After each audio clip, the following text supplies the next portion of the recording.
Yo! Yo! Oh. Good morning. Good morning, good morning, good morning. Hello, hello. Yo, it's Black Pedophile. It's Fat Black Pedophile Day. Let's go. No worries. Thank you, Kirk, Jamin, Floyd, and Yahoo. Thank you. Thank you for the support. That means a lot coming from you. Thank you. Yeah, I'm looking forward to it, man. I'm probably going to start it at around, well, 1 p.m. Whoa!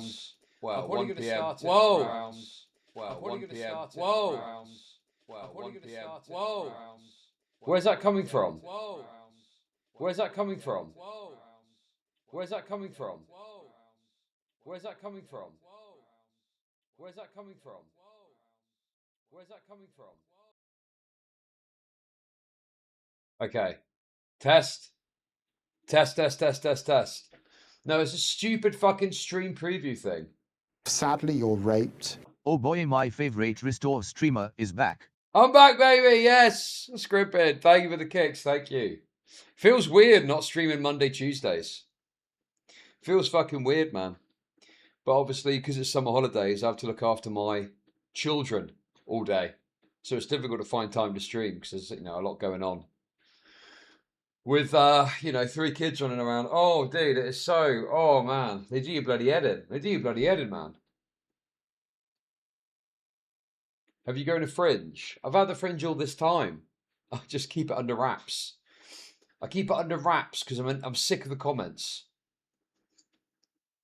Just hire an immigrant babysitter. I mean, the thing is, realistically, it probably is opportunity cost. How much would it cost to hire fucking... Welcome back, Dalton. Yo! Cosmic Salmon, thank you for the kicks. Thank you. How much would it cost to hire a foreign nanny for a few hours? Oh, no, I'm just kidding. I'm just kidding. I'm just kidding. Yeah, this is how I do. What's that movie when he does his hair? That's me in the morning. That's me getting ready. What happened to the brick wall?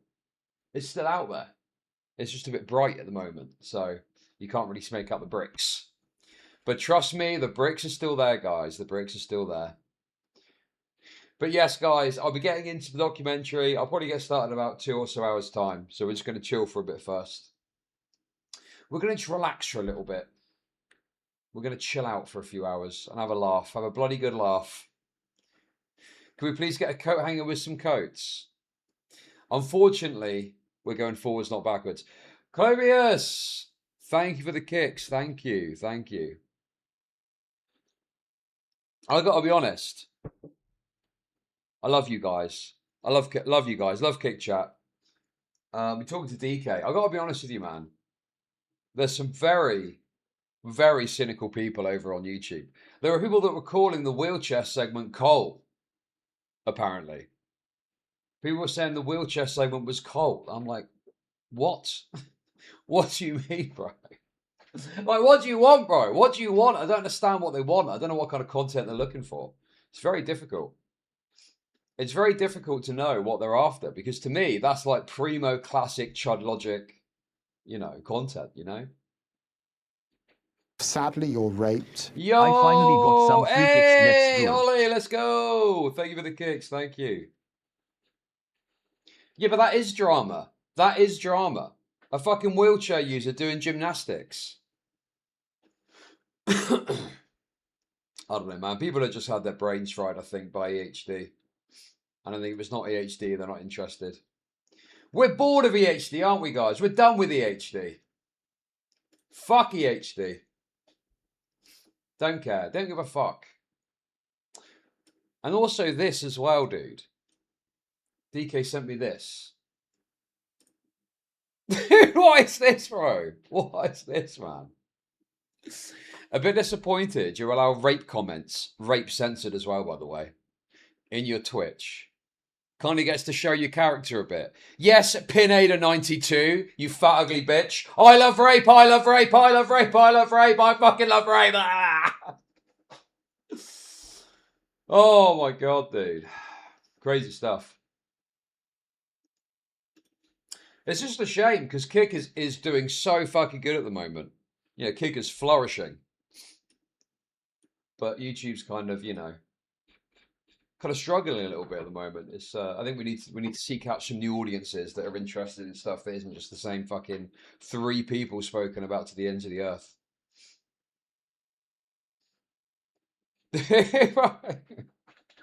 Scrimping. Listen, horses for courses. Horses for courses, okay? It's horses for courses.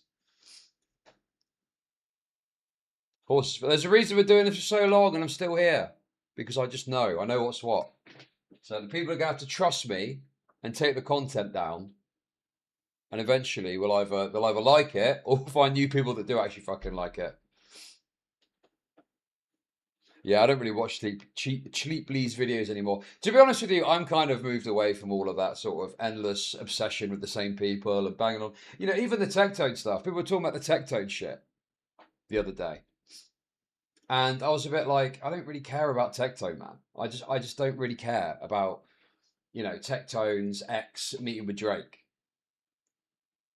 And, you know, I want to just focus on stuff that I'm interested in and want to talk about, you know? As a drama, I do talk about drama. I do talk about drama all the fucking time, but I also have other segments as well. And I've always had segments. I've always had segments that aren't explicitly drama. Always, always, always. You know?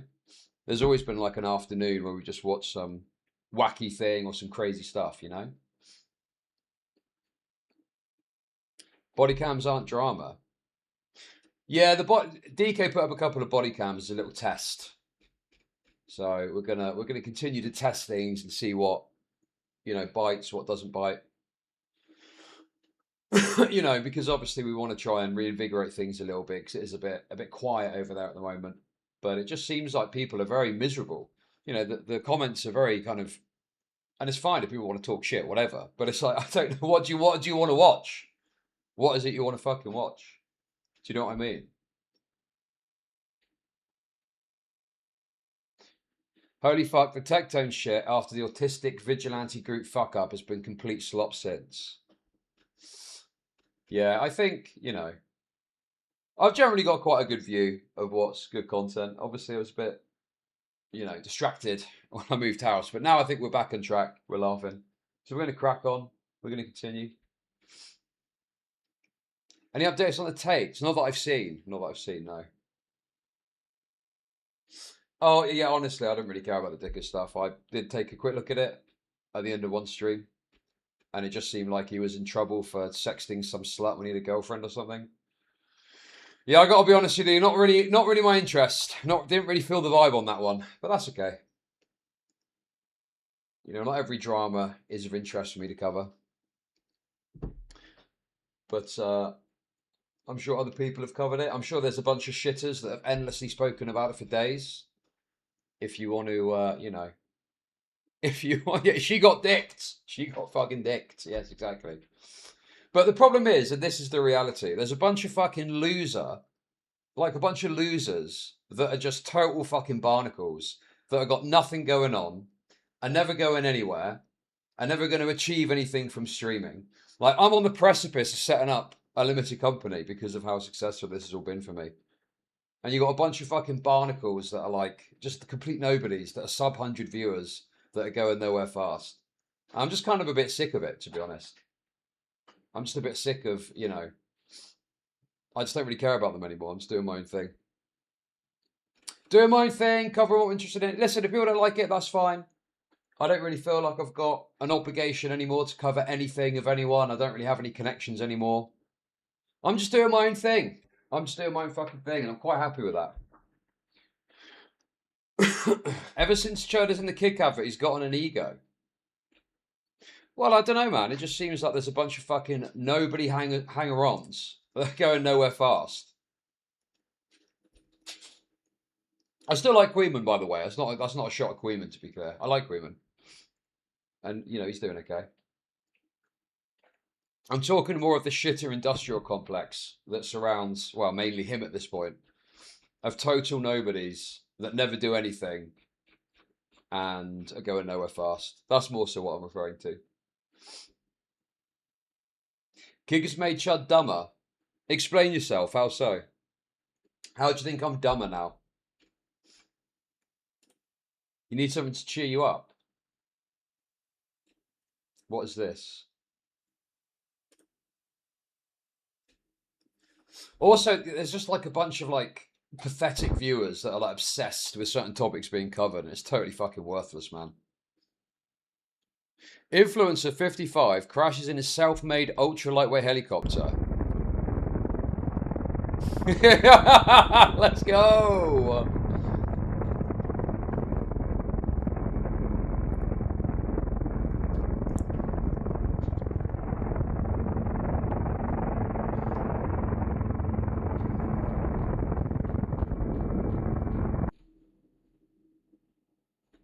No! Wait. Is that him crashing? Is that what are they saying? What are they saying? There it is, you can see the flames. You can see, oh my god, you can see the fucking flames. Look at this. Holy shit, dude. Fuck me, let's watch that again. I think it cut out because he crashed into the ground.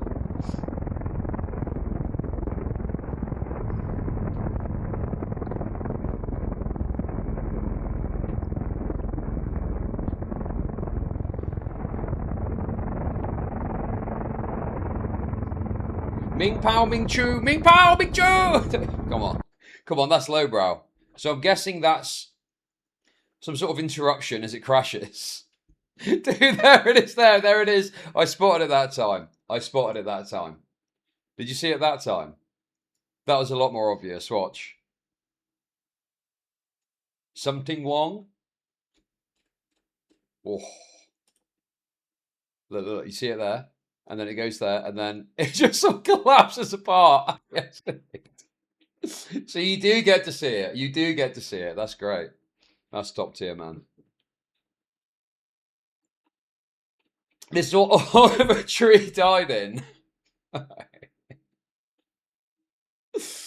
Oh my god. The thing is, right, when he died, there were loads of people that were going, oh, Oliver Trees died. I don't even know who he fucking was. So I was like, oh, okay, damn, that sounds fucking crazy. That sounds fucking crazy, man. Good luck to all involved. Is he okay? Is he alright? Is he gonna pull through? No, he's dead. Oh, okay. Fucking hell. But yeah, I did get to know a little bit about him. Okay, guys. We do have a few hours before we're getting into this doco. So let's just do a little bit of news just to ease in today. Let's do a bit of comedic news. Okay, where are we starting here? Okay, in fact, I wanted to watch this video about the Halo TV series from Master Cheeks. Let's do a bit of meta inside baseball shit first.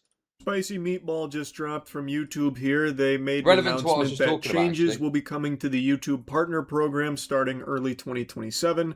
The Partner Program on YouTube is how channels earn money through the platform. And beginning next year, they are doubling the viewership requirements for new creators to earn ad and premium revenue through the Partner Program, and also doubling the watch hours over a 12-month period that are required to enter the Partner Program. Is YouTube like having problems with money or something? I was reading a bit about this and I don't know the ins and outs of it. Chud's going to be demonetized. Oh, you fucking idiot. Dude, even at my current viewership, I'm still getting way over 8,000 hours watch time, you fucking idiot. YouTube is an absolute moneymaker since AI. Guys, I'm telling you, I've been doing this for like 7 years. Dude, what do you mean I'm cooked, bro? Dude, do you think I'm relying on fucking YouTube income at this point? Dude, Eddie is paying my fucking mortgage as we speak. Okay, it's fine. It doesn't affect me. It's no difference to me. But I just think that, yes, I think moving away from YouTube was probably a good move, because I feel that the energy, there was a vibe. The vibe was off. And then there's these changes happening, which won't even affect my channel, right? But my thought process is that, is there like some sort of money issue over at YouTube? Because, or not even a money issue, but more so they're struggling to sustain the payout rates that they're giving out. Do you see what I mean? Because why the fuck would you need to increase it so much after it's been that rate for years? And the reality is, at 4,000 watch hours, I mean, unless you're heavily monetizing with super chats and memberships, you're probably not going to be making loads of money off of like AdSense alone. And I don't know how it works in terms of, you know, YouTube's money pool and how it, because I thought they just got paid ad revenue and then you got paid for the ads that run on your channel, but then you get paid money for YouTube premium viewership as well. So I was reading this thing anyway, and they were saying that, you know, YouTube has kind of invested a lot into shorts, but they've lost the quality of advertising because shorts advertising isn't like as successful apparently or as good as traditional long view advertising.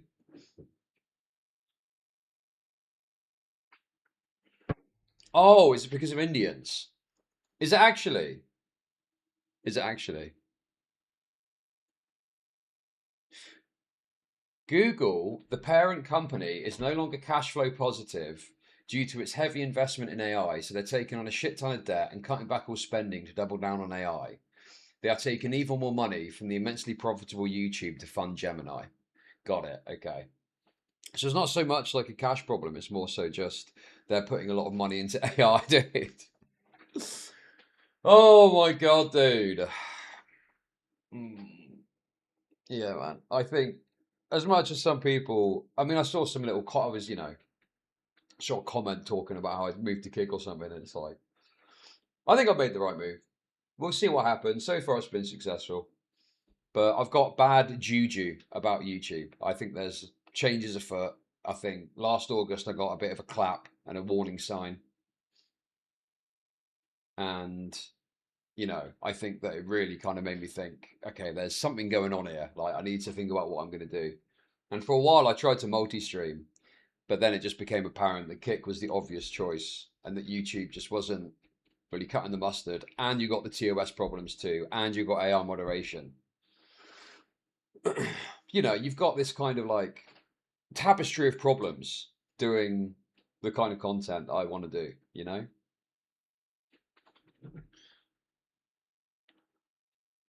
You're a greedy bitch that wants easy money. Correct, Worthless Waffles. Yes, correct. Exactly right. And I probably make way more fucking money than you do. How does that feel? How does that feel, Worthless Waffles? How does that feel, buddy? How do you feel about that? That I'm just sitting here earning money like this. Well, you're probably slaving away in some dog shit job that you hate. How does that feel, mate? How does that fucking feel, you fucking wanker? You like that, dude? You like that feeling? Sadly, you're raped. Yo! Thank you for the kicks. Thank you. Just sat there seething at me. Stacking paper. Whilst you, who knows? Who knows what you're fucking doing, you fucking loser? You're fucking raped, buddy. You're totally fucking raped, bro! Of course you are. You're a worthless fucking wretch, and if you died, the world would feel no different about it. No one would miss you because you're a pathetic, disgusting, worthless piece of shit. Correct. You have to hit one of the two. Either getting the required eligible views, which is now 20 million shorts views, or getting 8,000 watch hours on long-form content. Both of these have been doubled from the previous requirement, which was 4K watch hours or 10 million shorts views. The chat didn't win. Shut up, shut up. Which is 90 days for shorts or 12 months for long-form. That is, of course... Wait, what was that? ...is now 20 million shorts views or getting 8,000 watch hours on long-form content. Both of these have been doubled from the previous requirement, which was 4K watch hours. Well, the thing is, I mean, for me, for him, for anyone else, it's not, unless you, well, I don't think they're demonetizing people that are under. Anyway, even if it was the case that the hours are under. But I think it just makes it harder for new people to join. It does, yeah, it could well be that, you know, it's good as AI thing or something. I don't fucking know. I don't fucking know, dude. But if it's to stop AI fuckery and Indians and stuff like that, then, yeah, I don't know. I think that's fine. I don't really have a problem with that.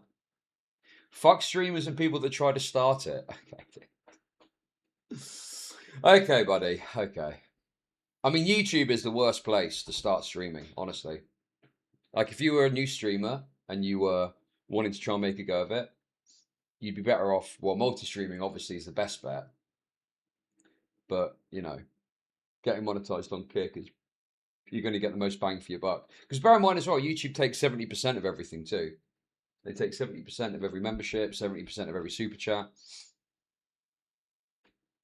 Instagram Reels. What for a streamer? For a streamer. Sorry, shitters, Paul's full. Better luck next time. Well, the thing is, I don't. Do you think Dickers should move to Kick? Dickers is done for. It's over, man. He's sub 100 viewers as it is, and he gets into stupid controversy. And he's a fucking boring, useless streamer that just skinwalks me all the time. I mean, what hope has he fucking got? I mean, I'm not trying to be mean or harsh. But, you know, he's one of these people that has just got no fucking hope. They're like a lot of these people. They're going nowhere fast. You know? Scraping in a couple of super chats. I mean, they're not going to fucking make it, are they? I don't know. I'm not trying to be mean about it, dude. I'm not trying to be mean about it. It's just the way it is, isn't it, you know? You can shit on me for being disabled, Chud, but how many times you gone to 50? Okay, dude. Yes, it's mildly annoying to go under 50k subs. But then I look at my bank balance and I go, oh, it doesn't matter so much. Doesn't fucking matter so much. I look at the bank balance and everything seems a lot better, to be honest with you. This is just your standard opinion of Dickers for the last calendar year. Oh, dude. Am I being too harsh? Am I being too mean? Sadly, you're raped. Yo, Blackadder! Thank you for the 5 gifted. Thank you. Thank you. Yeah, I'm going to watch the EDP doc in a couple of hours. We're going to get there. We're going to get there.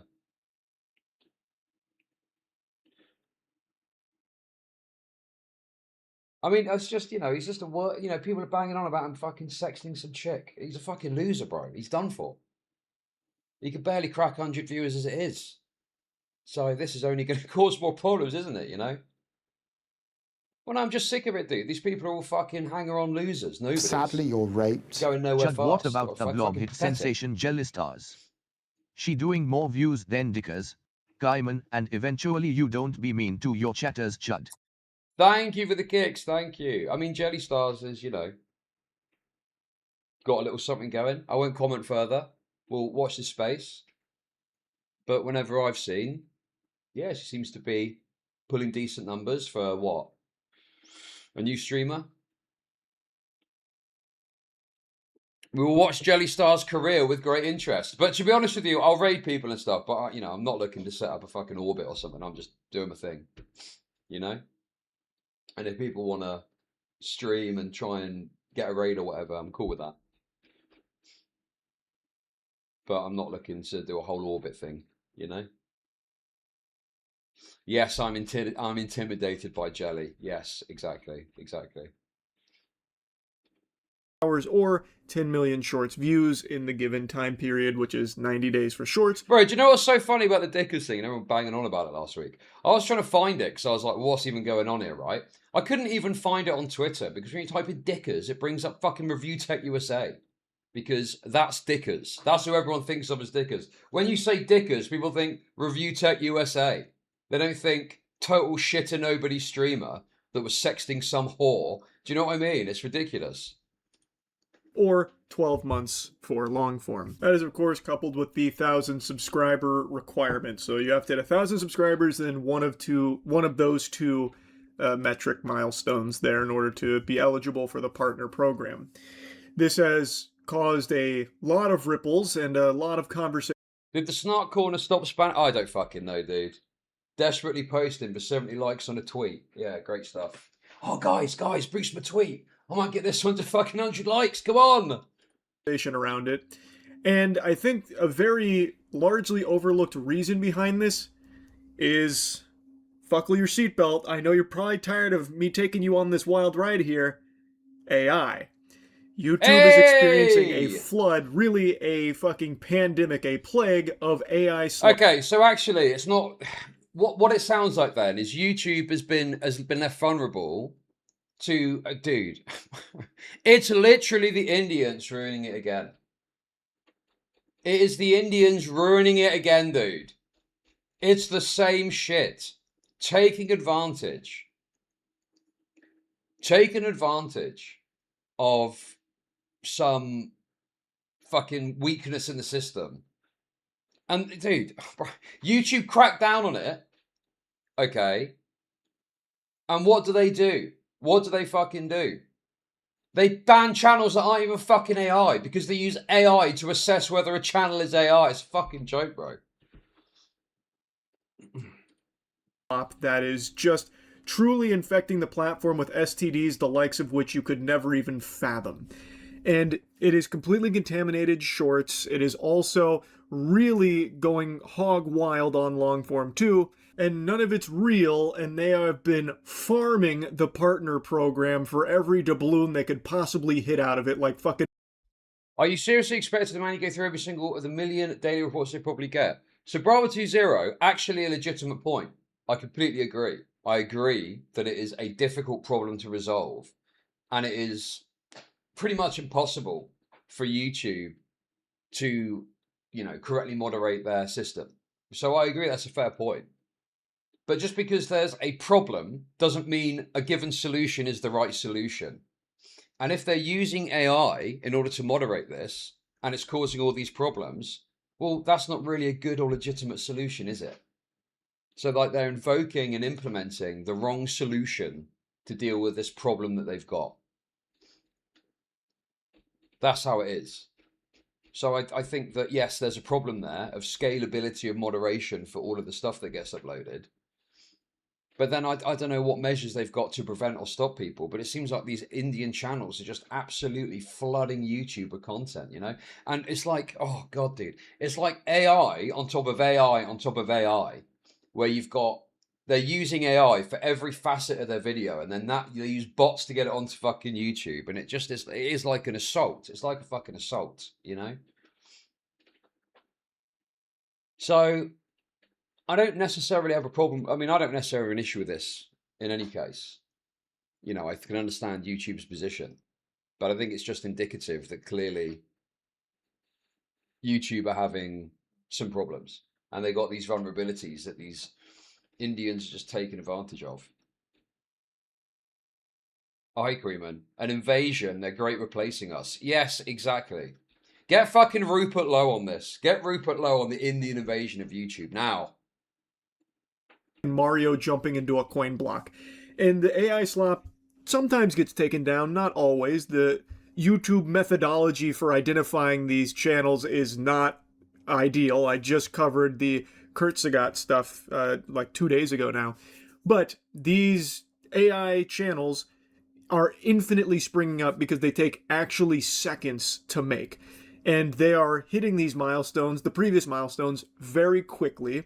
Obviously, inorganically, not authentically, and a lot of times it is just fraudulent. But they have been able to squeeze a lot of money from the YouTube Partner Program, and I imagine that's played a pretty big role in YouTube now upping the requirements to hopefully combat that. But in doing so, with this helicopter dicking of the requirements here, they are also cock-slapping all of the very real people who are trying to grind to reach the milestones to be eligible for the partnership program. So I do actually have some level of, just to confirm, is it just for AdSense or is it for all monetization?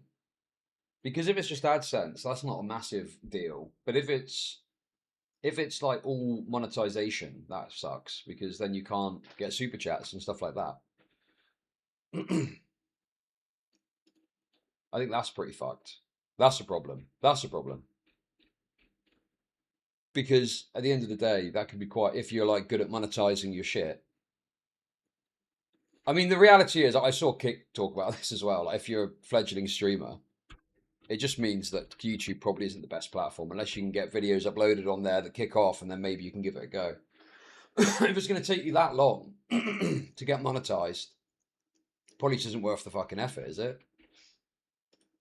And this makes it significantly more difficult. It has doubled, which is very, very hard for channels that are just beginning. And there's quite a bit I want to blabber about there, because maybe this does have like a positive effect on stopping so many of these AI slop factories from springing up all over the place, because the requirements are much heftier. So maybe this does prove to be a valuable weapon against this menace here, this pariah. I doubt it'll be like Excalibur fully defeating it, because they can obviously just keep pumping out endless amounts here and eventually claw their way to the requirement. Dude, there was someone the other day, and we've had this problem before, where they linked an AI video in the Discord to watch, and they like AI'd my face onto some Catch Predator clip.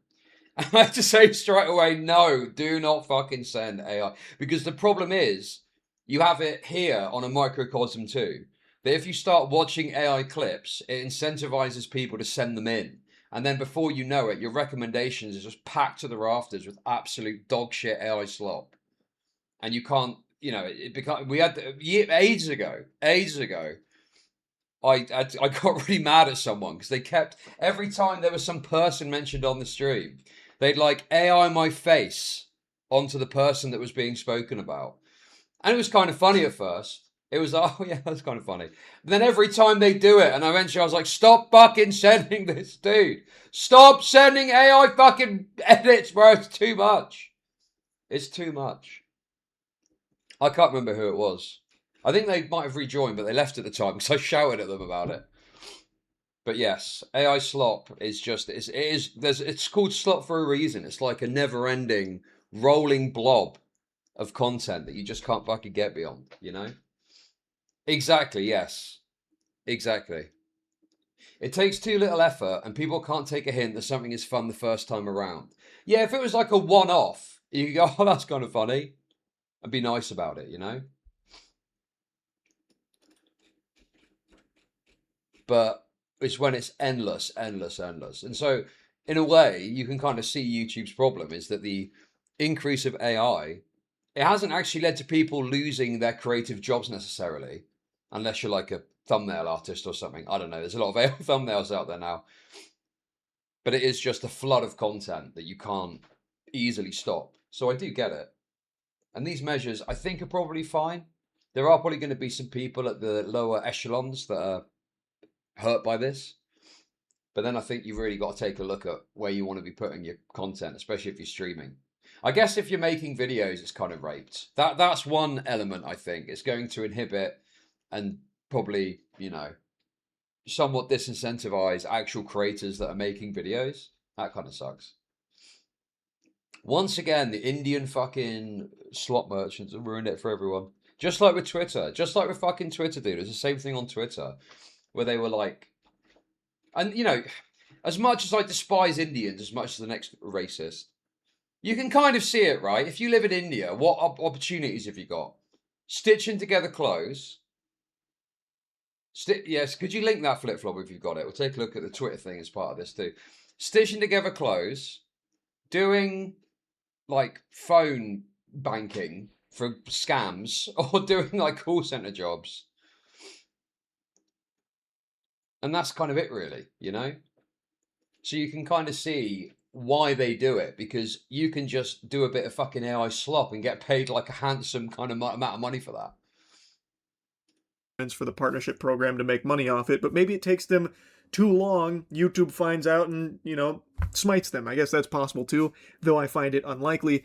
But I also think this pushes normal people that are trying to pursue a YouTube channel and try and make it to the partnership program, reaching these milestones. I think it's kind of nudging them, shoving them down the path of considering AI slop as well as like a supplement to the content they're making. So that way they can continue to like churn out content to eventually, hopefully, breach the threshold that's required now, because it... Well, I mean, it is, yes. It is socioeconomic, yes. Of course it is. There's nothing innate in an Indian's blood that makes them want to scam. It's to do with the fact that, yes, if you live in India, it's shit. It is literally, every facet of India is shit. So, of course, if you can make $300 a month doing X posts, scamming X posts, or pumping out AI slop onto YouTube, then, yeah, I think that you're going to do that instead of working a call center, aren't you? You know? Yeah, call centers are being taken by AI. We watched a video about that the other day. India's getting squeezed. India's getting squeezed. And unfortunately, there's just a bunch of rancid shit coming out. It's significantly less likely if you have like 3 or 4 videos that you spend a lot of time on and maybe one pops off, like getting maybe 2 million views in shorts here. Like, you're still not even close. And getting a video to get 2 million views from out of fucking nowhere, pulled out of the ether, pulled out of your ass from a brand new startup channel, like, that's really rare. That's some, like, unicorn type shit. But even if also, I'll tell you another thing. This, I think, also is linked to the kind of YouTube's vision of becoming like a TV-esque app is probably somewhere in there too. So they probably want to stop all the endless fucking shit and move towards more polished, you know, content and things like that, you know? Example of AI invasion. What is this?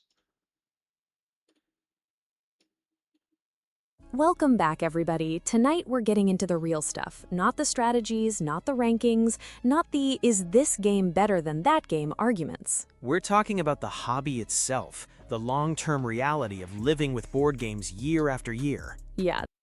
Fucking hell.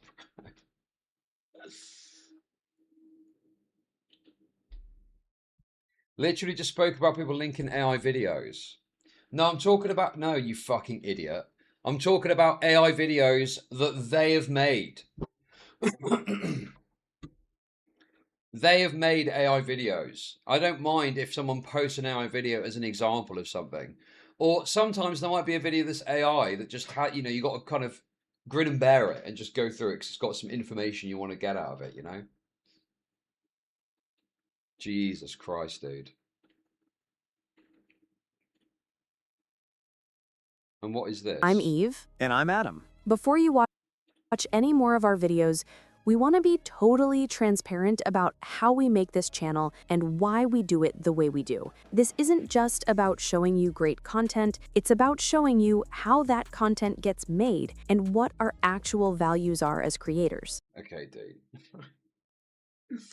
What is this? Anyway, board game critique. What is the point of it? They just talk about board games you can get or something. Is that what it is?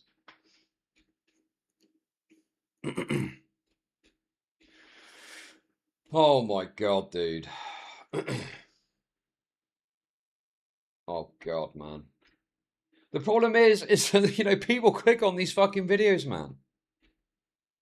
Look, 22k views, fucking hell, 40k views. Every year, millions of people venture into some of the wildest places on Earth, isolate themselves behind a thin layer of tent fabric, and fall asleep for 8 hours.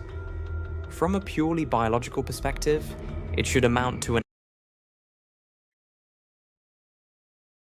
Well, the issue you've got is that YouTube have tried to implement things to stop these channels, and they end up affecting actual channels that have got actual people working on them. Like that guy that does those funny animations, that lefty guy that does animations, got fucked up by it. For one thing. And, you know, these channels use workarounds. They got little workarounds that they can use and little things they can do to, you know, to trick the AI. They've got all these tricks they do to circumvent the AI. And then ages ago, actually, we watched a video about this, didn't we? We watched that video of the guy that was explaining how to circumvent all of the rules and all the problems, you know? Yeah, I think... What is this? These 16 faceless YouTube niches. This faceless YouTube channel got 1.6 million views from one video in a niche that was already dead. Oh! This is one of the guys I watched that tells you how to make AI slop channels. Another channel generated more than 3 million views in roughly 3 months with some of the cheapest videos you can make. And then this VODs channel made $3,000 in its first months with a niche that is extremely easy to bend. Today, I'm gonna break down 16 faceless YouTube niches, exactly how much they make, how their videos are produced, and Happy Wednesday. Here is my Hey! Chud tithe. Thank you, Frucats. Thank you for the kicks. That's super generous. Thank you. why those formats work, so you know exactly where the next content gaps are.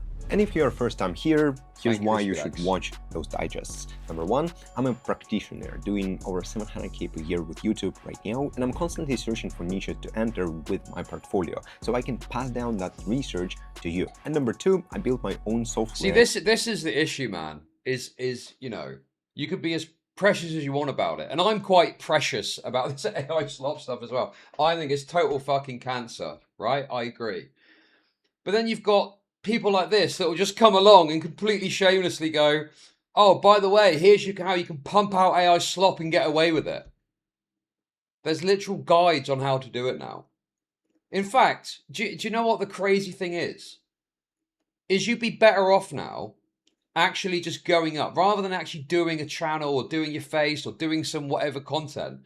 You'd be better off just setting up a total dogshit AI slop channel and just farming as much AdSense as you can until it either gets shut down and you can try and circumvent it, or you just set up another one. That's what's so kind of grotesque about the whole incentive structure over on YouTube now. Is even since I started, it's changed, you know? And this, you could easily just farm money doing this now. Just change the niche, mix it up. Also, there's some people that have got a broad strategy in terms of they've got about 10 channels that they run. So if one gets taken down, that doesn't fuck you up as much. It's like a portion of your revenue is removed, and then you just set another one up. Like, how do you defeat this? This is the problem. And there's it's a bit like hacking. It's a bit like, it is like hacking, really, in that there's always going to be ways around the security measures they put in place, and there's always people that are willing to tell you what it is. So it's very difficult to get around. And it seems like YouTube's solution is, well, we'll just use Gemini more to try and figure out what the fuck is going on. Because that's another scaling issue too. How do you account for every day there's another fucking bajillion AI channels that you then got to try and figure out? That tracks all of the new channels created in the space, so I can see great niches faster than anybody else. So this is our August niche digest. Let's dive right in. Our first YouTube channel got 1 million views in 3 weeks by putting Japanese rapper on very old self-improvement ideas. The channel is The Mindful Path, and it's not selling any new Japanese knowledge. It is basically selling a familiar... And dude, the other thing that's so frustrating about this too, right, with a lot of concepts, you can get as mad as you want at this guy. You can't stop him. You can't fucking stop him, bro. He's going to keep going and keep doing this. Telling you how to fucking farm this shit. God, he should be... Oh, dude, I don't... Something very, very awful should happen to this individual. That's what I say. Most basic advice through the Japanese cleaning habits, morning habits, and discipline. What's funny is that this Japanese angle is so hot right now that the 2 videos that removed it stayed under 1,000 views. So the niche here is not habits and wisdom, it's how Japanese do blank. So you can easily find ideas from channels giving advice on absolutely anything, give it a new cultural wrapper, and monetize the channel for 3 to 6 months. But if I were to put this channel on our faceless YouTube pyramid, it would unfortunately go to the bottom of it, the red part, because it's easy to get monetized, but it has no longevity, and the trend will die out quickly as the competition kicks in. Our next YouTube channel went from 700 views to 250 to... This is fucking sickening, dude. I'm not even religious. and this feels wrong. I'm not even religious and this feels disgusting, does it not? How to turn the Bible into AI slop. 1,000 views by finding one title formula and repeating it. The channel is Deep Scripture Simple, and they're posting videos on Bible. For about 5 weeks, most of their uploads stayed under 2,000 views, but then they found this formula. If you understand X, you understand the entire Y. This formula blew up to 250,000 views, then they replicated it and got views again. But that's not because of the market suddenly changing. That's because instead of being generic, the packaging created a promise. One specific chapter of the Bible becomes the key to understanding the entire book. Yeah, dude, he is the Antichrist. The only hope we've got is that Ukraine managed to cross the Russian fucking front, dude, managed to get into Russia and blow his house to smithereens in Minecraft. In the Bible, you can niche bend it to history, or another cool idea is anime. But this channel is still gonna be at the bottom of the pyramid. Very rarely I see someone make over $10,000 a month with it, because with this quality and AI visuals, it's either getting demonetized or saturated. So first of all, be careful, but two, don't miss out on the last two niches from today's digest. This Vedra's channel generated $3,000. I don't care, but AI was pretty bad for theology a couple of years ago. The problem is that it doesn't matter, does it? It doesn't matter because someone watches it and they're probably not even going to get much out of it, but it's got the views, hasn't it? And you're getting the clicks, and that's that. That's fucking that. In their first months posting firearms. It's called the Firearms Vault, and they started posting like 3 weeks ago. Now, as usual, the best niches appear as a combination of a format and a market. And this channel blew up because they combined history with firearms. Gun viewers recognize the hardware, history viewers recognize the conflict, and both want to argue in the comments. I like the way they branded the channel. I think if they manage to set up a great ideation system, they... Well, I got clapped because I was watching a guy talk about the fault on that firearm, and the AI, because the AI implementation of moderation started around this time last year. That's when YouTube really started to roll it out. That's when I really noticed a lot of kind of more TOS issues than normal. But the AI looks at your kind of assesses your stream, and they, I guess, because it happened to someone else, didn't it? They can't discern between you ever holding a gun and someone on your stream that you're watching a video talk about hold a gun, you know? AI is inevitable, Chud. Even though I work for a business founder who uses a lot of AI and automation, I feel like I'll be laid off soon. Well, the thing is that all AI is doing here, there's still the opportunity to make money and be a YouTuber and stuff, but it just is obviously becoming harder because AI slop has infested the platform, you know? And obviously streaming, it's more complicated to AI because it's based on a live, reactive kind of format. And they tried to do AI React stuff and AI channels, and it just didn't really go. What was that guy? Quibblecop. Quibblecop tried to do that sort of thing. But for videos, like, you know, the most people are not particularly discerning, right? They don't give a fuck if some AI voice is telling them about some shit. So they just happily sit there and listen to it, as much as I fucking hate AI. And I'm sure a lot of you do as well. Like, for most people, they just don't fucking care. They do not give a shit about the fucking AI slop. Can become the leader in a space. So even though the channel is made with AI, because it's Vidrash and because they branded it so well, I'm gonna put it in a yellow tier in the middle of our pyramid. So if you're watching this and you came up with a niche bend idea, let's say you wanna bend it to old cars, kitchen, or even food, by all means do it. You'll have a great niche for yourself. Channels like this are absolutely printing with very healthy profit margins. But okay, Tim, ready for this? How do I make sure that I'm not wasting my time? I bet he sells in a course, doesn't he? I hear this question all of the time, and that's why I'm launching the Niche Bending Marathon. For 2 weeks straight, inside of my private Telegram chat, He is out to capitalize on dog shit AI slop. And for a small fee, you can join my Telegram and I'll be able to help you out. Farm AI slop like nobody's business.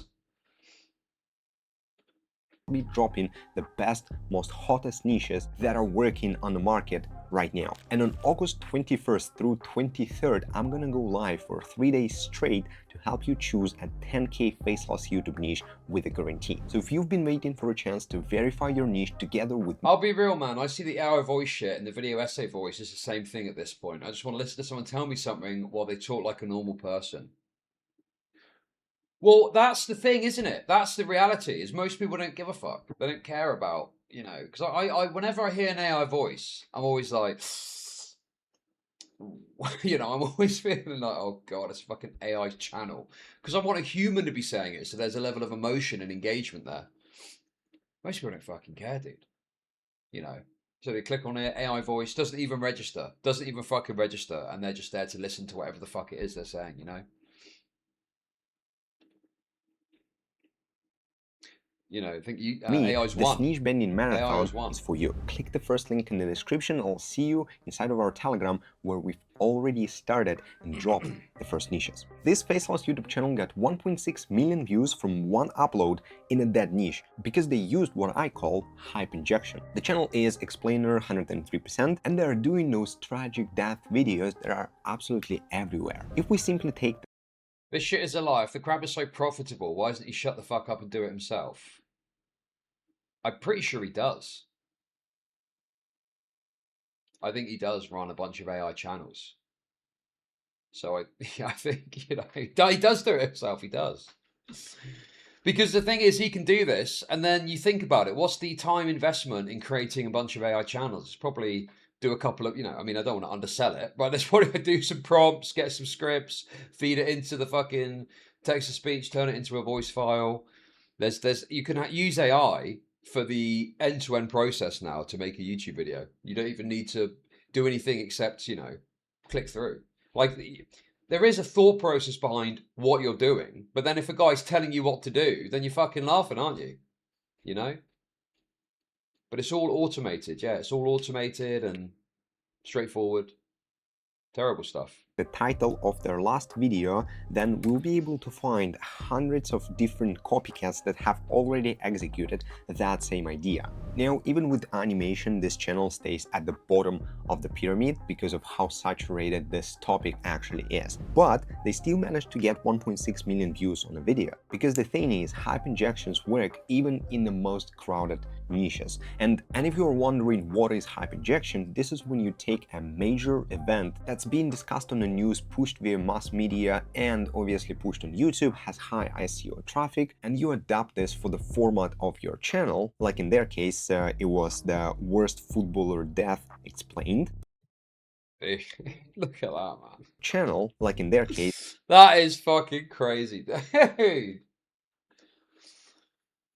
I tell you another issue as well. Second monitor viewing on YouTube. Because it used to be that people, and you can dislike or dislike it, whatever, right? You could like it or dislike it. But it led to people creating these like 9-hour video essays because they'd know that people would just stick it on in the background. You look and you think, who the fuck is watching a 9-hour video about iCarly made by someone that looks like a pedophile? Oh, it's because they put it on second monitor in the background. And I think AI content has started to kind of replace that dynamic a bit, you know? Or there are ones now that are hours and hours long. There's AI channels that are just hours and hours of shit that you can just put on in the background and have whilst you're playing a game or something like that, you know? But this is obviously just ridiculous. It was the worst footballer death explained. Posted during the last few days of the World Cup, you almost instantly acquire all of this traffic that exists. Think of it as having a crowd of people that are all rushing through the desert, and then you put a stand selling bottles of water right next to it. This is how hype injection actually works. This simple quiz channel generated more than 3 million views. Oh, I was talking about Quincy reviews. Yes, look. They did this video, didn't they? Which is 1 day and 18 hours long on the Beverly Hillbillies. But look, you could hate this all you want and mock it and joke about it and call it shit.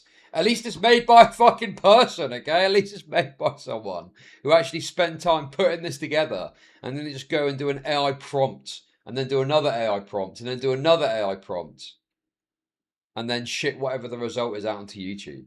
In roughly 3 months with the cheapest production system in this digest. The channel is called Mahi Quiz. The retention mechanism is how much to watch the whole thing? I've never watched that. Than their entire production Too boring. pipeline because they build. Dude, if you want to see the purity of the quiet quit stare, that's the video to watch. Stick that on for fucking 40 odd a day and a half, or whatever it is. Just for viewers to pause, to guess, and to wait for an answer, trying to prove the identity promise of their title. This strategy is very common in paid ads, however, not many people are using it with organic YouTube. When the title is clearly calling out the target audience that you want and challenge them to do the thing. In their case, it's filtering by IQ, and every single riddle within the video creates another open loop. And because those open loops close as the new ones open, viewers keep watching and binging their stuff. The RPM obviously is going to be super low, so they are probably... Yes, that's the other dynamic too, is it relies on the algorithm too, so it's binging. You just put it on and it plays the next one and the next one, and before you know it. I mean, there's some people whose YouTube homepages will just be full to the brim, you know, full to the rafters of this fucking slop. You know, it'll just be absolutely full to the brim of this dog shit slop. Pacing at the $3,000 a month right now, and here's how I'll bend it. Number one, I would do Bible riddles. Number two, history reels, another very good one. Then language learning and keep your brain young, senior angle. But this is still going to be the bottom of the pyramid, so let's keep digging until we find better channels. This animal channel has generated over $5,000 from 2 videos after simply translating an English trend to Portuguese. The channel is called Professor ZZ, and they spotted a trend with those viral animal thumbnails in English, so they started making similar content in Portuguese. Now, the RPM is obviously going to be lower, but if you can get 2 million views in 2 weeks like they did, and be in the middle of the pyramid in the yellow zone because of how small is the competition, in my opinion, the niche is going to be absolutely worth it. Now, there's so many potential niches that you can do it with. You can simply open this list of 100 niches that we give to every member of the Niche Bending Marathon. You can scroll through those, find the ones that blew up in English, and literally just launch channels in Spanish, Portuguese, German, and crush it with them. Our next YouTube channel was built with Vidrash, and it's generated over $20,000 in 5 months since starting it. The channel is History Archive Vault, and they follow the same strategy as the Firearms Vault from our list. They're targeting older generations, so they don't have such high requirements for the kind of content they produce, and that's why all of their videos are done with AI. For channels like this... Yo, the boomers do not fucking even... Oh, I want to watch a video about how much we've lost because of all the immigrants. Let's put on a video about what America used to be like before the Mexicans got here. And it's just total unrepentant AI shit. So within our Art of YouTube community, we build automations and 3 levels of AI agents. One to scout... Wait, what is this he's showing us now? What is this? For channels like this, within our Art of YouTube community, we build automations and 3 levels of AI agents. Oh, is this all the bits and pieces for how you make the video using Claude? Is that what it is? Fucking hell, dude. Oh, that's like the, yeah, it's the guide. So you basically just copy this and you get another fucking entity pumping out dog shit slop onto fucking YouTube. Oh my God, dude, it's so fucked, isn't it? It's so fucked up, man. It's so fucked up.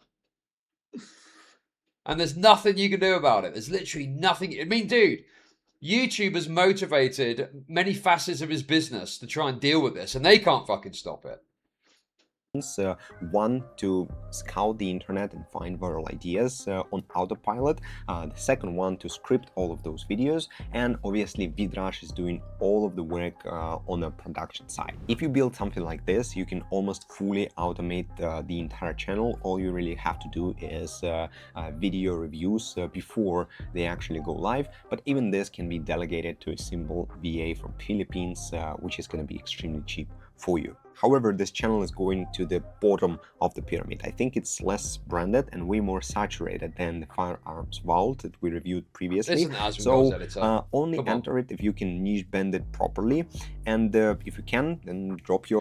It's a dashboard. It shows trending videos, and you can just click one of the LLM generated changes to the video. It then creates the whole thing.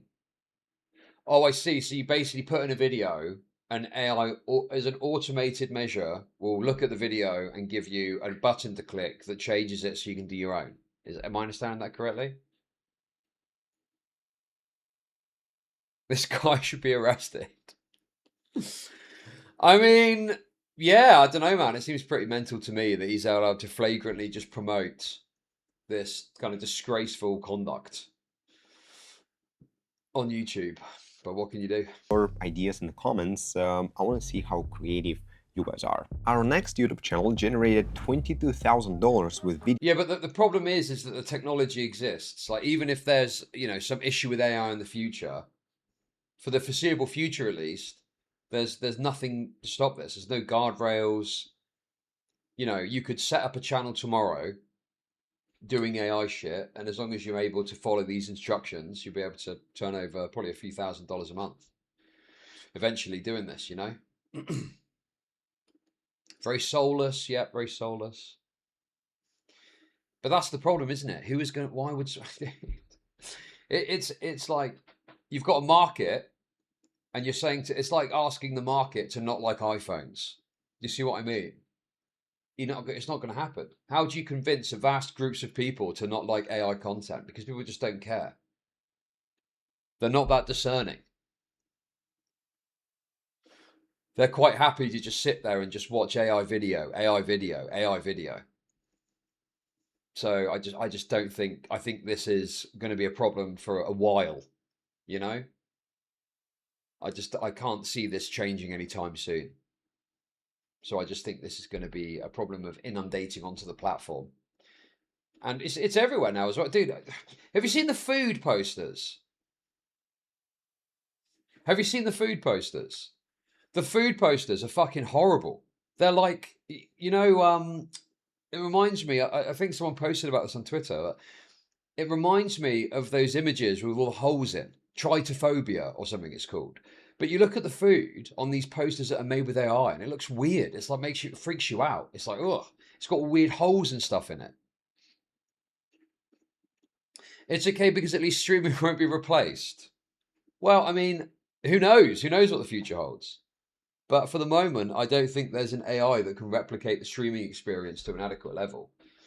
Whereas people are happy to just sit there and have, you know, some AI slop in the background. They want the interactivity of streaming, and that doesn't really seem to be well replicated by AI so far. But it's possible. That, you know, I've always felt quite cynical about that. But it is possible. But there's probably, yeah, VTubing. VTubing has probably got AI stuff in. That probably is where you'd see it, you know? So yeah, it's kind of a fuck situation, isn't it? Videos completely made with AI. Their formula is very simple. I've seen it across many channels. However, it seems like it still works. The entire story of an iconic place explained in 20 minutes and animated with AI. Now, the reason why it works is because you're promised a complete outcome only at a fraction of a cost. And in a world where attention is inflated, such promises and titles work. We've seen channels like this niche bent to sports stadiums, to cars and overall history, but with AI you can still tap into so many potential niches, and so your creativity is the only limit here. Now, these were the 8 niches that I found interesting, but I have 8 more that my team have selected for me. I haven't checked them yet, and I'm gonna do that live now. I will have 15 seconds to review every single channel, and this way I think we can first of all review more niches, and you can also see me analyze those channels in real time. So the first channel that we have on the list is the Secret State Files. I assume that these are AI visuals, and let me check the views. So they started blowing up a month ago. Video 10 days ago, 200k views. However, their views are not so consistent. Some videos are hitting 3k, some videos are hitting 40k. If you can niche bend it properly, I think it's a good idea.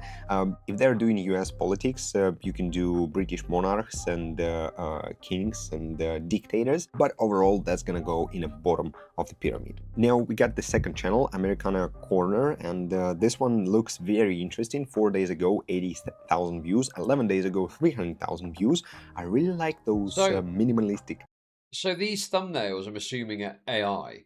So they've got a certain style to the non-discerning eye that looks legitimate. So people click on it, and it's probably just like more AI slop, isn't it? You know. God, it makes you feel sick. It does make you feel sick, dude. There's nothing you can do about it. There's literally nothing you can do about it, dude. Yeah. I hate it, but, you know, at this point, I'm just kind of resigned to the fact that this is the very unfortunate, at least so temporary. I don't know how long it's going to last. But until YouTube get a handle on it, this is going to be the norm for probably months, if not years. A few years, I'd say. Because YouTube clearly don't like this. YouTube do not like this. They don't want people just using AI to generate content to put up on there. But it's just hard to detect sometimes, and it's difficult to figure out, especially when they're primarily using, well, I think they're using Gemini to auto-detect, and they obviously are finding weaknesses that they can get around, right? And on top of that as well, the other problem too is that there's just so many of them. There's so fucking many. And also, yeah, I think there is something of like a dynamic where there's a pot of money that YouTube uses to pay out creators, and these kind of channels are dipping into that, you know, hence these changes, which is why we originally started watching this. Yeah. Well, of course, yeah. I mean, the thing is I think that, yeah, they probably want their content playing on actual content, people talking about shit, whatever it is, rather than just a bunch of AI slop. So I don't know how that's panning out. Yeah, probably botted as well. Yeah, it's probably botted too. Like he's looking at all these headline views, but are there even genuine views here? Thumbnails, because the only audience that actually clicks on them are all of the people 60 plus. So absolutely love this niche. When did they? Google has said they allow AI generated voices and images. You could, okay. My understanding was that that's designed for people who don't want to use their voice or something like that. So they want to allow some level of AI, but I'm pretty sure they don't want this endless AI slop getting pumped out. But because you can just send a video in, there's even videos that tell you how to get around it if you're demonetized for inauthentic content. You send a video to YouTube, and apparently they look at it and review it. We watched a video about it a few months ago. You know, it's just scams on top of scams on top of scams. Sadly, you're raped. Yo, Fukat! Thank you for the gifted sub. Appreciate that. Thank you, thank you, thank you. 5 years ago. Okay, yeah, that makes sense. But they're still doing really decent. Their videos are short, and I think that some of you can literally tap into this and 40-minute long videos and get absolutely amazing views. This one goes in the bottom of the pyramid, but I would consider it a very, very good niche that is working right now. Now, all right, the third candidate that we have, what is this? 9 days ago, 200k views. Yes, this is actually a good point. One thing we don't talk about as much is that this thing doesn't need to be profitable for people to invest in making the AI videos. They only need to be told that it would be profitable. Yes, and because the entry cost is quite low. I mean, how much is it to set up this scheme and system so that you can just start pumping out these AI videos, you know? Probably it's quite a low cost to get involved, to get in the mix. So why wouldn't you? Why wouldn't you, dude? Why fucking wouldn't you if you sat there? But yes, oh my God, dude. Oh, And it's funny, isn't it? Because it seems like it's low cost to live stream on your desktop too. That's true. But the difference is that it takes talent to stream successfully and make money out of it. It doesn't take talent to pump out a bunch of fucking AI slop. So yes, as a business, this is quite low cost in terms of outgoing. But with an AI channel, for a very low cost, and also, the other thing too is I have to stream for 8 to 10 hours a day, and that's time I have to spend streaming. I can't, click a button and generate a stream. Whereas with AI, you can. So it's not the same thing in terms of, it's not, the money is low, but the time investment is high. I spend about 50 hours, as much as people like to joke about this, I spend about 50 hours a week streaming. Compare that to someone who's generating AI videos. How much time is actually invested in creating an hour's content? For me, it takes an hour. For an AI person, it probably takes a matter of minutes, Well, I'm not saying it's hard to stream. I've got a very cushy existence, okay? Don't get me wrong. I'm not saying that. I'm just highlighting that it's not really the same thing, but saying it doesn't cost much money to stream, but there's a time investment that doesn't exist with AI. Do you see what I mean? That's the difference. And also, you could be a completely talentless nobody hack and you wouldn't get anywhere in fucking streaming, but you could just go to AI, pump out a bajillion hours of content, and, there's an incentive there to do it. It's low time investment and low money investment. Streaming is high time investment, low money investment. You see what I mean? Absolutely awful thumbnails. I think it's semi-risky. It's not gonna get demonetized or banned right away, but this is not long-term for sure. Surely the bottom of the pyramid. If you want to do it, you can, but... Also, dude, the other thing as well is, there's costs to... The AI, I'm fairly certain that AI edits videos for you as well. So you don't need to actually do or pay anything at all. You can just do prompts and make the video, right? I'm pretty sure. Posh Logic completely belittling low-skilled labour AI slop jobs. Well, I don't mind people doing whatever. It's just obviously having a negative impact on YouTube, and YouTube are struggling to deal with it. You pay AI, it's not cheap. Really? How much would you have to pay to generate a 10-minute AI video? Don't you pay on a subscription-based model? I don't know how it works, to be honest. I could be totally wrong. There's niches that are way better than this. I have no idea why people are doing it. Crazy. Candidate number 4 on our list, I can immediately see that views are not consistent. The video a day goes 700 views, 3.4k views 8 days ago. This one was an outlier, 280k views.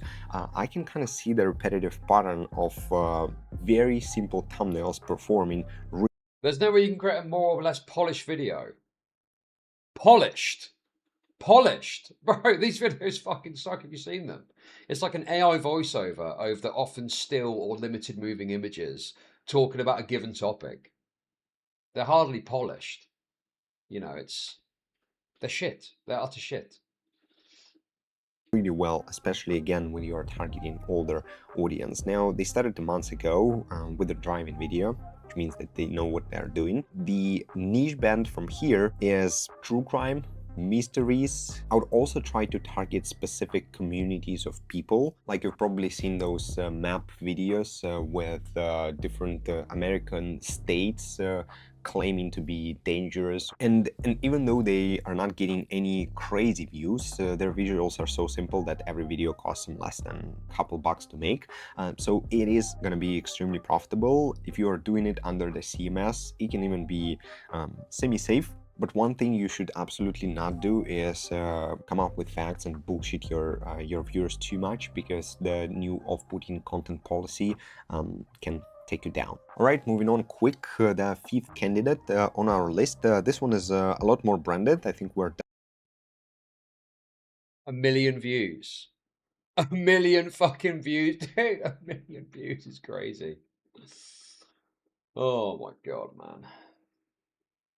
done with very simple channels. 3 weeks ago, 1 million views. This is absolutely amazing. And then another video 3 months ago, 600 What's the views. channel? So this channel has been posting for quite some time. Some of their videos are doing 1K views, some of them are doing 500,000, but absolutely amazing Cypher. video. If you're watching this and if you're searching for an idea, I think this thumbnail format is exactly why the video blew up. You can see him doubling down. Oh, in the last few days, it's got another 100K views. Wow.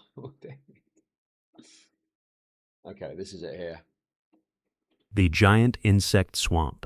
If you have a phobia of bugs, this is officially your worst nightmare. Around 300 million years ago, during the Carboniferous period, Earth was covered in a massive, choking global swamp. But it's what was flying through the air and crawling through the mud that makes this era truly terrifying. During this time, the planet was experiencing a massive botanical boom. Plants and trees were pumping out so much oxygen that the atmosphere was completely saturated. Not very polished. Oxygen levels skyrocketed to 35%, nearly double what we have today. And this hyper-oxygenated air acted like a biological steroid for insects. So this is the kind of content this guy's promoting people make. I mean, it's just sickening, man. Totally sickening, dude.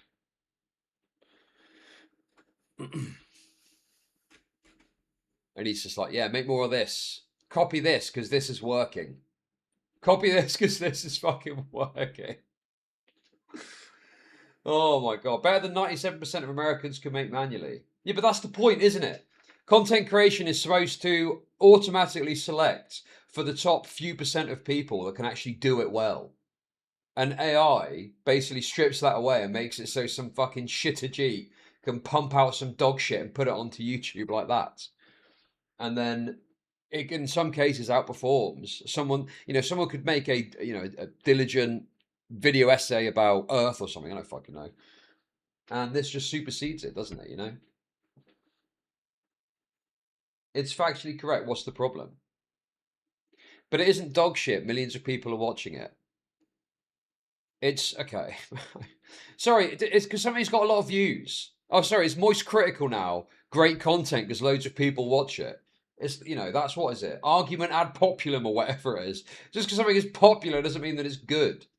And clearly, as based on how YouTube has been moving recently, it's having a negative consequence on the YouTube ecosystem because they're now having to up the amount of time, and that's on top of small creators getting raped by these retarded policies that target them rather than these kind of dog shit AI channels, and they end up getting demonetized for inauthentic content because the AI falsely assumes it's AI. Because the thing is, they innocently walk into these traps of it, what the AI is looking for. Meanwhile, these AI channels are taking specific actions to circumvent these measures so they don't get caught by it. People like Coldplay and voted for the Nazis. True. Leave Charlie out of this. No, I don't. I'm being a bit harsh about Charlie, really. You know, Charlie has done well. You know, he's done well for himself. I don't really like his content normally, but I saw he made a video about this YouTube thing, so I thought I'd watch it. But obviously, you know, he's just fucking laughing, isn't he? He's fucking laughing. On his own format, and he literally used it twice. So the thing that I don't understand about most of those channels is the moment you have an outlier, you just double down on it. Like, stop experimenting, stop thinking about like what's new I can build. Like, just literally double down and squeeze the most out of the formats that work for you. So this format can work not only for space and planets, but you can also put different eyes with different color and talk about human body. This way, just literally using a split thumbnail with two circles of a different color, I think it catches attention almost instantly. Niche number 6, and we are back to very simple AI visuals. Let's see why my team decided to add this channel to the list. Probably because 2 weeks ago it did 250k views on a video. AI again, religious it goes slop. to the bottom of the pyramid for sure, and this is not something that you will monetize or blow up with for the long term. We already had a niche, a Bible niche in this digest, which again gets to show that there's plenty of people already tapping into those niches. So no matter how good your ideation is, no matter how good are yours. Chud, it's gotten so bad they're making AI CSAM. It's not even fun anymore. Oh, wait. Isn't that right up your street, Mahawker? I thought you were some sort of pedo, no? Boomers, yeah, dude. People do just eat it up, yeah. And I mean, YouTube they do need to get a handle on this, because I don't want to be hysterical about it, but I do think this is like a big threat to, you know, to like what YouTube represents. So that's why they make. I mean, the changes are fine if this is what they're targeting, but I just think I don't know if they're going to be able to keep up with it, man. There's going to be some new measure to circumvent this stuff, you know. And also, there's going to be people that are all supporting each other and stuff. There's clearly people out there in these Telegram groups that are talking about a game in the system. Scripts, it's just too crowded and saturated for you to make any significant income. So these are the niches that are capped at about $3,000 to $4,000 a month. What's the name of the fucking CEO? What's the name of the CEO? We're not watching the documentary, we're reacting to it, to be clear. What's the name of the CEO guy? He's a fucking Indian, isn't he? Oh, dreadful.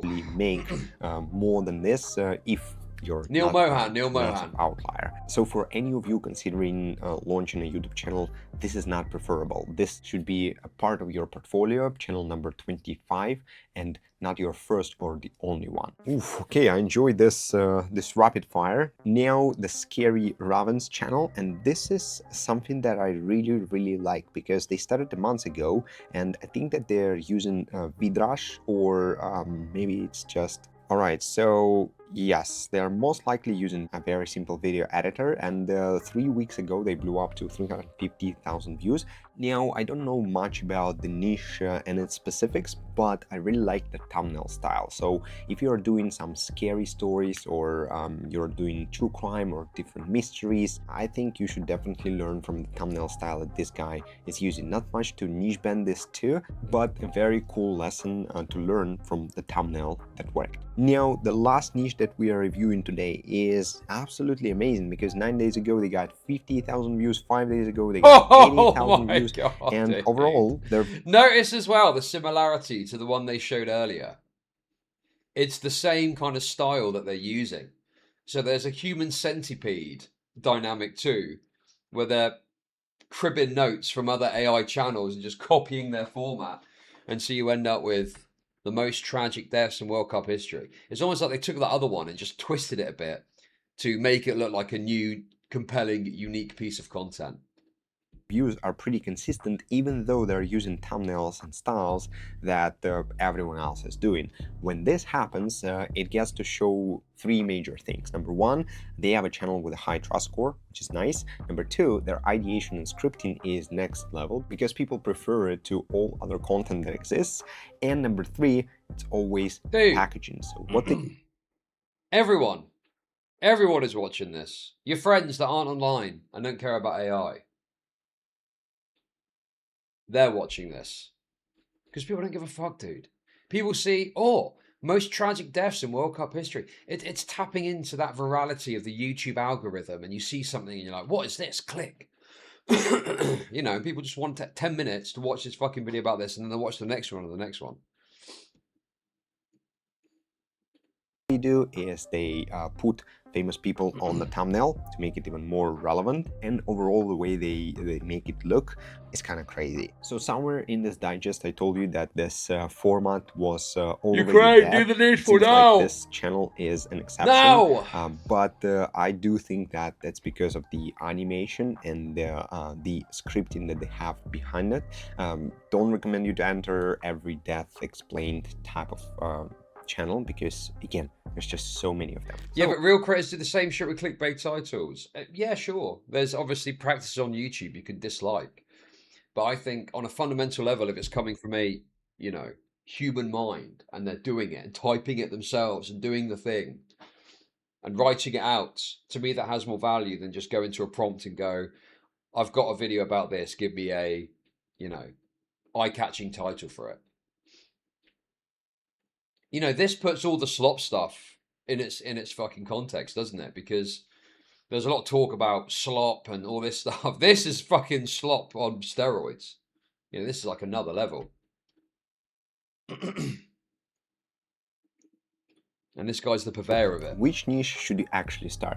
The answer depends on your capital, production skills, risk tolerance, and which proven format you can bend into the market where it has never been used before. So for those who are coming to my niche bending marathon, I prepared this decision-making spreadsheet that will literally tell you whether you should or should not enter the niche before you spend any money or time on it, making sure that you get the validated niche within 72 hours or less. And overall, the niche bending marathon is going to be so massive. We typically have up to 300 people who come to those events, and we're making this one special. So if you want to grab a seat and join the most important YouTube event before Q4 begins and choose your niches live together with me from all of the lists that I've prepared for you using our proprietary AI software that only our coaching clients have access to, then click the link in the description, save your spot before we increase the price, and I'll see you there live on August 21st. Niche bending marathon. Find a 10K a month faceless YouTube niche in 3 days. Fucking hell, dude. And yeah, they're trying to get people through the door for Q4 because that's when the ad rates increase on YouTube because of Christmas. How much does it cost? Actually, not too much. Only $127. And that's for a 3-day event. But then I guess this is all online.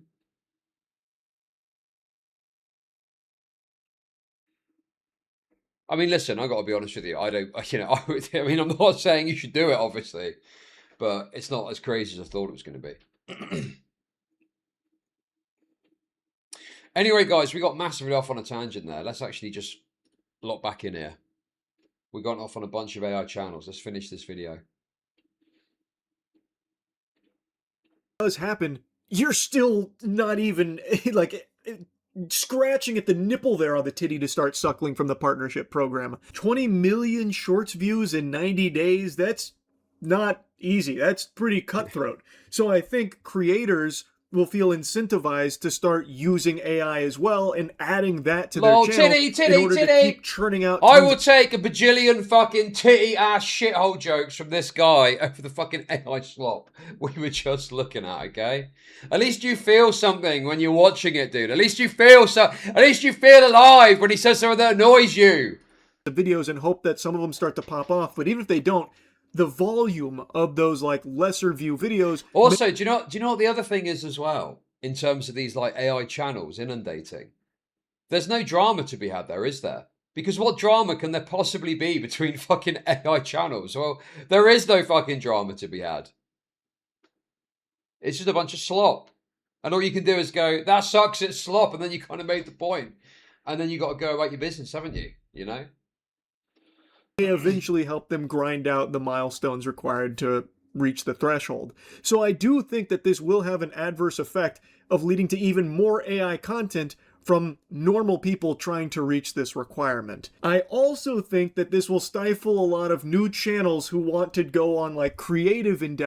Yeah, but then that was the interface. Well, that's true, actually. I'll give you that. Yeah, Call of Shame is the exception, sure. That was a drama. I will say that was a drama.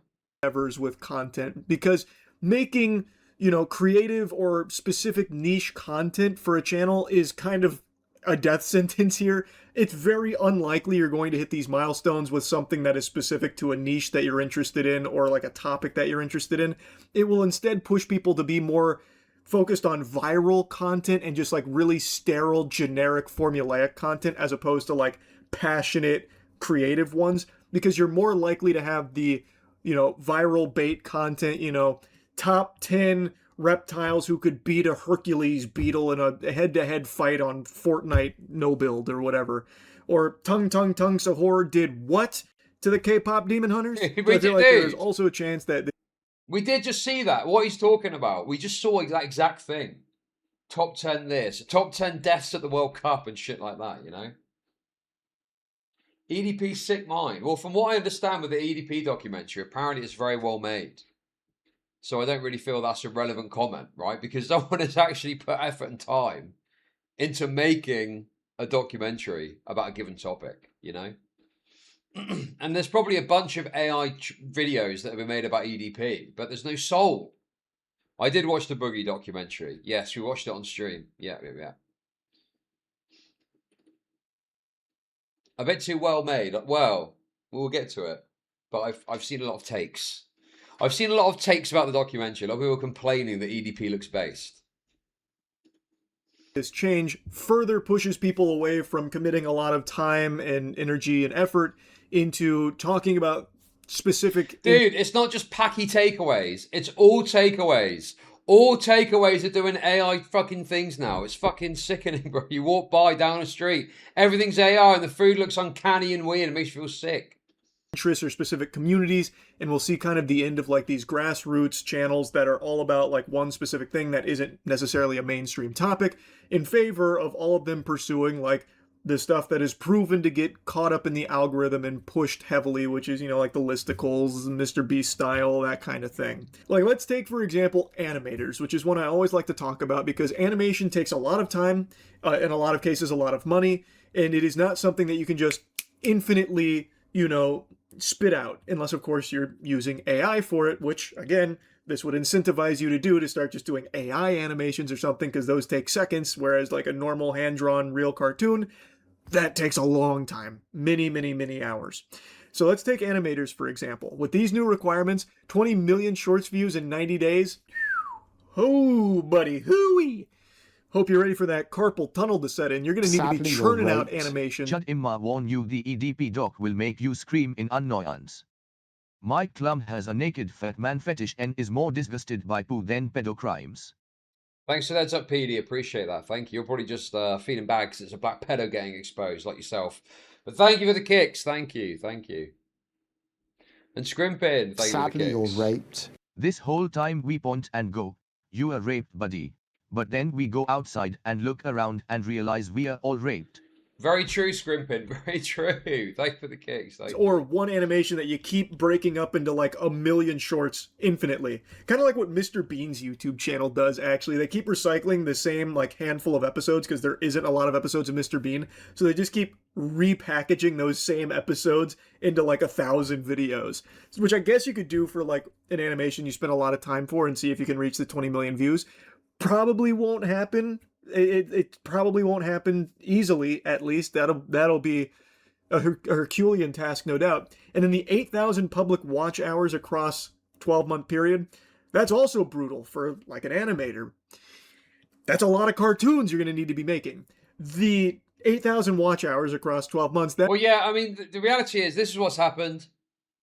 YouTube has very tragically and unfortunately left itself vulnerable to AI slop content. People are taking advantage, and YouTube are now using a hammer. Well, not what's the right way of putting it? They're basically putting in place measures that affect people, the good-intentioned people that aren't doing AI, and they're getting impacted by the kind of, you know, side impact of trying to target this AI stuff. Yo, thank you for the raid. Thank you. Appreciate it. Thank you. I mean, it's funny to joke about the Indian, but it's not just Indians. Let's just be honest. It's funny to joke about it, but it isn't just fucking Indians, man. There's whites doing this too. You know, anyone that is otherwise inclined can just get a fucking bit of advice and click a few buttons. Before you know it, you're pumping out AI slop. You know, even Westoids are getting in on it.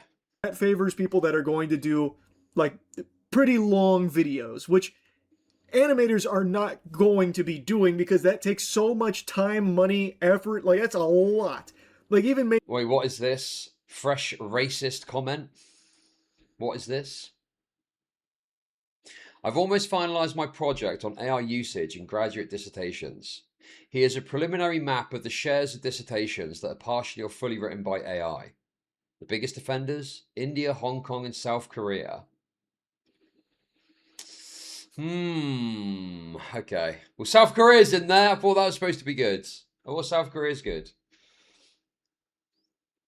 This is AI dissertations, though. Just to be clear, okay? AI dissertations. Not YouTube slop videos. Making a minute high-quality cartoon is a lot of work. And if you're gonna try and like make the 8,000 watch hours, you're gonna need to be doing a lot of those like minute-long cartoons, or you could prioritize doing like really like cheap and quick animation, you know, like story time type animation where it's only a couple of shots and only a little. Also, dude, this all just incentivizes people to just become an AI slop purveyor too. What is the incentive to actually do it the right way now, unless you're already there? You know, if you can farm out a bunch of AI in a way that avoids YouTube's detection, you just got to do that, aren't you? Why would you fucking waste your time drawing shit when you can just get an AI to do it for you? Fuck artists, bro. Dude, that's so short-sighted, though. That's so short-sighted. There's people that will make good stuff that could make something out of YouTube, and now it's harder to do so because a bunch of AI slop purveyors have made it worse.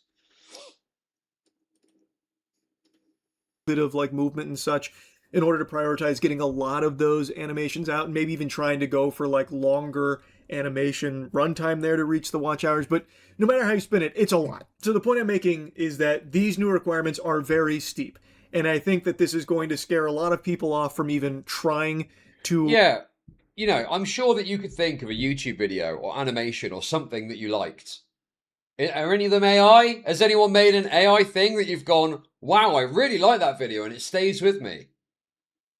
Like, that's the point, isn't it? None of this shit sticks with you. None of this stuff stays with you. It's like fleeting. It's like a fleeting thing. And then it's gone. There's nothing of substance there that stays with you for a long time that you remember, you know? And this is, you know, unfortunately, YouTube is struggling to deal with this. And, like, now they've implemented this change, which is only going to hurt people who actually might do something and incentivize more AI use, because their AI way of checking is dog shit and affects a bunch of people that it shouldn't affect. It's just a fucked situation, man. Make, you know, very specific content or animations. Like, I do think it's going to push people towards just doing the standard viral content, or even utilizing AI slop themselves to try and grind out these milestones. And I'm not even entirely sure if this is going to really stop these content farms from churning out AI slop, because they might not even be affected all that much, because they can make hundreds of videos a day and just have them plastered everywhere and probably get there in the deadlines. Maybe they get taken down before then, but maybe they don't. In a lot of cases, they don't. So I guess we'll see the effects of this come next year. But that is a significant change to the partnership program requirements that kind of came out of nowhere. Like, I can't say I'm overly surprised to see them changing eligibility for it, because like I said, there is a huge issue right now on the platform with all this AI slop that does keep meeting the partnership requirements, the threshold there, and is farming AdSense from YouTube with inauthentic, fake, phony baloney garbage. So like, I'm kind of not overly surprised that they're doing something to try and fight back against them getting monetization. I just wouldn't have expected it to be like this big of a jump off rip like that. That did kind of catch me off guard. Anyway, though, just wanted to blabber about it a bit. That's it. See ya. Oh my god, dude.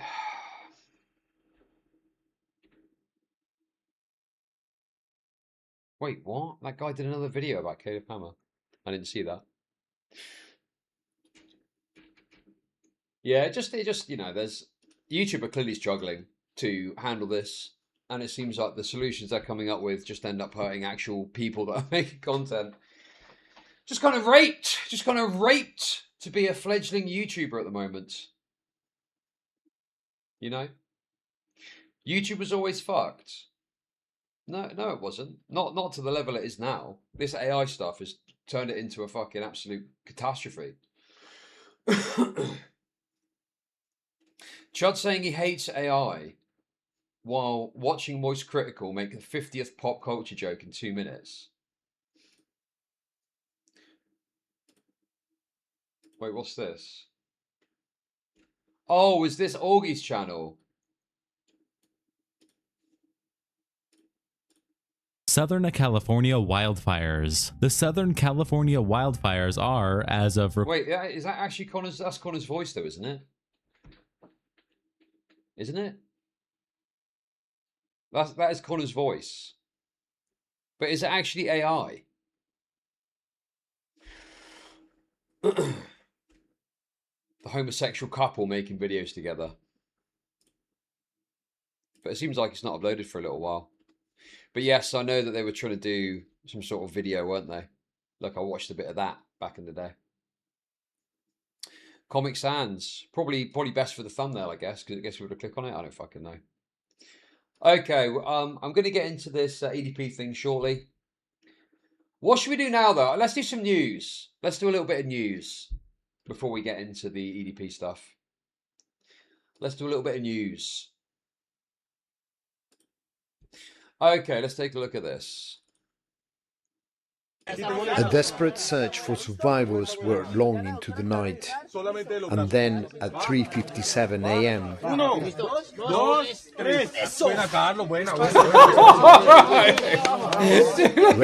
at the way they tug that little fella out like that. Look at that. And then at 3:57 a.m. Just woo. Woo. He's training, bro. Dude, this guy's training for crossing over the fucking border, the southern border, or the northern border for him, I guess. He's training. He's getting ready, slipping through the dirt to get to a better life. Rescue workers find life under the debris.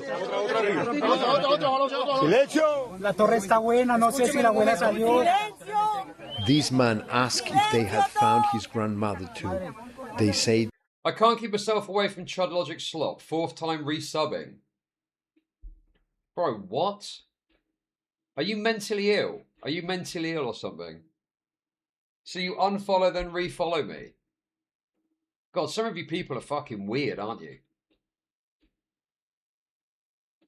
they don't know.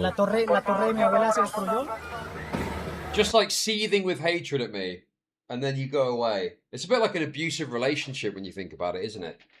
And you come crawling back. You come crawling back to me. The window for finding more people alive is closing quickly, and everyone knows it. The people of Cali tear away debris with their bare hands or whatever they can find. Now, the problem with this is you can't really see the buildings collapsing. That's what makes it good. It was funny seeing the little fella pop out. But unless you can see the videos actually collapsing in real time, it doesn't have quite the same energy to it, you know? There's no time to wait for specialist machinery or experts. It's now or never. These scenes were playing out across several Colombian cities overnight. Here in Pereira, workers call for silence.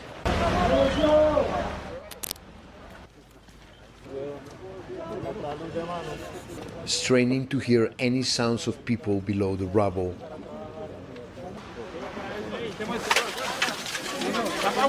Then They just the look like they're search helping continues. each other. Very unfortunate. As the sun maybe the rose, destruction's we gonna be. drove through the battered streets. It's eerily quiet. There's a curfew in place. Pereira is only 35 miles from the epicenter of this earthquake. Many of these buildings had no chance. Fucking A hell, woman asked, dude. Right. How do they make buildings in Colombia? I don't know what their standards are like. I'm assuming bad. Sadly, you're I'm assuming raped. poor. Aye, Cabrin. Get out of the dirt, Cabrin. We have meth and people to move to the US carbon Cabrin. Thank you, Cosmic Salmon. Thank you for the kicks. Thank you. this earthquake, many of these buildings had no chance. A woman asked the security guard if he knows about some of her relatives. Okay, here we go. Now we're talking. Now we're fucking talking. Lovely stuff. Holy fuck, dude, that's mental. It's like a movie. It's like a fucking movie.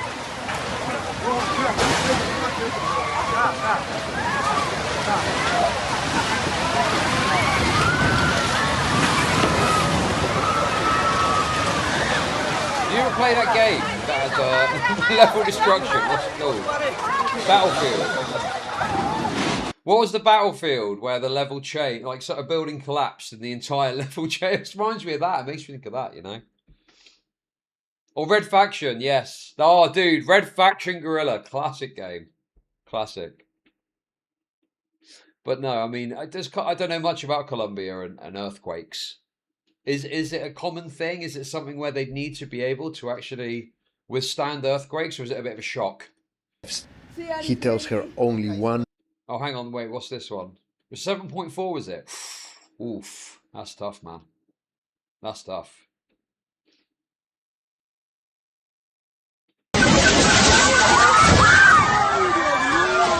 Wait, what? Was there someone under there? Fuck! Dude, wait a second, is that a child or an old person? Is that a child or an old person before I know what to think of it?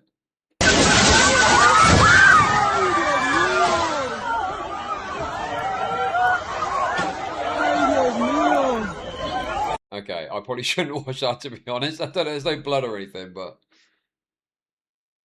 That was fucking crazy, man.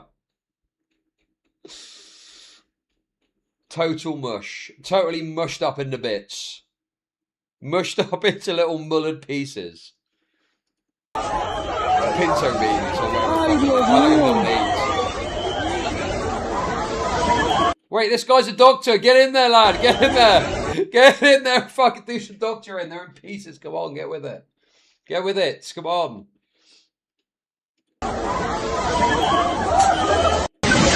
That is, tough to watch, man. See, this is the real content from the earthquake. This is what you want to be watching. Let's just shake it a bit. This one's alright. What? Oh, no. Wait, what? Was that a road? Was that a... Oh, no, it's another house. I couldn't see everybody. That's someone else's house.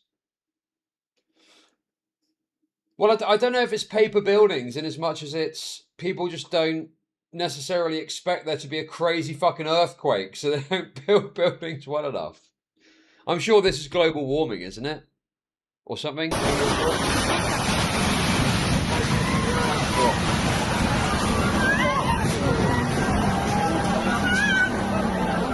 Yes, very good. It's my house, isn't it, right? It's my house, right, guys? It's my fucking house. Get it? Get it? It's my fucking house. Oh, very good. Very good stuff. Thank you for that. Thank you. Thank you for that. Appreciate it. Okay, let's do a bit of a brick poll. So I said I was done talking about the Black Professor guy, but there is an update that I thought we'd have a look at. So Dan Needle, my favorite tax nerd guy, released the letter. So there was a paper, and they were going to write about this guy being a total fraud. Okay. And he hired a law firm to threaten them, to make legal threats against the paper. Look. Why was the Jason Arde story broken by a racist blogger? Oh, they're not going to like that one, Dan. They're not going to like you calling him racist, even though he's talking about how good they'd be in entertainment. They're not going to like that one. And not the mainstream press. Because Times Higher Education was intimidated off the story by a letter from notorious libel firm Carter Ruck.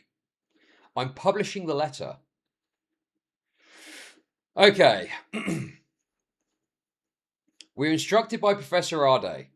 We write a response to an email from Times Higher Education, Jack Grove, sent direct to our client at this time, entitled Formal Request for Comment. Okay, reset the bars. I wasn't going to until... Okay, fine, I'll do it now. Fine, I'll do it now. We'll continue the grift, as requested. I mean, this is, very troubling that this was prevented from being exposed by a normal paper because he got a law firm to write them a threatening letter. There we go, there we go. Wait, there we go. Woo! Thank you for the kicks, guys. Thank you. Okay. Formal request for comment, right of reply regarding plagiarism allegations. We will address the specific allegations in due course below. Please note that the letter is marked not for publication and refers to the matter which are being provided to you off the record only. Where private information is referred to in this letter, it is explained accordingly. While you have agreed to extend this deadline, it is important to note that the 19th September inquiry initially provided our client with 1 working day to respond to very serious allegations going back over a decade. In the circumstances, this is clearly not a fair opportunity to respond. Professor Ade is a distinguished and highly respected scholar of race, inequality, and education. His research explores race inequalities and the long-term impacts of racial discrimination within the education sector, topics that are closely tied with his personal pursuit to improve the representation of Black, Asian, and minority ethnic people in higher education. Our client's contributions to this discipline have earned him numerous academic accolades and esteemed positions at leading universities within the UK, including being appointed as Associate Professor in Sociology at Durham University, Professor of Sociology, Professor of Sociology at Glasgow and Cambridge. As a leading academic, I mean, the problem is that we've obviously had a lot of lawsuit stuff recently. This is like another example of this happening, right? In which someone who is a matter of public interest hires a legal firm and gets them to write a letter to a paper. The paper's not interested in getting into a legal fight, probably because they don't have much fucking money, so they don't fucking bother publishing the story. And Carter Ruck are well known in the UK for being extremely aggressive when it comes to this sort of thing. Like, they're the kind of firm that will do slap, because we don't have any anti-slap stuff here, so they'll do slap lawsuits, they'll tie you up in motions, they'll make it so that you can't meaningfully respond unless you've got like a fucking bottomless pit of money. So getting a letter like this, particularly for an outlet which I'm assuming probably doesn't have massive amounts of money floating about, it's quite a niche subject and topic. They probably don't have a war chest with which to fight something like this, and for the sake of it, they just won't publish it. It's the, what is it called again? The chilling effect. Just the fucking chilling effect, dude. It's a chilling effect. As a leading academic, Professor Ade's professional reputation is of absolute importance to him. It underpins the credibility of his research, it is crucial to his progression in his field of study, and it instills confidence in those he teaches and mentors. From a personal perspective, his career is extremely important to him. He is the breadwinner for his family and has been so for 20 years, and his children, family, and friends rely upon him for financial support, including redacted. Our client family's financial situation is clearly private information. Okay. Your inquiries. The September 19th inquiry is the latest in a sequence of inquiries that our client and the University of Cambridge, his employer, have received from your journalist, which threatens to publish a story. Threatens to publish, oh my goodness gracious, a story scrutinizing his academic integrity and makes very serious allegations in respect of his academic conduct. Those inquiries are set out below. On 25th of June 2025, our client received an email from you alleging that his journal papers, made in 2023 and 24, failed to acknowledge overlap from a previous paper he published in 2020, and were missing scholarly attributions, mainly for the work of researcher Anja Memon.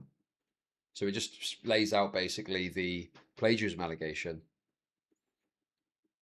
We're instructed that the Faculty Communications Officer at the University of Cambridge responded to your 25th June inquiry. You were advised that our client's paper underwent 2 peer review processes. So how the fuck does that work, dude? These were very explicit examples of plagiarism.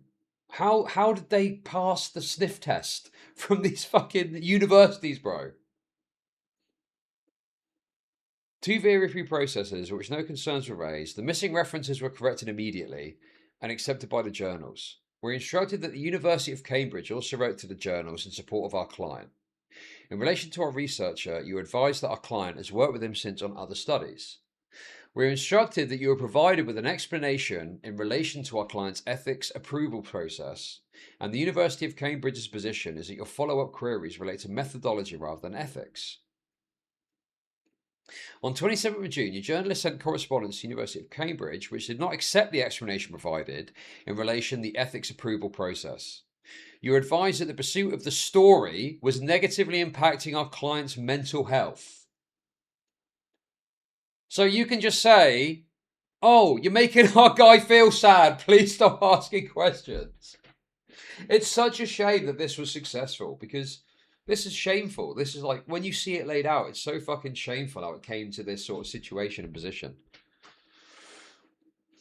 Notwithstanding, your journalist stated, I don't think I can really drop the story based on what I've heard so far. Frankly, this is not an acceptable response in the circumstances. Your journalist ought to have set out his reasonings as to why this was a matter of sufficient public interest, particularly in light of the responses already provided by one of the leading universities in the country, to override our client's health and well-being. Oh my god, dude. Crazy that this worked. Crazy this fucking worked. Yeah, he's feeling sad. Stop asking questions or we're going to bury you with a lawsuit. Oh, okay, we won't publish it then. You will already be aware from publicly available sources about our client's neurodivergence and developmental difficulties. Oh my god, he's neurodivergent. He's a neurodivergent minor. He's a neurodivergent minor. He's a neurodivergent minor. Please stop. On 11th of July 2025, your journalist sent correspondence to the University of Cambridge raising questions about our client's CV, specifically why prior employers were not mentioned in his biography. Questions were also raised about a book which Professor Ade authored and his charity fundraising efforts addressed below, matters irrelevant to his role at the University of Cambridge or his published research work. So you see here, what does it matter that it's not relevant to his work at Cambridge? The overall picture here and the overall dynamic is that this person has lied throughout their career about things and has lied publicly about things. So even if it's not relevant to his work at Cambridge, is it not relevant to ask, about stories which have got some sort of evidence, which are bullshit? The non-speaking thing is basically disproven. Yeah, I mean, the thing is, it's an extraordinary tale, and I don't know much about it. I've not looked into that part of it at all. And it is true that some children are non-verbal, but the entirety of the story just sounds so preposterous. Non-verbal till 11, learn to read and write at 18, go on to get a PhD. That just seems totally preposterous, doesn't it? Okay. On 15th July 2025... your journalist sent an inquiry to the University of Cambridge in relation to a talk our client had given at University College London.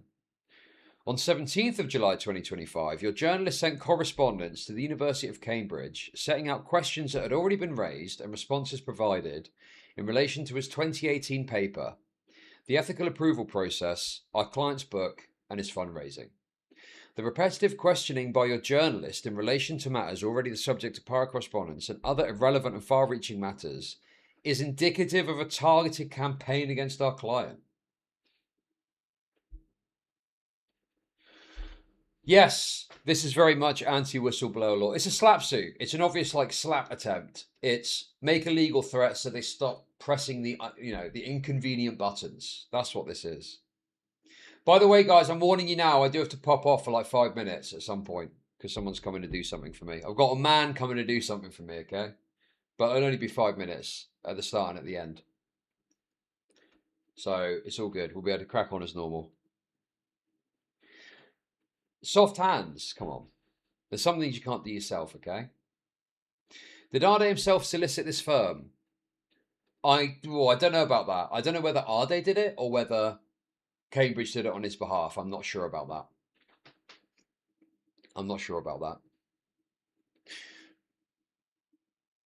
Okay.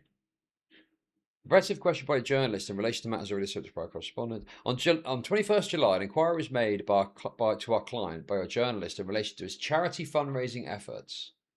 A subject matter related to his academic research or teaching position.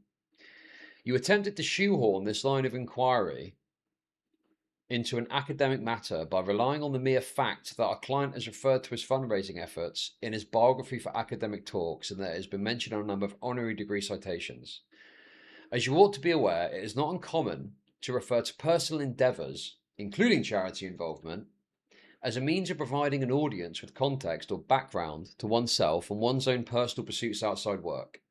To try and construct a story or draw incorrect inferences about a client's academic integrity by reference to unconnected and unsubstantiated matters is neither fair nor balanced reporting. Yeah, this is a total, like, bear in mind as well, this is in conjunction with the Metropolitan Police, the journalist being reported to the Metropolitan Police, them conducting an investigation and then calling him and saying, stop trying to contact him, you know? But this letter is what led to the whole thing getting shuttered by the publication and deciding not to publish it. So the threat was successful and they decided not to go ahead.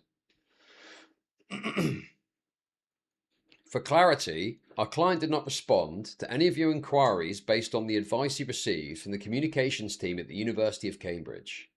He has been informed, however, that the University of Cambridge did respond to select inquiries. Our client is concerned by Times Higher Education's muddled approach to inquiries pertaining to his academic record and expertise. They appear to... Does it make you proud to be British? I mean, I'm not really into this academic stuff, obviously. It's not really my thing. But I just assumed, wrongly it seems, that Cambridge were kind of on the ball and on top of things and were like not completely raped by, you know, stupid shit. And then this comes out and I'm like, oh, it seems like there's a problem here, you know? It seems like there's an issue here. Okay. They appear to originate from a source who does not understand the academic process, for example, the ethics approval process, and as such are not questions which either the University of Cambridge or our client can properly answer. Where responses have been provided about methodology and best practice by the University of Cambridge, one of the country's leading academic institutions, your journalist has refused to accept those responses. We are instructed that your journalist has also sent several freedom of information requests to institutions connected with our client. While our client does not know if this is fueled by your journalist or as an anonymous source, our client has serious concerns about this aggressive approach, which is again dealt with towards the end of the letter. So this is, to be clear, journalist doing journalism, doing freedom of information requests to figure out what is going on with this guy because he's got this, you know, absurd high level of plagiarism. And then he's got a law firm and the law firm is complaining about him engaging in journalism. So, and again, Carter Ruck are well known for this. You know, journalists know all about them because they're common for these sorts of tactics. Very typical of them to send these sorts of letters. You know, they represent people who want conversations about them shut down. The 19th September inquiry now seeks to advance very serious allegations of suspected plagiarism in our client's PhD thesis, published as long ago as September 2015, which was undertaken by Liverpool John Moores University. As an academic, our client is not averse to criticism, nor does he wish to stifle the legitimate voicing of opinions of those who may disagree with his work. However, the fact that our client's published work, spanning the last decade, is being called into question, and that his 2015 PhD thesis is now the subject of a complaint made by a journalist to our client's doctoral awarding university and current employer, appears to suggest there is an axe to grind against our client personally. This is a journalist for like a academic newspaper. What are you on about, dude? This is like their bread and butter. This is the stuff they do all the fucking time. What do you mean personal axe to grind? Yeah, if it was like some crackpot that was just harassing him, fair enough. I can see the point of something like this. But it's a fucking journalist, dude. It's a fucking journalist. Our client feels that these repeated inquiries are a campaign of harassment against him, of which have no bearing on his academic career and seem to be raised solely with the aim of sullying his reputation. Bear in mind, now this has all come out, he's quit.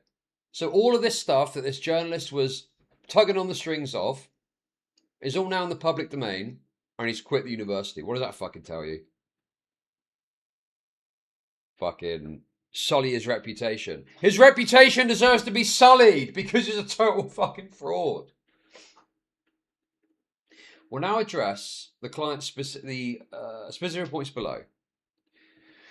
In the 19th September inquiry, also bear in mind this letter is off the record. So they're saying you're not allowed to use this letter in your reporting. So they're also kind of putting the veil of secrecy over it too. In our story, we will explain how broader concerns over suspected plagiarism in some of your earlier research papers led to our publication to undertake Turnitin checks on your 2015 doctoral thesis. The analysis flagged numerous examples of plagiarism, either verbatim, near verbatim, or close paraphrase. Firstly, the genesis of these broader concerns remain entirely unparticularized. It is not clear what the nature of those concerns are, when or how they were made, and by whom. As for Turnitin, we know that no similarity score is provided in relation to our client's PhD thesis. Without this information, it is difficult for our client to assess the severity of the allegations being put to him. We're instructed by our client. So if they're saying we're instructed by our client, even if Cambridge made the introduction, presumably this is then our day working with them directly. Am I understanding this correctly? Since 2017, has supervised PhD students and examined PhD theses. That a similarity percentage between 0 to 20% is generally accepted as low, and indeed acceptable score from Turnitin, and any percentage within that range is often the result of a relatively inexperienced researchers not referencing correctly. More prevalent in social science subjects, such as our clients. Our client had only been reading and writing for 9 years at the time of starting his PhD thesis, something which his PhD supervisor was aware and recognised, and at the time, it was exactly that. A PhD student, not a career academic. Of course, with time and experience, he's become a more astute writer and researcher, as is the case for anyone who progresses in their career within academia. Is Turnitin like a common plagiarism checker or something like that? For the avoidance of doubt, our client vehemently denies the allegation of plagiarism. To state otherwise, as you evidently intend to do so, would be highly reputationally damaging to our client.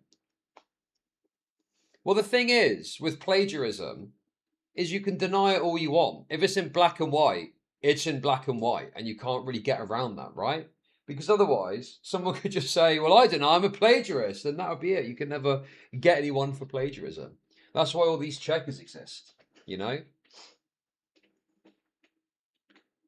You seem mad. I'm a little bit mad, to be honest, yes. I am a little bit mad.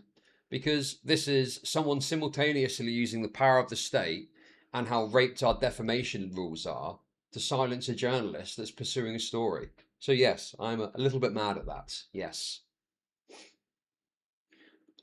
We were instructed that, following the 19th September inquiry, our client has arranged for his PhD thesis to be independently peer-reviewed by individuals at the University of Cambridge. As part of this review, his thesis has been run through CopyLeaks, a similar plagiarism detector, and returned a result of 2.6%. Scribbler returned a percentage of 7%. Our client has also processed himself and received a similarity result of 6%. As set out above, none of these scores are sufficient to substantiate an allegation of plagiarism. So I don't understand the difference between these two kind of dynamics here.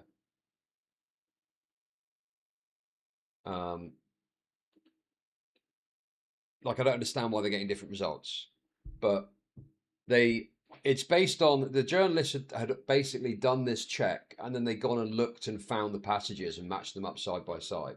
And obviously it was this Kofnas racist guy that was leading the forefront in pushing it, which is why I got disregarded at first.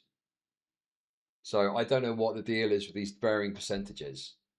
My assumption is it's like legal obfuscation or something like that. They basically found a measurable way to create grounds to kind of undermine or dissipate the criticism of their client here. As a result of the complaint, and as our client considers right and proper, the University of Cambridge has advised it is undertaking an initial screening of the complaint to determine whether it should be formally investigated.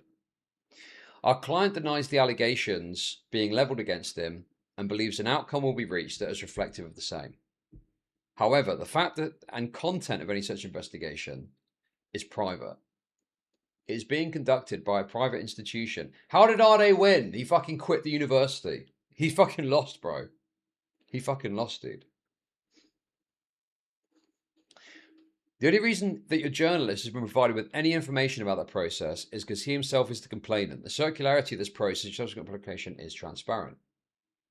As you all know, the publication of the fact of any potential investigation similarly is likely to cause our client serious reputational damage.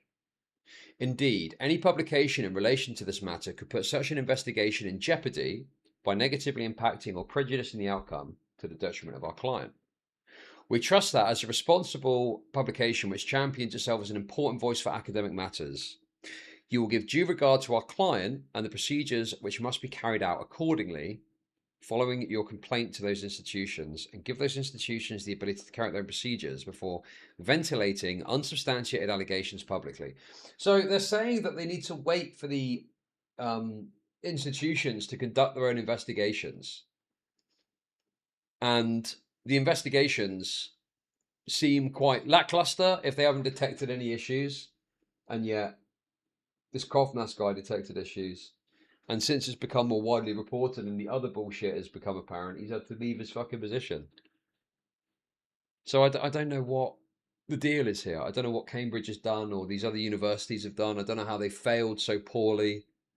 You know, I find it hard to believe that it's as simple as, oh, it's a black guy, so just ignore all the evidence. That seems preposterous to me. So there must have been some thing happening, some sort of ignorance or some sort of disregarding of something. I don't fucking know. Yes, his memoir just came out. Yes, his memoir was just released. Okay. This is particularly so given that our client may be vindicated by these institutions, an outcome which is unlikely to result in press attention to sufficiently mitigate the damage caused. Since his PhD thesis and becoming an academic, our client has made a notable contribution. Yeah, I know about the Kovnas guy. He's a race realist, so isn't this? Yeah. Well, I mean, the thing is, as Dan Needle is pointing out here, you know, the reason it was this guy that was at the forefront of this was because an actual investigation got shut down with police investigation and legal trickery. So it wouldn't have been Kovnas leading the way if these guys had published what they had to publish last year. You know? So it's like, this is the consequence of this sort of behavior, is you end up with actual papers that have got no racial bias or dog in the race. So they don't fucking care if he's black or white or whatever. It's irrelevant to them. They're just talking about issues in higher education.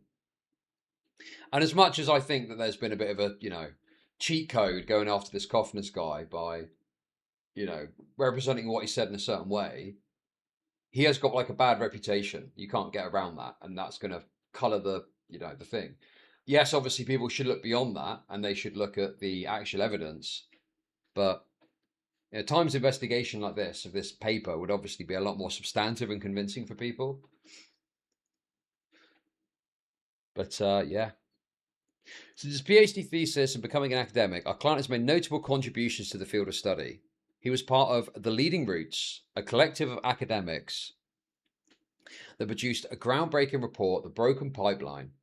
This report led to the government providing £8 million in funding to the Office for Students, which strengthened the academic pipeline for BME in 2020. Interesting. I wonder what month in 2020 that would have been.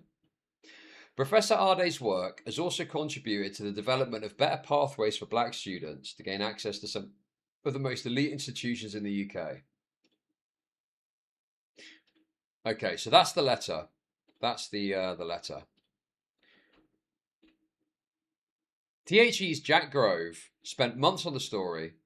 He first put the allegations to Arday in June 2025. Arday never responded. There was correspondence with the university. On 14th of September 2025, Grove alleged Arday plagiarized his PhD thesis. This prompted the Carter Ruck letter, which is what we just read there.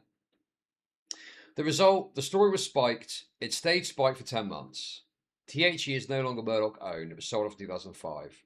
It doesn't have a national newspaper's legal budget. So that's the one thing I was a bit unsure about.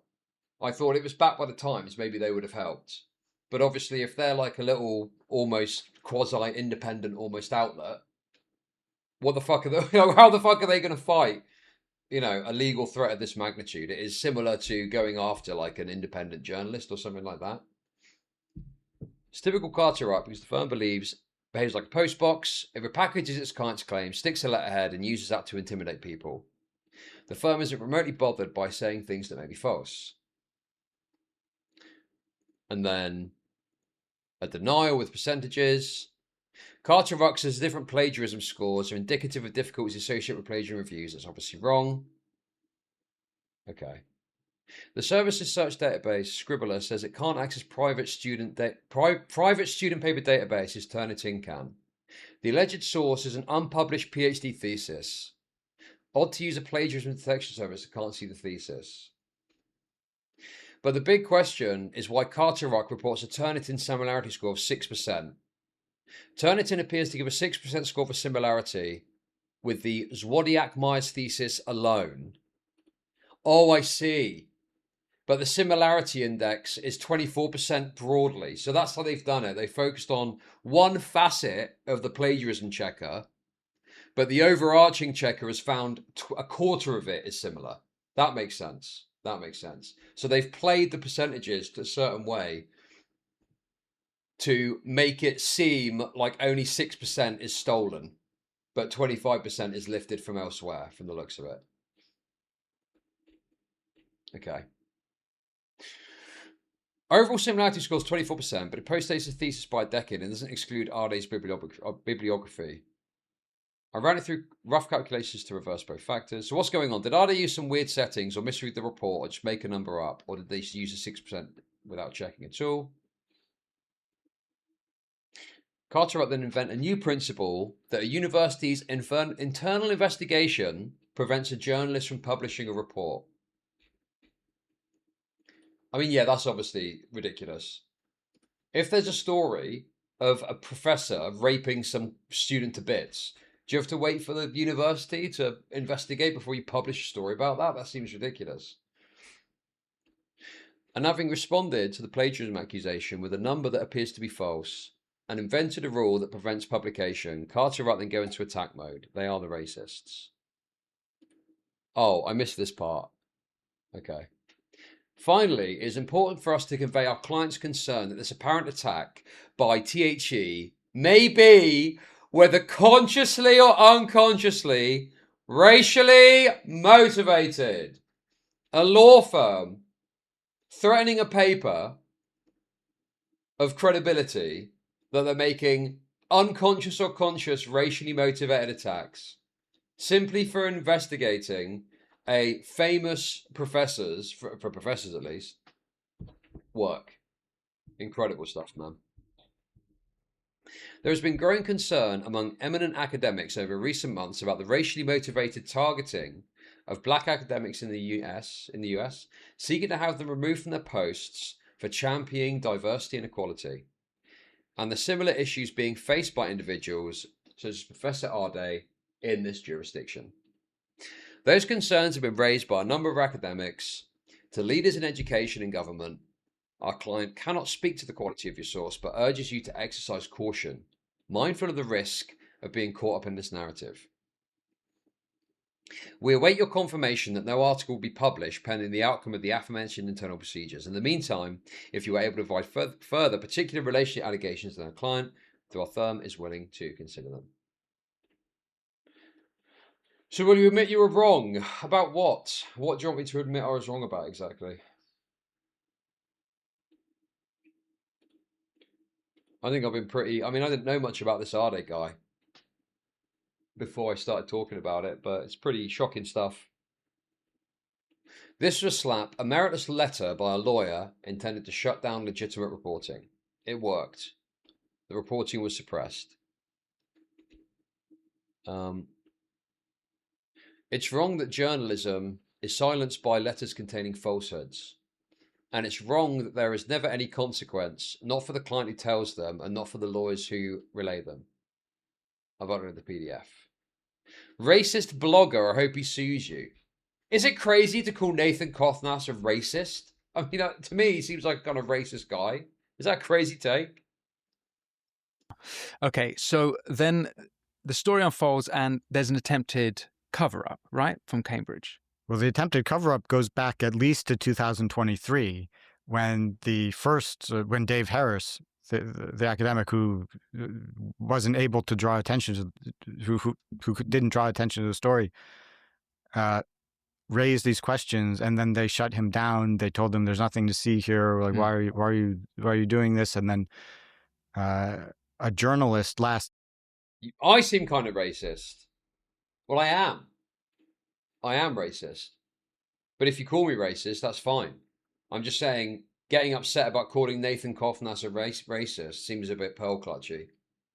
Just calling him a racist. Oh yeah, probably is a racist, isn't he? year at Times Higher Education also got a letter from Carter Ruck, which didn't make explicit threats, but it was obviously implied that if you go through with this story, and that was just focusing on the plagiarism. That's Grove, right? Yeah, Jack Grove. Jack Grove at the Times. So he'd been following this story as well. That was Times Higher Education. That's right. Yeah. Okay. So he followed the story, but the story got spiked after that. So he did nothing with it. I wasn't aware of his story until just a few days before I published the Substack article, because before I published. But all this has to do with him being black and why he's off limits from scrutiny. When have I said any different? Dude, I've said from the start that this guy, that all the framing of this guy as the poster boy of DEI is the reason this happened. And Cambridge have taken a shortcut to diversity by taking on a black guy that looked good, that had a big press thing going on, you know, off the back of it. I've never said any different. When have I said that it's not because he's black? It is because he's black. That's the reason this is all fucking happening. I emailed several people asking for comments, and then he heard from one of them that there's this guy Koffnass working on an article, and then after that I learned more information about it. He was investigated by the police and scared. Well, that's true. So Arde called the police on Dave Harris, the first person to raise questions, and Jack Grove, the journalist who was asking questions. Maybe other people too. I don't know. But and you?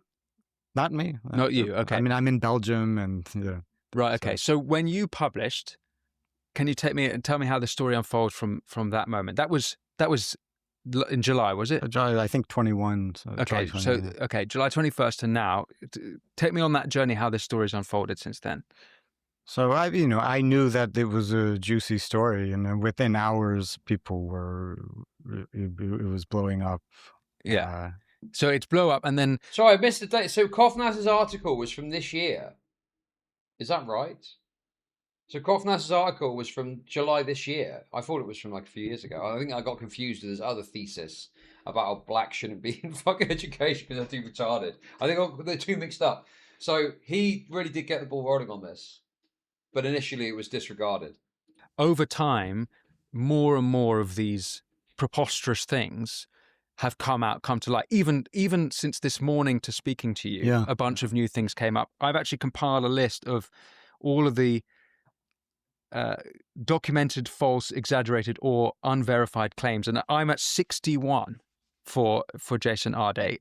Things, as you've mentioned, a couple of them, but he claimed to play for Crystal Palace Football Club, that he claimed to have been attacked a couple of times, but there's no evidence of that. There's sort of it claims that he was a star snooker player. I mean, it's just this guy is clearly a pathological liar, and well, it seems to me that he's a pathological liar because this is almost psychopathic. Like the list, it's just never ending, right? So. Dude, yes, he is that kind of guy, isn't he? He is that kind of guy that will just tell you a bunch of shit, and most of the time people go, oh yeah, all right, mate. All right, whatever, to the whatever bullshit they're trying to spout. But this time round, people were like, oh, let's get you a TV interview. Oh, you didn't speak till you were 12, and then you got a PhD after learning to read at 18. Oh, let's get you on the TV right away. Oh, Cambridge scholarship. Here you go, sir. No problem at all. We could do with a couple of blacks in the faculty. Okay, guys. It is Jay from the Inbetweeners. Yes. Right, guys. It's time. I've been looking forward to this. Oh, guys. I've been looking forward to this, man. I've been looking forward to this over the last couple of days. I've seen all the discourse about it, and I think, I'm going to be honest with you, I think I was wrong about what this documentary was going to be. Because I thought the documentary was going to be EDP's a bad pedo. EDP's a bad pedo. Okay? But apparently, it's not just EDP's a bad pedo. They also get a bunch of content creators on the hook for fucking things up. And Alex Rosen's responded, and he's pissed off about getting criticised. JIDEON's released a fucking response video. So I'm looking forward to this, and it being a little bit more complex than just EDP is a big fat black pedo. And I've got to be honest with you, I've heard comments of other creators covering this that are a bit hand-wringy, okay, and a bit like, oh, you're making a pedo look good. At the end of the day, EDP's reputation is in the fucking dirt, okay? Let's be fucking honest. So having a bit of a laugh about him saying base things, I don't think is an issue. So I'll see what I think, and I'll be honest if I think that, you know, taking it a little bit too far. But I think there's been a lot of kind of overstated hand-wringing about this. I mean, let's just have a fucking laugh. Let's have some fun, dude. Can we not have some fun laughing at a black pedo? Here's the issue with EDP. He's a funny black guy. You know that there's some black guys who are like shit talkers. They could talk a bunch of shit and they're just funny. He's got that kind of energy about him. Anyway, guys, without any further ado, let's begin. Let's begin. The sick mind of EDP 445. Let's fucking get into it. For everybody watching this documentary, I want you guys to take away and come away with, I am not what the fuck they say that I am. I'm a strong-ass motherfucking soldier, and none of you fucking faggots can break my ass because I'm still standing, bitch. If you haven't got problems, I feel bad for your son. I got 99 problems and a bitch ain't one. Dude, how could... I've seen all these people that are like, oh no, like, what is it, Moist Criticals on the bitch list or something, and he's like, oh no, you don't understand. If you're a fan of me, I think that's bad. Dude, you can't win against this. A pedo mogging you. You're fucking raped, buddy. It's over. Just take your fucking raping. Take your fucking raping, dude. As long as you're not a minor. Tip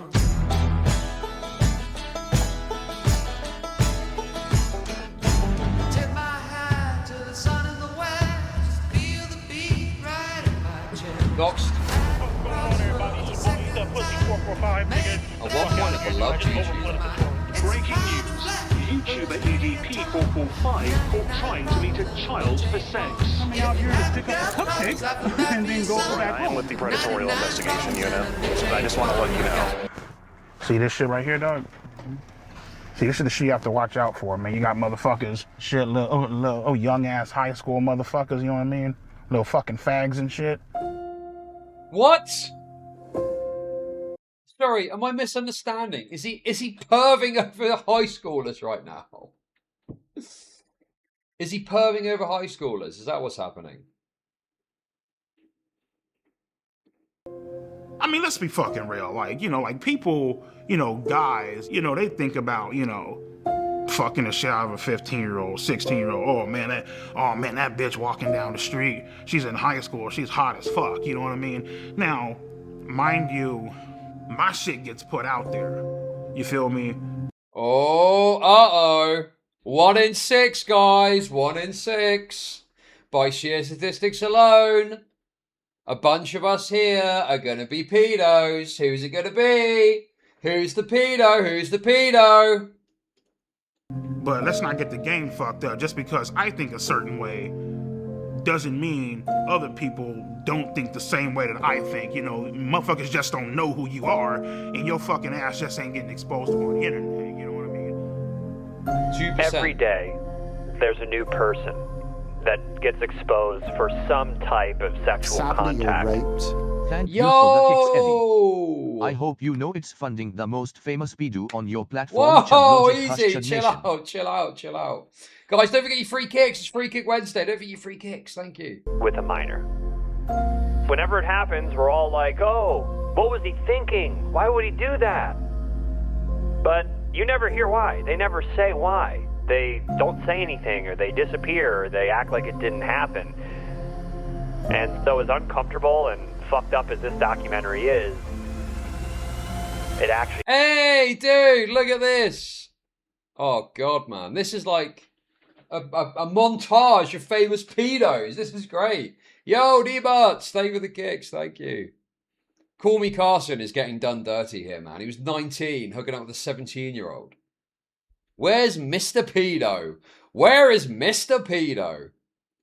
You got Mini Lad there. I can see Mini Lad. Is that what's his face?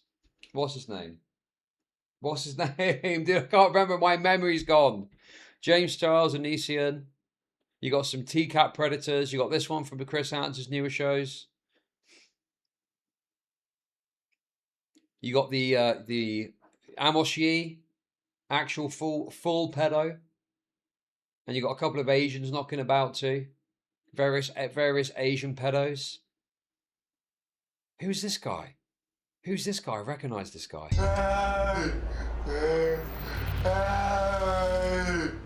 Chud Logic be like, I don't care if she is 13 years old. It's called nuance. Okay, dude. Thank you. Thank you for the tip. Thank you.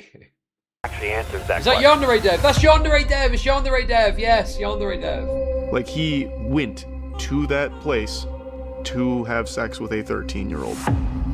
Definitely viewer discretion is advised. Dude's a perverted dude. He sent me videos of him masturbating.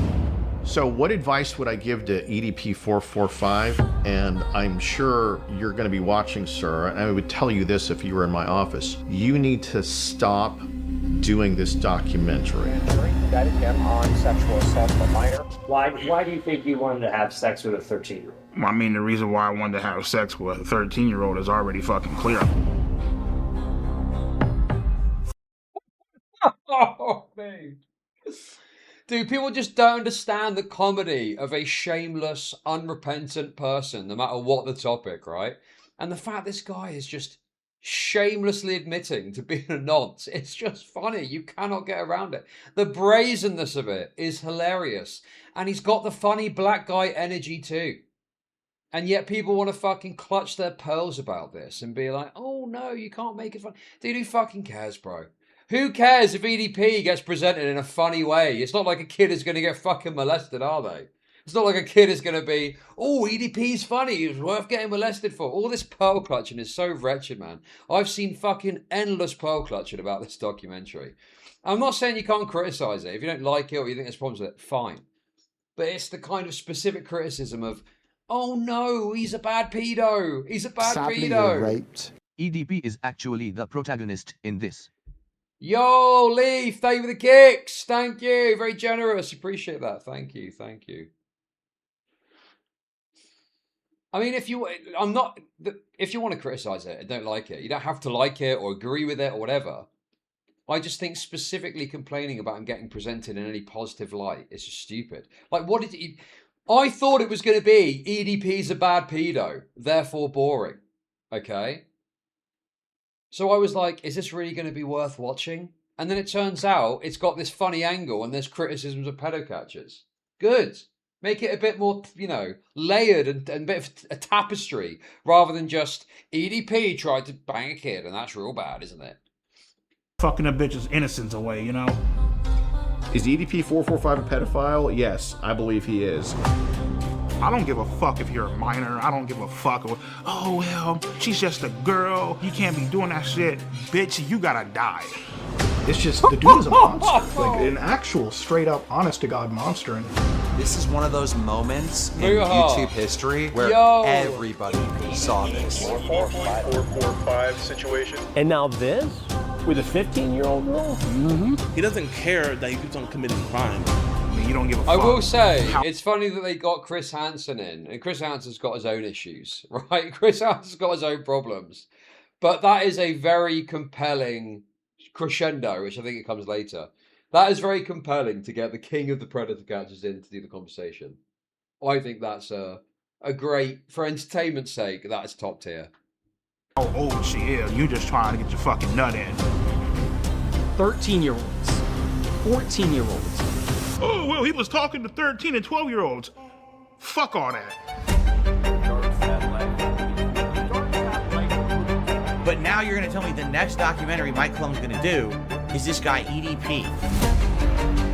Ain't that pussy? Fucking fine!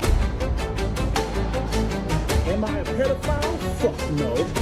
You answer me a 14-year-old. I want to take full responsibility for my actions. For words, 2 years ago you were caught. Kiss my ass. And I would say EDP is completely innocent. He's a genuine, great guy. He really is.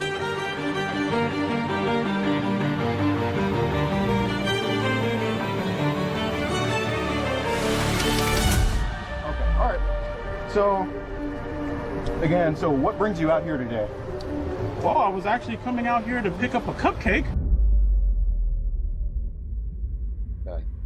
See, the worst thing about this, if you're complaining about this fucking movie, the worst thing about it is that rape victims are benefiting as a, a little gesture.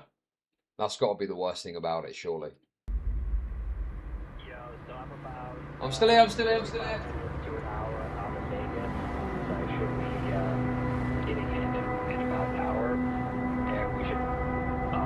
Within 2 years, I documented his life.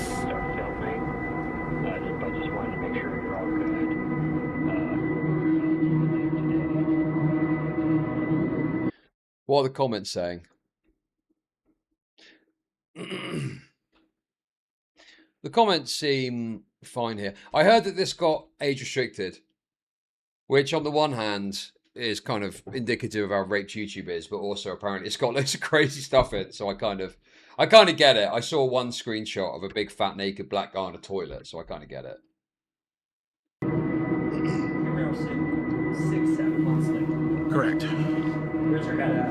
What's life like right now? Life right now is pretty great. I can honestly say I have not talked to a single fucking minor on any social media platforms. I have 2 great paying, well-loving jobs. Half the documentary is just dramatization reading of EDP sexting children. Dudley, you say that like it's a bad thing. That sounds great. My health is, pretty fucked up, but I'm doing whatever I can to try to, take care of myself. And the only thing that we can continue doing is continue to try to push forward, In this documentary, we show blatant proof and evidence of you committing multiple crimes against children. What do you have to say to that? Plead the fifth. Let's go! As is his right. As is his rights.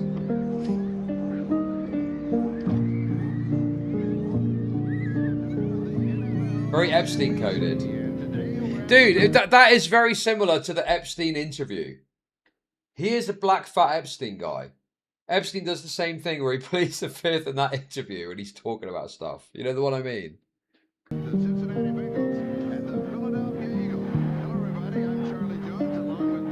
I was born in Los Angeles, Red line California, and lead paint in chips. Compton Hospital. My childhood was pretty great. I had 2 great, loving, caring parents.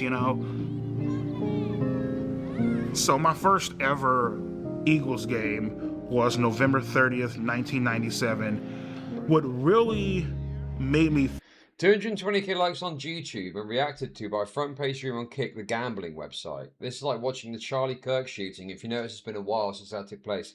Yeah, I made a fucking fortune off that as well, to be honest. So I remember it very well.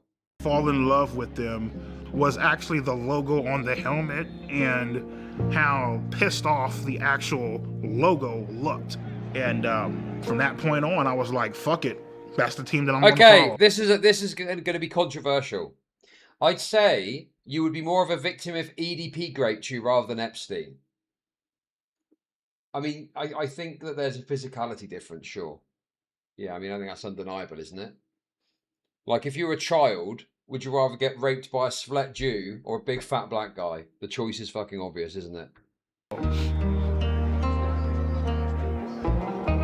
My favorite memory as a kid growing up was Monday nights, me and my sister would do our homework, and then at around 8:30, maybe 9 o'clock, we would get ready to watch Monday Night Raw is War, like fucking wrestling and shit, you know what I mean? But yeah, we had a great time growing up, you know? So my favorite memory growing up was probably just getting ready to watch wrestling. What I loved most about wrestling growing up was I love the bad guys. Okay. I already see what people are doing. Oh, you're showing EDP's childhood. That's bad. Oh, you're showing EDP's childhood. That's too humanizing of a pedo. I guarantee you that's a dynamic of criticism that's happened. Because this all feeds into the pedo bad stuff, where all people want to hear is there's a pedophile and they're bad. I mean, it's like the fucking fun of the Epstein thing. It's like the fucking Onion Epstein meme. You know, Jeffrey Epstein, bad pedophile. That's what people want, man. No, nothing else. Yes. Epstein is somehow made out to be leisurely and ironically based, and it's funny, but we can't just chill and at least not get legit angry at the portrayal of EDP. Thank you. Thank you. I mean, I think if you've got a problem with how it's portrayed and you've got a criticism, then fair enough. It's not saying you can't criticize it. It's more so the hand-wringing. The problem for me is the criticism is not rooted in a sort of, you know, coherent or logical because there's loads of stuff that, you know, makes people look based when it shouldn't, right? It's specifically the pedo bad mentality. And what I mean by that, for those of you that don't know, we previously talked about like Mama Max back in the day, who operated off the premise of pedophiles bad and therefore all of his actions were justified. And it turns out he's doing a bunch of shit wrong, to put it very simply.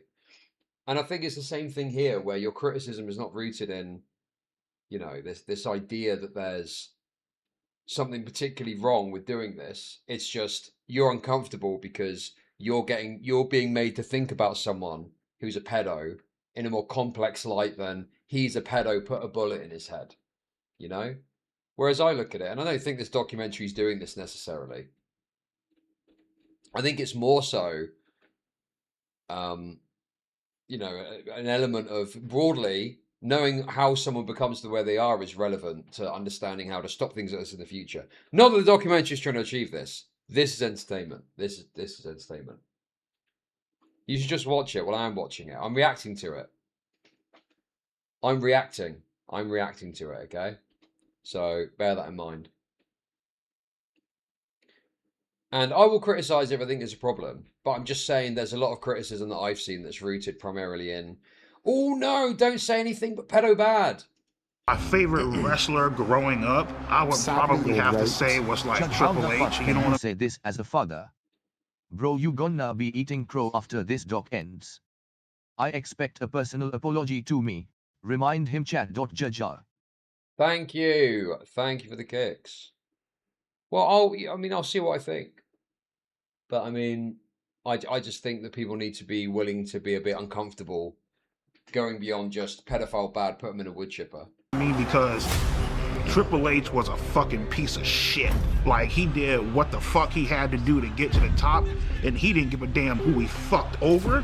He didn't give a damn how you felt about him. Like, take a hammer, bash your fucking brains out. Cool, fuck it. Take his title and leave. What is this? I always loved the bad guys, you know. After a while, the whole, you know, typical bullshit where it's like, you know, come out and save the day. I see the angle he's going with here. It's people love a bad guy. People love a bad boy. Like the fucking video I watched the other day. People love a bad boy. And what is worse out there than a pedo? So he's become a pedo so he could be the ultimate bad boy and the most hated individual. Nobody gives a fuck about that shit, you know what I mean? Like, we want to see like some villains. I really connected with villains because they just did a lot of foul and fucked up shit. Without villains, you wouldn't have a storyline. For me, I just felt like, you know, the villain was more important than the fucking hero, basically, you know what I mean? It's all kayfabe, it's all kayfabe, exactly.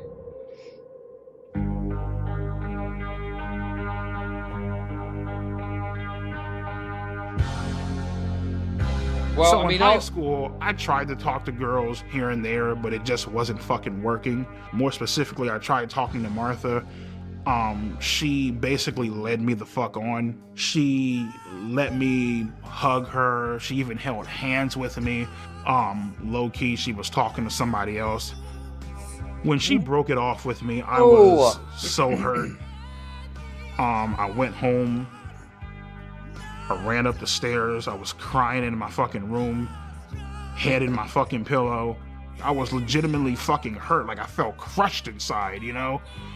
With Martha. Well, this, what's it called? A canon event. This is like a canon event in his life, and it led him down a certain pathway. Yeah, the cuck raised the pedo pipeline, exactly. It led him down a completely unchangeable path in life that ended with him grooming a 13-year-old. Because he got his heart broken by his high school sweetheart, you know? Core memory, exactly. Basically showed me women ain't shit, and they will play you, they will fuck you over, and won't even fucking think twice about it. Oh! He's right, dude. He's right. Finishing up high school, my mindset with women was, all right, you cool. know, this guy's starting to make a lot of sense. I'm starting to agree with a lot of what this guy's all about. Fuck him, who gives a shit? Shit, after high school, I got this job working at Walmart, got fired within a month. Then the YouTube channel happened. I remember sitting down one day and I wanted to make a porn-related YouTube name. And so I'm just sitting there. I literally just got off a fucking Pornhub, I swear to God. And I went on YouTube. I clicked on create an account, and it said, what do you want your username to be? And I'm like, I typed in eat that pussy, right? And I was like, well, I gotta come up with some type of numbers, you know what I mean? At first I started, you know, eat that pussy 555. Doesn't fucking sound right. Sounds fucking stupid, you know what I mean? Eat that pussy 926. I'm just like, nah, it's fucking dumb. I got up, I went to go weigh myself. At that current time, I was 445 pounds. Good Lord. And I'm like, there it is.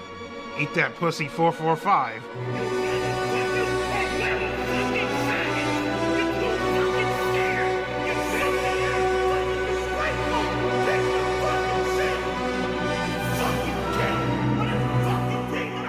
All of my anger leading back from middle school, high school, getting rejected by women, it just came the fuck out in that one goddamn video. I was fucking heated.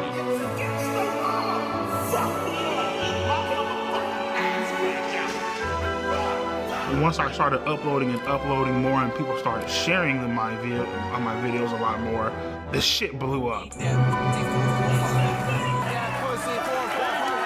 From that point on, my subscribers just started increasing and increasing and increasing, and before you knew it, I had close to 4 million subscribers. You guys consider jacking off to be a sport? I don't know about you. For the first time in my life, I felt a sense of accomplishment. You know what I mean? It was a great feeling. It was really well, I mean, to be fair, his original content was just raped. Is this an EDP doc or a PD doc? Thank you, Scrimpin. Thank you for the gigs. I mean, it is quite telling that, you know, PD is quite uncomfortable to watch this. But back then, he wasn't known as a pedophile, was he? When he started out, he was doing, like, sports commentary stuff, funny videos, anger videos. He's kind of like classic old school YouTube fodder. So I think he was just known as a funny black guy on the internet. And then, obviously, the catch is when it all started to go wrong. But then it didn't because he didn't get caught. But anyway, I'm sure it's going to get into all of that.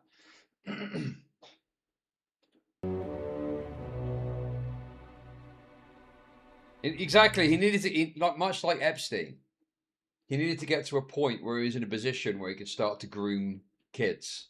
He couldn't just immediately start dipping his hand into the honeypot, so to speak. So he had to take a bit of time to build up to get to a profile where children be willing to talk to him. Yeah, so I mean, at the current point in time, even at the peak of my YouTube channel, I was still a virgin. I didn't have any self-confidence to talk to girls. It's like you come home to all this shit, man. You got a nice ass fucking Acura MDX up in the parking lot, brand new 2021 Hyundai Elantra, nice ass house. You got fucking over 120 grand in the fucking bank. No pussy at all. Jacking off, watching porn, calling 1-800 phone sex lines and shit. It's like the fucking had all this fucking money and still couldn't get a fucking girlfriend. That shit was like, what the fuck, you know what I mean? At that point in time, I didn't give a fuck. You know what I mean? At that point in time, I was willing to do whatever the fuck I had to do to get some sort of attention. And right then and there, you fucked up, because now something bad is about to happen, you know what I mean? The way they've done it, like in the style, I do, yeah, that's pretty wild, isn't it? That's pretty fucking wild when it's like, nah, over the 13-year-old. But the thing is, he could, if he'd have wanted to, put some effort in. I mean, women love a funny guy. And there's some women that are into big, fat, black, funny guys, right? Maybe, I don't know. It just seems like a lack of effort. I mean, the irresistible minors. Yeah, I can see how the tone, I can see the tone being jarring, definitely. I can definitely see that. But then, again, I just feel like, I mean, what are you looking for from an EDP documentary? It's not what I was expecting, and I'm happy about that.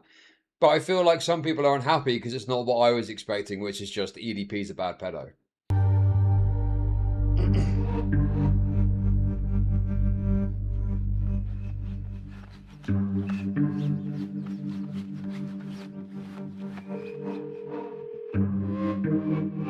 Hey, babe, let me give you a call back. I'm gonna make the video, all right? All right, love you. Yeah, also, like, dude, there is hundreds of videos that are just EDP is a bad pedo, okay? You can go and watch right now. And dude, it reminds me of when they did that video about Johnny Somali, and it wasn't, 100% just Johnny Somali is a bad black bastard, whatever. And everyone was fucking up in arms about it. And it's like, look, can we not have a different side to someone? Why does it have to be the same tone every fucking time? But anyway, maybe there is an issue with... I'm not saying there isn't a criticism or I might have an issue with it. The feeling that I get is a lot of the criticism is rooted in this wasn't bad pedo enough for my tastes. That's what I think a lot of it is rooted in. aka Cold Raven, or some people know me as Cold Raven's Nest, sadly still a YouTuber. EDP is a chocolate hippopotamus, and I'd like to split his fucking skull. I've been having these feelings for quite some time because he's a manipulative, lying, pretentious, disingenuous, flip-flopping piece of shit. He has no balls. So this means that you're guilty as fuck, homie. You're guilty as... So inside my first video, I came out with just accusations. In the second video, I showed dead proof evidence. So what is this, man? Come on, ED Pedo 445. I thought you said you're not a pedo, right? Of him texting 2 to 3 girls, cute, calling them sexy. More girls started coming out and started texting me like, hey, he was also texting me this inappropriate stuff. So I looked at his followers list, right? He had around 300 to 400 accounts he was following. The problem with that is around 120 to 130 of these accounts, 13-year-olds, 14-year-olds. I knew at this point it was just out of my hands. This is not my expertise. There's only so much I can show. So I need to take it to the next level. And out there, you got a lot of these guys who catch predators online. And there was one guy I've been watching for years who was really, really, really good at it. Wow. So the first point of failure here then is you took it to some, I guess it's Alex Rosen, you took it to a predator catcher rather than sending what you had to the police. Great stuff. Great start. Great start. Yeah, let's just hand it over to some YouTube predator catcher rather than the police who are literally there to fucking deal with this shit. Imagine calling the cops. Imagine calling the cops. Reached out to him. His name is Alex Rosen. My name's Alex Rosen, and I'm the head of Predator Poachers, and we catch online child predators. So I think that Alex Rosen I mean, there's still issues with his technique, and he's very critical of sometimes law enforcement. He has improved his measures somewhat. I think, you know, it's best of a bad bunch, but he's better than other predator catchers out there. And I've seen some of his posts complaining about some of this stuff and how he's presented here. But he fucked this up, and everyone agrees he fucked it up. It's unquestioned that he fucked this up. So I don't understand why he's so precious about getting criticised when this is just a fuck up that he's got to live with because he was so public and large in how he fucked it up, you know? But he's on Twitter moaning about it and being like, well, we catch pedos now and we changed. Fair enough, maybe you have, but fucking hell, dude, take your fucking out. Well, Cold Raven basically was... No, he didn't really say fucked it up in what I was seeing. Sadly, He was you're fucking right. moaning about The it. next level is calling police, you dumb Puerto Rican motherfucker. Chud. Mike Klum only made this to bait famous streamer reactions. He don't care. Thank you. Thank you for the kicks. Mike Klum probably... Oh, sure, okay, I can address the idea. Yeah, sure. He probably is overstating how much he cares about the raped. Yes, I agree with that. Fine. But, I mean... I don't know, man. I just feel like sitting here and having to try and discern what Mike Klum's motives are. Just take it as a blanket statement. Mike Klum does not care about rape victims. There we go. Job done.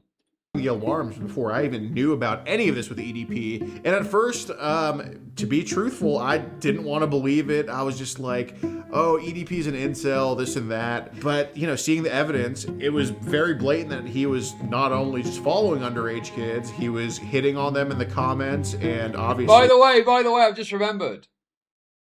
This led, I'm sure it's not going to come up, and I don't know if anyone will have mentioned this. This led to perhaps one of the greatest thumbnails of all time. Okay? Which I can't find offhand because I've got the wrong search thing up. Because DuckDuckGo fucking sucks unless you're a pedo, and I've got to change it. You know the racist versus pedo thumbnail? You know the one I'm talking about? I'm sure it's going to come up now. Oh no, Google doesn't have it either. There is a racist versus pedo thumbnail. You know the one I'm talking about? And it's Xanderhall. It's fucking Xanderhall that made it. It's actually great. It's actually an all-time classic and it gets referenced a lot. Yes, dude. This is it. I've got it here. The formatting's a bit fucked, but I know it's not. It's fine. Yo! Hey! Absolute stone cold classic, man. This is unquestionably an all-timer. You remember this? And then you've got like Xanderhall's like smug kind of lean in avatar as well. Oh, Xandal, eh? Whatever happened to that guy? Apparently he's living with his parents again or something because he's making no fucking money. Anyway. I'm sure he was trying to DM them as well. So that gave us reason to throw an account his way and to follow him. And in our profile, we had that we were 13 years old. We reach out to him. We just say, hi, I'm a big fan. And he says, hey, what's up? So I don't know how relevant this is, but often with predator catching, they have to reach out first. They don't reach out to them first. Apparently that is where you can really start to get in trouble with cases being thrown out because of entrapment, even if you're a civilian doing it. But if they reach out to you first, it makes the case stronger. So yeah, reaching out first is often a mistake. And I appreciate he's years down the line. He's doing something different now. I think this is like probably one of the starting points of demonstrating that there's a lot of issues with this particular predator catch. Just found your YouTube channel. Why are you so funny? Because I keep it real on these faggots. That's why. Oh! And the conversation stuff. ends there. And then 2 days later, he messages us again, completely out of the blue, and picks up the conversation. LOL. What are you doing? Nothing. I'm 13. I don't know if I told you. That makes up you and about 99% of my no pussy getting fucking faggot fan base. Yeah, he starts off very cordial, and then he slowly starts a grooming I've never heard these process. before. Can I tell you a secret? Promise not to tell. Yeah, sure. I always wanted to get to know someone young. A little cutie like yourself. And, you know, compliments, and then it kind of goes to sexual stuff. I am just unashamedly loving this dude. This is hilarious to me. He's got that funny fat black guy energy even when he's talking to a child. This is what a talented fucking person this is. He retains that same energy even when grooming a kid. Wish I could hug you to warm you up. When and where? Someday soon at the park. Or wherever you're comfy with. And then eventually he's just full on. Hi, Elo Nonce. Would you want to do anything else? You mean like sex or something? Maybe. Would that be bad? I can, but only when you're ready. Great grooming. Hanging out, chilling, Great you know, grooming. just got done doing some cameos, bullshitting, shooting the shit, watching TV. Honestly, whatever. man. People should take notes. Any fledgling pedophiles ought to take notes. This is how it's done in the big league. This is how it's done in the big leagues, okay? And I get this random ass fucking message by some chick that goes by the name of Sophie Smith. She said that my videos were really funny. Said that she... I'll tell you one amateur error, though, that I've just identified there. Sophie Smith sounds like a default name. So I think he let himself down by getting baited by someone called Sophie Smith. That's the kind of name a simpleton will make up in order to create a fake child to trick a pedophile. So be aware of those kinds of names, ladies and gentlemen, okay? Be aware. loves my fucking content, you know, all this shit, you know. Yeah, so it was about a month in when things started getting sexual. Listen, I know your body is growing and you're starting to develop. That's why I agreed to this. I want to be your first. Why did I respond to a 13-year-old? Desperation, isolation, loneliness. It's boring as fuck. You have nothing going on. You don't even know how to talk to a fucking girl. If you want, we can try oral first. I can taste and lick on your vagina. And then you can suck my cock. You need some sort of excitement in your fucking life. So I said fucking and went along with it. Okay, some of the raw sex texts are a bit much even for me, okay? I find it difficult to just laugh at those. That's pretty grotesque, man. That is pretty gross. What did you tune into? We're doing pedophile training. Join in, we're doing pedo training on how to best get away with grooming minors. You're so hot and cute, and even have me jerking off. Ooh, that's hot. Can I see? Oh, wow. It's so big. At the time, me... Okay, hang on a sec. Also, I'm a bit confused here. Because, is this to the minor? I thought this was talking to Alex Rosen. Shouldn't Alex Rosen be the other end of this in pigtails? Pretending to be a little girl to bait a pedo. I don't really understand. Sending sexual pictures to a 13-year-old, I was fucking lonely and just not getting any fucking action, not getting fucking laid, not having the confidence to talk to a girl of my age. Also, I feel like this is a pedo cope, to be honest. The idea that he just ended up grooming a kid because he was bored. Oh, come on, man. Clearly, you've got some sort of sexual interest in children. Stop the fucking cap, okay? that you were just lonely and bored and didn't know how to talk to women. Come off of it, dude. You clearly have got a sexual interest in her as a result of her age. That's, you know, you don't speak this way without, you know, being into that. It's too much. It's too fucking much, dude. It was a fucking shit show. Bend you over my table and just slide my cock inside you and slowly begin to take your virginity. I wanna fuck your innocence away. Also, the other problem with this... oh my god, that's a good shot. That's a great shot, dude. That is visionary. That's a great shot, man. Oh my god, that's good. I can't believe some people are so kvetching about this video. I'm just having a laugh, man. It's funny. It's just funny, isn't it?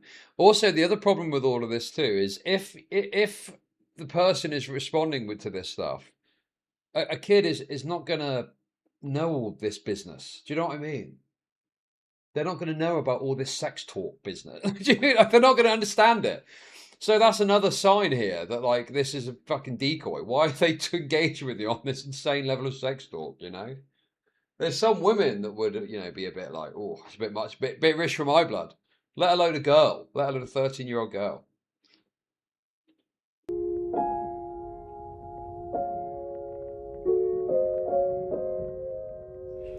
When I blocked her, I knew that it was wrong. I knew that it was something that was highly illegal, that shouldn't be done, you know. So I was clearly aware of the law, and I was clearly aware of what I was doing. I tell you what that is. Post-nut pedo clarity. That's what that is. That's EDP jerking off to what he believed was a 10-year-old and going, or 13-year-old, sorry, and going, oh God, no. What have I done, man? God, it's all wrong, isn't it? I need to delete the chat now. You know, if you're not a pedophile, which is probably very few of you in chat at this stage, but if you're not a pedophile, it's like when you look at a bit of porn outside your normal tastes, and you know, afterwards it'd be like, oh, that was a bit too much. I don't know where I was going with that one. And then you immediately fucking like close, delete.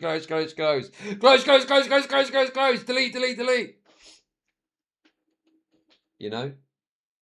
When you're like, ooh, that felt a bit weird, actually. I don't think I'll be doing that again. Fuck that.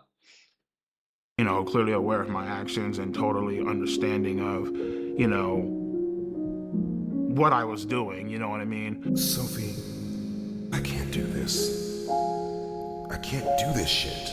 You're so young. You're 13 and I'm 30. You should be dating boys your own age. Just through your black tabs. I ended up unblocking her simply due to the fact that, you know, I felt bad. Oh, God. I mean, I felt bad, and at the same time, you know... Yeah. So, jerks off, gets illicit pleasure out of this conversation with a 13-year-old, realizes it's wrong in the moment of clarity, deletes, and then, a few days later, wants to dabble in the forbidden fruit again, so he's back knocking on that underage door. Dude, it's so obvious what's going on here, isn't it? All this cope he's trying to do. Oh, no, well, you see, I felt bad. No, dude, you were fucking, your little chubby black cock was fucking going again, thinking about a kid. Like, it's all pedo cope. It is all pedo cope. This guy is a pedophile. There's no two ways about it, bro. She was like the only person that was really giving me that sort of attention, you know what I mean? And ultimately just led to me unblocking her. No. Well, that's probably true. That part's true. Please forgive me for blocking you. Well, I got scared. I mean, it's lazy. It's lazy. It's lazy. I don't understand this. If I want to contact you, you just block them straight away. How is that so difficult? Okay. It is wrong, obviously. But try telling that to a pedophile. Unironically, I'm not even fucking around. Try telling that to a pedophile, okay? They've got this compulsion. It's like saying to a straight man, oh, don't message that woman back that is interested. Like, you're trying to get them to act against this compulsion that they've got, you know? So it's easy for you. Well, I guess so. I don't know you, obviously. I'm assuming you're telling the truth, okay? I'm assuming you're telling the truth. But for people like this, Either it's a compulsion because they think kids are sexy, or alternatively, it is an element of feeling pathetic and not feeling like they can get anything else. And so that's the route that they go down because it's easier meat or something like that, you know? It's all bad. There's all pedophilia. Don't get me wrong. I'm not saying pedophiles are good, okay? It's all fucking bad. But it seems simple to someone that doesn't have that thought process or feeling.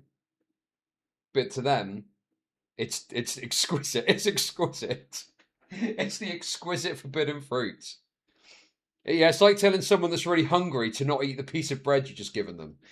Even then. I hope you aren't upset. I'm sorry for not taking your feelings into consideration. Oh. I will next time. I promise. I'm so sorry. I'm so sorry. She says you should fucking jerk off on, you know, you should fucking jerk off to me on FaceTime. And I'm like, all right, cool, sure, why not? Fuck it. You know what I mean? Well, Chud doing the libtarded, my socioeconomics forced me to be a pedo. Well, I mean, there's probably some genetic element too, like, you know, that there was being gay. Well, here's a question. Do you think being gay is genetic? Do you think being a homo is genetic? And I'm not saying, you know, obviously you shouldn't do it, right? But if you are someone that has got this way of looking at it, it's easy to sit here and go, don't message the child. Yeah, obviously you shouldn't message the child, but it happens anyway. And in fact, this is what that guy was getting at in that Predators documentary. He wanted to understand why they did it and never did, because that wasn't what was relevant. It was about, you know, raping the pedo. You're raped into it. Sure. You raped it. Well, I mean, what's the percentage of child abuse survivors that go on to be a pedo? You're raped into that as well, I guess, aren't you? Yeah, they do say that if you were to just execute every victim of child abuse, you would create less pedophiles. Dude, people are all for putting pedophiles in the wood chipper, okay? Before you start pointing out the propensity, you know, the level of child abuse victims that go on to be pedophiles. Just like being gay is a choice. Stop sucking cock, stop raping kids. LMAO. Very true, Scrimpin. Thank you for the kicks. Thank you. Thank you. But you could decrease pedophilia to 0 if you were to just execute. Okay. Oh my God. Exactly. Child abuse victims either end up being pedophiles or gay, or worst of all, both. Think about it. Think about it. In any state in the country, meeting a minor off the internet when there's no strings attached is not illegal. There needs to be some strings attached. So after EDP sent the masturbation videos, after he said, like, I want to throw you in my sex dungeon and fuck you, stuff like that, that's when we're like, okay, we can go ahead with the meetup. Free will does exist. Pretty much she told me. Dude, I think that free will does exist. I do think that free will exists. And I obviously think that pedophiles shouldn't message kids, okay? But I'm not a pedophile. So it's easy for me to sit here and say, don't message a kid, but it still happens. So the point is, what value is there in saying, just don't message kids? It always doesn't work, does it? If that worked, no one would ever be found out for being a pedo and we'd have no problems, would we? She told me that her grandma was supposed to be, like, you know, I guess out and about doing something or whatever, therefore, like, giving us quote unquote alone time or whatever. So yeah. And to be honest with you, man, like, I ultimately dude, it's the one thing that people accept, but it's just like saying, don't do something bad. Do you know what I mean? It's like so worthless, isn't it? Don't do the bad thing, it's easy. Yeah, of course it's easy. But if you're a pedophile, it's probably harder. It's probably harder to just not message the kid. Doesn't mean that they should do it, but it's just a kind of trite platitude that people say. That's the point. To go simply because I felt bad. Yo, the catch. Infamy. During that day, I actually blocked her 1 or maybe 2 times. Then I unblocked her ass. Yeah, honestly, who is that Hook guy? He was right. He was virtuous for not messaging kids. Remember that? The guy that was like, I'm a virtuous pedophile. Oh, really? Tell me more. How are you virtuous? I don't groom kids. I mean, that was a misstep, I think. I think that was a retarded misstep. I don't think you should be getting virtuous for not doing it. You know, that was obviously a PR error. Let's put it that way. Probably come up with a different name. She was like, you know, oh my God, why'd you block me? Blah, blah, blah. And I was telling Notice how Chud demonises PIP recipients, but has endless charity for pedos. Yeah, because pedos aren't draining off the taxpayer's dime. Often they're doctors, priests, celebrities, okay? So they're contributing to society otherwise. And I'm looking like, Sophie, I can't fucking do this shit. Like, this is fucking illegal. Like, I can't, like, what the fuck are you doing, bro? You know what I mean? And she started crying up on the phone. She's all like, oh my God, you know, I just wanted to give you a cupcake, whatever. You know what I mean? I'm here making cupcakes. I wanted to give you one, you know? So the story was that we also baked cupcakes. So then, you know, he's kind of nervous the day of, like, he's very, like, apprehensive. You know, we're like, oh, well, I still made cupcakes, and that's what led EDP to be like, okay, I'll come. So that's kind of the deal with that. When I was driving to that location, my mom was a heavy smoker. She used to smoke Coors 100, the green pack. And so when I was driving there, I smelt my mom's, the scent of her cigarettes coming from the back seat. That's something I never told anyone. I felt like my mom was with me, watching over me. You know? What do you think your mom was trying to tell you? I felt like she was trying to tell me don't go. Yes, Steve, probably. I'd assume your mother probably doesn't want you to be a pedo, no. I think that's like every parent's worst nightmare, that your kid turns out to be some fucking pedo. You know, it's like, it's one of the only crimes that I think unquestionably you could cut a family member off over and people wouldn't blink twice about it, you know? People wouldn't think twice if you cut someone off for being a pedo. It's worse than murder in that respect, you know. Even murderers generally have a better run of the luck in maintaining some level of familial support.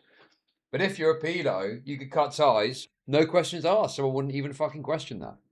I was, you know, thinking this up in my head. How the fuck is this going to go down?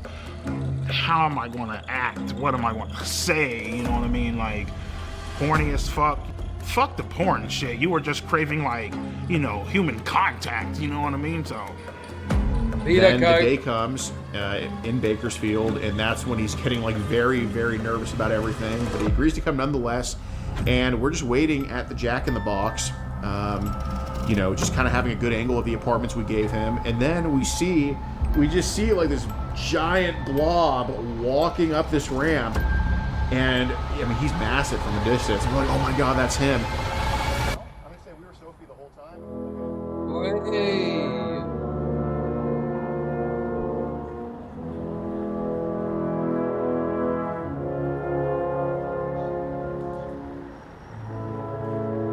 Well, the thing is, Alex Rosen is going to get legitimate criticism for this. But yes, the fundamental issue is this original YouTuber didn't just go to the fucking police. Where if he had this evidence, as he claims to, I've not seen that aspect of it, but if he had this explicit 100% evidence of him messaging minors, you're back to fucking rights, dude. You know, that's it. It's over. No fucking decoy needed.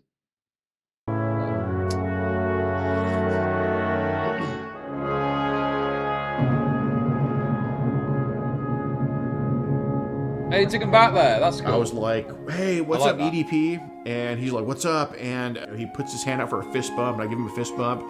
And then he tries to fist bump CC Unit, and CC Unit's like, I don't like fist bump people like you. Well, fist bump? I don't fist bump people like you, man. I mean, when you wouldn't fist bump me, I mean, it felt like the classic case of fucking rejection. So, okay. And, you know, I told him, like, no. hey, we gotta... Okay, that's an oral loss. Listen, I am fair. That is an unquestionable EDP oral loss there. You know, going for the fist bump, it gets declined. He kind of goes, okay. He lost there. He did lose there. Fair enough. to kind of go over with things with Sophie. We have you talking to Sophie, correct? Yes or no? Right. Okay. I was caught red-handed. Shit was about to go down. And he's like, I'm just here to get a cupcake. They had the transcripts, they had the logs, they had the, that picture, the screenshots and all that shit. And I mean, I basically just told him, yeah, man, I'm just here to get a fucking cupcake. I don't know what the fuck's going on. Again, so what brings you out here today?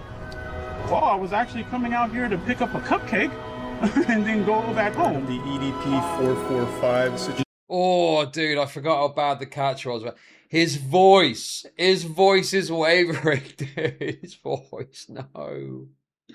No, be more confident in your pedophilia. Come on, EDP.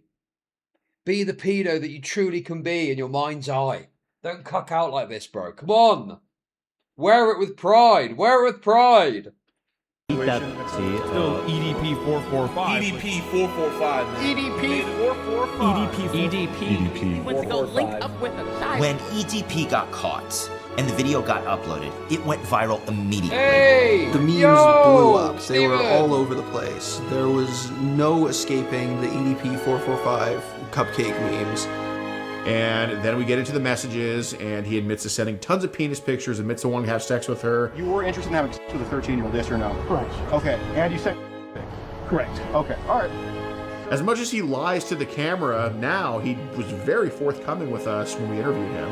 Can I ask you guys a question? Yeah. Is your life over? It's up to you. I thought my fucking life was over. Started crying, you know, all that theatrical bullshit. Bro, I'm just realizing that he literally, the villain thing is so real, isn't it? Because he literally just lent into it. He realized, like the Homelander scene where he blows someone's head open and everyone's cheering him on. If he just, you know, just lean into it. Not quite cheered on, but in his own mind, he seems able to cope with all the negativity because he just is like a, you know, just leans into it basically, doesn't he? Doesn't fucking care.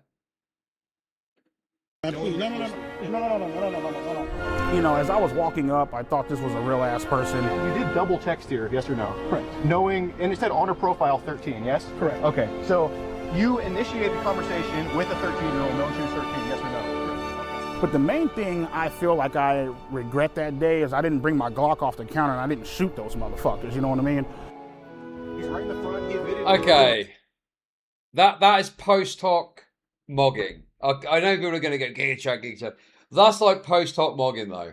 That's like shower argument shit, isn't it? Well, I should have brought my gun with me. Nah, I'm not granting that. I'm not granting the shower thoughts. No. He sounded totally cucked when he got called out for being a nonce.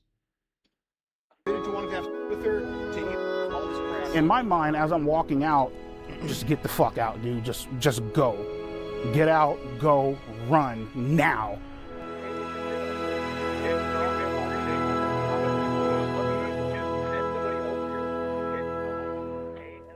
Well, I thought that it would blow over because, like, you know, in my mind, I'm like, okay, well, you know, yeah, I got caught, but nothing actually fucking happened. You know what I mean? So in my mind, I'm just like, whatever. I really wasn't aware of how badly I fucked up until probably like a few days later. The shit made the news. You know, I mean, look, I know people are going to raped. Yay, Smokey Guru, thank you for the kicks. I know people are going to like based YouTube. Is that even? That feels unprecedented. Taking your whole channel down off the back of this sort of thing. I don't know if that's ever happened before. I think people have kept their YouTube channels in spite of things like this knocking about. You know, I mean, there's been people have had entire Discord leaks of pedophilia that have still got YouTube channels and are operating to this day, you know, Minecraft YouTubers, League of Legends, you know, streamers and so on and so forth. Lakari, well, I mean, I guess Lakari is plausible deniability rules the roost there, doesn't it? You know? Mini Lads, yeah, Mini Lad, is he still going? In any case, as much as I am like, yeah, sure, he got exposed for being a total pedo. It's not, you know, I get YouTube have got an off-platform policy for this reason. It just seems like something that isn't really enforced equally. And with EDP, it was probably done purely as a result of the broad public attention that it got, rather than it being, you know, a fair assessment of what their rules are. I mean, it was front page on Yahoo, on Google. Came to the conclusion, better call a fucking lawyer. Told him straight the fuck up, man, especially when, you know, when you're talking to a lawyer, you better not hide a motherfucking thing. And he's all like, well, obviously what you did was illegal. Give me some time to look into it. I got connections down at the police department. I'll look into it and I'll keep you updated. Like, okay, cool. 2 days, 3 days, 4, 5, 6, 7. I give him a call. I'm like, everything cool? What the fuck? Like, should I be worried? He's all like, he's all like, oh no, man, just sit tight, man. Ain't nothing going on. He has a little computer to where, you know, he can see if, like, you know, you're under investigation or anything like that. Was never under investigation. I mean, that is mental and indicative of the mistakes the YouTubers made. But obviously in the world of internet, that doesn't really mean much. Because if you're, well, I think if EDP had pedoed more recently, I do wonder if it would just plow through it a bit more easily. I don't know. I think it happened at a time when you could still get very negative consequences for being a pedo. Whereas I think now, if anything, it's a benefit. If anything, it's a benefit to your career. Yeah, they looked into it, but because good old Alex Rosen, right? Because he decided to fuck up and botch this goddamn sting operation so badly, there's nothing that they could do. So as much as they want to write all this fucked up shit about me online and I should be in jail, prison, felon, I should be on the sex offenders list and all this bullshit. Guess what, bro? I'm a free man, bitch.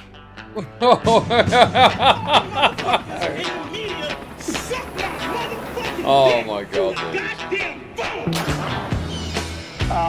We're gonna send these motherfuckers to hell, rightfully so, where they fucking rightfully belong.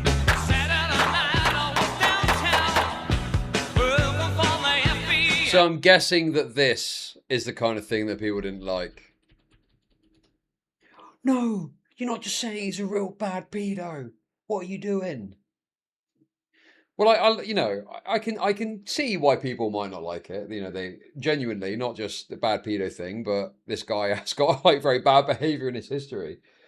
But to me, I like the absurdity of it because the whole thing is fucking absurd. You know, you get this fucking predator catcher show up, totally fuck it up, totally fail to report it to the police, even though it's banged to rights. It's allowing him to aura farm. Who fucking cares, bro? What does it matter, dude? What do you think is going to happen as a result of this? What do you think is going to happen as a fucking product of this? I just think, what's the consequence, dude? I just can't see the consequence of this. Yes, I am a father. What has that got to do with anything? Oh, don't worry, I'll tell my kids, listen, if a big fat black guy's messaging you, don't respond, because he's probably some fucking pedo. Don't worry about that. I've got that covered, okay? But, I mean, I just don't, you know, for a second there, had that dynamic in my head of, oh, bad pedo, bad pedo, bad pedo. Because you do have this very visceral reaction to pedophilia. And this very kind of negative perception that makes you feel a certain way about it. You know, I look at the chat logs and I do wince a little bit. You know, I do look at it and I'm like, oh, that's a bit much, isn't it? But it's like, no, I like the absurdity and the playing up of it, even if it's aura farming a pedo, you know?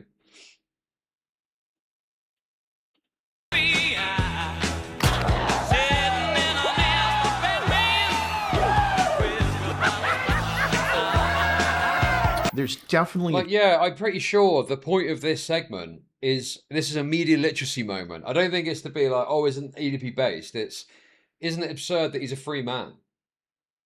I'm pretty sure that's the angle that they're trying to go at with this. Because it is absurd. It's a circus. And I'm guessing that you get to a level of criticism of some of the Predator Catcher stuff. But I think that's part of the purpose of this is to point out how absurd it is. And, you know, I think even leaning into some of the content dynamics here, I think is speaking to that a little bit. The fact that these people, these pedo hunters, are so obsessed with content, and that's all they really care about, but they pretend that that's not the case, you know? Chance that he faces criminal prosecution. I think what he's doing now, by quite frankly doing this documentary, it's just a stupid fucking idea. All right, what's up with you bitch ass motherfuckers and trolling ass dick sucking? Okay, so the first picture is his erect penis, and then the second one looks like he has ejaculated. So that that will get you into trouble. He's well within the statute of limitations. Just on that alone, he could be prosecuted. Dude! How are people mad at this? They don't see it. They don't see it. It's the absurdity that he's free, the fact that predator cats are fucked up. And I didn't even get to this bit. And the lawyer is saying, yeah, this is ridiculous. He's admitting to a bunch of crimes. God, people's media literacy is raped. I'm telling you, dude.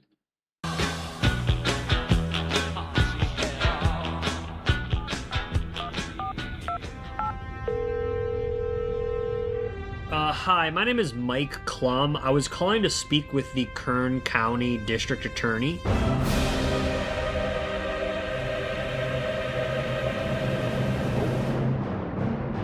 Okay, if Miss Zimmer is not available, is there anyone else that could speak? Okay. Dickmatized? Is that what we're saying? Did she look at the logs and got dickmatized by this little chubby BBC? If Miss Zimmer is not available, is there anyone else that could speak to why EDP has not been prosecuted? Maybe like the sheriff?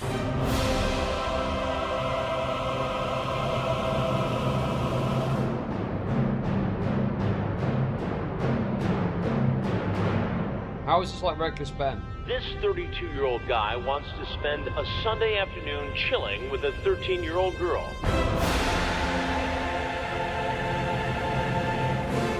Listen, guys, okay? I've got some issues with the whole Catch a Predator Chris Hansen thing. But you can't deny this is great content. This is getting the god of it all. And listen, I'm going to enjoy this, and I'm going to enjoy the movie, which is probably going to be more critical of Chris Hansen, okay? Because guess what? You can think about multiple things at once. If you don't like it, that's fine. I get it, but I think this is good. I like this. Why don't you have a seat right over there? Brian, have a seat.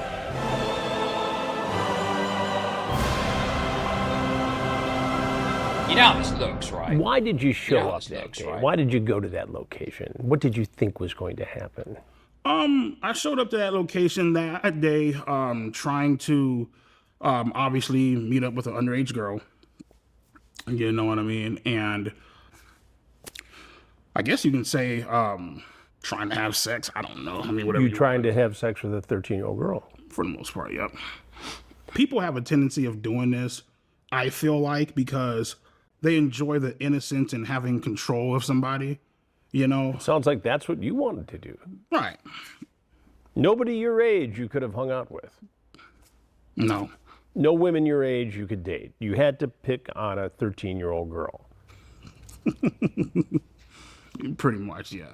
Oh my God, babe, it's a playful spank, you say. When I spank you, it's supposed to be sexy, LOL. If anything, I just bend you over and kiss your ass. Yes, well, maybe, but only if you're a good girl. What are you trying to do here with this? What do you think I'm trying to do? Well, it sounds like you're trying to sexually assault a 13-year-old girl. If that's what it looks like, I guess that's what it is then. I mean... Handcuff you. Throw you in the back of my... He is like when he catches a pedo that is just completely flagrant. He's got that energy about him, doesn't... You know what I mean? Ne'er well 11 months. Oh boy indeed. Oh boy indeed. Well, Hansen's doing his classic shtick, and he's just doing his, yeah, I'm a pedo, what of it, element. Car and bring you back to my dungeon, LOL. You talk about climbing through a window. Mm-hmm. You're so hot and cute and even had me jerking off. Were you masturbating when you were talking to her? Mm-hmm. You sent her pictures? Yeah. You sent her pictures of your penis? Yeah. It's wrong. Right, I know. It's illegal. Had Alex Rosen not botched this, you might be in prison right now.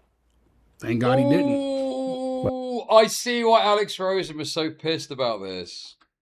You've got Chris Hansen, the king of what he does, criticizing him in a very offhanded, apathetic way. Like, just offhandedly calling him a botch job. Oh. Oh dear, oh dear, oh dear. I think this is true, by the way. Say what you want about Chris Hansen, and there's absolutely problems. I'm not saying he's perfect, but, you know, he is responsible for countless prosecutions. Dude, we looked the other day when we were watching the TCAT episodes. I was actually somewhat taken aback by the amount of predators that were in prison or had legal consequences because he did it with authorities, you know? He's not perfect, come on. I think you can simultaneously recognise the problems while saying, well, yeah, he's a... I mean, you know, it's like best of a bad bunch. Chris Hansen is the best by a measure of all of these other predator catchers that are copying him, you know? Well, you could look at it two ways. Maybe prison is where you belong because of this. If it was where I belong, I'd be in shackles right now, so... But I have to tell you something. Had this been me doing an investigation, your EDP 445 ass would be in prison now. Just where it began. EDP is clearly in trouble here. What he did was wrong. Wait, who's bad at it? Who's bad at it? Well, or, you know, compared to the authorities, they're all bad. The authorities are the absolute best, okay? Chris Hansen is probably second under the authorities, and underneath that is broadly all the predator catchers. But I'd say that Alex Rosen probably sits beneath Chris Hansen because he does somewhat work with the authorities. But, you know, he's better than most, but that's still pretty fucking bad because predator catchers are shit at this. And it's all amateur hour nonsense, you know? JIDEON is probably the lowest of all, sure. Alex has got more pedos locked up than Chris. That's bullshit. Total bollocks. Total bollocks. I don't believe that for a second, dude. Chris Hansen literally integrates with and works with authorities. Now, I'm not saying he's perfect, but he's a fucking far sight better than Alex Rosen. There's no way. You're telling me that's complete bollocks, man. That's fucking cope to try and, you know. Alex Rosen is better than others, but he's still pretty bad compared to Chris Hansen, then compared to the authorities. And under a different set of circumstances, against the law. The fact that the decoy posing as Sophie sent the first message would make the case virtually unprosecutable in my world, in the world of law enforcement. The adult always has to make the first approach. Otherwise, you jeopardize the case. And again, it probably was something that for Alex Rosen created a lot of views and clicks and made some news in different pockets of the internet. But the case isn't prosecutable. And at the end of the day, it looks... The Anisian stuff totally ruined Hansen's rep. Yeah, if you're a terminal online shitter, sure. But it just didn't. You're fucking coping, dude.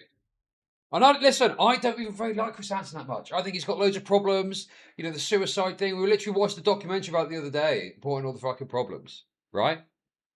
Okay? So I'm not a Chris Hansen guy. But I'm saying that Chris Hansen sits above the shitters that he spawned.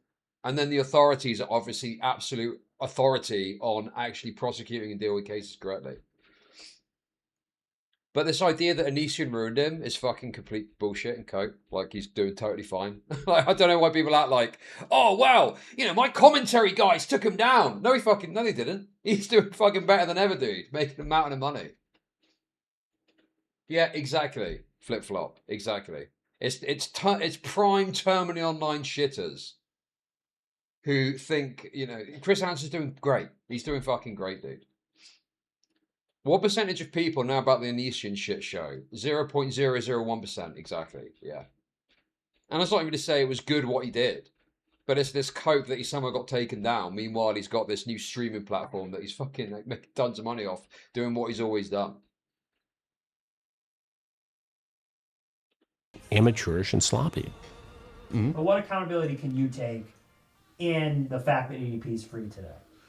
Well, yeah. I mean, I myself could have done a better job of saying, you know, instead of trying to just like, you know, stand my ground, be bullish, standoffish, infinitely more stuff that I could have done. to try to make him, to at least put in more effort into hoping that he gets arrested. But, I can confidently say that. Anyway, I just, regardless of what you want to say about Chris Hansen, I find it very hard to believe this guy's arrested more, let alone prosecuted more. And at the end of the day, it looks amateurish and sloppy. But what accountability can you take in the fact that EDP I mean, dude, I missed all of that, to be honest. Yes, dude. He is right about that. He is right about that. He is correct about that. It is sloppy. It is fucking sloppy, dude. It's sloppy as fuck. And I think it's got better. I think it's fair to say it's gotten better now. But I think he's still got a lot of issues with this kind of negative, energy towards the authorities. He's also done catches with JIDEON, and JIDEON's a total fucking joke who makes a fucking mockery of the whole process. There was that one we watched ages ago with some Jewish person getting caught, and he was like cracking jokes on the phone about Jews and shit like that.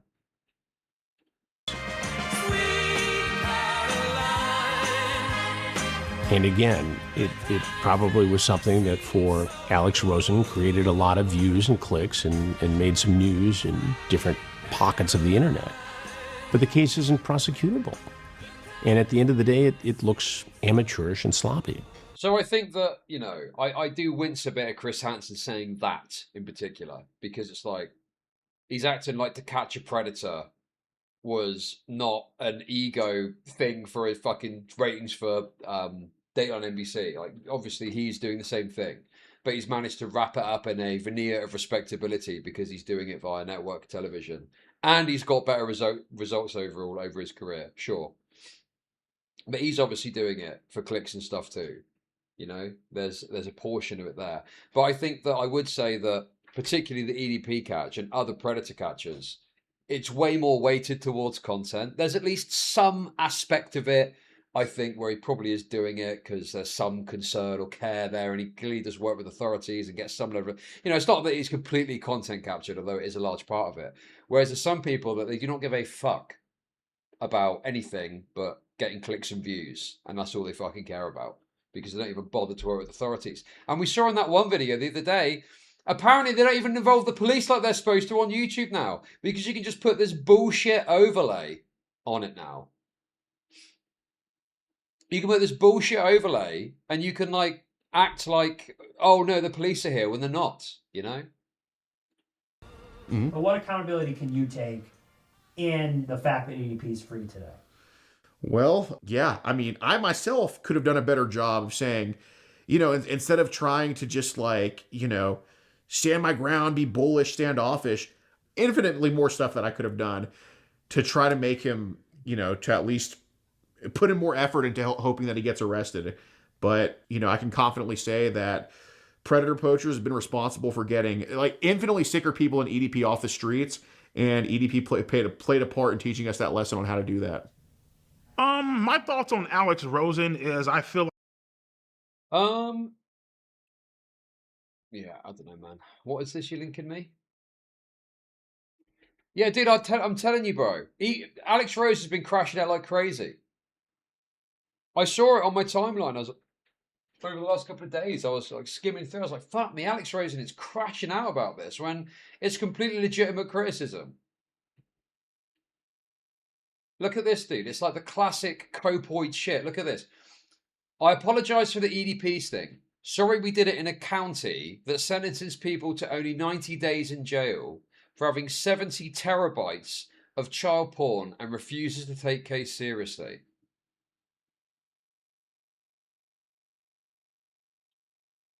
It's like, this classic, it's look, even if we would have done it correctly, how do you fucking know, bro? How do you know what the outcome would have been?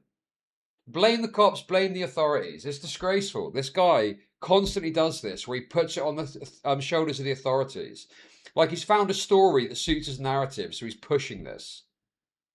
I mean, this sounds preposterous. On the face of it, without knowing more, that sounds like a light sentence, yes. But that doesn't really engage or change the fact that this guy fucked up the EDP thing, and it's a total distraction away. It's all Kern County's fault. Everything else was flawless except the fact that EDP lived in Bakersfield. So again, guys, really sorry lives in Bakersfield, and it's not a place that takes it seriously. I'm sorry. Good morning. Predator Poachers has countless more convictions than Chris Hansen. It just, you know, I am skeptical of this. Obviously, I don't know. I'd be very surprised if that's true, first of all. And secondary to that, like, Chris Hansen made you, bro.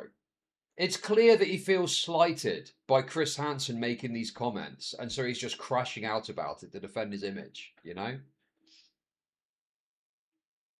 Also, hang on a minute. I thought this was about protecting kids. Your handle is, I fight for kids. And here you are getting into an ego war with Chris Hansen over who's caught the most pedos. Does this not just demonstrate that even the best...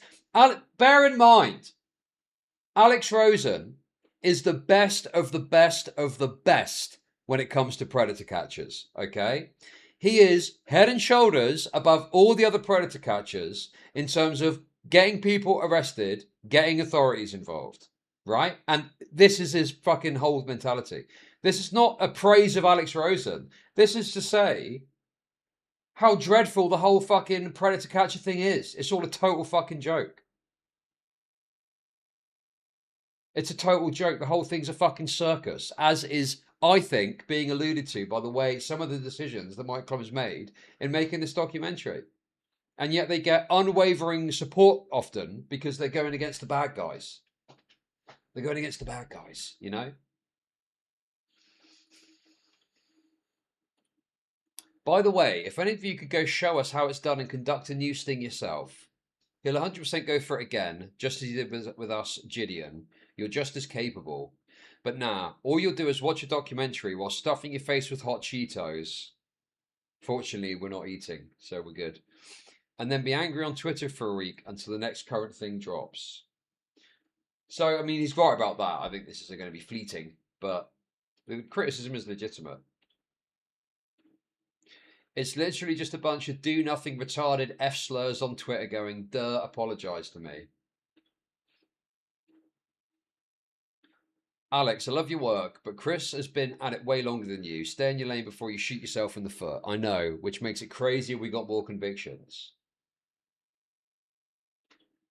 What is he even basing this on anyway?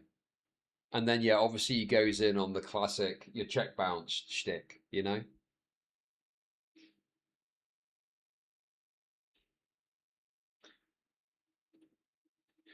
You're right. He's the only catcher to get arrested for not showing up to court for a Preds prosecution and one of the few to scam their audience. At least he don't make no jokey and say, oh. Damn. Oops. And then finally this, I think. Good morning. Predator Poachers. Okay. I'm done talking shit on Chris Hansen. After watching his part in the EDP documentary, I want to finally congratulate Chris on getting a pedo to actually admit to a crime for the first time in his career. Well played, son. I mean, that is just, that's just like petty false nonsense. As much as everything else is. That's just not true, bro. That's just not true. I've seen it with my own eyes, him get pedos to admit to committing crimes. Come on, dude. Come on, man. No, I agree with you. I agree. I prefer the police to be handling this. But I think people are going to do it. There's not really much you can do to prevent that. And they should have the best practices in doing so. But many of them don't care, and rely primarily on people hating pedophiles so much that they can do what they want without scrutiny. And if things go wrong, oh, it's the state's fault. Exactly what he's done here. Oh, it's the state's fault. Oh, it's the police's fault. It's all their fault. Police don't do shit. Not true. Police departments do things like this. They do stings and operations such as this. And they obviously have got an understanding of how to conduct themselves in a way that gets evidence to secure prosecutions. And all he had to do was just be a bit humble and go, do you know what? I did fuck that up. I've learned a lot from it. I try and do better now. But instead he had to go on this deranged tirade against Chris Hansen. And look, There's plenty you can go at Chris Hansen for if you want to. But I'm very skeptical about these narratives that he's spinning about a success rate compared to Chris. You know? Anyway, what's he saying about him? Only sicker people in EDP off the streets, and EDP played a part in teaching us that lesson on how to do that. My thoughts on Alex Rosen is I feel like he's a piece of shit. I feel like he should burn in hell and go fucking die, if I'm being completely honest with you. You're some fucking redneck fucking... Okay. Well, the thing is... sorry. I keep seeing things in chat that are good comments. Sorry. One quick sec. The reason he's not like this here is he didn't know Chris Hansen was going to talk shit on him. Now he's seen the documentary, Chris Hansen talks shit on him, and it's upset his ego. And you have got the king of his job saying he's bad at it, so all he can do is lash out in response.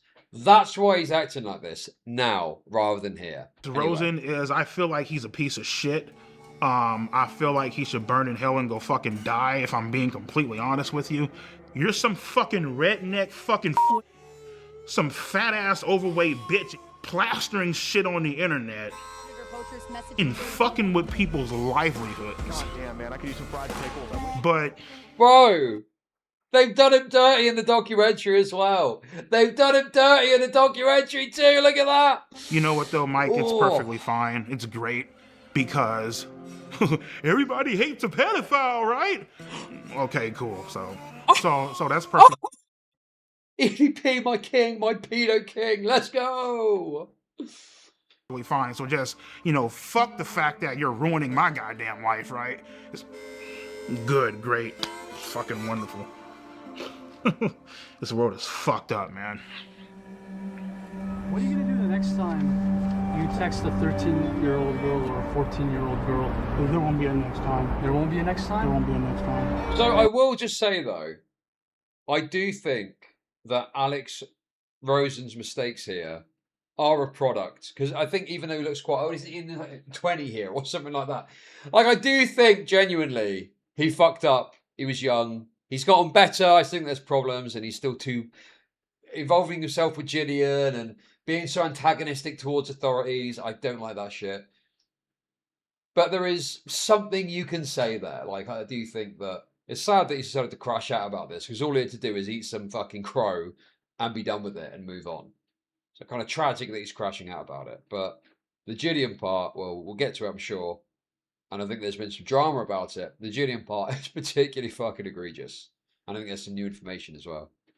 That's hard for me to believe. I think...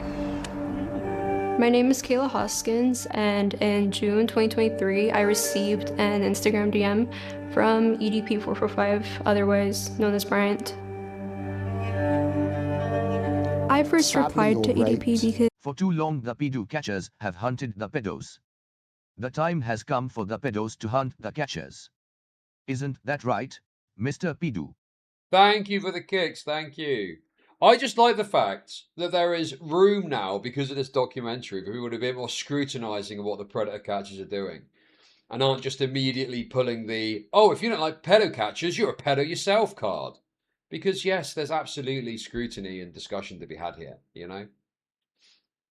And yeah, I just think it's good that there's a bit of a conversation opening up about that. And I think predator catchers have been negatively detrimented by some of the decisions some of them have made recently, like the violence and the hitting the head with a pumpkin and that sort of thing. You do come across as pro-pedo. That's because you're a fucking retard, just to be clear. I always reply to anyone who messages me, and I didn't know who he was, but I freaked out because he told me he was suicidal, and sooner rather than later he started sending very flirtatious messages. Since the day you messaged me, I've been dreaming about sliding my cock deep inside that fresh pussy. Just fucking away your innocence.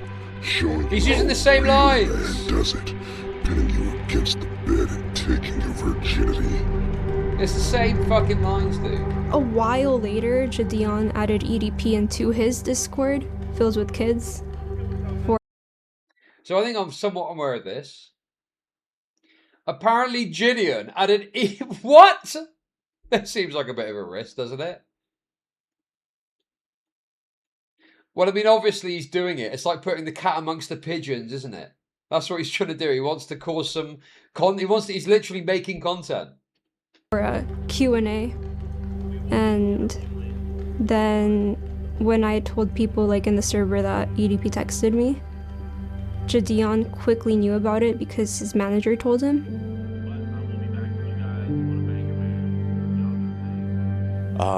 Well, my government name is DeMarcus Cousins III, but everybody on the internet knows me as JIDEON. Yeah, this was like right when I saw the information, I was like, you know what?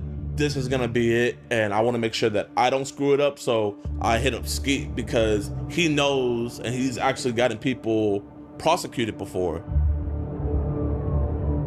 My name is Skeeter Gene, also known as Skeet Hansen. No feds. Well, if you contact the feds, there goes your YouTube video, right? I mean, this is how these people operate. They act like it's all about the kids, but actually it's about the content. The kids are secondary to that. Here we go, a bit of Chris Hansen skinwalking. I am a professional Chris Hansen impersonator on YouTube. And I continued messaging him because it was very like encouraged for me to keep doing it. I didn't really want to, but I didn't want to disappoint anybody. The way that ass looks in those leggings. Okay, hang on a sec. Who was encouraging her to continue to what? As in JIDEON and Skeeter Gene or JIDEON? Is that new information? I knew about the Discord thing. That's new, right? Is that new? They were getting her to continue to message him. Yes. Yeah, so she was being prompted or told or advised. Oh, it's old info. I can't remember hearing this. But yes, they were trying to prompt her or get her or encourage her to continue to communicate. And we're not dealing with a decoy here. We're dealing with a literal 15-year-old child. We're dealing with a 15-year-old kid. I need you on top of me now. I've always wanted to be with a little... We're going to watch the full interview, don't worry. Because he sent me videos saying that he was gonna shoot me and kill me if I ever said anything. See, Taylor, don't mean to scare you, but now I have to fucking shoot your ass. I have to critically injure you and possibly put you in the fucking hospital. If not worse. Not only that, I have to kill everybody. It was uncomfortable. Like there was days where I didn't even like want to leave my bed. And he was trying to fly me out to Vegas on my 16th birthday to give me, quote, birthday dick. Okay, wait, what is this? So someone is contesting this. Okay, if there's supplementary stuff, we'll look at it later, okay?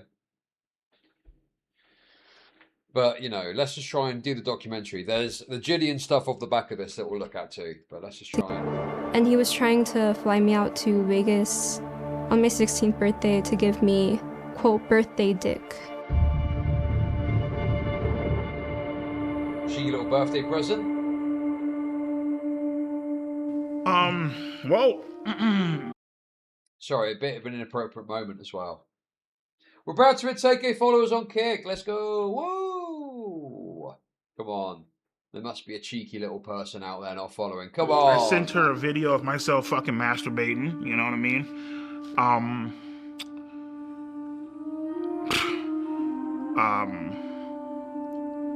Well, I mean, the fact that she fucking asked for the fucking shit. When... The minor asked for it. The minor asked for it. EDP sent me photos that were very explicit of him. I felt very uncomfortable, but I didn't really know what to do because I felt like it was encouraged by everybody. And yeah. She's all like, hey, would you like to see a picture of my tit? Sure, why not? What the fuck, like, why the fuck are you even asking me that fucking shit? But sure, why not? So I did play a part in it too, okay? It's like asking a dog if it wants a nice choice fillet steak to tuck into. course they're going to be like, yeah, yeah, if you dangle it in front of them. Sure, why not? You know? Yeah. The reason I let her send me those pictures is because I was horny as fucking beating my shit at the time. Oh, I ain't gonna lie, bro. She has a. Never mind. I ain't gonna say that. Go ahead. I see the admission to the crime part of this. Openly admitting to what is obviously crimes, and even has to hold himself back when he goes to compliment the 15-year-old's breasts. I mean, what is going on here, man? Oh, I thought this was supposed to make him look like a cool pedo. Start saying. Kayla got a motherfucking figure on her, okay? Like, let's be fucking honest here, okay?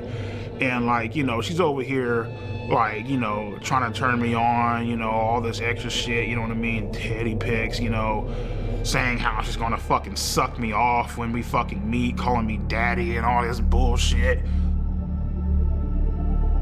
Because in the moment, bro, you don't fucking care. You really don't. You know what I mean? Your you Honor. don't give a fuck about. Your Honor, the child was just too tempting. Oh my God, when is this guy here to do this thing? Fucking hell, man. What time is it? I'm a bit worried I'm gonna have to tone down the pedo jokes when he turns up. We have to be careful, guys. We have to watch ourselves. The consequences. You don't care about the rules, you know. And anybody that say that they. Well, the thing is, here's the thing. It could be that they didn't say continue to message him, okay? But based on the way it went, knowing how it went, I can easily imagine the dynamic being a soft pressure to continue the interaction and putting across a feeling of you're letting us down if you don't do it without explicitly saying it. That's what I think is most likely here. And Alabama John, thank you for the raid. We're just watching a video about a big fat black pedo. Some of people in chat saying it's based. I'm not sure if I agree with that. That seems a little bit unreasonable to me, but there we go. Thank you for the raid, though. Appreciate it. Thank you. Stick around, guys. We're having a great time with this. We're having a great time getting into the meat. Getting into JIDEON's big old belly meats. Dude, they're fucking stupid. You know what I mean? They're lying to you.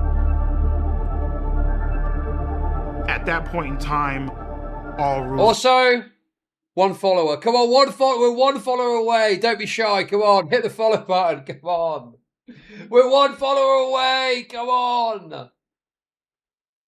And we can celebrate. Out the fucking window. Say that they do, they're fucking stupid. You know what I mean? They're lying to you. Thank you for the game. At that point in time, all rules are out the fucking window. You know what I mean? You don't give a fuck how old she is. You just trying to get your fucking nut in. You know, and after you know, fucking cream all over the goddamn floor, then you're like, oh shit, I fucked up bad. You know what I mean? Like, that's where, you know, it all comes into play. You know, what you just did was wrong, you know? Yes! He's talking about the post-nut clarity. But obviously it's a bit uncomfortable because it's framed through pedophilia. But that's exactly what he's on about, yes. That is classic post-nut clarity. So I was like, okay, Skeet, how do we do this? And we just game planned it out, and we called multiple different law enforcement in her area, trying to set up like a sting operation, and then he backed out, you know? He got cold feet. He didn't want to meet her, you know? He was just, you know, being EDP. I was hoping to get a sting operation, but they kind of didn't want to do that because JIDEON hired a private investigator that found EDP's apartment, his work, and his dialysis center. So on my birthday, they went to confront him. That's what we. Yes, at his dialysis center. Well, we know what happened, but I mean, it's just ridiculous, isn't it? Just a classic case, caring more about the content and what it looks like than actually getting the right result and the right outcome. Very transparent, very fucking obvious. Realized that he wasn't going to drive to actually meet up with the girl. We set something up in Las Vegas, Nevada to try to confront him about what he had been doing online, messaging this girl. The cupcake thing, oh my god, dude. Wait, Honda SUV? That looks like him? That's a Honda, bro. What's it? I think that might be him. Oh my god, dear lord, it's EDP. It's EDP in the flesh. I love you, bro. And as I'm walking into the dialysis center, these motherfuckers pop out the goddamn van. What's up, bro? Right then and there, I was like, give me Kayla's address because I'm about to hop in this car and I'm about to go blow this bitch's brains out. Texting me right now. Oh my god, he's talking about killing his underage grooming victims. Oh my god, that is mental, dude.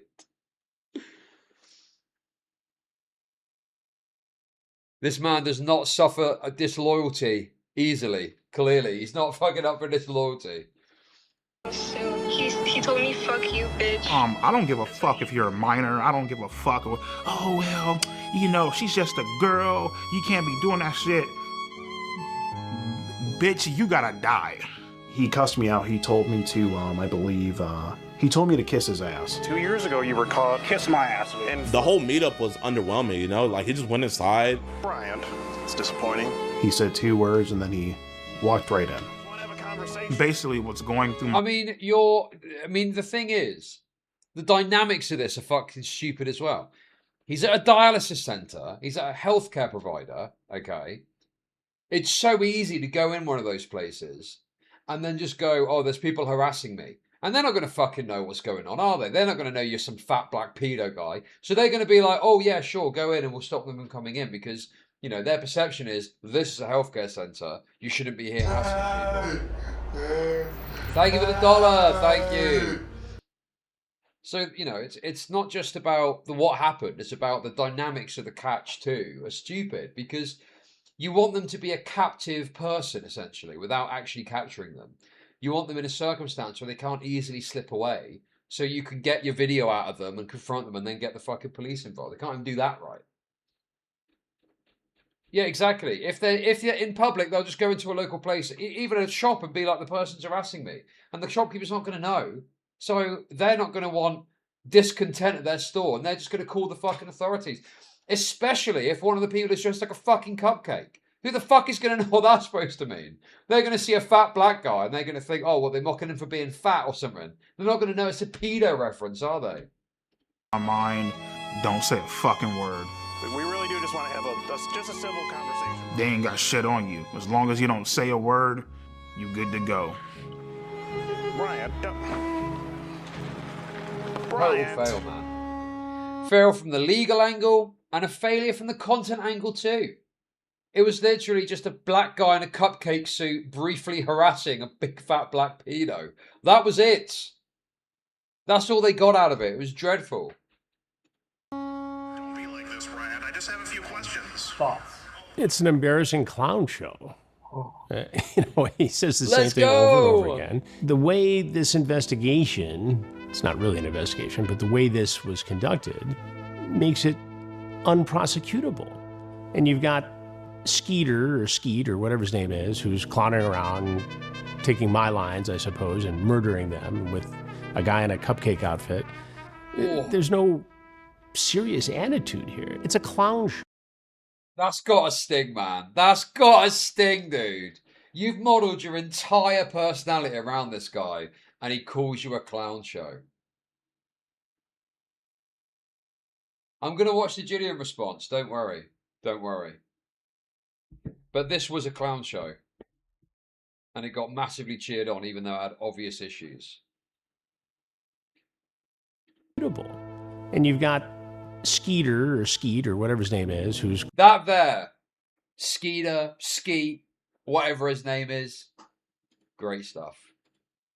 He is a great showman, you can't deny. That is incredible. Just casually dismantling his entire ego in one fell swoop. Clowning around, taking my lines, I suppose, and murdering them with a guy in a cupcake outfit. There's no serious attitude here. It's a clown show. And it resulted in nothing. I think there possibly maybe could have been different results in this case if me and JIDEON did not confront EDP or take the situation into our hands at all. That's a hard maybe though, and you know, that way obviously there's no content there, so it's like, It's just so flagrant, the admission there. Well, we did it this way for the content. That's all Predator Hunters are like this, by the way. All fucking Predator Hunters are like this. And they get endlessly defended because they're going against pedos. This is the mentality of all Predator Hunters. We want the fucking YouTube video. Yes, exactly. Exactly. He's saying the quiet bit out loud. Oh, yeah, it's for a YouTube video. Yeah, exactly. That's the fucking problem with all of this. But you act like it's for the kids, or you act like you care about kids getting raped when you don't give a shit about kids getting raped. And if people were more honest, I wouldn't care as much about this particular topic, but no one's fucking honest about it.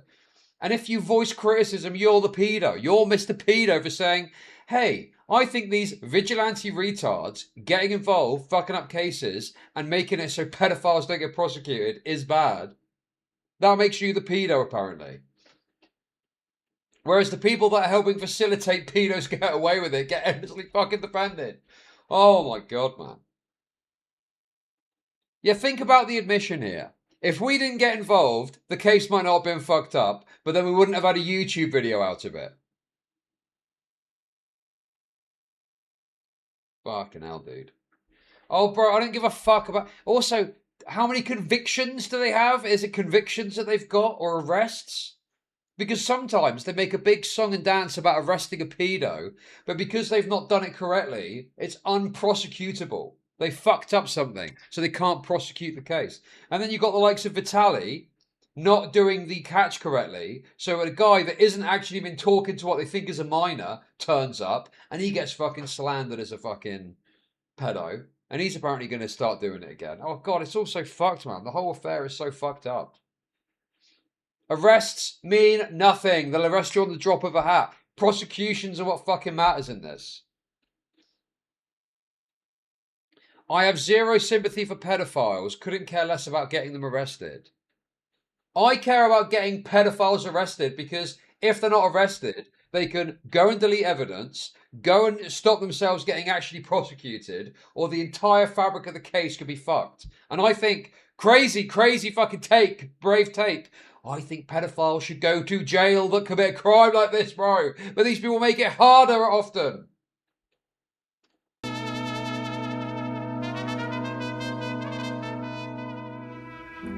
What is your opinion on Skeeter Gene? I don't know Skeeter Gene.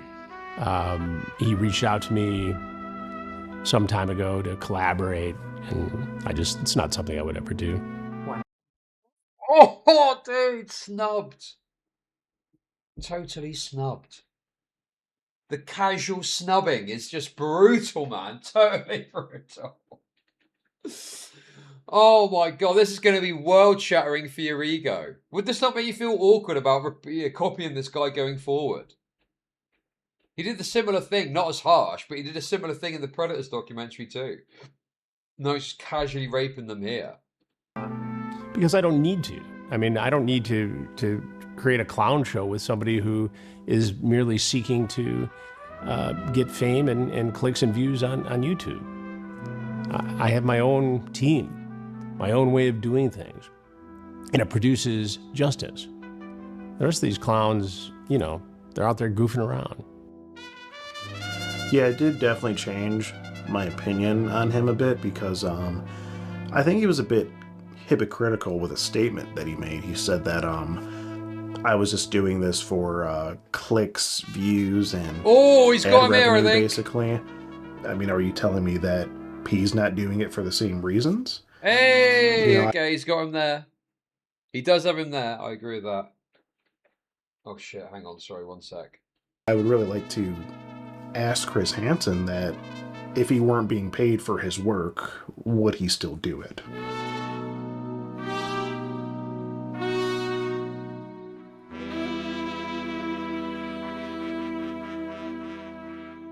If it was legal, would you have had sex with Kayla Haskins? If it was legal, oh, I would have fucking turned that ass out.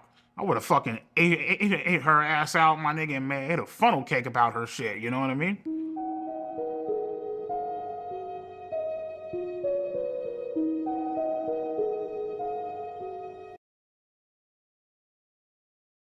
"15 minutes. 15 minutes. We need to take a break. I need to go and do something. So we need to take a little break, okay? Apologies, but it's important. So let me just wind it back a bit. Sorry about that. Sorry. Chris Hansen that if he weren't being paid for his work, would he still do it? That I agree with. That is the one thing that holds up as a criticism. Is you criticize others for doing it, and I do think there's a focus on certain aspects, but Chris Hansen is also doing it for the money too. I think it's less of a reason, or I think there's some angle where Chris is doing it for other reasons. Like I do think he's passionate about some aspect or facet of it, particularly the early cases. But I just think, to me, right message somewhat, but wrong messenger. And you are like, take Chris Hansen's desire to like make money and turn it into a celebrity thing, times it by 100, and you're not even getting close to how these guys look at it, you know? These guys are way fucking worse. Like orders of magnitude worse than Chris Hansen is.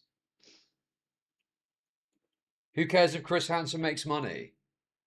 Well, I just think there's something to be said there for the fact that he's like, well, they're just doing it for clicks and for money, and it's like, well, so are you. Like, be real about that. You're also doing it for that, even if you do have this veneer of I'm doing it for the right reasons too, you know.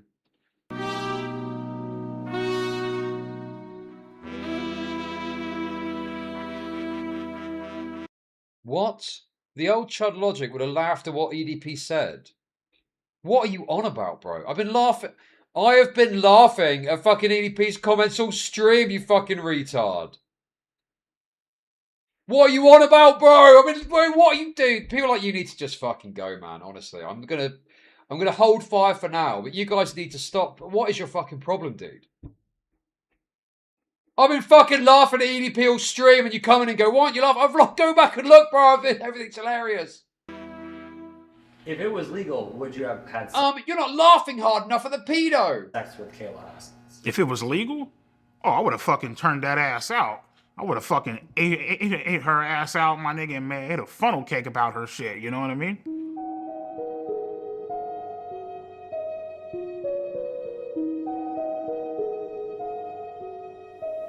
I feel like I was a victim of EDP, but I think I was mainly... The thing that Chris Hansen benefits from is he has got a veneer of respectability because it's network TV. And the only difference there is that there's some innate credibility in you working for a network originally. But how are you any different? Not in terms of procedure, but in terms of money to another YouTuber. You're doing the same sort of shtick now. Anyway.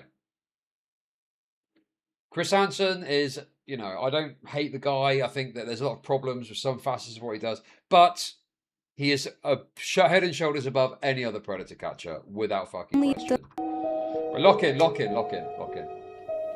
I feel like I was a victim of EDP, but I think I was mainly a victim. This is gonna sound crazy, but mainly a victim of JIDEON, in a way.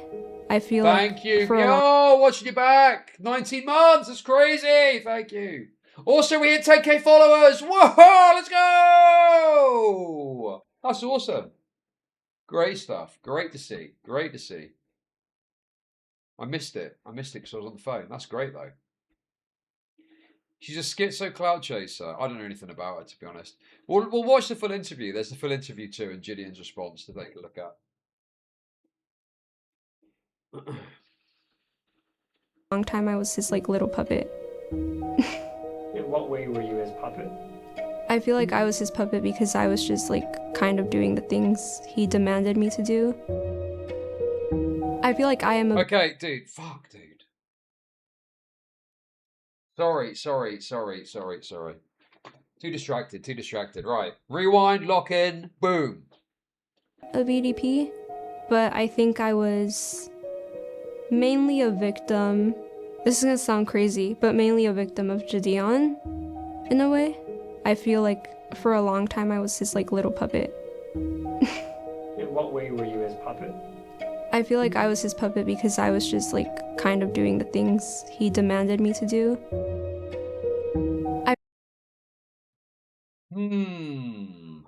Don't worry, Peter. I've got that interview too. We'll get to it. What? Dude, I don't know what to make of this, man. I think that JIDEON probably made some effort to influence her in some way. But I need to know more and understand more, and certainly need to see some sort of evidence. But it's believable. It is believable to me. It is believable to me because I do think that JIDEON, I mean, look at how he dealt with the recent thing with that guy in the house and the Skeeter Jean stuff. And clearly he's comfortable manipulating a situation to his benefit for the content, you know? Sweeping. What? Okay. Mentally ill freak with AIDS. What do you think I'm sweeping at this point, dude? I don't even understand what angle you think I'm sweeping from.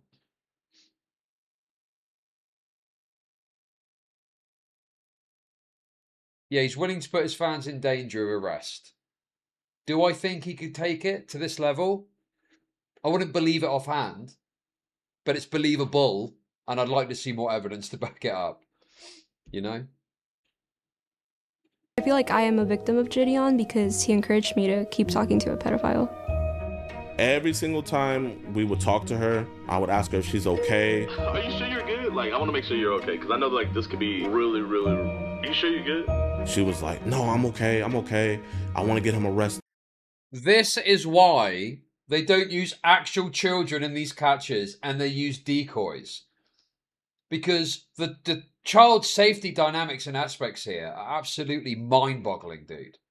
Are fucking mind-boggling and brain-frying. How on earth can you possibly expect to be able to engage in safeguarding in this situation over a fucking Discord call, man? I just sweat for him. How did I sweat for him? What are you on about, dude? I don't know what you're on about. I'm not sweeping for anyone. I'm saying that I think there's issues with JIDEON's conduct here.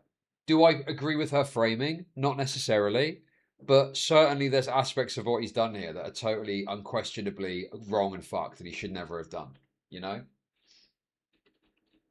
Like, you are knowingly and willingly helping put a child in a situation and continuing that on, rather than saying, stop contact the police, and end. You know? And it's all for the sake of the best YouTube content. It's all for the sake of how can we facilitate the best YouTube video and catch.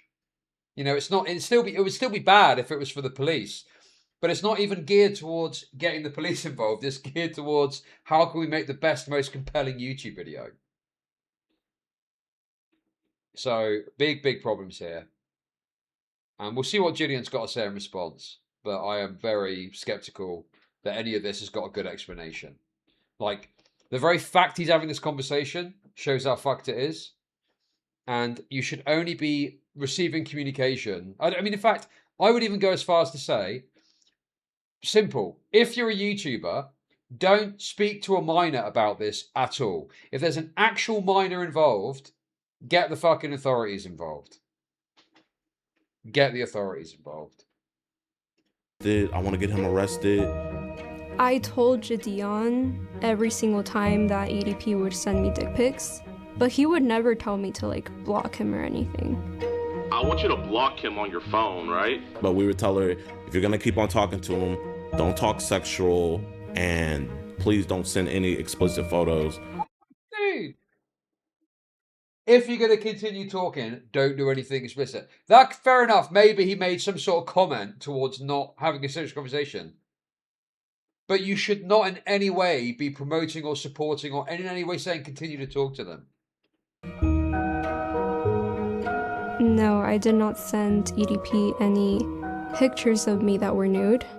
What did happen when he asked me for them was that JIDEON got... PD, you need a timeout, bro. You're too fucking retarded, man. He's showing both sides. He's showing both sides.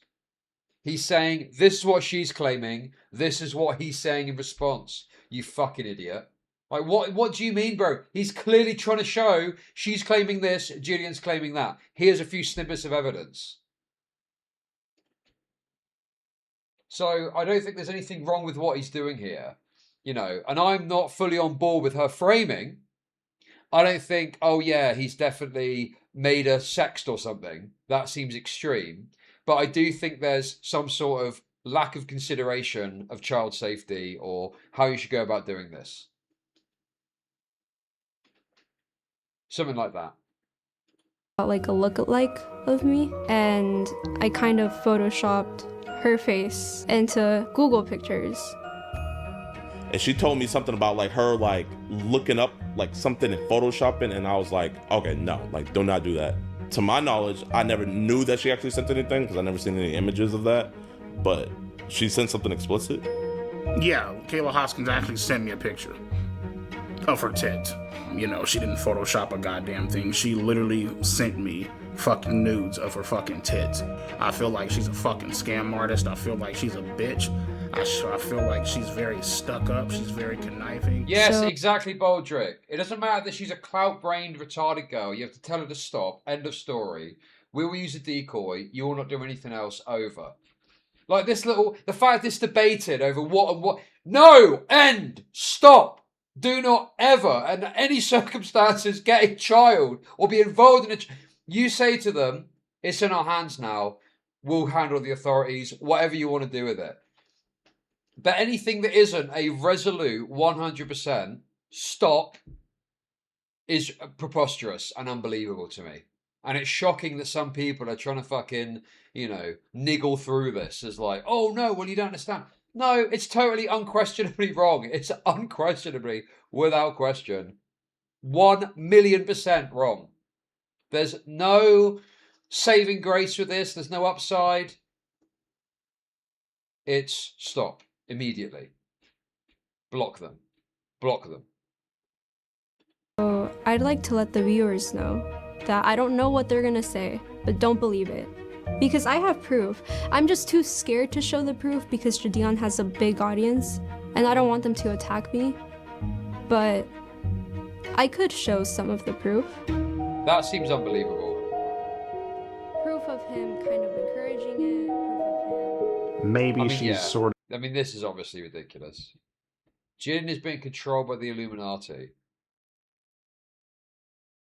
That's obviously bollocks, isn't it? All true. Well, you know, I'll listen to the full interview. But I think that, yes, she's clearly some fucking nutty girl back then. Some crazed girl, an internet Discord obsessed girl. And sadly, you're right. JIDEON has made mistakes in how he's handled it. Do I think he's turning it a sex or something? Maybe not that. But I do think there's an element of child endangerment or safety that he's not taken into consideration. That if you'd have engaged with this correctly and contacted the authorities, then I'm sure they would have said, yeah, don't get a kid to continue to message this person or interact with them or talk to them. Like, you should not be having any engagement with this person beyond block them. That's it. You shouldn't be having... I mean, having a fucking Discord call with them is ridiculous. That's just absolutely unbelievable to me. Of using the whole situation as leverage to boost her music career and such. So, you know, again, while she's a victim, I think she's kind of using the whole situation as leverage to gain followers a little bit. Also, yeah, exactly. These deranged claims from her only prove further how ill-equipped she was to be a decoy beyond the obvious. Exactly. And just think about it as well. You're communicating with a 15-year-old to get what exactly? Do you even know? Do you even know what you're looking for? Do you even understand? Do they understand what they need to do and how they need to act? decoys, for the fault of the predator catch, you know, decoys will have at least some baseline understanding of what they need to do and what they need to get. Hopefully, in the best possible light.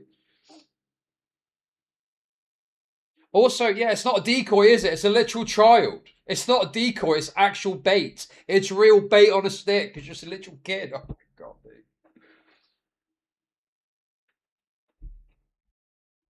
And the thing is as well, you got to think about this too. Even if you were saying, like, don't do this, you can't account for what the other person is going to do. They could send a picture of their cock. And then you have said, well, if you're going to talk to them, just don't say anything sexual. It should be resolute. It's this should be like career damaging shit. To me, JIDEON should have like severe negative consequences as a product of this. You know, coming to the forefront, dependent on the details of it. I'll have a look at the interview and further, and JIDEON's response.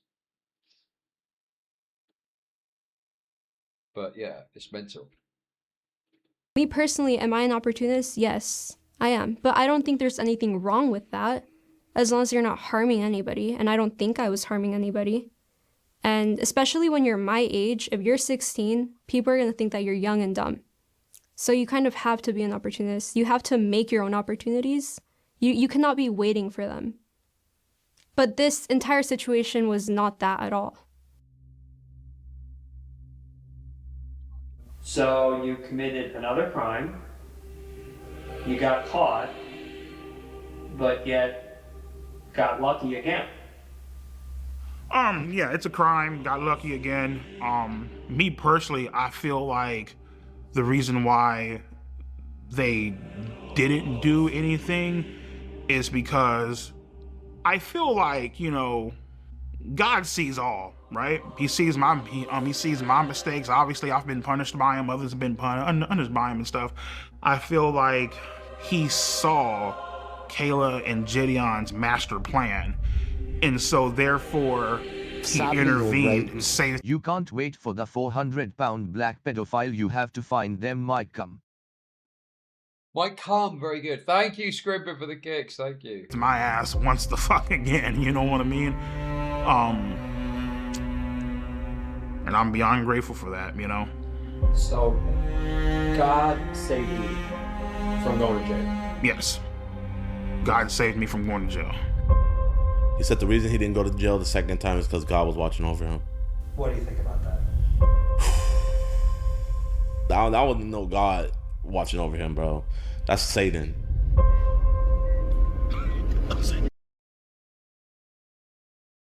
Wow, how compelling. Also, dude, it's so rich that they sit there, having been responsible for the failings that led to him not being in prison, and they say, oh my god, dude. Yes, you're Satan. You are Satan, JIDEON. And not just because you're black. You are Satan because you totally fucked this case up.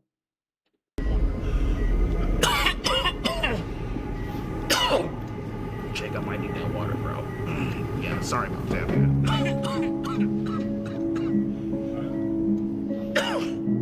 How are things with your health? How are things with my health? Well, in 2022, I was working security at a dispensary, and I started itching uncontrollably. I was starting to, like, you know, spit up black shit. When I went to go fucking beat my shit, red fucking cum was coming out of my fucking cock and shit, which I knew wasn't, you know, fucking healthy. You know what I mean? Like, it's never healthy. And I got diagnosed with end-stage kidney failure, which is like stage 5. If I were to miss a treatment, the chances of me dying would be about like, maybe like 65 to 70%. So I can't miss a treatment ever. You know what I mean? So, health issues have been a major issue.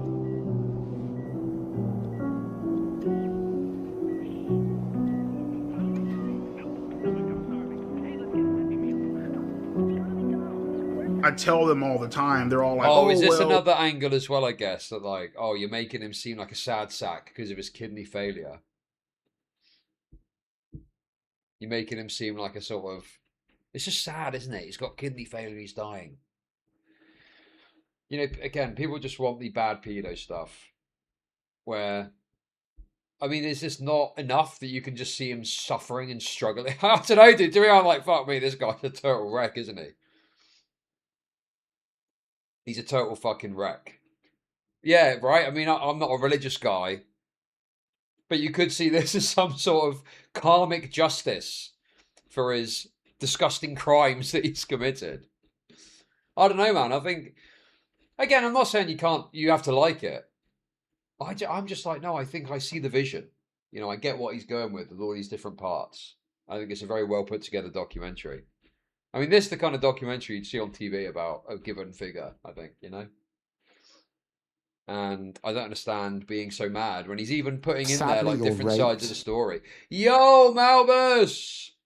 Thank you for the kicks. Thank you. Thank you. You know, your fluid intake is off the fucking charts. You need to start eating healthier, blah, blah, blah. And I'm looking like, listen, bitch, I'm over here fucking grinding this shit out with 2 jobs, working 20-hour fucking days. And I'd be lying to you if I told you, oh yeah, I'm about to go eat a beautiful ass Greek salad. Like, no, bitch, there ain't no fucking Greek salads out there. It's like motherfuckers is eating hot dogs and burgers and shit, you know what I mean? Because that's what's convenient for you, you know? Don't be a pedo, guys. Or if you do, keep it leisurely. That's the thing that really just frustrates the fuck out of me sometimes, because they paint these unrealistic ass expectations on me, you know? Say so for example, today is what, Friday? Mm-hmm. If I miss this appointment, I'll probably be dead by Monday. That's how bad it is. Oh, well, you're supposed to eat better. Motherfucker, I can't meal prep for 20 hours. I'm not even at fucking home most of the damn time. So it's like, am I supposed to sit in this fucking car and starve, nigga, for like, come on, bitch. It's fucking unrealistic as fuck, you know? I know this is kind of a reckless way to live life, but at the end of the day, I'm just like, you know what, nigga, fuck it. Whatever happens, happens, you know what I mean? I'm tired of like, one thing I'm not going to do, you feel me, is live my life in fear. You can't. Like, I can't. If I lived my life in fear, I wouldn't be making this fucking documentary. We wouldn't be making this documentary, you know what I mean? You know, and that's the issue. A lot of people, they expect you to live your life in fear, especially with everything that's going on. And is this not him saying he's probably going to die? He's probably going to die soon because he's such a fucking wreck. John wants to crash out of spending on DoorDash. I mean, to be honest with you, what's he got to save up for? It's not like he's going anywhere, is he? He's going into an early grave from the sounds of it. You know, getting told this shit, you know. Had a few people blowing me the fuck up. Oh, how could you do it? How could you get caught again? You know, all that bullshit, right? No retirement fund needed. I knew exactly. Right then and there, it's time to stop running from this shit. It's time to start taking accountability, start owning up to it. Let's go to therapy and let's try to get help for this situation, because obviously something is in it. Guys, I'm really sorry about this. I'm going to have to leech for just a sec, but I will get back. I will get. Right. What in your words isn't right? At that point in time, it's not right to have a sexual attraction to minors.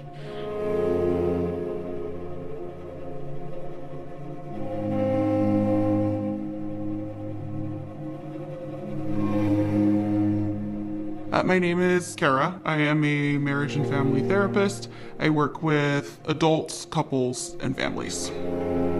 Bryant is my client, and I've been working with him individually. For Bryant, when Bryant came in, you know, the first thing that we got through was just getting to know.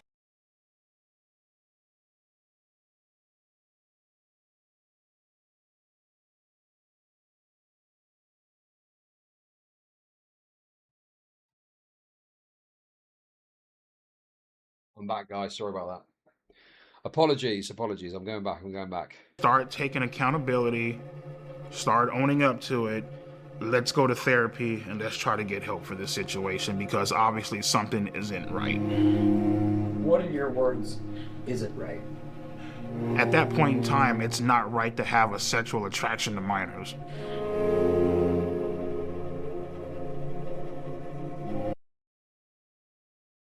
See, I'm quite skeptical about this. You know, previously my thought process was, if someone has got these kind of urges, it would make sense to try and seek therapy, right? But is there even therapy possible? Like, aren't you just keeping the wolf from the door? Because if you do have this kind of compulsion or this thing, this wretched beast inside you, I mean, can you actually like be safe? I don't know. I don't know if you can. The risk is just too high, isn't it? I mean, think of it like this. Would you let this guy work at school? No, you wouldn't, would you? So I don't think you could ever be in a situation where you could confidently say, yep, you're cleared, you're in the clear. So, and obviously, you know, I'm not a penicillin advocate. I'm not a wood chipper guy. You know, I think that's very trite and kind of childish, just stupid mentality. But I guess I'm just skeptical about this idea you can go to therapy and deal with this. I think that, you know, and I don't know how to rationalize this, but some sort of forced castration or chemical castration is probably the only way that you could get the best results. It's just, you know, is talking about it enough to not do it? I don't know, dude. I don't think it is, bro. Yeah, put them in a sandpaper room. I don't know, whatever torture. I'm talking about like a real solution, not just like something that, you know, like just shoot them in the head. And that's why I look at this and I think, really, is that even enough? Just talking to someone about all this business.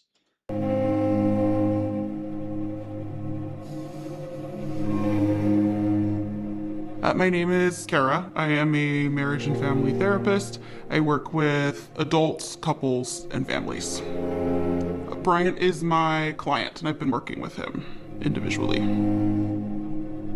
For Bryant, when Bryant came in, you know, the first... Is this allowed? I guess that EDP consented or something. First time we scared about consent. First thing that we got through was just getting to know him. I needed to learn about his history. I needed to learn what he went through, his perspective on it.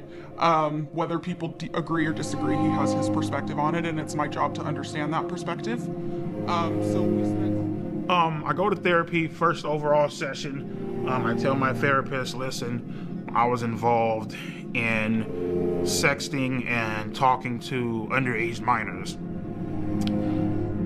Obviously, I'm aware that this is wrong. This is a fucking crime. And I would like for you guys to help me.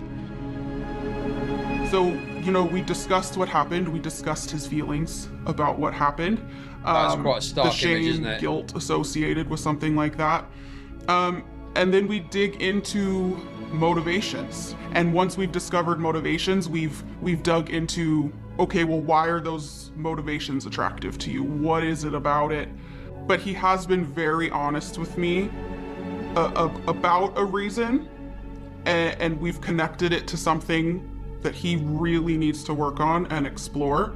But I feel strongly that it's his job to say why to the world. Alrighty, so how are we feeling when it comes to accountability? Yeah, I mean, you know, it's the thing is like when particularly in like whole like sexting minors and all that bullshit, right? You in the back of your head, you know it's wrong. You know what I mean? But at the same time, it's like that sense of doubt where it's like, you know what, maybe this shit could be real. That's the part that ends up fucking you in the end. You know? Think about if it was your child, but that's the point, isn't it? If you think about it as your child, you want them to die. And that's why you've got to separate out something there. Because anyone that's had a crime committed against them or their family, a serious crime, is going to want the person to die. We don't always think that's the right solution. This is the problem, dude, is so much of the response is just based in understandable emotional responses. You know, and it's like, I just find that a bit it's just trite, isn't it? It's just fucking obvious. Yeah, just shoot them, put them in a wood chipper, blah, blah, blah, you know? And I think people get a bit uncomfortable because they don't have that validated in a video like this. And so they find all these reasons to have an issue with it because they just want to revert back to that base instinct of just slaughter them, you know? Like, I feel that when I read a story about, you know, a family member that's like abused a kid to death or something, I'm like, fucking hell. Like, you know, I get that base feeling as well, you know? But I just think that if you're looking at it from a non-emotional perspective, or what do you do about this? It's a bit more difficult, isn't it? You know, and I don't think the therapy stuff. I don't know if I believe this in this. I don't know, man. I don't know if I believe this enough. The way I think of it is, could a straight person be convinced out of being straight? Not that I think it's right to refer to it as a sexuality, but if that's genuinely how you're wired, that you're a pedo, can you be talked out of that? Is that even possible? Because to me, it seems all you're doing is, like I say, keeping the wolf from the door. In that you're just holding back a beast that exists within you, and there's nothing you can do beyond trying to control it. And then what if there's a moment where that control is tested and you fail? You're fucked, aren't you? You know, you're totally fucked. More importantly, the kid is, you know. When you say real, do you mean you wanted more? Did you want a relationship? Yeah, basically, yeah. You know what I mean? Like, It turned into something legitimate. yeah, like the whole. If you heard the way she was talking to me on the phone, you would be like, "Hey, what was that?" Or did you want a relationship? Yeah, basically, yeah. You know what I mean? Like, It turned into something legitimate. yeah, like the whole. If you heard the way. What a terrible relationship that would be. Why would you want to be involved in a relationship like that? That would fucking suck. That would fucking suck, dude. What would you even talk about together? What would you even have a conversation about? She was talking to me on the phone, you would be like, oh shit, like, you know, finally has a girlfriend. Oh, wait, hold up. She said finally has a girlfriend. So you were kind of feeling like I might finally have something. Correct. Cool. Correct. Help him with the homework. So what was it like to find out? I would say that none of us can predict the future. I would like to believe that he would not do it again. What I can say is that... Is this that suicidal empathy striking again? Dude, next up, she's going to be announcing that he can babysit her kids. We are not suggesting that he quit therapy anytime soon. The trouble is with that mentality is the moment you put that to the test, it fails, doesn't it? It fails. Okay, well, if you genuinely believe that, would you authorize him to be a janitor at a school? The answer would obviously be no, because once someone has demonstrated that, you would want to do anything, it would be an absolute no-brainer that they would never be able to like work with children or something, you know? So I'm very skeptical about this therapy stuff. And it's he's just left it now. He's no longer in therapy. As of this film's release, Brian is no longer in therapy. So you just end it at your leisure. You can keep it leisurely at any time. So yeah, I don't know about this, man. Not sure about this.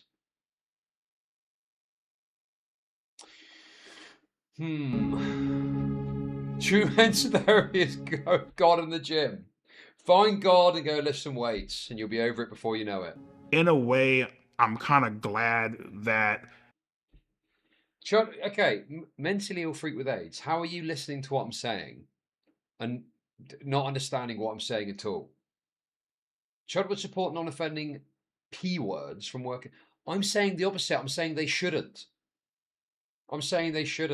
Dude, I've said before, if someone was found with a raft of drawings, they wouldn't be able to work at a school. Just for drawings, it would be too much of a risk. So I'm quite the opposite. I think, no, you shouldn't be working at a fucking school with this nonsense going on. Chibi is outlawed from working at a school under my regime, yes. Correct. this whole incident did happen, because it got me to understand and to realize who my true friends are, you know? Friends are loyal, friends are kind, friends are always on your mind. When I'm with my friends, I'm feeling fine. Name's Yo! Wait a second, has he like got some sort of mental disability? I just saw a weird thing in his eye. To be honest with you, the bravest people are the ones that are willing to do this. I don't know, man. I've got something of a respect for someone that's willing to stand by a nonce. I'm like, you know, it's not going to bring you much, you know, much praise or much positive attention. But I think it's quite commendable that someone is willing to stand by a nonce. But anyway, this guy looks like he's got mental disabilities. Well, James, go by Jimmy. Been a friend of Bryant's since technically middle school, into high school, and into adulthood. Never a dull moment being friends with EDP. It's always some kind That's of funny probably true. shit. And I tell you what, EDP is very funny. EDP is extremely funny. So I can understand, even if he's a bit noncy, wanting to hang out with him, you know?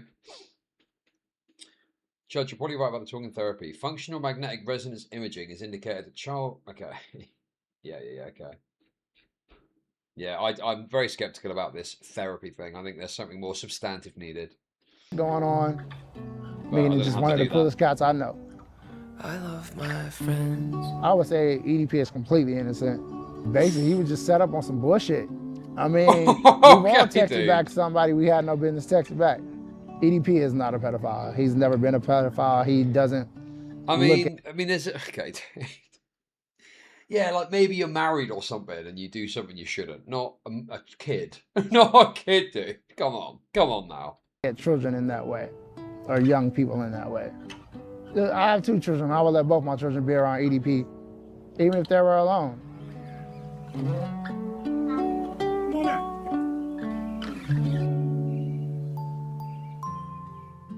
My favorite way to play with kids is to joke around and tickle them. You know what I mean? Make them laugh. What? Give them fart bubbles, I guess. Well, they call it raspberries. It's like if you hold up the kid's stomach and if you like that, you know what I mean? Some of the things I like to do when playing with kids is like I like to sidewalk slam them on the couch.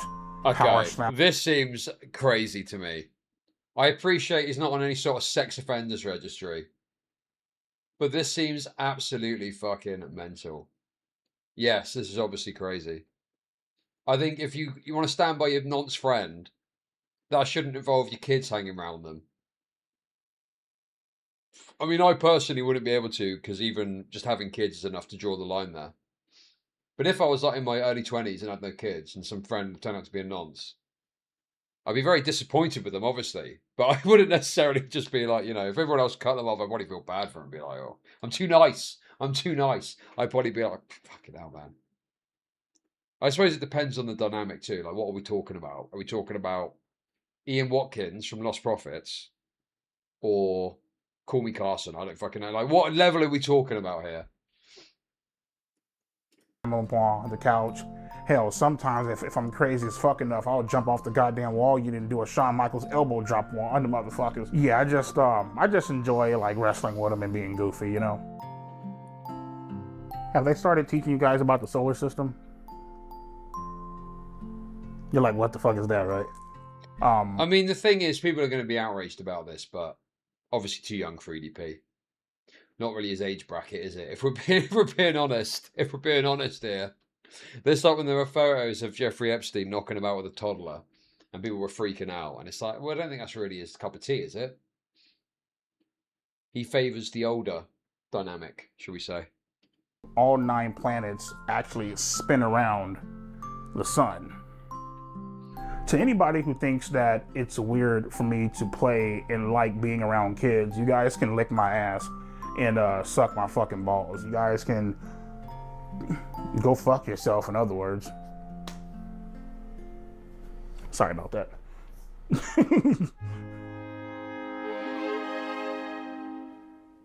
bitches, hoe, tramp, slut, hermaphrodites, transvestites, you know what I mean? Basically, they ever get their motherfucking ass beat. This is my certified bitch list, EDP certified bitch list. Let's get on into the first one. Penguin Zero. This motherfucker's a goddamn disgrace to fucking humankind. It looked like this motherfucker ain't washed his ass. Hi, everybody. Go suck a dick, bitch. Next up, we got Keemstar. His content sucks ass, has no fucking talent, just a fucking lowlife. Oh, let's see here. The next fucking Mudahar. Get off my fucking nuts before I piss on your face on some R. Kelly shit, okay?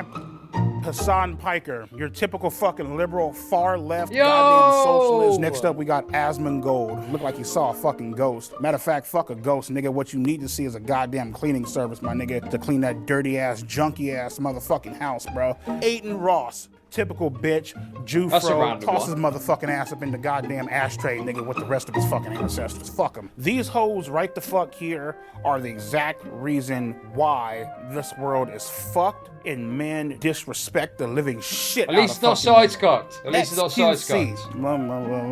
Bitch, speak the fuck up. I always thought this guy was a bitch. We got Destiny. Probably gets fucking pine cones and tubas rammed up his fucking ass. Oompaville.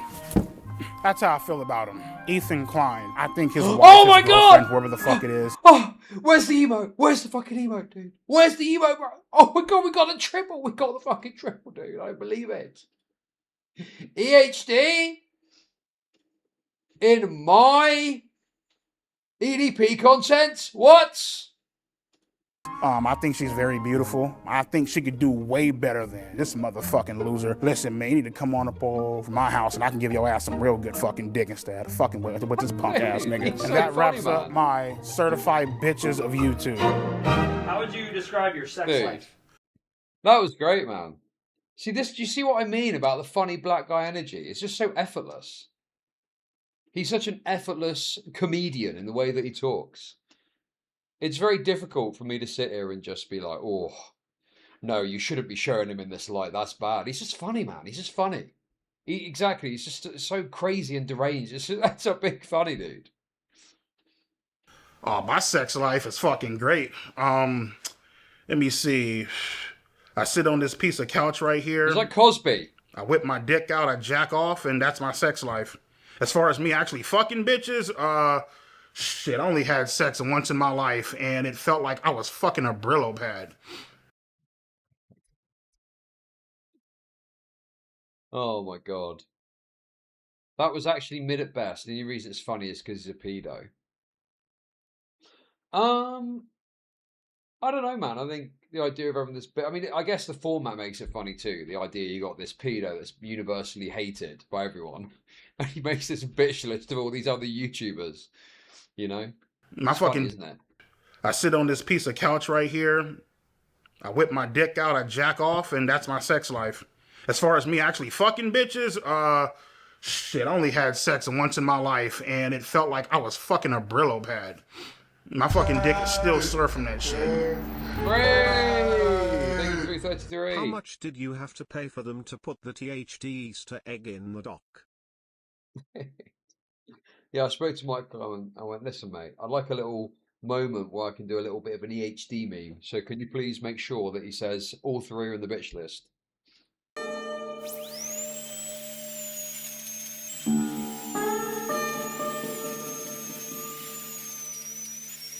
Really? He's an insect. So the thing is like, I've been looking for a girlfriend. Okay, bro. Well, that's just, you can't argue with that, can you? His hate for women increases every day. You can't say fairer than that. You can't say fairer than that, guys. Come on. For almost 5 to 6 years. It's been a while. It's been a journey. I'm the type of person that I know what the hell that I want.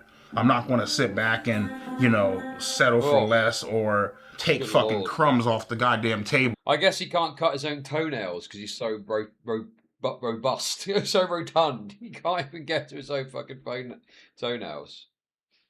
Your life in an image. Well, you're also a nonce as well, aren't you, Edgar? If you think about it, so you kind of got a lot in common there. know, you know what I mean? Oh yeah, there's this chick, right? She bad. Also, I'm genuinely like trying to engage with this along the lines of, is there a problem? Is it too favorable or something like that?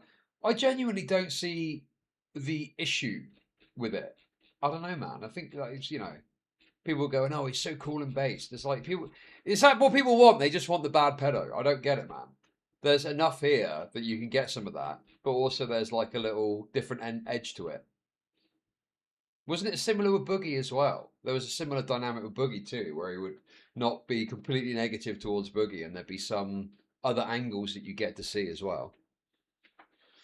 Hell, she's cute, she loves you, she likes you, but she has 3 kids. Nah, I'm good, bro. Fuck that. I ain't even gonna try to fucking deal with that fucking shit, dude. I know that's a fucking nightmare. I'm more so like Facebook dating as opposed to other apps like fucking Bumble. I don't fuck with Grindr because I'm not fucking gay.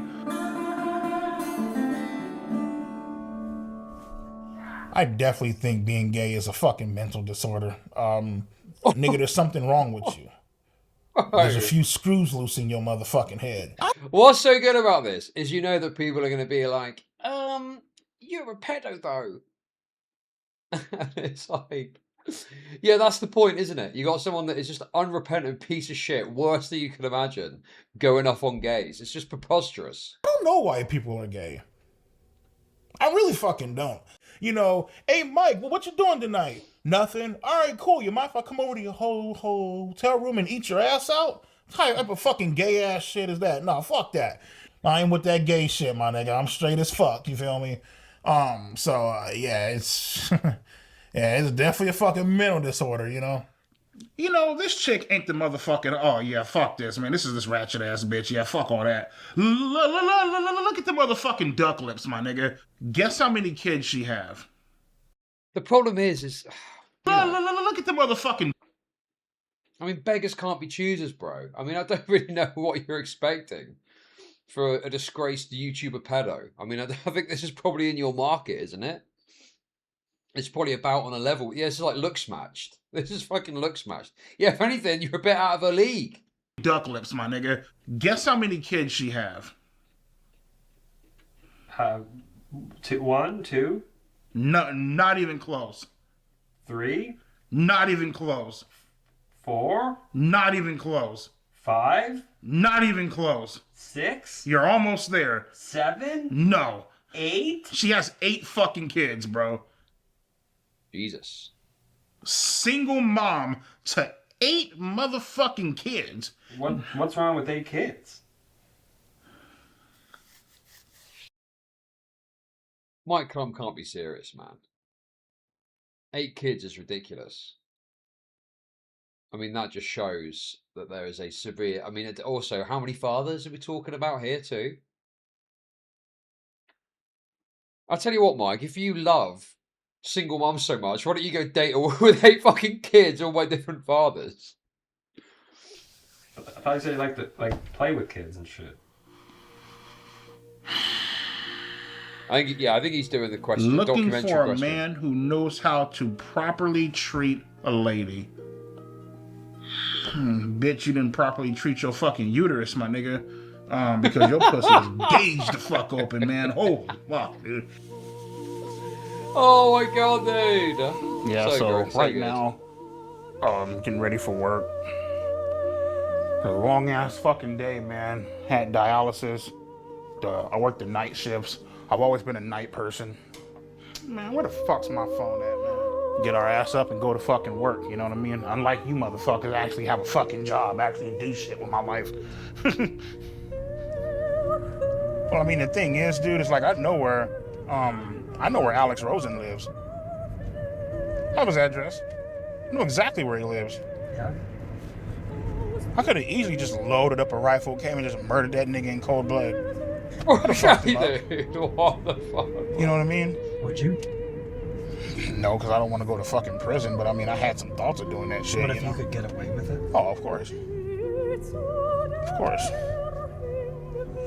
These job sites where I work at, man, I could easily kill somebody, bury them, and get away with it, dude. Like, ain't shit out there, you know what I mean?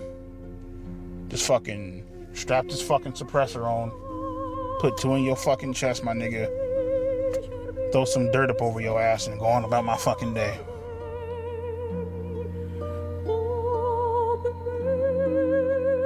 $90 a week. Yeah, so I mean, you know, 8 grand. Bro, I thought I was working hard. Streaming 50 hours a week, roughly. This guy's working 90 hours a week. And that is like fucking dirt digging and shit. That's like digging up dirt and all. Oh my god, fuck that, dude. Oh my god. Don't want to ruin my soft hands, do I? Fuck that. You know, 7-8K up in the bank. About what? 25K in debt. So about what, like 17K up in the hole. I'll pay you, bitch, when the fuck I can. That's the way I fucking see it, so fuck it. So pretty much, shit, my big ass is about to go hop up in the bed. You feel me? That is, bro, that is fucking bleak, man. That is bleak, dude. If you think about it, being like a YouTuber is a bit like being a footballer, isn't it? In that you've got a shelf life. And that shelf life for EDP has been significantly shortened, what with his, you know, lust for children. So it's pretty sad that at the end of it all, he's got negative money. He's got negative money, dude. Oh my god, man. Working 90 hours a week as well. Let my titties hang out and call it a... Dude, yes, exactly. Working hard is watching YouTube for 10 hours and playing half a level in Halo. Yes, yes, exactly. You've got it. You're getting it. You're getting it. You're getting the talking points. Excellent news. Yeah, so I have dreams probably about maybe twice, sometimes even 3 times a week of me viciously killing people, viciously slaughtering people. I would cut motherfuckers' tongues out. I would fucking, I would put a hole up in the motherfucker's chest and I would throw him in a fucking place, like a pit of fire. Congrats on beating Halo BTW. Hey, thank you for the kicks. Thank you. Thank you. Appreciate the kicks. Yo, we need for the bars, the kicks bar again. You guys are so generous. Thank you. Free kicks Wednesdays. Don't forget. I had dreams about killing JIDEON, killing Alex Rosen, Cold Raven, whoever the fuck. Thank you, Crispy Legs. Thank you guys. Thank you. Shit, I had a goddamn dream of waterboarding fucking Kayla's ass and washing all the makeup off and shit. You know what I mean? That was my torture method of get all that shit off and, you know, maybe if I'm feeling generous, I might throw the bitch out the fucking window. You know what I mean? Thank you, Bob, for the kicks. I mean, people will be like outraged or something about that, but I can kind of see the vision, to be honest. I mean, these people are responsible for fucking your life up, even though you're a nonce. You probably do want to hurt them. Do you know what I mean? You probably do want to fuck them up. I challenge anyone to get exposed in this way and not want to kill the people that have done it, okay? Come on. So when I'm looking for girls, I'm pretty much going to look for like a 3 or a 4. You know, if I'm lucky, a fucking 5. Shit, but I don't think I'm that goddamn lucky. So about like a 3, 4. You know what I mean? Yeah, people always say that shit like, oh, there's somebody out there for everybody. Okay, cool, bitch. Well, I'm waiting 5, 6, 7, 8, 9, 10, 11 fucking years. Like, keep putting yourself out there, you keep getting fucking denied. It's like... Good Lord. Oh, you know what you're dealing with there, don't you? Oh, Viper Street, probably. Just the right size. Like, what the fuck, you know? Some of my pictures, hey! you know, me rocking the, Hey, he looks cool there. I think he looks quite cool there. I like that look. Well done, EDP. Good job. On the 1960 throwback at dialysis. Out here rocking the Oakleys and shit, looking clean as fuck, you know what I mean? Yeah, man. Out of all my matches, the one that I'm most interested in is... She actually gave me her number. Her name is Sharon. She's 42. What do you like about Sharon? I'm going to be honest, that's surprising. She doesn't look much to look at, does she? But he's very taken by her. She also looks very old as well. She's an old 42. Jim Sterling, dude. Yeah, she does look like Jim Sterling. That's true. Sorry, Stephanie Sterling, isn't it? Actually, now. I love a girl that wears fucking glasses. Like whenever you have on glasses, like motherfucker, like that, like captivates the fucking soul. She has that fucking look about her. Like, here, let me show you. This is fucking gorgeous as shit. Like, I don't give a fuck what nobody says.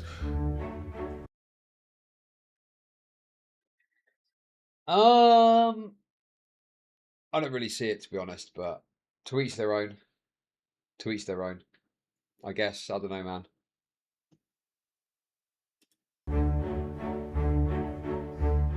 You guys heard me shit on all these motherfuckers, you know, people who I would kill, burn, torture, stab. I want to introduce you guys to the real fucking gangsters of the fucking internet, you know what I mean? First up, we got Andrew Tate. He likes to preach about men and women not being equal, because they're not fucking equal. Next up, we got my motherfucking main bitch, Donald fucking Trump. We got my man, Joe Rogan. This guy's a fucking beast, man. I love this bald-headed ass bitch, you know what I mean? We got Fresh and Fit. In his podcast, he's always shitting on fucking women. Yeah, it's fucking. Dude, I could just see already, man. Big pimping, big pimping. I can see already people being like, oh, yeah, the bitch, this is all bad guys. And yeah, I get it, right? Yeah, Tate's a rapist, Trump's a nonce, whatever. And people are going to be like, oh, EDP likes you. Dude, why Pearl? Oh, Pearl likes blacks, doesn't she? So maybe that's something to do with it. This is all good, clean fun as far as I'm concerned. This is all good, clean fun to me. You got the bitch list, you got the real ass N-words list. I think it's great. Fucking, I love that bitch. Andrew Tate's brother, so yeah, you already fucked. That's enough said. On to my motherfucking main nigga, Ben Shapiro. Listen to him and you'll be great in life. Sneeko, guy is cool as fuck. Sneeko, if you're watching this shit, come on out to Vegas, man. I'll treat you to some fucking tacos. Next up, we got Pearl Davis. Love this hoe, because she shits on women and she is a fucking woman, you know what I mean? These are the certified OGs of the internet. Okay, I think he's leaving a bit out there. Pearl is a certified mud shark. I think that he's kind of leaving that he's leaving that unsaid. Very random list of people. You know, you couldn't have predicted that, could you? And I couldn't imagine a world without him.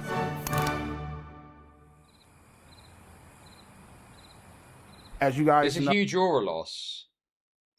Well, it depends on whether or not you think EDP is based, doesn't it, really?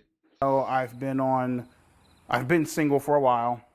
Dating apps, Facebook dating, Bumble. I would say Grindr, but I'm not fucking gay, but you know, I don't fuck around like that, you know. But I've finally hit the jackpot, and I would like to introduce my beautiful girlfriend.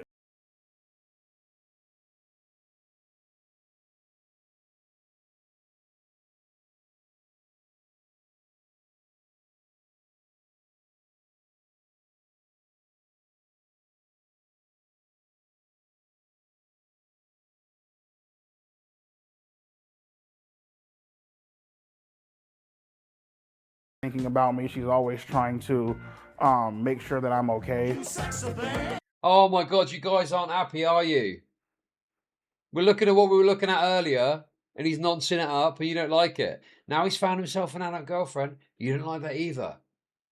Let's be honest. You're just not happy with this guy no matter what he's doing. I think you might be racist, actually. I think some of you might actually be racist and are just against this guy because he's black, if I'm being very blunt about the situation. He literally can't win. He cannot win. He cannot win in your mind. And not to mention, she's also very funny. My name is Marissa, and I am Brian's girlfriend. So Brian and I met on a dating site, and after having some conversation online, we decided to go out to dinner and just kind of meet that way. Perfect. You know, we are... Dude, great dude. Literally perfect based on what I'm seeing here. Perfect dynamic. Going out for a little touch at a little spot of food. Lovely. We're able to just really hit it off. We compliment each other a great deal, and we just have a lot of great time together. He's a genuine, great guy. He really is. He really has a huge heart. And it's a side that people don't get to know about him very often. And I was fortunate enough to have that opportunity. I was fortunate enough to be able to find the true person that he really was. and it's been an attraction of mine ever since.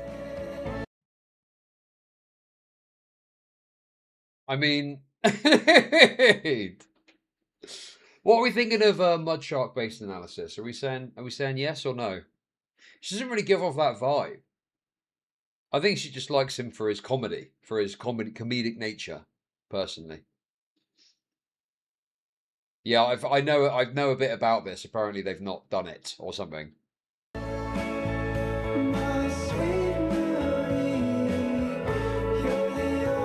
Oh, come on! Look at that, man. She's always there for me, and she's always trying to push me to get better.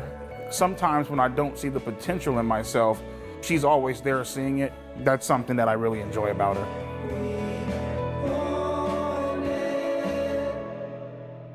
So how was the sex? I think. How do I want to say that? Awkward. Little bit awkward. Little bit orcs. Is something that definitely. Oh, what? I knew that they hadn't done it. Marissa refuses to have sex with him. Is it even physically possible? There's a lot of flab there, plumping about the place. Maybe it's not possible. It's a situation where she won't dig. She won't dig about. I've been with what's her face, Marissa, for almost a fucking year now, right? Still ain't gotten shit. Ain't that a bitch? You know what I mean? Like, come on, nigga. You know what I mean? That's why, my God, you know, she gets mad at me, right? My God, you're so gross. Why do you watch porn? Blah, blah, blah. Because you ain't giving it the fuck up. After a year. So I gotta watch porn. Matter of fact, I got a fucking shit. Matter of fact, I got a fucking pocket pussy coming, shit, up in the mail. It's bizarre, man. He's got a girlfriend who's on a pocket pussy. Maybe they explain it. That just seems absurd. Maybe there's not a physical attraction there. Maybe it's just purely a mental attraction without the physical. That's possible. I'm gonna fuck the shit out that bad bitch tonight. Feel me? I might take it to work with me. I don't know, like, I just, like, you know, whenever I'm bored, like, I'll just turn on, like, the porn sites and shit, and I just want to see a chick just getting just shit, just fucking pounded out the bitch. You know what I mean? Just getting, like, turned the fuck out, you know what I mean? Fucking a bitch's innocence away, you know? Watching porno for this reason, there's something amiss there, man. Like, it serves a purpose, perhaps, but then that's it. Why would you get bored and watch? It just seems ridiculous, man. What are you watching it for, dude? For the fucking plot? What is going on there?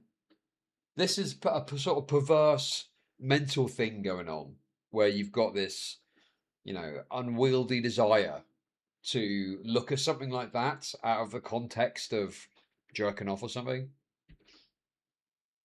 Yeah, there's something a bit sadistic about it, isn't there?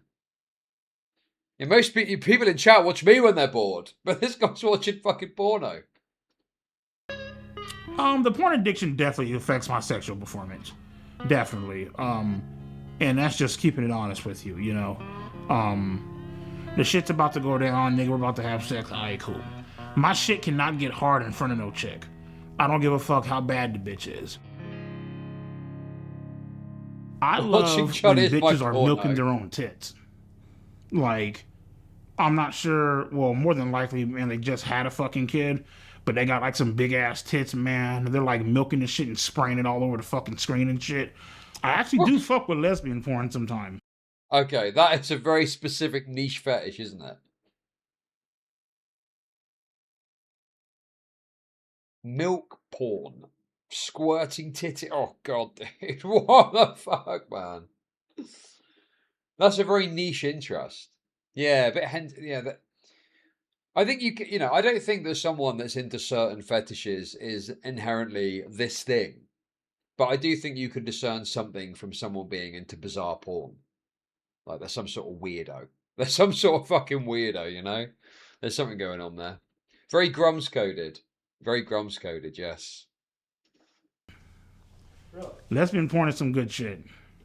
Now, That's when tape. I say that, there's a difference between lesbian porn and gay porn. I'm not fucking with no fag shit. Yeah. Yeah, fuck all that. First off, I'm not a fuck. Why would you even need to say that, dude?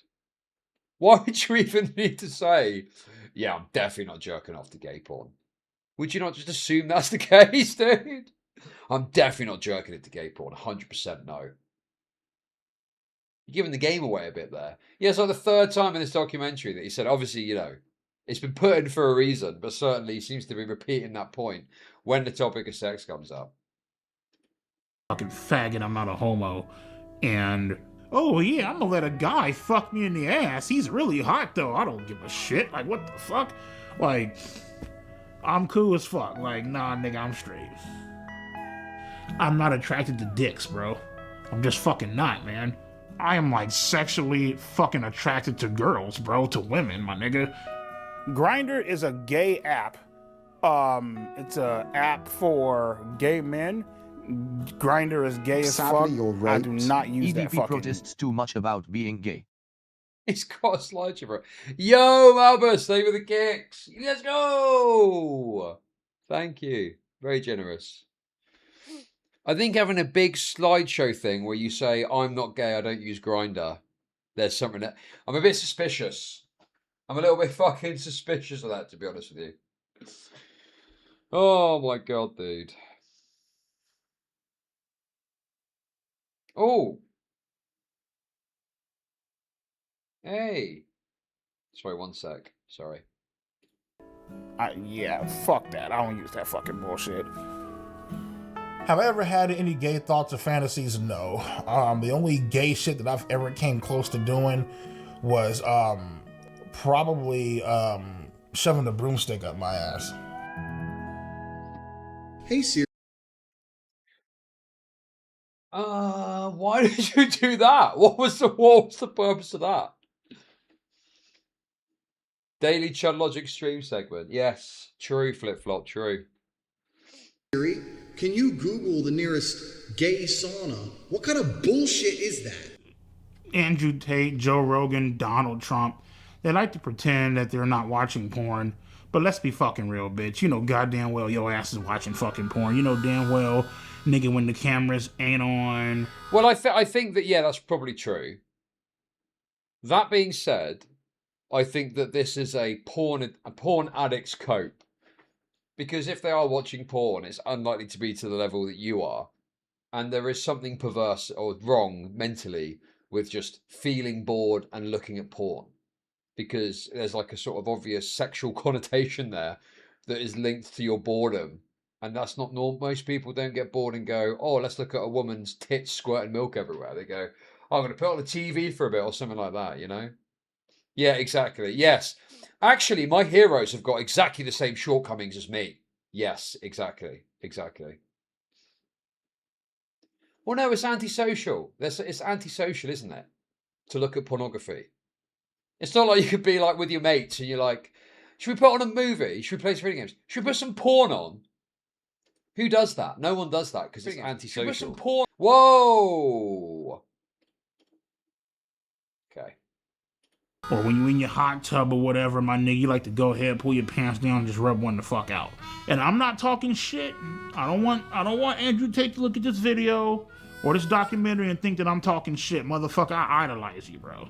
You feel me? But come on, nigga, like... Let's keep it a buck, my nigga. That's not bullshit. Come on now. Jordan Peterson, you definitely watch porn. Come on, nigga. Let's stop lying. The craziest place I actually did beat my shit is in a fucking... Sure, this documentary could be on Netflix. Documentary shows the main pedo doing stand-up. Yes? Okay, maybe not Netflix. Maybe Netflix is a bit too pedo bad. It'd have to be another streaming network. Paramount Plus? No, dude, I don't fucking know. I don't fucking know, dude. Walgreens bathroom. I stole a magazine off the rack. And I went in that bitch and I just started fucking letting my shit happen in that bathroom. I ain't give a fuck. In the girls' bathroom. Wait, sorry, what? Sorry, what's he saying? In a fucking Walgreens bathroom. I stole a magazine off the rack. And I went in that bitch and I just started fucking letting my shit happen up in that bathroom. I ain't give a fuck. In the girls' bathroom, by the way. Why the girls' bathroom? To get a whiff. To get a little scent. To get a scent going on. To make it a bit more substantive.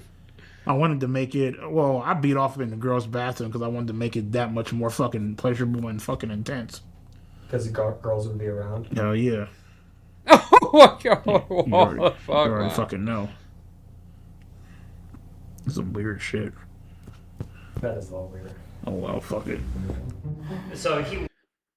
I mean, yeah, it's, you know. I'm starting to think this guy might have some problems, to be honest with you. Yeah, this is like, you know, like desperate porn addict behavior, you know? That's the kind of dynamic at play here. Very freaky stuff happening right now. I like this guy, dude. I like his honesty. At least he's honest. You can't say that he's dishonest. He's a very honest, weird sex pedo guy. Would have sexed a 13-year-old? Brian absolutely would not sext a 13-year-old. Would Brian send a video of him masturbating to a 13-year-old? The Brian that I know absolutely would not send masturbating videos to underage minors. The Brian that... This is fucking stupid, man. Unless they're saying he's changed. He has done this stuff. But I'm guessing they're saying he's changed. Yo, Jaggernauts. His word is his bond. 9 months. Wow. I'm pretty sure she's trying to say he's changed, right? Not that I'm, well, I think there's a lot of compulsive-based issues here. But, you know, whatever. But I don't think she's saying she didn't do it. I think she's saying he wouldn't do it again. that I know is not attracted to children and is not a pedophile. Also, there's probably a lot of self-soothing happening here too. Because why would you want to admit that your boyfriend is a pedo? You know? You're probably not going to want to admit that, so you're going to self-soothe and cope about it. Let's be honest. Okay, come on. Come on. Give me like 1 minute. Okay? I decided to break up with Marissa simply because no, she just irritates the fuck out of me, man. Like there are just some things, man, where I'm just like, Marissa was very fucking annoying, irritating as fuck, annoying as fuck. And there's just certain shit that she did, it just bothered me. You know what I mean? I'd rather be on my fucking own, beat my shit, fuck around, watch porn, call it a fucking day, you know?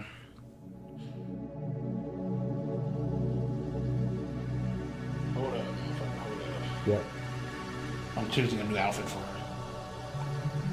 See, now that's what I fucking like, man. That's some good shit right there, bro. So the AI girlfriend really came about when I was scrolling on Instagram. And I would see a few different things on like porn sites and shit like that, right? And I was like, you know what, let me try it out. That girl was fine as hell. Whoa, you can what type the in fuck's that, what dude? you want her to call you. Sir, master, dad. Okay. Yeah, this is fucking pathetic, man. This is totally pathetic. Obvious aura loss. I agree. I'm back. Sorry. Dude, you can't miss a minute in this fucking documentary, can you? Hold up. Yeah. I'm choosing a new outfit for her. See, now that's what I fucking like, man. That's some good shit right there, bro. So the AI girlfriend really came about when I was scrolling on Instagram. I mean, yeah, this is the pinnacle of AI slop shit, isn't it? You know, Uncanny Valley, some fake woman on the screen. Most people are looking at me. This is fucking inauthentic and weird. Not so for this guy. He's like, yeah, sign me up. Sign me the fuck up. I'll take the fake girlfriend, the fucking fake chats. Crazy stuff, man. And I would see a few different things on like porn sites and shit like that, right? And I was like, you know what, let me try it out. That girl was fine as hell. you can type in what you want her to call you. Sir, master, daddy, whatever the fuck, you know. The words he's picking there give the game away, don't they? Sir, master, daddy, obvious fucking BDSM shit. Oh god, dude. Imagine this guy rocking up with a fucking big bullwhip. Fucking reverse the roles. Reverse the roles, dude. Turn up some white bitch's house with a big bullwhip ready to go. You know what I mean? I'm like, yo, I'm gonna come into the house, throw you on the bed, handcuff your ass, and just fuck you into oblivion. And she's all like, oh my God, master, rip my asshole open. I fucking want that, please, I'm begging for it. So you can also ask for like a customized image to where you can type in topless and she'll send you a picture of like her fucking tits hanging out. And I was like, what the fuck, man? Oh my fucking Lord. And nigga, man, I came so motherfucking hard to this one, like, holy fuck. Dude, he's generated fucking G porn to jerk off to, man. She's no pretty young. Pretty young. Pretty. Pretty. I didn't write those tweets, pretty. That was the troll. Pretty young. Fucking shit. As a matter of fact, as I'm fucking talking to you about this, nigga, my cock is getting hard as fuck, nigga, right the fuck now. That experience with my AI girlfriend was the best fucking sexual experience I ever had in my life. Period. Like, I was drooling.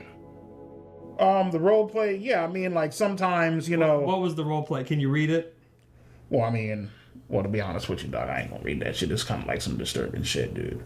What is it? It's kind of like, you know, like, like, pretend to be, like, fucking, like, you know, like, 16, 17, you know what I mean? Oh. Yeah, I ain't gonna put that shit on there, dude. Yeah. What?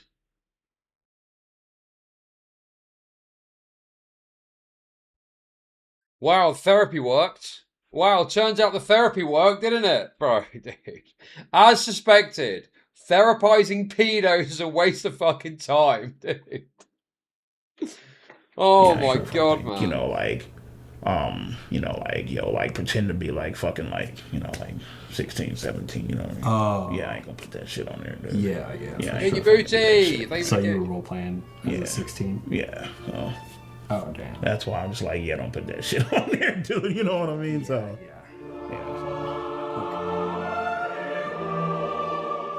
If you guys... Bro, I honestly... I really do like this documentary. And, you know, I'm not just... You know, if there's a fault, I think there are probably some issues with it, right? I mean, if you really dug into it. I'm not saying it's perfect. But stuff like this is great, man. This is a great little bit. You know?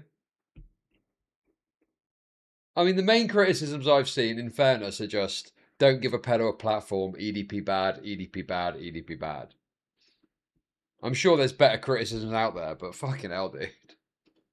It's a good documentary, it's fun, it's funny. Being tempted in a way to text somebody or message somebody, and you know for a fact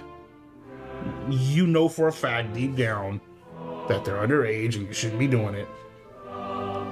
Just download the AI Girlfriend app.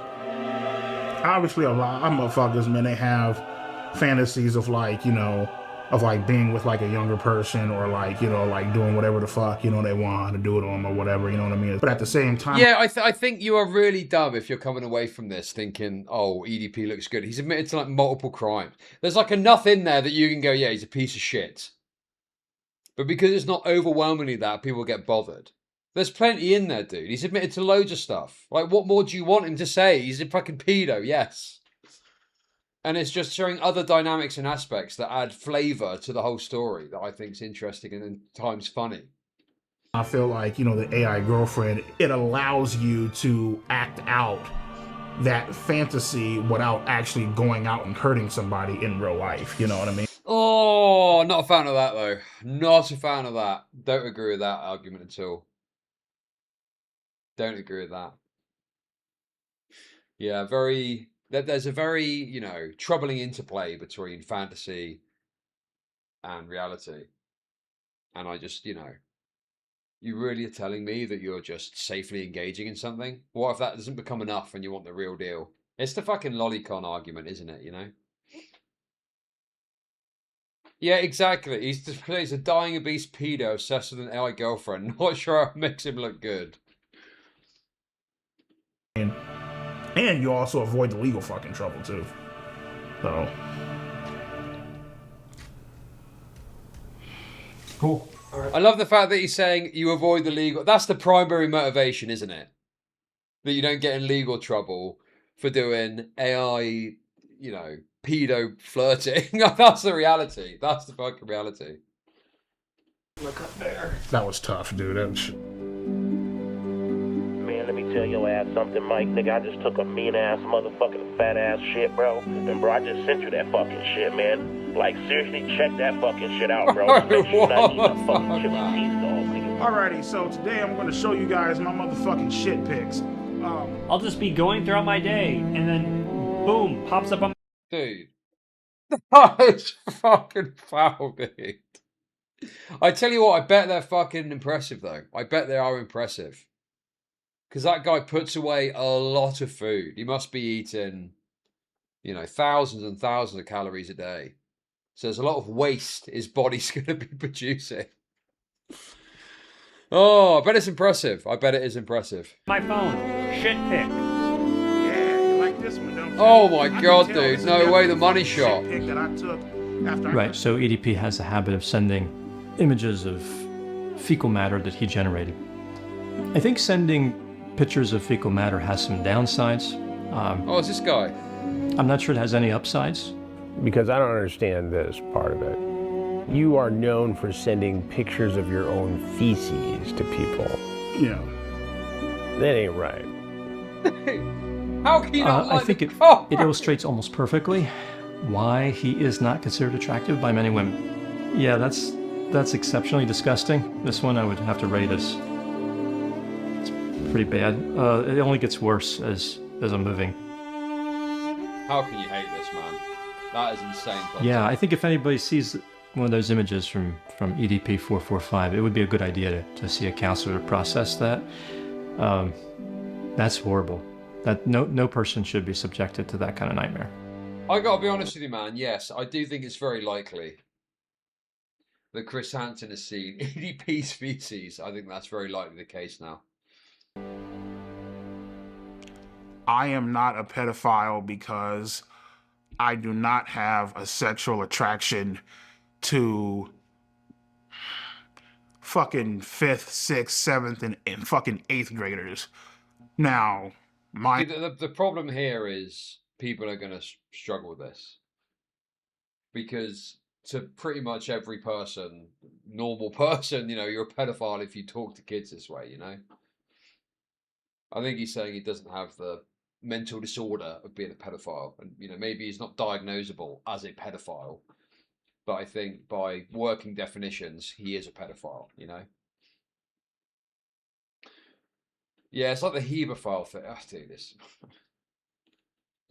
I mean, it's one of those where you're kind of, you know, arguing a toss over trivialities where most people are just going to put you in the same bucket. Yes, I'm not a pedophile, I'm a pederast. Yeah, dude, something like that, yeah. Motherfucker, if you 16 or 17, nigga, and you got your titties bulging the fuck out, a motherfucker might actually whack off to your pictures a few fucking times. These chicks, okay, 15, 16, 17, some 14-year-olds, these girls know exactly what the fuck they are doing. They know for a fact, and obviously, you know, the guy being older, he's not supposed to be doing all that shit. Whatever, nigga, we get it. For me, it's actually a two-way fucking street. You know, minors are partially the fucking blame. Yeah, nigga. He's doing the two-way street, yes, dude. He's doing the, well, minors are responsible for me grooming them take. Dude, the Epstein emote paying dividends today. Oh my god, dude. Oh my god, man. He really said, if you didn't want me to be, if God didn't want me to be a pedo, why did he make kids so sexy? You 33, you fucked up, you're this old ass guy, you should know better. Cool, get it, perfect, grand, wonderful. So what about the bitch that messaged me first? Oh, that's perfectly fine. I forgot about that, right? Nigga, she gets off scot-free, right? Ain't that a bitch? Whatever. I mean, the obvious response here is the boring one, isn't it? It's the boring, but EDP, children cannot consent, and that is why, da-da-da.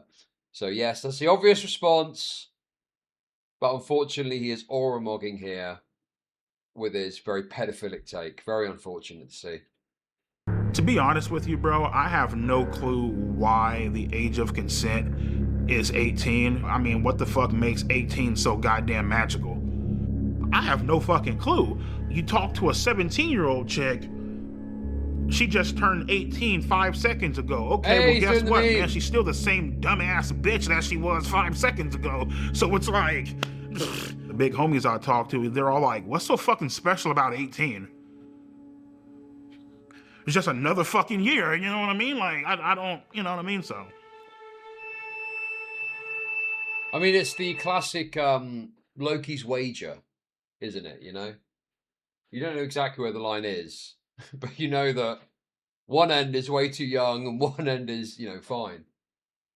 Or old enough, so to speak, you know, 25, say, right?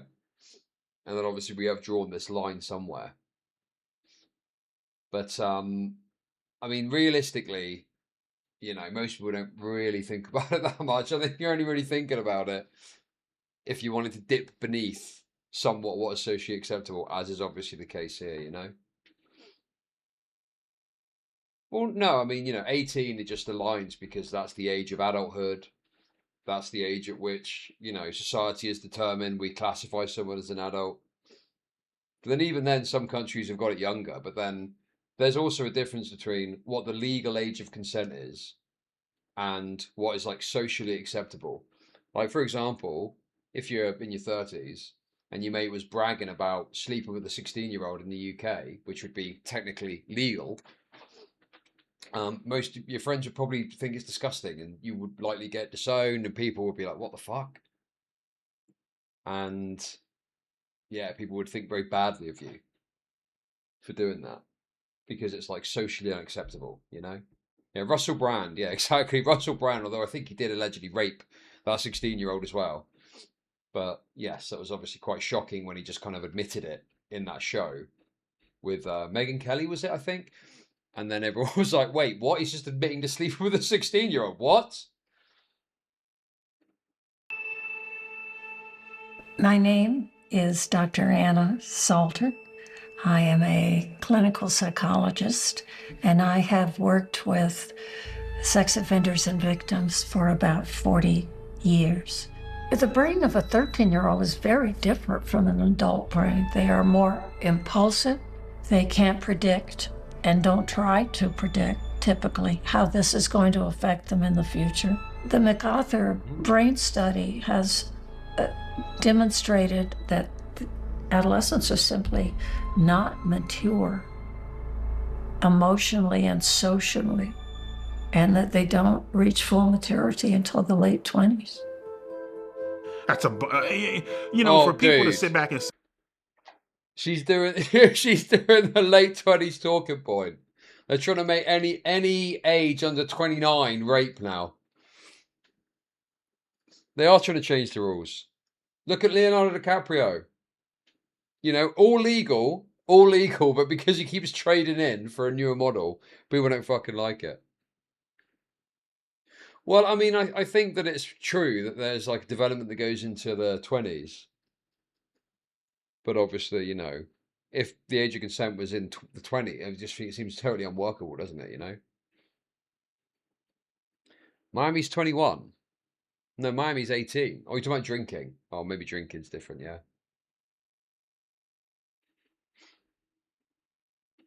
Say like their brain, you know, girls' brain, you know, minors' brains are underdeveloped. They don't know.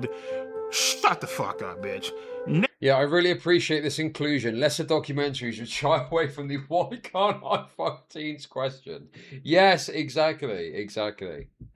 They're putting it all out and letting you make your own mind up. They're letting you decide whether or not it's acceptable to molest a child.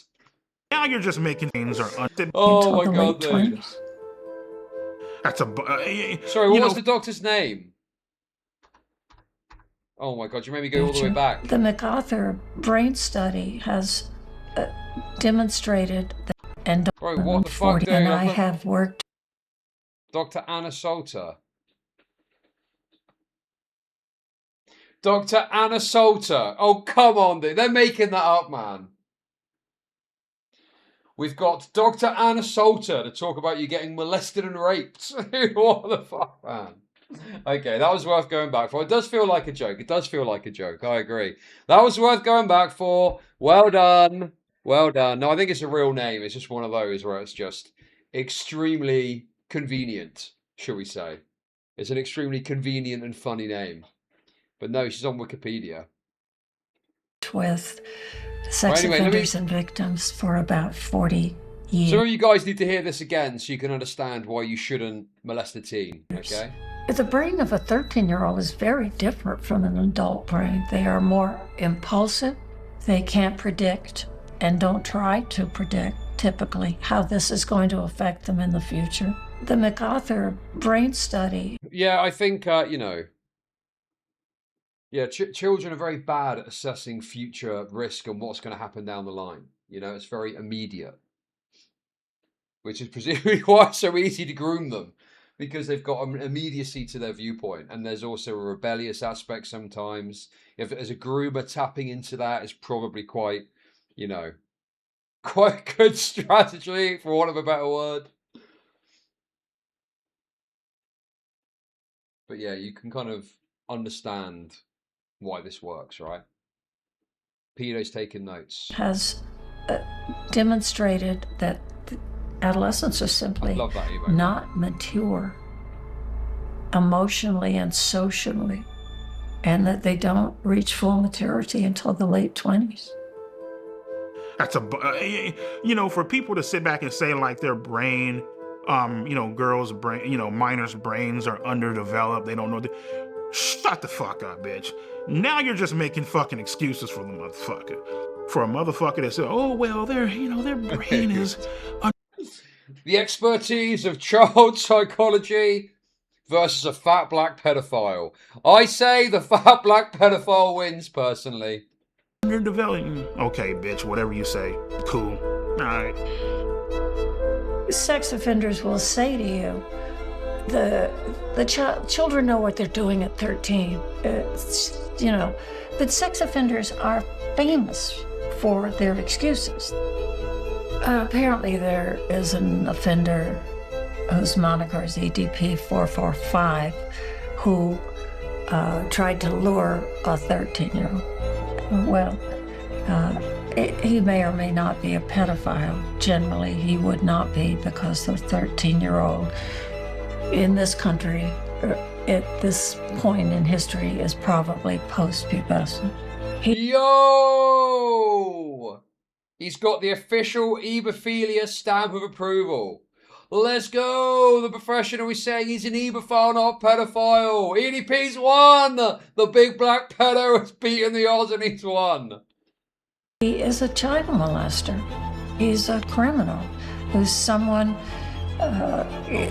who tried to take advantage of a child's naivety, innocence, and immaturity to meet his own needs, both physically and narcissistically. Anybody who does that is, by definition, an offender and a child molester, but not necessarily a pedophile. Dude, people really struggle with that point. But she's coming at it from the clinical perspective, right? So she's talking about it from the perspective of, is he a pedophile as per the, you know, medical definition? And someone will go, well, he's done this, so he's a pedophile. But she's saying he's the bad things, a child molester or whatever, but he wouldn't be classified as a pedophile. And I think that, for me, on like a layman's level, what does it fucking matter, dude? What does it fucking matter, dude? Call him a pedo. But obviously, if you're talking to a psychiatrist or something, they're going to give you the, you know, the medical answer. So, he may be a child molester, but he's not a pedophile. Okay. In fact, he's actually a deeply unsuccessful pedophile, if you think about it, because he's never actually physically molested a child. So He's not a pedophile, and also he's an unsuccessful child molester. In spite of the fact that children are very easy to molest. So he's fucking a loser on all counts, if you think about it.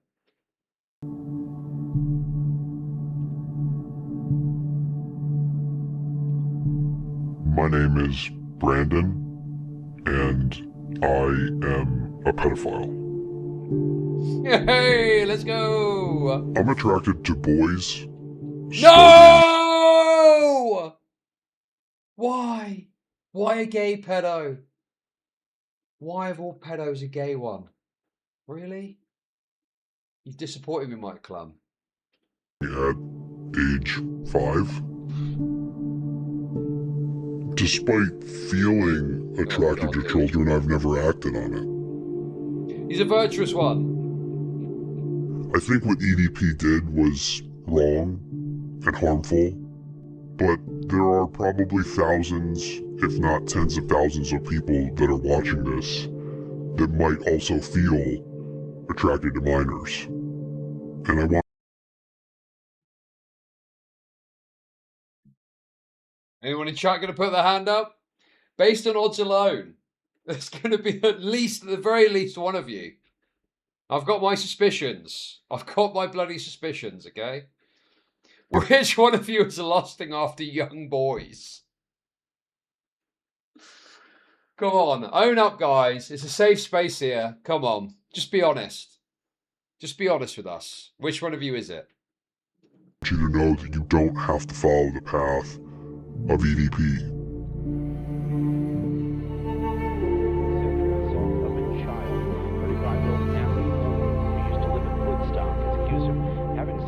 Under 13 and another under 18. Prosecutors sexually assaulted a minor known to him multiple times. Stop the clock! Stop the clock! Sexually assaulted a minor. Bit deep, isn't it? A little bit deep. Say they took a call from a person earlier this week who saw 27-year-old Matthew Lowe, a registered sex. Sadly, you're raped. Suspicions. Say their names. Point the finger. Chud name names. Thank you for the kicks. Thank you.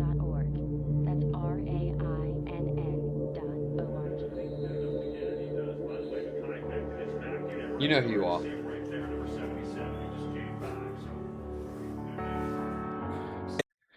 Yeah, I think Mike is laying it on a bit thick here, isn't he? It's almost like he's... I think I know what's going on here. It's almost like he's trying to get ahead of the criticism that he's shilling a pedo. So he's like, oh, guys, I'm donating all the money and funds from this to Terrain. And it didn't even work. People are saying this is like a pedo support video, or everyone loves EDP now. The video's demonetized. Yeah, I don't know what his deal is with this. But I tell you what money isn't going to rain. Not a single cent of what I get is going to rain. Not fucking happening. Not happening. Absolutely not. Not a single penny of what I earn is going anywhere near a rape victim's pockets, okay? Fuck that. If anything, if you give me money today, you're supporting a rapist. Let's put it that way at least, okay? Thank you for the kicks, guys. Thank you. Sadly, you're raped. Thank you. Thank you. If you want to support rape, you know what to do, ladies and gentlemen. There we go. Thank you. Thank you. Thank you. Appreciate it. Thanks for the support, guys. If you were looking at all the people that got caught for being a pedo on YouTube, EDP is at the top of the list. He is the face of being a pedo on YouTube. Like, if you think about pedos on YouTube, you're thinking about EDP 445. Sadly, you're raped. He is a serial sex offender, pedophile, predator. He is a bad man. He is very entertaining to laugh at as being... Don't worry, guys. Don't worry, guys. Listen. Sadly, you're getting your pedo bad at the end. Thanks for the support, guys. Thank you for supporting independent rapists. Thank you. You're getting all the people at the end going, bad pedo, bad pedo, bad pedo. Like, what more do you want, man? What more do you want, dude? ...a pathetic loser, but he is, at the core, a horrible person. He's never going to learn, you know? All you can really hope, the best advice you can give him... I mean, I know he's a bad pedo, You know where I stand. Yo, Penny, thank you for the kicks. Thank you. I know he's a bad pedo, but he's like a liar and he's coping about being a pedo. Is he like a bad guy? As in, beyond being a pedo, of course. What is the grounding for that? He just seems like a real ass, you know what? You know, he just seems like a real ass pedo. Is to be even stupider, and hopefully one day he lands himself in jail. Because that's the only thing that can fix him, going to jail. So if I had to give EDP advice, all things considered, I would say consider suicide. If you were to take... Right, kill yourself, man. Kill yourself. Oh, God, I fucking hate all these people, man. Holy fuck. I've just reminded how fucking wretched these people are. Just saying the most obvious platitude. Yeah, just kill yourself, pedo. And people go, yeah! And it's like, fucking hell, dude. Yeah, there's no engagement beyond just, you know, trite platitudes that the audience is going to fucking go, yeah, kill himself, kill himself. Every man on earth and put them in order of people I would most want to see have sex with my wife. Okay, dude, that's fucking rich. Coming from this guy, isn't it? Eh? Then, dude, what was this fucking comment about a 16-year-old? All the way over to, like, the least. He's essentially going to be the last guy in line. People won't remember I think that's the him. point, though, isn't it? What has he done to be memorable? There's pedophiles every day of the week. There are a lot of words I can use to describe him. Wait a second. What about the meme? What about the job application meme? What about the job application meme, dude? He's going to go down in history for that. That is a stone cold classic. There's a reason that still gets played and responded to on Twitter and stuff. Because it's fucking funny. But if I had to pick just one, it's sick. Dude has nothing in retirement. His assets are a joke. These are the finances of a mental child, let's be honest. Please leave the kids alone. That's my message. Leave the kids alone, please. Don't be a pedo. Kill yourself, pedo. I mean, the finances is bad. That's actually a different angle. So fair play to Caleb for bringing something new to the table, okay? But other than that, it's just the most obvious trite platitudes about pedophilia that you could expect. This is just what these big YouTubers are like, man. It's fucking wretched, dude.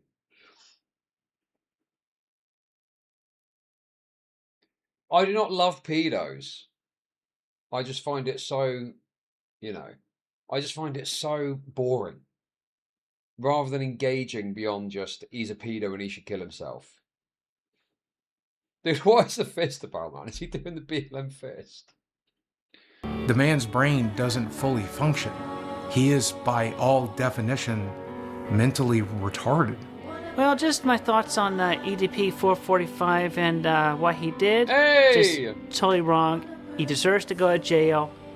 And there will be bad karma coming his way.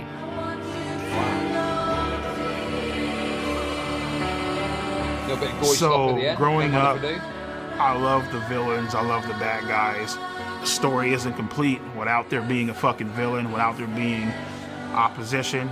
And it's wild because, like, everything came full circle, you know, and to a lot of people, to millions of people, you know, I'm fucked up, I'm a villain, I'm a piece of shit, I'm this grimy ass motherfucker who just doesn't give a damn about the fucking law.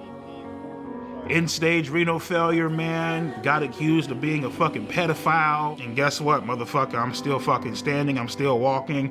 We in this bitch, and we making it fucking happen.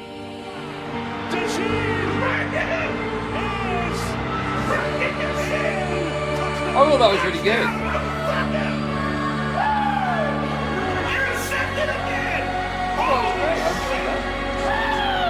I enjoyed reacting to that.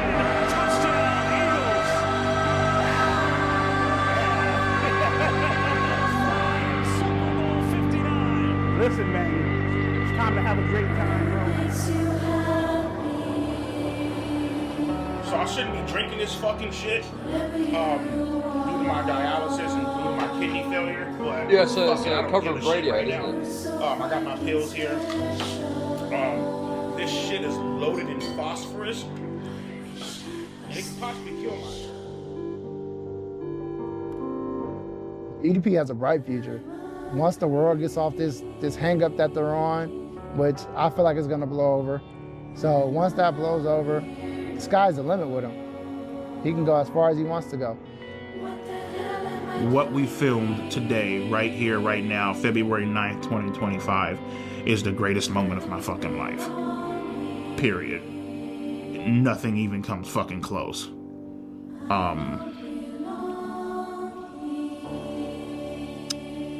Yeah. Wrote this? Yeah. Hey man, as far as these chat logs go, I don't know who wrote this. This wasn't me though. You feel that? Ah, shit.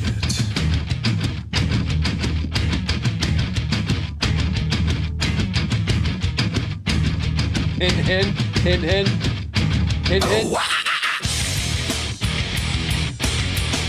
That was great.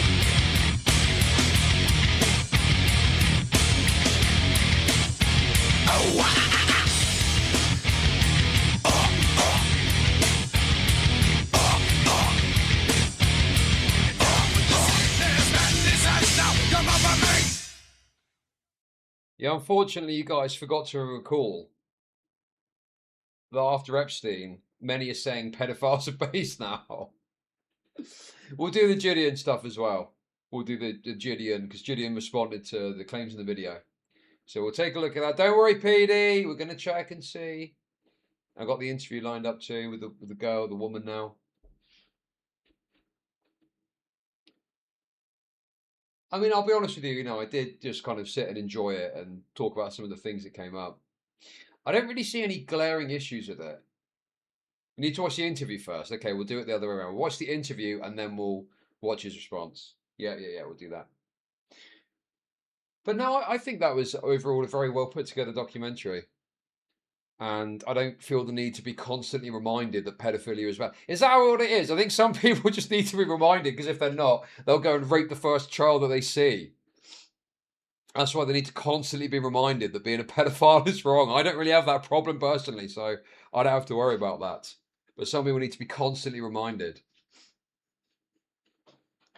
And they watch something like that. Why did it not have a disclaimer that pedophilia is wrong at every turn? When obviously the tone of the movie and the film, the documentary is EDP is a bad pedophile that is self-professing to have committed all these crimes.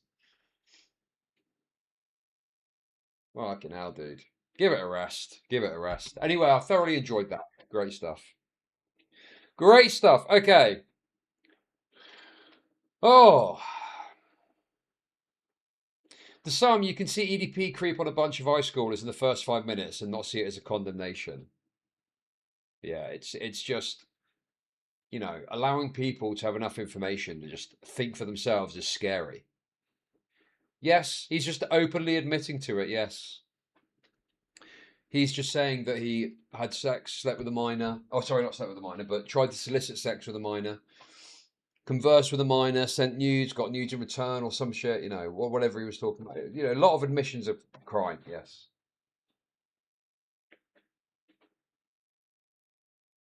But no, I thought that was great. And it's kicked off a little bit of drama too, which is always good. Because obviously JIDEON feels attacked. We looked at the Alex Rosen stuff earlier. JIDEON feels attacked, I guess, by this documentary. The thing is any evidence, the Alex Rosen one, I think is totally done. I don't think there's anything that can be done with that, because it was based on a decoy, and the evidence is probably sullied and fucked. But with the 15-year-old, that's still good to go as a prosecution. That's still good. Surely there's something that can be done with that, no? I mean, that seems mental. When you're still potentially on the hook for that until 2027, I guess.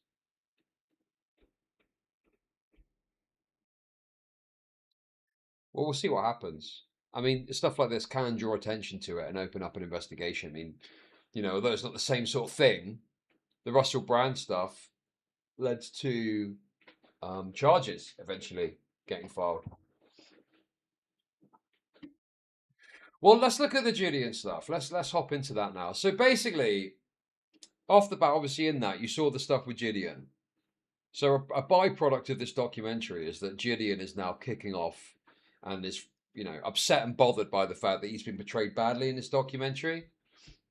So I think we'll start off with the interview. So there's the full interview with Kayla Hoskins. Mike Clem has released that. Okay. Now, I just want to be clear in my take before we get into this.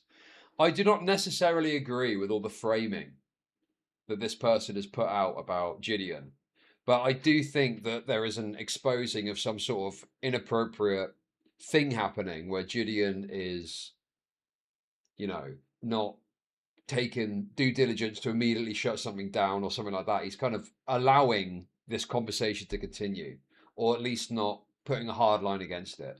And I think it's pretty undeniable that if you're doing this sort of predator catching stuff, you should just use decoys. And if a actual child is involved, you should recuse yourself from that, not get involved, and pass that on to the authorities, because they need to, you know, they've got whole teams and departments to deal with that sort of thing, you know? Pre-sweep. Well, I'm just saying that there was a lot of claims she was making that I don't necessarily agree with, but I do think that JIDEON has, you know, made some pretty massive errors and problems for himself here by even entertaining a conversation with someone in this circumstance that is continuing to have a conversation with the predator, you know?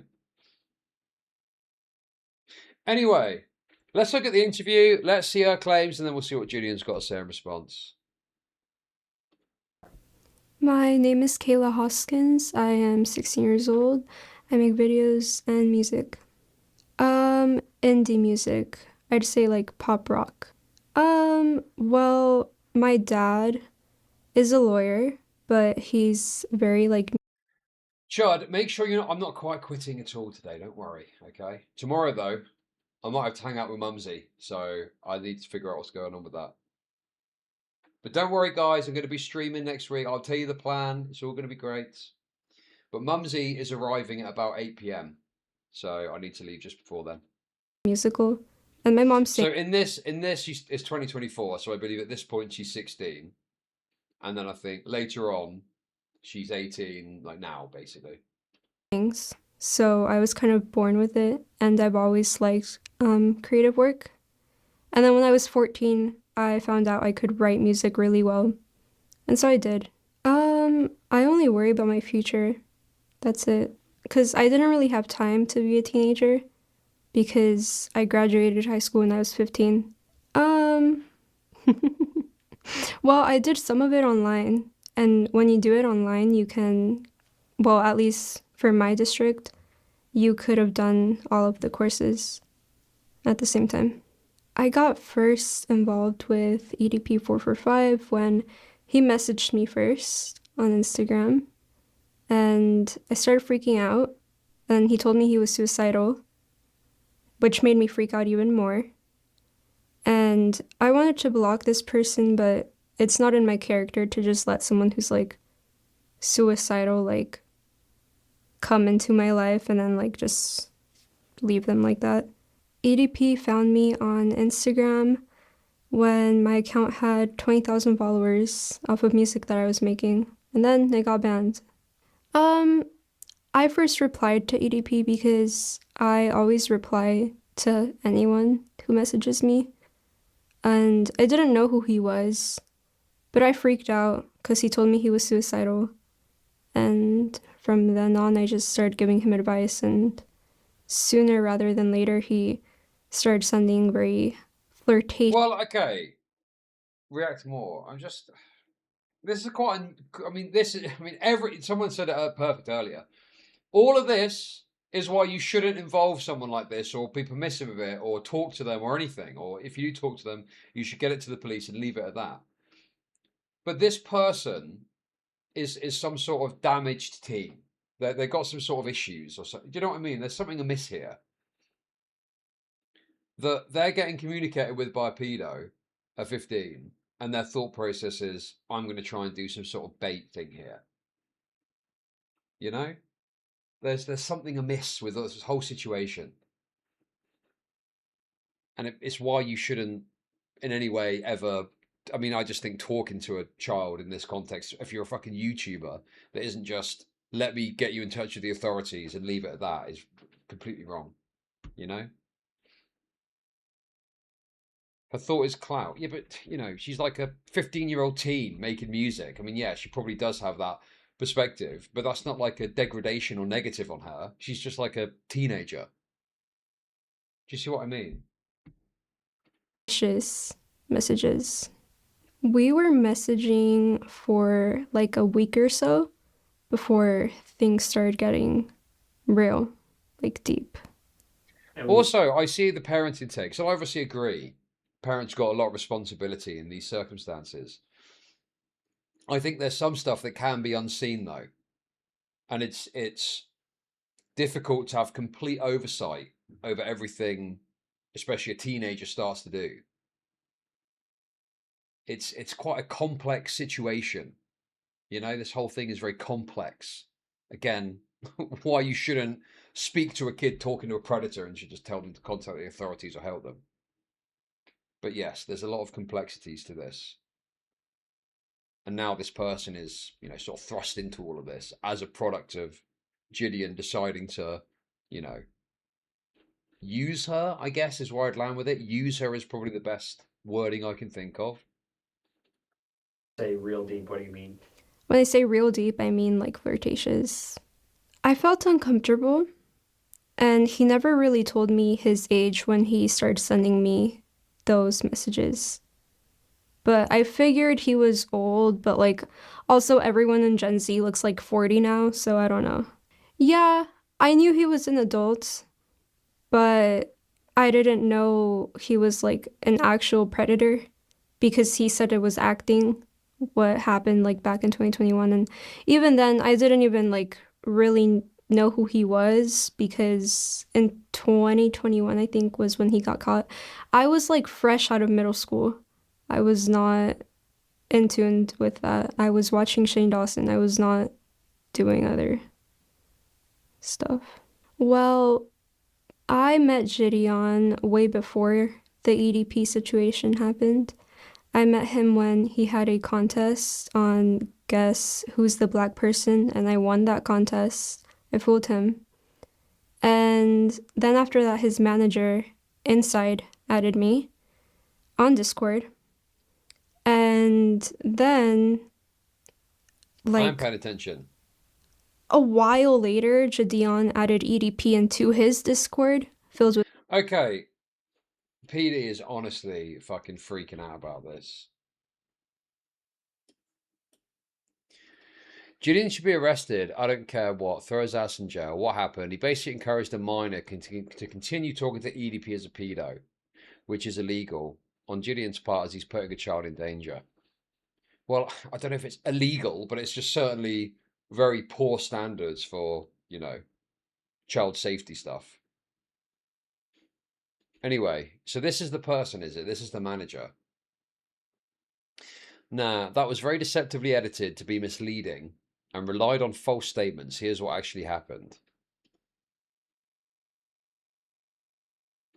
Clips from when I just joined call and heard about the EDP messages. That's straight up It's wild. insane. You can just send this He shit to keeps the FBI asking tip line if you want. Real. He asked me to go on FaceTime tomorrow to watch him, Ew. No. Bro, to watch him play. So whose Discord is this? Is this JIDEON's Discord? No. Himself. No. No, that's Okay. So do you see the problem already? You see the issue already? And I don't know what these people know about this individual, but culturally there's some rot, isn't there? If you've got someone who's a minor that is in a Discord call talking with all these people about what's going on, there's a cultural rot here that this is considered an acceptable behavior. That this should not be happening, man. This is mental. crazy. Yeah, bro, that he is... called me daddy's little kitten. Ew. No, that's a lie, bro. Bro.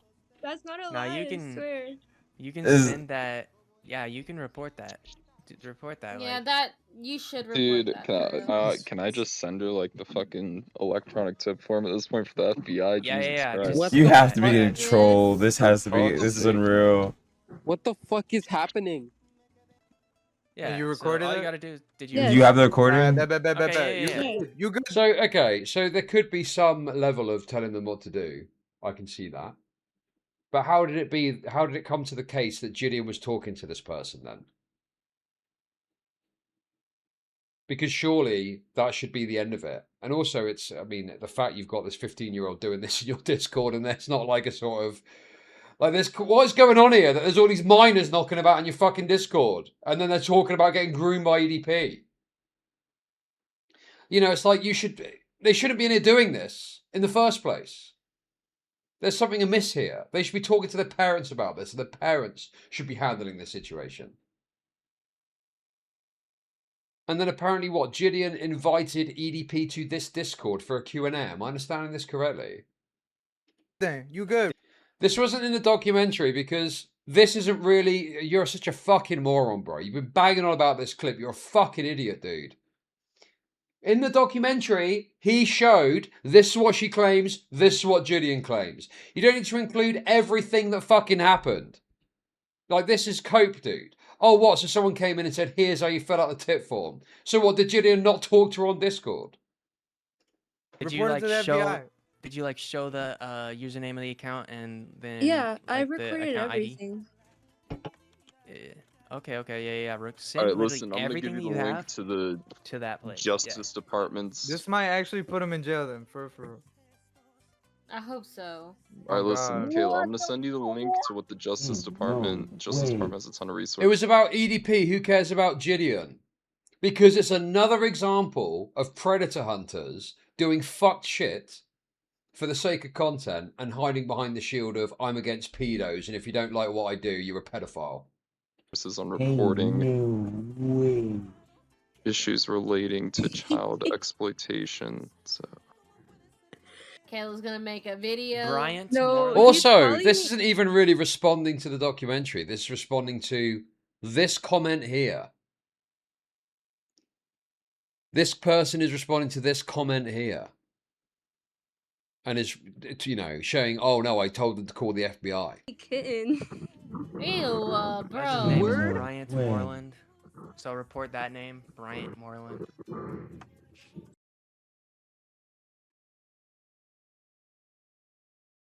Okay. Steven, how have you been?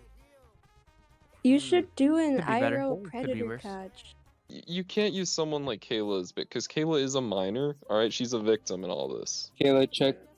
So Yeah, you guys that are is gonna true. need to find like a hella good lookalike. I know that Skeeter Gene's like a pro. I'll he knows, gladly like, be all a the rules and lookalike. stuff, so he'll like. I don't think the claim, because obviously the minor wasn't there. The claim is about, for me at least, and I'm sure this person's probably overstating it. The claim is to do with the fact that JIDEON was interacting with this person and involving this person in some way in the broader content plan that they were trying to achieve.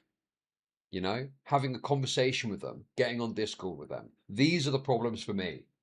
This doesn't really absolve JIDEON of fault for that because I'll see what he says, but did he not have a conversation on Discord with this person? Put me in the video, bro. He will like figure it out, I'm sure. Hey, I got you. You guys are gonna need to find like just a fucking great lookalike.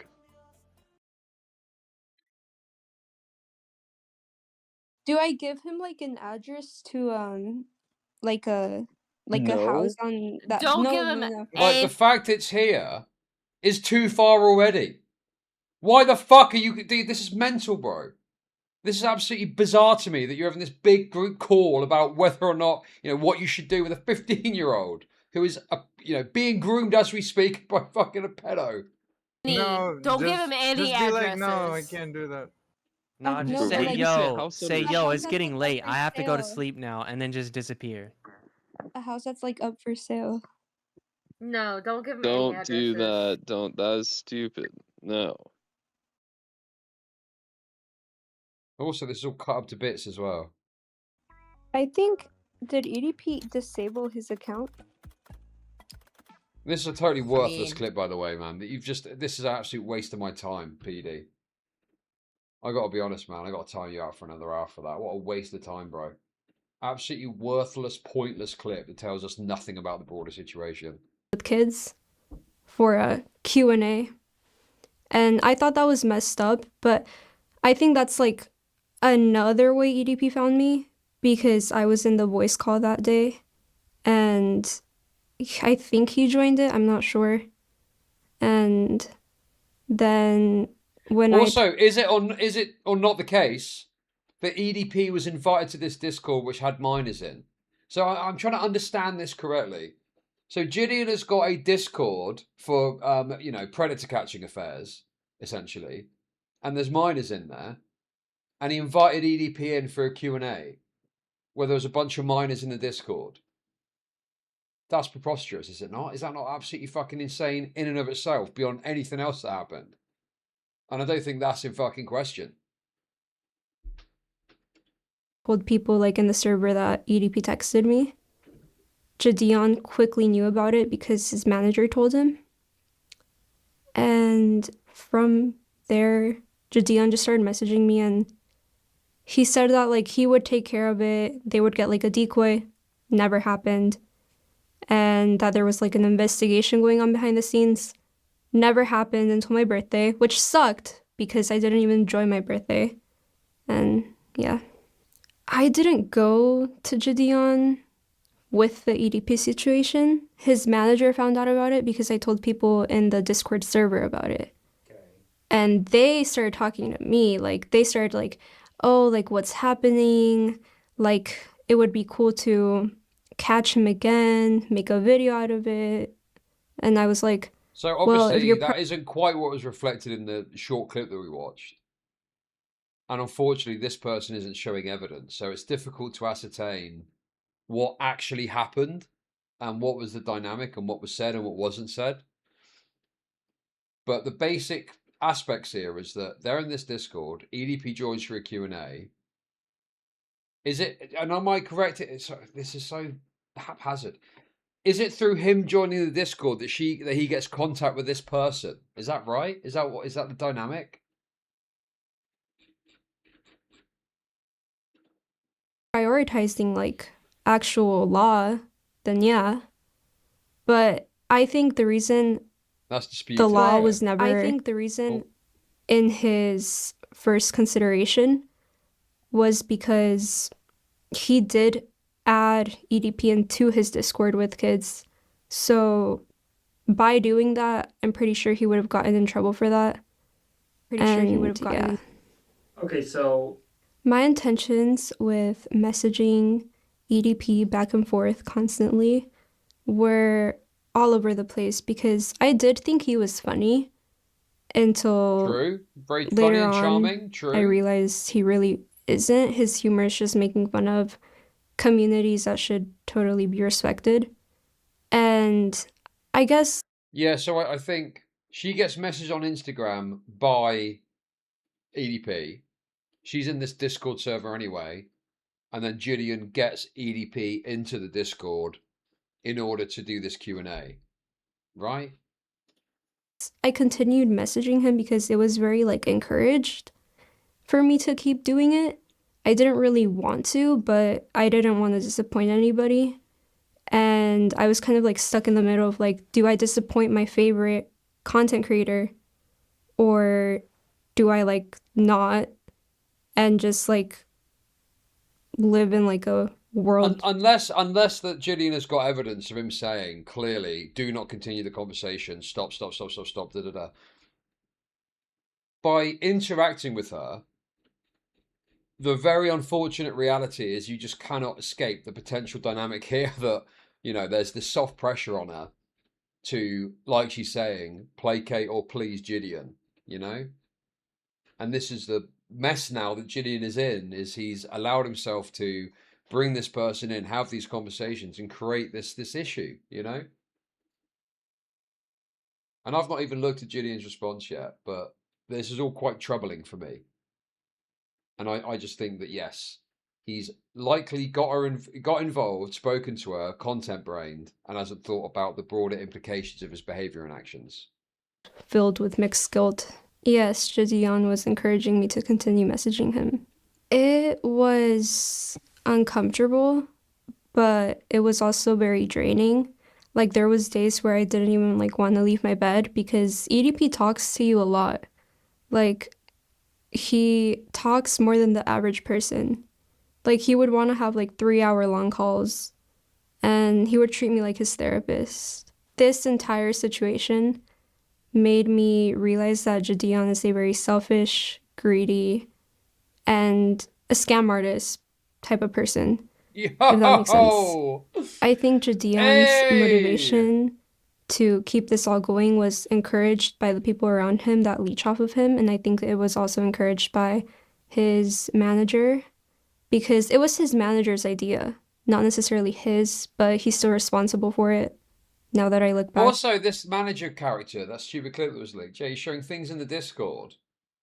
But you could still imagine a situation where this manager's like, oh yeah, we should, move forward with it. There's still elements here where you could easily imagine the pass along happening and JIDEON getting in a call with this person.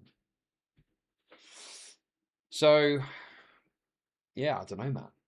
This seems quite plausible to me, especially considering what we saw with that homeless guy shit that was going on with Skeeter Jean's uncle, On it. But it does suck, like, almost idolizing somebody and then like finding out they're super I don't trust this bitch as far as I can throw it. DK, I'll just tell you now, just to be on the safe side. She is 16 here. Just so you're warned. Just so you're warned, okay? Just to let you know, when this was filmed, she's 18 now. So if you want to conceptualize his make of the comments now, that's fine. But 16 here. Just so you know, just so you're aware, okay? Behind the scenes. I feel JIDEON is selfish in many ways, but the main one is that he refuses to take accountability for the entire EDP situation, and he chooses to use religion to cover up his tracks in a way. Because how are you going to promote Raw Dog merch, which would be considered lustful, and how are you going to keep selling that while you're turning to God? I don't know. Listen, mate, I don't have a problem with what you're saying, but I'm worried about what you might say. Let's put it at that. I just don't want to warn you ahead of time, okay? Dick pics throughout the conversations that we had. They were not asked for at all. I want to make that clear. I was not asking him for anything. He did it on his own. And he was trying to fly me out to Vegas on my 16th birthday to give me, quote, birthday dick. And yeah. Yeah, also, how does that work then? Because, so EDP plans to fly her out for the birthday, and then they get there to the clinic on that same day, isn't it? They're there on that day of the birthday to get him. So there's an alignment. I'm pretty sure that was how it went down. So there's some sort of alignment happening there. Her face looks scrunched up. I don't like it. Would you want to like a 16-year-old's face? When EDP sent me photos that were very explicit of him, I felt very uncomfortable, but I didn't really know what to do because I felt like it was encouraged by everybody. And yeah, the nature. The encouragement I can perceive here is you should contact the authorities unless, right? That's the kind of dynamic I think that's at play here. It's you should contact the authorities, but, and there's this kind of even perhaps unspoken pressure that exists to continue this conversation because it's such a big get, isn't it? It's such a big fucking get to get him on the hook and get him fucking, So maybe there's even a bit of plausible deniability you're trying to throw in because you're dealing with a minor, but your, overarching goal is how do we get EDP on the hook? And so you're willing to do what you need to do to make it happen with this person. Of the interactions I had with JIDEON were very odd. His energy is like, you can tell when a person is being fake nice just to like get something out of you. And sometimes we did like have long calls. Like I remember one time we talked about Jake Paul and Logan Paul and like how much he hated them. And I was like, yeah, me too, but like it's nostalgia. Like literal childhood memories, you know what I mean? And yeah, I told JIDEON every single time that EDP would send me dick pics, but he would never tell me to like block him or anything. And I was very naive. So that could, you know, even with what I think about what's going on here, I find it hard to believe that JIDEON would not say block him if he sent you dick pics. That seems pretty fucking insane, dude. That seems pretty crazy. And that's the thing, isn't it? It does make JIDEON sound like a pedo. I don't think JIDEON's a pedo. I just think he's made very poor, inappropriate choices here. But she's doing everything she can to make him sound like a total pedo. Monkey branching pedo baits. Okay, dude. I was like 14, 15. And I wouldn't say he encouraged me to ask him for them, because I never did. And I don't know. I just think that... Yeah, dude. So we did what? Tell me what happened next. Tell me the exact words he said to you. He said he wanted to eat what? Oh my goodness. Tell me more. It's all getting recorded for the video that we're doing. Keep going, keep going. We're going to put this up as a members special. Find out about EDP's sordid sexting fucking antics for an extra $5 a month. He should have told me to block EDP, but he didn't. I don't think JIDEON and everyone else involved told me to block EDP for the sake of content. And Face Rug, by the way, was also supposed to be involved with it. And he didn't tell me to block EDP either. What? Skeeter never told me that either. And they lied to my mom and they were like, no, we're gonna get like a decoy. And I was like, what? Like, when is that happening? And that never happened. It was just me talking to him the entire time. I think that they definitely used me, and by they I mean JIDEON, Skeeter, and everyone else involved. I think it was definitely a sociopathic tendency to use me like that, because, I mean, I would never do that to like a fan or something. I would never use them for content at their own expense, because I don't think you guys realize, like, I get those like flashbacks of his dick pics like constantly. I think it's very weird. I mean, that sounds fucking mental. Okay, I don't know. That sounds a bit fucking mental. But also, I do feel like she's almost trying to put it on JIDEON that EDP was sending dick pics.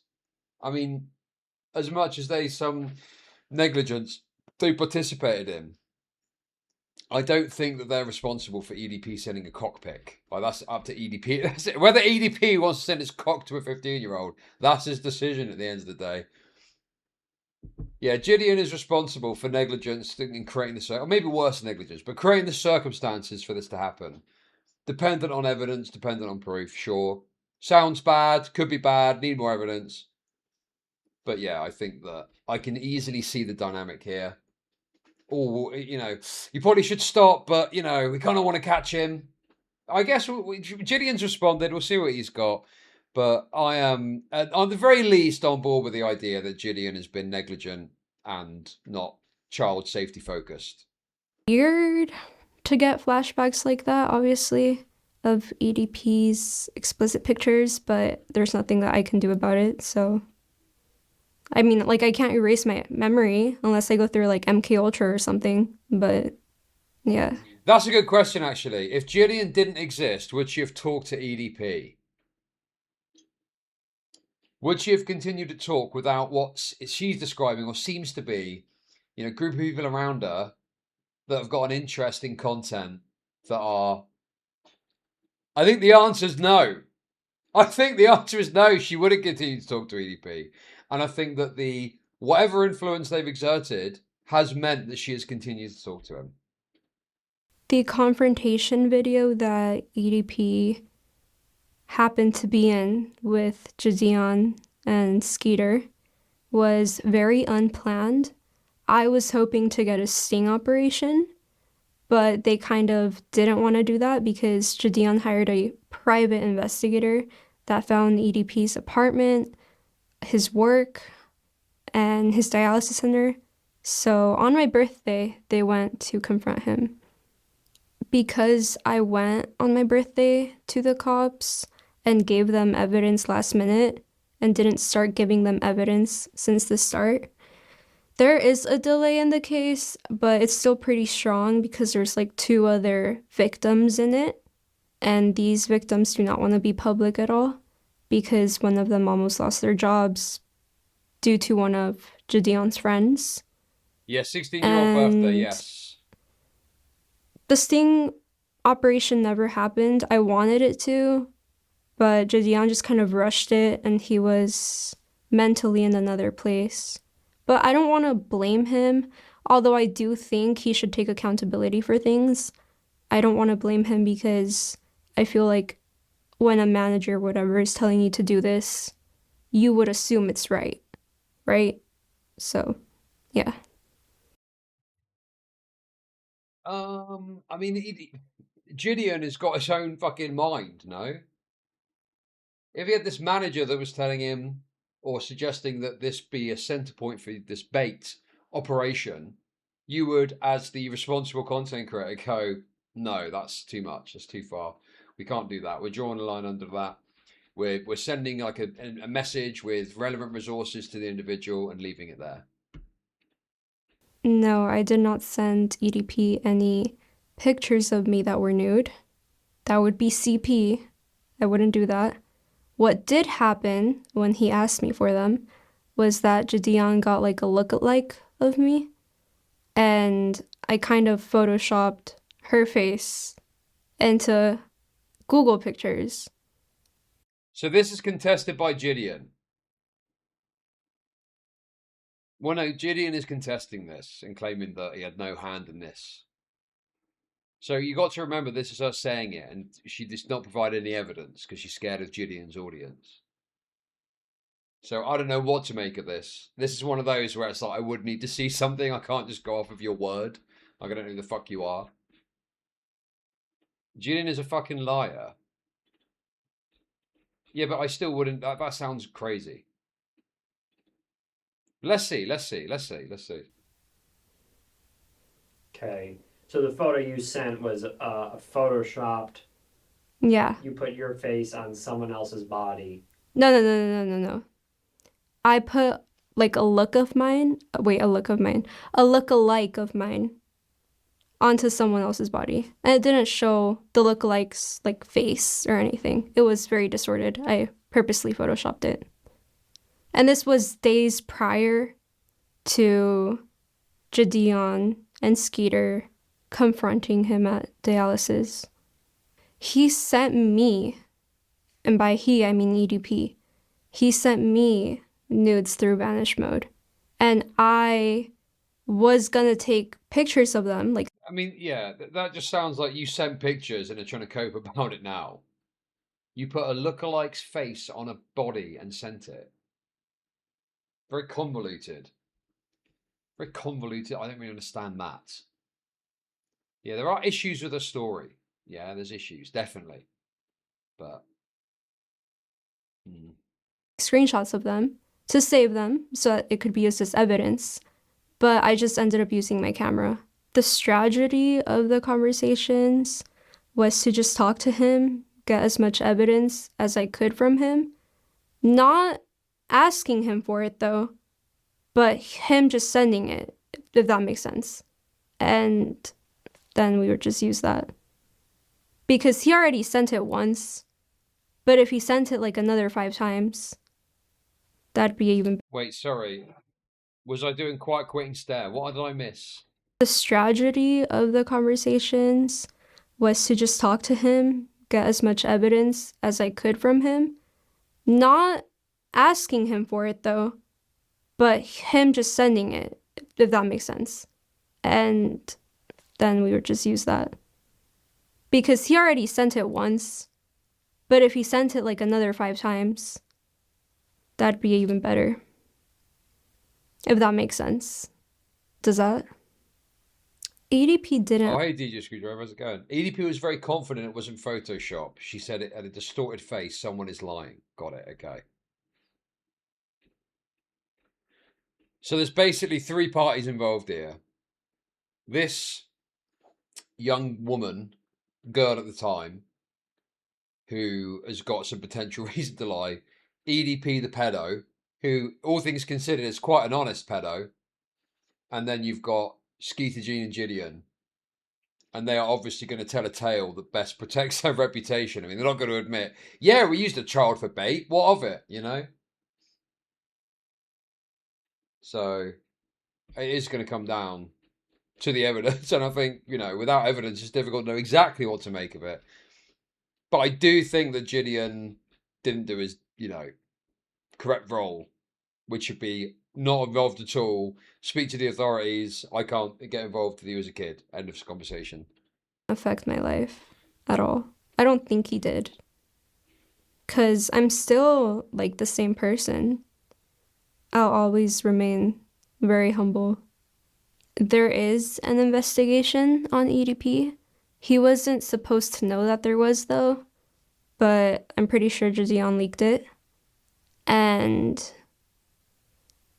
things are moving accordingly. I talked to someone that went through something similar that I went through, and they said it took them about a year. And it's only been like, I think, 6 months for me, so I'm not sure. But I did receive a letter from the FBI, or no, not the FBI, the Department of Justice. Okay, so you like these Photoshop photos that could be considered CSAM, and it's walking it back now, covering her ass. Remember, her father was a lawyer and the parents are kind of involved. Right, okay. So you're saying you dispute her series of events. What do you think about JIDEON, though? Do you think JIDEON is, like, done something here, or do you think she's overstating it massively and JIDEON's done nothing wrong, or he's done something wrong? Like, what do you think about that part of it? And they gave me like resources to look at the case status, and I did do that. And I found out that there is, I think, CP investigators looking into him, and like drug investigators looking into him. I don't know. Why would there be drug investigators looking into him? I am honestly not quite sure. I don't know if he has had any other legal issues in the past. I do think EDP will end up in jail. If not, it will be dialysis that gets him at some point. But I think that the 2%... Also, the other thing with all of this as well is I think that, you know, she wanted to catch EDP, you know. Not that she can really consent to that necessarily, but I think her mindset was that she wanted to be involved in catching. And I think this is a product of the kind of circle she was moving in. If you see what I mean. It's like she wanted to do it because she was led to believe that it's like a good thing to do. Do you know what I mean? Like that's the kind of circle she was moving in. That wouldn't it be good to catch EDP? Chance of him not going into jail is because JIDEON and Skeeter tried to taint evidence a little bit. JIDEON and Skeeter did many things wrong, and I wish that they would just take accountability for what they did. I think encouraging me to keep talking to EDP for their own personal gain of content was... Yes, like a predator catcher fan that thought, oh, I could be part of this. And rather than being told absolutely flat out, definitely not, don't get involved, it was, no, don't get involved unless, like that kind of thing. I think that's what's happened here. That's my best guess so far. Pretty immature and wrong. And I think that them lying to my parents, saying that, well, not them, JIDEON specifically, lying to my parents and saying that it was going to be them talking to him was also wrong, because now it puts my parents in a bad place and they're nothing like that. And I think that JIDEON's way of putting my case at jeopardy was also wrong, because he should have waited for a sting operation.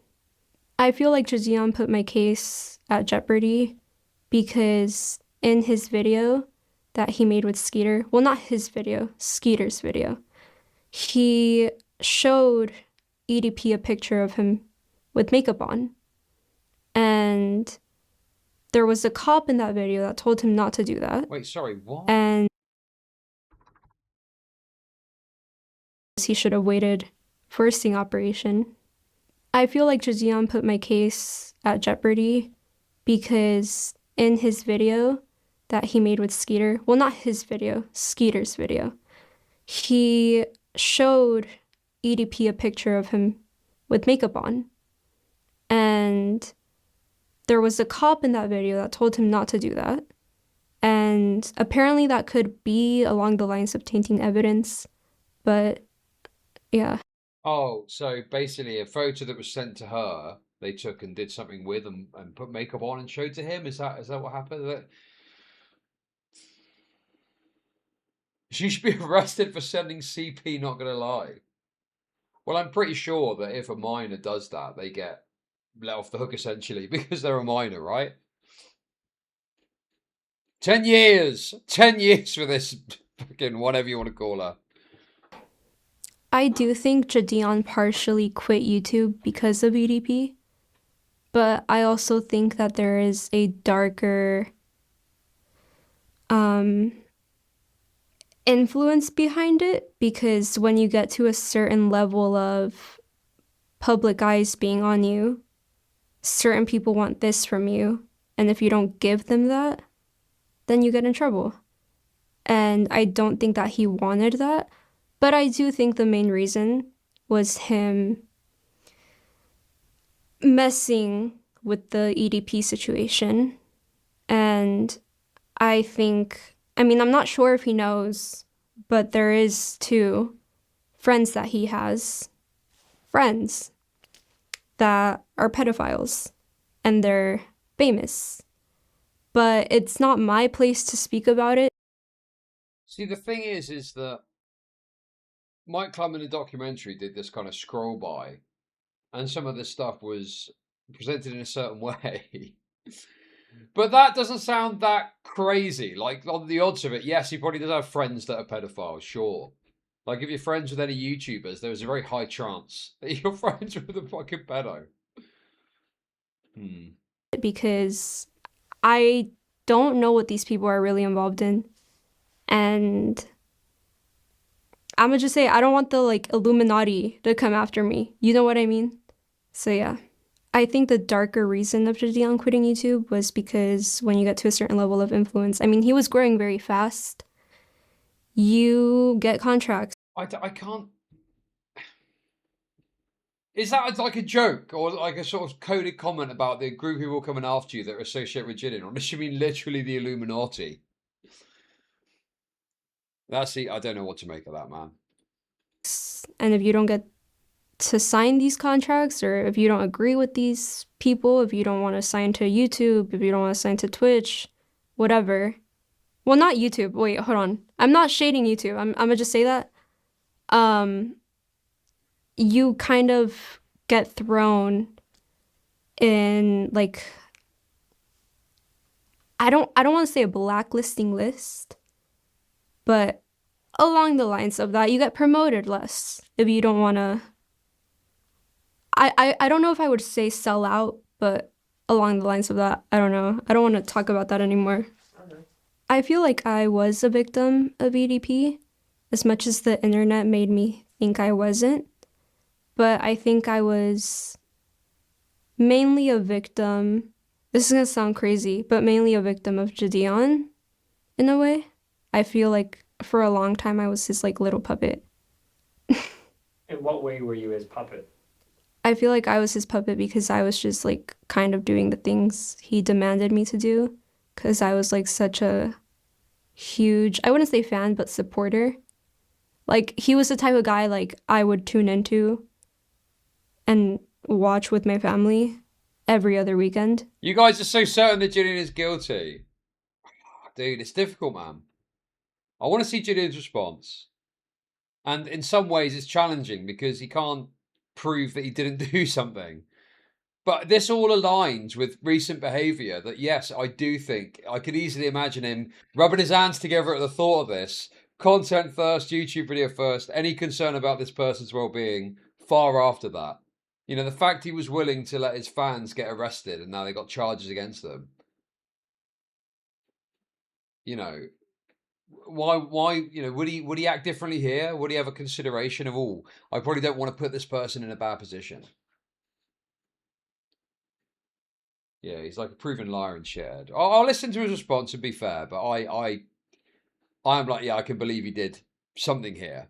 Maybe not as bad as she's possibly saying, but he definitely did something amiss here. You know, you don't get to talking to a 15-year-old grooming victim and then there's somehow transpired and wrapped up in this without doing something wrong. And I don't know. He reminded me a lot of like Liza Koshy in a way. I feel like I am a victim of JIDEON because he encouraged me to keep talking to a pedophile. I do get a lot of flashbacks seeing EDP. Dude, that's actually funny racism. I like that. JIDEON is the genetic urge to use child soldiers. That's actually great. That's actually good. Better than watermelon KFC that I normally expect from you guys, honestly. These fucking atomic bomb explosions, yes. I see that a lot in my head. Every time I see someone that looks like him. And even, not now, but even back then, I would go to the store when all of this was very recent. And I was with my mom at Target, actually. And I saw someone who looked exactly like him, like the back profile. And I started freaking out. I was like, what? I have always liked making videos and any type of creative work. I've always liked to do it. And that video was not scripted, and I looked bratty in it. I'm very aware. But that video shouldn't have been posted in that way. I started speaking about that situation just to raise awareness on it because people were forgiving him for making an apology video. And he clearly was not sticking to his word at all. Okay. But in regards to me being a clout chaser, I'm not a clout chaser because I feel like people who are clout chasers end up in really, really bad points of their life. Like, for example, Neon, a streamer, he is a clout chaser because he clickbaits a lot just for views and money. Now, me personally, am I an opportunist? Yes, I am. But I don't think there's anything wrong with that as long as you're not harming anybody. And I don't think I was harming anybody. And especially when you're my age, if you're 16, people are going to think that you're young and dumb. So you kind of have to be an opportunist. You have to make your own opportunities. You cannot be waiting for them. But you know, this person reminds me of a bit. Rose Malay. That's the kind of energy that I'm getting. This kind of opportunistic angle, but with something there. Something in there to talk about. But you're doing it in such an opportunistic fashion that you kind of lose the message a bit. You know, you kind of lose the message a bit there.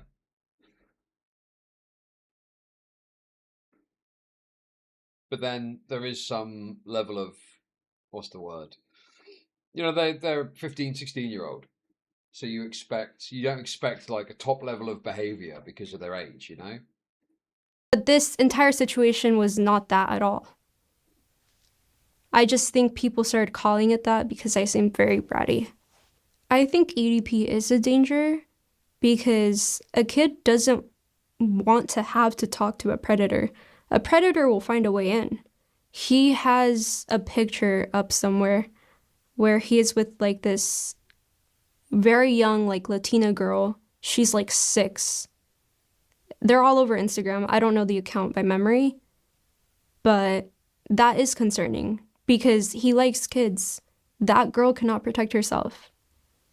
Whether she's old enough to know or not, he is a danger because he shouldn't be around kids. And he is. He puts himself in those situations. Well, I mean, yeah, obviously it's a massive risk knowing his history to put your kids near him. But I honestly don't think EDP is into 6-year-olds. I don't think, you know, I think that's too young for him. You got to be worried that he's planting seeds for later on in life, you know, for the grooming to occur later. That's the thing you should worry about. Calls with him like?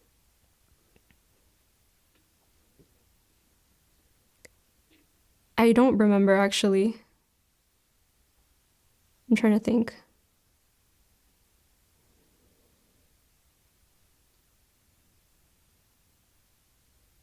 I literally don't remember. It was like back in August. Yeah, all good. Well, I did find out by you that JIDEON was going to be in this. We're actually done with the documentary. This is the supplementary JIDEON stuff. And I was, I was called a pedo for saying this bitch is a fat liar. Dude, I wasn't calling you a pedo. I was concerned you might say something pedophilic, and I was warning you ahead of time. Unknowingly. That you might step on the pedo landmine.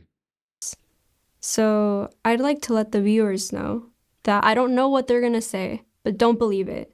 Because I have proof. I'm just too scared to show the proof because JIDEON has a big audience, and I don't want them to attack me. But I could show some of the proof.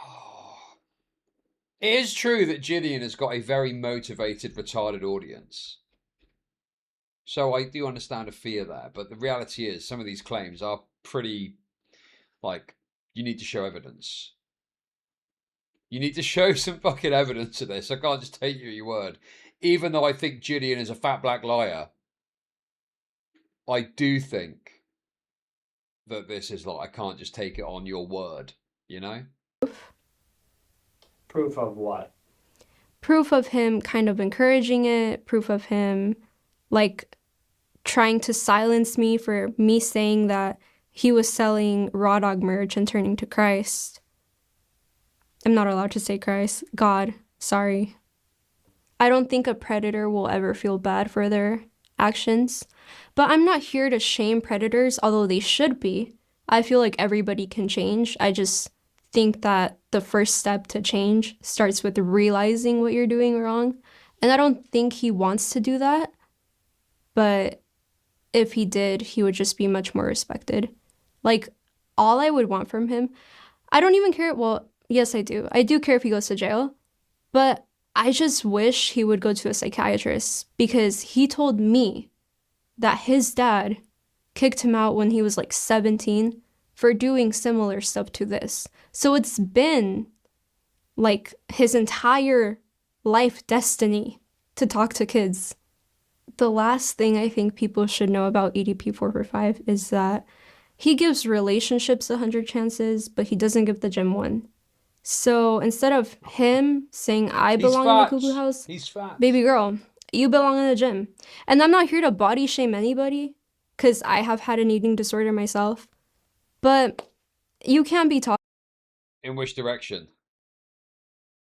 In which direction are we talking about here? When you're like that. Like, why should I care about what he has to say about me? But just save your kids. DK1. I don't know, DK's save your kids. Stop having kids. Stop getting sperm donors because of him. Is he a sperm donor? I don't think so. I don't think.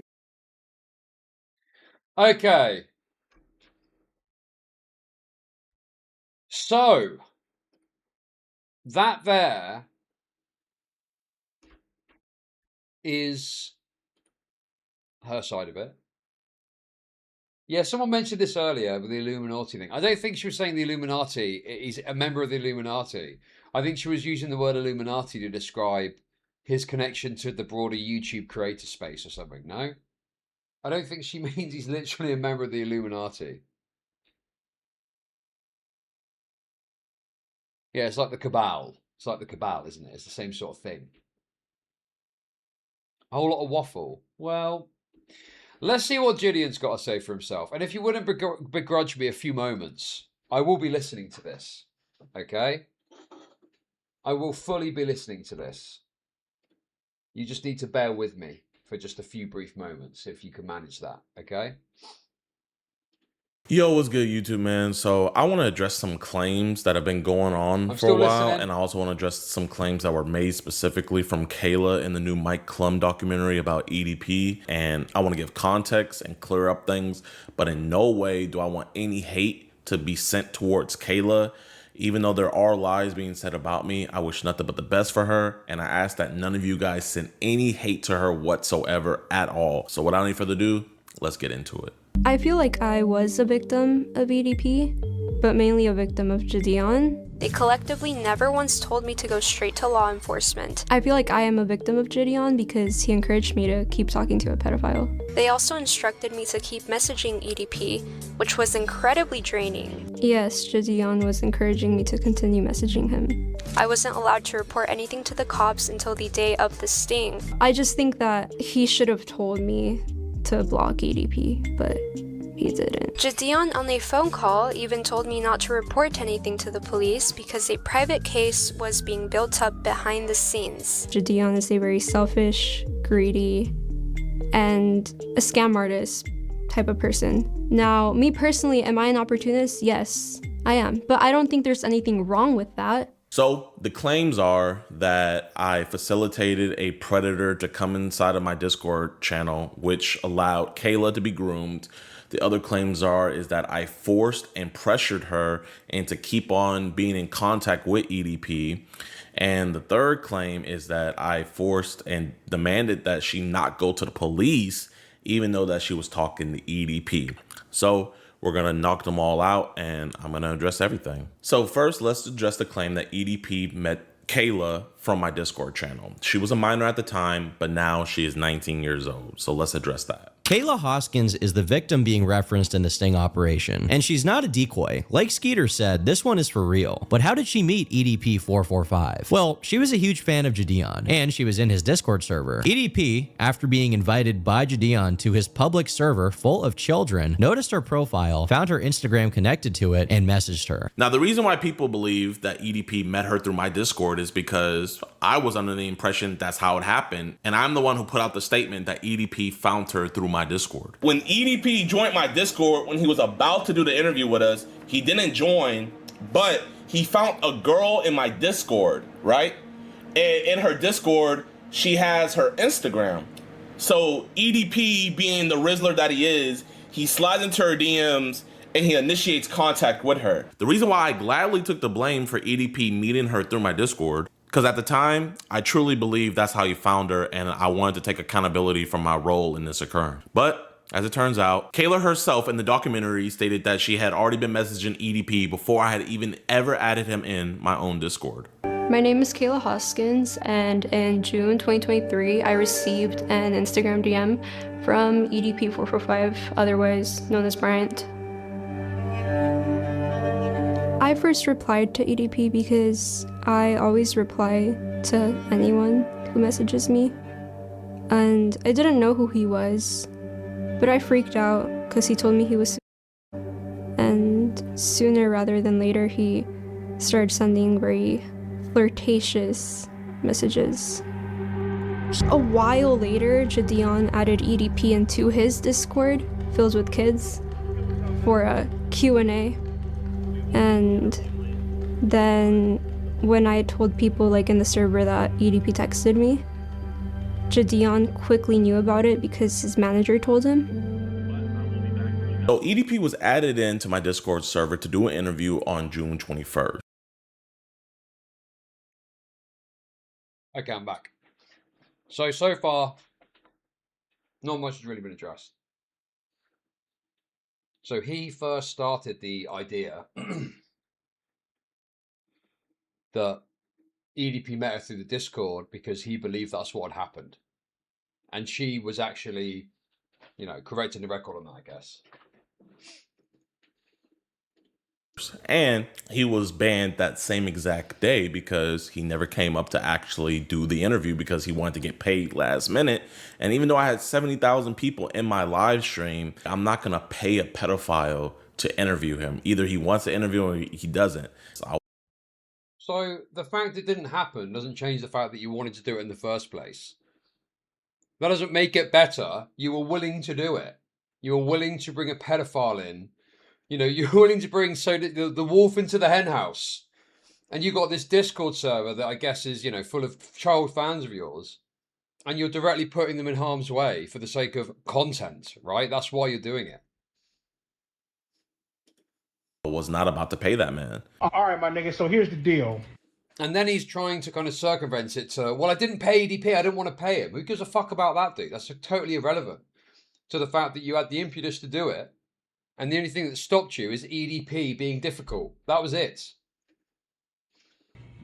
We ain't doing no goddamn interview until I'm fucking compensated, my nigga. You feel me? Like, I don't give a fuck. You know? I deserve to be compensated for my motherfucking time, for my efforts. You feel me? And also, here's the message log of all the things that he said in my Discord. And I know it's a lot of stuff. But yeah, so that's all he said in my Discord. Why does this matter? This is a total distraction, right? The broad criticism here is you, for the sake of content, brought EDP into your Discord, in spite of the fact that you've apparently got kids in there. That's putting them in harm's way. Even if nothing happened as a result of it, you've still taken that action.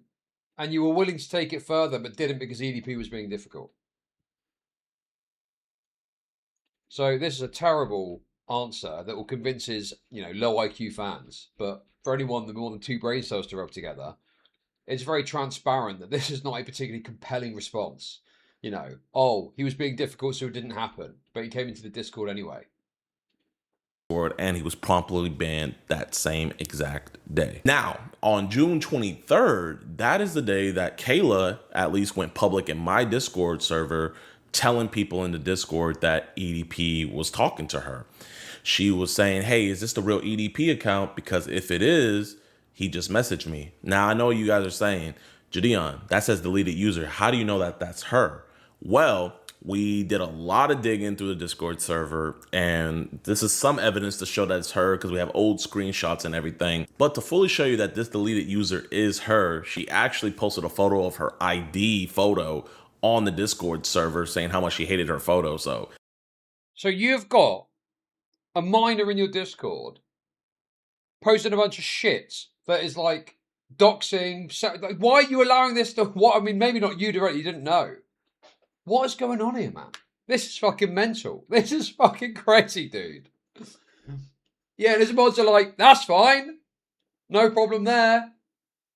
Dude, also, forget about EDP for a second.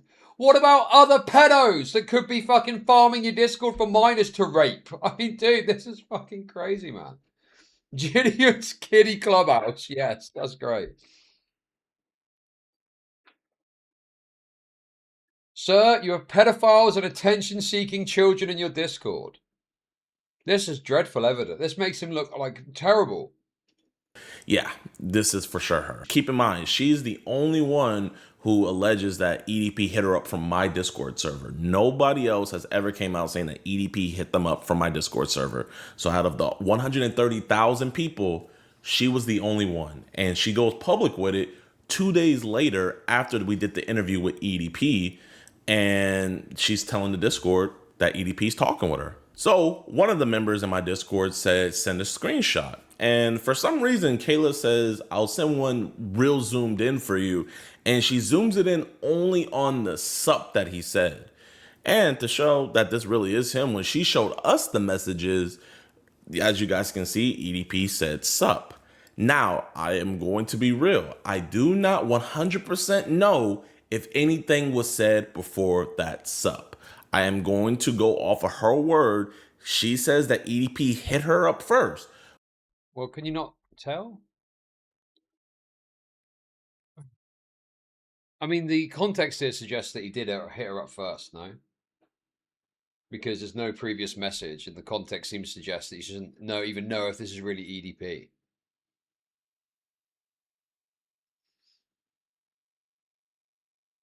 EDP said sup. Now, I am going to be real. I do not 100% know. Oh, I see what you mean. Maybe a public Instagram comment, sure. But then he is reaching out for the private comms to continue his illicit, dirty little pedo deeds. If anything was said before that sup, I am going to go off of her word. She says that EDP hit her up first. but I do find it a little weird that she zoomed in on that sup when someone asked for a screenshot. Now, when she first went public in my Discord server about talking to EDP, random members in my server were telling her to block him, telling her to get away, report him, and just telling her to just stop being in contact with him because he's a predator. And every time somebody would tell her something about stop communicating with him, she never replied to those comments. She also made these posts in the Discord asking... So I think that, yes, she's like a 15-year-old. Okay. He's turning on his victim, yeah. She's a 15-year-old that's getting attention. So she's obviously going to continue to get that. She doesn't want to block him. And it's why, as a responsible... I mean, he might not have direct knowledge at this point, right? But the culture should be, this is not appropriate. Here's number for the authorities. Call it a day. Because at this point in the messages, it's clear that this person is 15. So this is all great that, yes, other people are saying this, but the culture is fucked. And then what are you doing in all of this? I'm sure he's going to get to it. Yeah, this is a pretty lackluster response, I got to say. I'm not particularly feeling this response, man. Users if she should troll him. And then she also puts in there... Should ask him for a cupcake. Well, yeah, she's an attention-seeking 15-year-old, bro. Of course she's going to fucking, you know, go for this. Should I be a decoy? Should I do a catch a predator? Nobody replied to that message. Now, keep in mind, all these messages that she had posted in my Discord were nearly 2 weeks before I even knew about the situation. When I told people... Bro, like, I'm sorry, but can we stop having such high standards for 15-year-olds, bro? Some of you people are fucking insane, dude. Yeah, she said she wasn't clout farming. Like, I'm not saying that we need to treat her like a toddler, okay? But also, a 15-year-old, you're going to be an attention-seeking person. And this is exactly why this is culturally fucked, because it leads to exactly this. You get a 15-year-old that gets peed on by EDP, and she's bragging about it in a Discord. Holy fuck, dude. You guys are fucking insane. He's doing the EDP thing. Yeah, they know what they're doing. There's very few places beyond pedophilic countries where 15 is like the age of consent, you know. At worst, it's like 16 or 17. But 15-year-olds are generally accepted to have very poor decision-making capabilities. Yes, teenagers are like, just act like this, and it's bad, and you should protect them from their own instincts and behavior. Remember that EDP texted me? JIDEON quickly knew about it because his manager told him. And also, I have no idea how long they were talking previous to when she put these messages in my Discord server. I just can't confirm that. Now, fast forward on June 28th. So this is 5 days after she first went public in my Discord server saying that she was talking to EDP. She was telling users in my public VC of a Discord of 130,000 people that she was talking to EDP. And this is what the users in that VC told her when she was telling them that she was talking to a predator and that she's underage. In the text messages, do you state your age? Yes. Okay, like, good. Clearly and multiple times? Yeah. And he like, yeah, I mean, that's straight up It's wild. insane. Is this all adults? Why isn't, dude, why have you got, dude, I understand he's not got total oversight and there's a lot of members here. And we're going to get to what he said, I'm sure. But this is other people doing it. And this whole thing is preposterous, dude. This whole thing is totally absurd. You've got a bunch of adults talking to a 15-year-old that isn't related to them about being groomed and what to do and not to do about it. You can just send this shit to the FBI tip line if you want. And again, after all of these people told her that she should... Even that is not enough. You can send this to the FBI tip line if you want.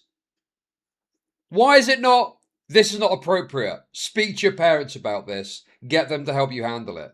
Or, at absolute worst, you should just contact the FBI and stop talking to him and we should stop talking about this. It's not appropriate. The culture is raped in this Discord, man. Okay. Anyway, all of this, none of this is what JIDEON did or didn't do. This is other people in the Discord and none of it is adequate. Stop talking with him and go to law enforcement. She just never responded to them. I mean, what are you gonna do from here? You're gonna like call the police? I guess. Yeah, but I guess I'm trying to get more evidence though, and then I also there's a real lack of engaging with. This is the kind of culture that is being incentivized and promoted here, right? This pedo catching mentality, and it's bad enough when you got adults that are pretending to be kids, vigilanting it out without any fucking oversight.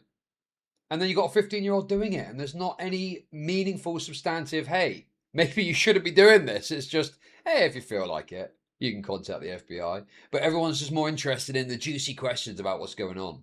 Like, I don't know. Now, fast forward to when I found out about this whole situation. When I first got on the call with her, I let her know I didn't feel comfortable with her talking with a predator, with her being underage. Here we go. So I came up with some clever ideas to where we could switch off and I could take over communication and she wouldn't have to. Here's one of those examples that I gave her. Maybe we could say something like, hey, my parents switched providers. Already, this is too far. Already, this is way too far, bro. Is there the full conversation that's been released? I feel like he's, you know, nitpicking details that make him look good. This is fucking absurd, bro. You're spitballing ideas about a trick EDP. Oh my God, dude. This is fucking crazy, man. I couldn't get my number, so this is my new one. And then it'd be a number that we could text through. And granted, in that call, she did agree that that was a good idea, but she never gave over the communication to me nor Skeeter. Sadly, now, I really don't know Where's why. a Jenny that should have banned EDP and banned this girl? The one time you need a fucking Jenny. Very true, Scribbin. Thank you for the kicks. Thank you. What is this fucking pedo mindset shit? In that call, she did agree that. Well, she didn't do what she was. She's 15 years old, you fucking freak. What are you on about, bro? Of course she's not doing things correctly. This is outrageous that people are accepting this. What? How are people buying this from this side? This is outrageous. That was a good idea, but she never gave over the communication to me nor Skeeter. Now, I really don't know why she never really wanted to give us over either the information for us to continue talking to him or even just saying that her number was messed up so we could talk to him on a different number. But when going through her messages in my Discord, I did find this thread of her and I'm gonna just let you guys hear it. So someone in my Discord rudely tells her that you taking credit for clout chasing a predator. She replies and said, no, I meant like I'm not going to go to trial after trial to not get credited. He's literally going to jail because of me. Dude. He is doing the... Bro, he's literally making the same point as EDP. Oh, look at her here, clout chasing. What the fuck? This is mental. Also, what is the little snippet of the call about? You're talking to a 15-year-old in the context of baiting EDP, and we've got one snippet of you saying, spitballing about how to bring contact onto yourself. This is fucking crazy, man. People are convinced by this, by the way. His audience is convinced that he's got a good response here. I'm saving these streets. Stop. Also, she responded to somebody who rudely told her that all she wanted was clout. And she said, if another YouTuber is going to make clout off of my situation, so am I. TF, that's wrong to take full credit off of something. This nigga exploited a child and then blamed the child because the child was a retarded child. Preed and catcher is horseshoe. True. Thank you. Thank you for the kicks. Thank you. I'm blown away by this. That he's literally doing the EDP shit. Yo, plans 5 months. Thank you. Thank you. That's awesome. And people are buying. It's mind-boggling to me, dude. This guy's fucking noncy. I don't think he's a full-blown pedo, but he's been acting very noncy here. Well, you see, this 15-year-old was being a precocious brat. What the fuck, dude? You're just too young to realize it. And I know it's deleted user on deleted user, so I'm going to show you guys that at least this one is specifically hers. Somebody that lives in a different time zone as her, but as you guys can see, it's still 08 on the same day. They said, Kayla Hoskins, today at 8:08 p.m. If another YouTuber is going to make clout off of my situation, so am I, TF. So that's just to show that this was 100% her saying this. And the crazy thing is this isn't about a clout situation because it's really a tragic one. This man was talking to who he knew to be a 15-year-old girl and he continued having sexual conversation. which is absolutely horrible, and EDP should be thrown under the jail cell. And in my first call with her, after I checked up on her to make sure that she was okay, I even let her know that I wanted her to be a ghost in this entire situation. And don't worry about your privacy and everything, Kayla. You're gonna be a ghost in all of this. The only people that I wanted to know. Wow, another fucking 5 minutes. Is that the best he could find? These little 5-minute seconds of a call where he doesn't sound like a gigapedo. Dude, what is going on here, man? Why is there not more context here? Why is there not clips of you going, do not get involved, we will deal with it, contact the authorities, speak to your parents? It's like, oh, here you go. Hey, look, I've said this. And it's like fucking, like, click of a finger and it's done.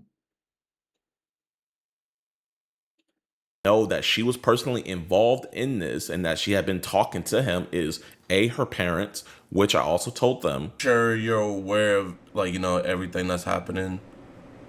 Yes, my daughter always communicates to me. She is, I think she considers me her best friend. Oh, that's awesome. And B, law enforcement. I didn't want anybody else and nor the world to know that this minor was talking to EDP. That's why me and Skeeter wanted to take over communication. Yeah, that's what I'm saying. I think we should, like, I'll be like, yo, could you give us your information? We'll give it. But that's the problem, isn't it? Rather than, like, get law enforcement involved, pass the details on, you wanted to take over the investigation. And so, yes, I do think that he got her involved. And he didn't explicitly say, do this, do this, do this. But it was the soft pressure that was happening then. You know, it's this kind of keeping her involved in this way puts us in a very awkward position on the circumstances. And we're only getting snippets of the call as well. Another Latina with parents who don't care. Dude, I don't fucking know, man. I mean, great, he spoke to the parents. We've heard 5 seconds of a call where he's speaking to them.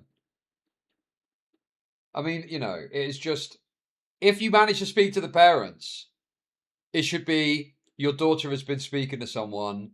I think you should do this, this, and this. I mean, I don't know about this parent. It doesn't sound like they need a full context of what was happening there. Because if I got wind of this sort of thing happening, I'd be like, you know, why would I want some fucking random black guy on the internet dealer? I'd be like, what the fuck? This is mental. And you take control of it yourself, you know? I reckon that the daughter told her a half tale of what was going on and she bought into it because she's not particularly internet savvy. Right back to you can change it. We just don't feel comfortable with conducting the investigation with an actual 15-year-old talking to him. Yeah, basically. Or if she can get him to, like, text her, and we can set up, like, a text now account. And well, yeah, just set up a new one, yeah. And even though...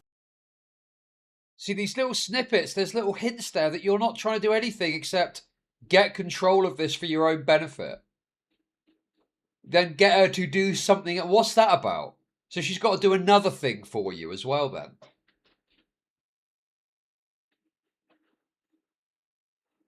Nah, dude, this is all obfuscated to fuck. It's not faked evidence. It's that JIDEON has clearly gone through the call, or calls, and found little snippets that best support the idea that he's not acted inappropriately here. And he's putting that out in order to convince idiots like you that he's done nothing wrong. When, at best, he's guilty of some sort of negligence. Whereas at worst, I think that, yes, he has actively and willingly allowed this person to participate. And now it's blown up in his face. He's going, well, look, she's a clout whore. Look at this 15-year-old clout whore, you know?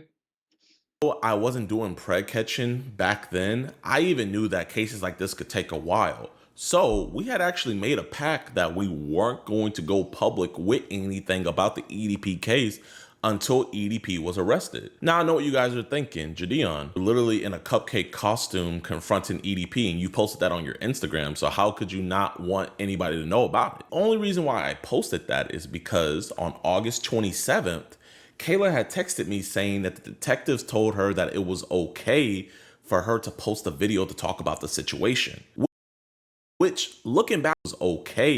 Hey, I don't know if you're going to see this, but I'm pretty sure you can post the EDP thing as long as you don't show the address of the dialysis centre or say, you know, where he lives. Why you say that?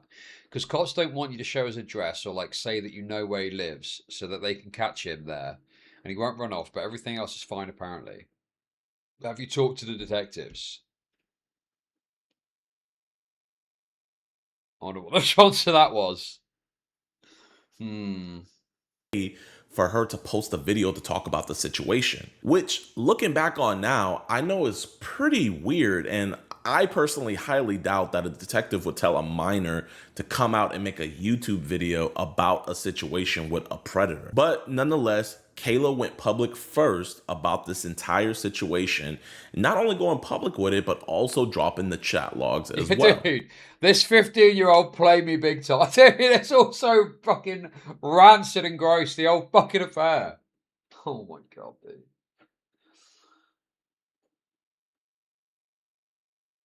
And also, yeah, this is classic, get snippets of what you can to back yourself up to your idiot audience. But anyone from outside of it just looks and thinks, nah, there's something amiss here. There's something amiss with all this shit. None of this makes any sense.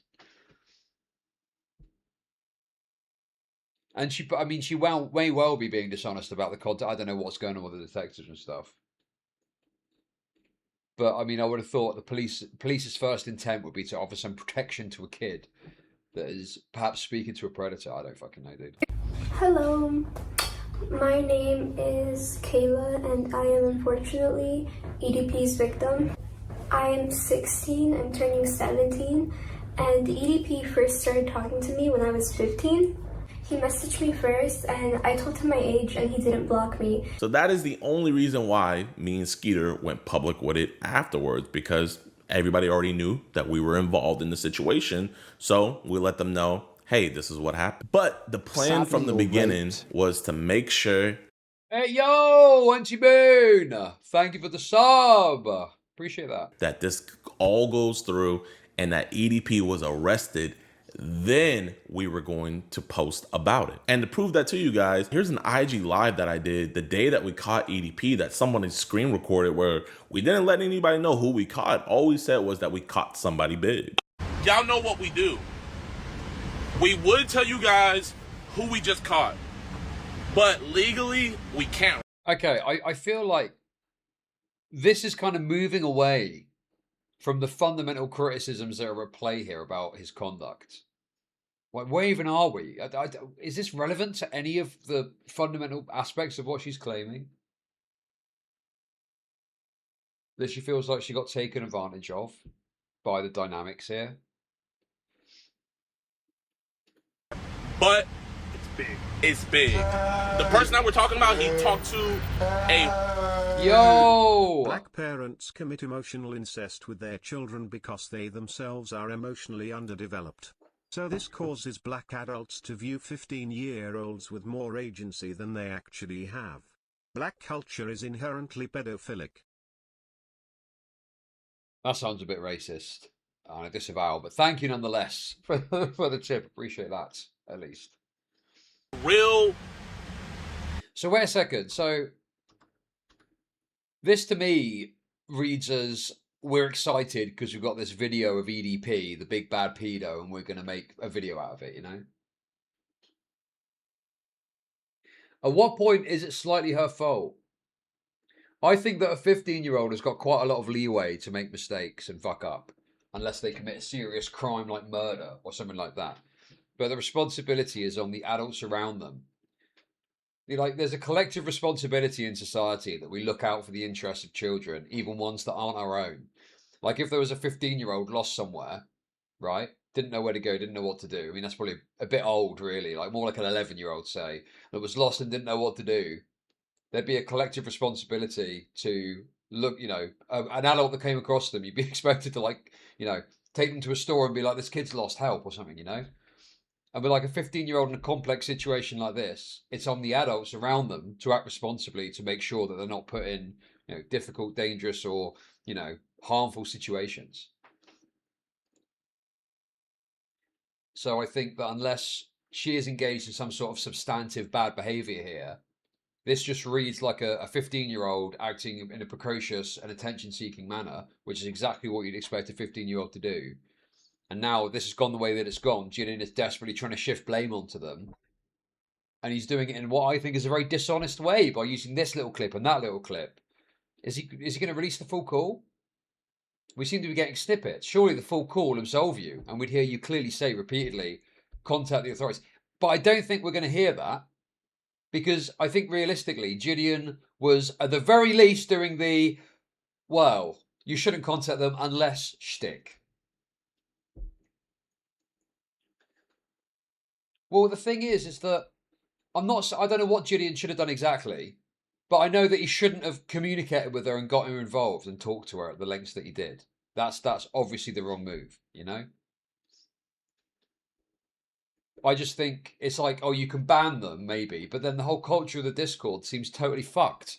That you've got this situation where minors are talking to adults about grooming their experience. It's all just fucking mental to me. You know, none of this should be happening in the first instance. But here we are, and JIDEON's got very poor excuses, and a lot of it is centered around her being an attention seeker. Where we didn't let anybody know who we caught. All we said was that we caught somebody big. Y'all know what we do. We would tell you guys who we just caught, but legally we can't. But it's big. It's big. The person that we're talking about, he talked to a real underage person, but we can't say who he is. But you guys will find out very, very, very soon. Maybe in a couple years. Possibly a couple years, like. Guys. And guess what, guys? It's not a decoy this time. It's a good old-fashioned real child that he was talking to. Yes, this is very amateurish. This is amateur hour shit, yes. That's how bad this is. But again, I want it to be known that I don't want any hate to be sent towards Kayla at all. She is a young woman, and genuinely, I would want her to move past this, man. You know, that's why I didn't want her name to be out there or her name to be associated with this, because, bro, nobody wants to be known as... I love the fact that he's doing this whole video and, like, completely besmirching her as an attention-seeking, fucking clout-chasing bitch. And then he's like, oh, but don't be mean to her. Don't be mean to her. Like, what do you expect is going to happen here? She didn't realise the internet. I mean, you know, you got fucking low IQ. Wow. An idiot. Let's call him an idiot rather than low IQ, because he is black. She didn't realise the internet has all the receipts. It was dead obvious she was lying when she said, I'm an opportunist. See, his fans buy this. His fans buy this utter dross. Clout chasing at 15 off a pedophile is crazy. These people are all this leans into the idea that people that love all this predator catching content are pedophiles themselves. Fucking hell, dude.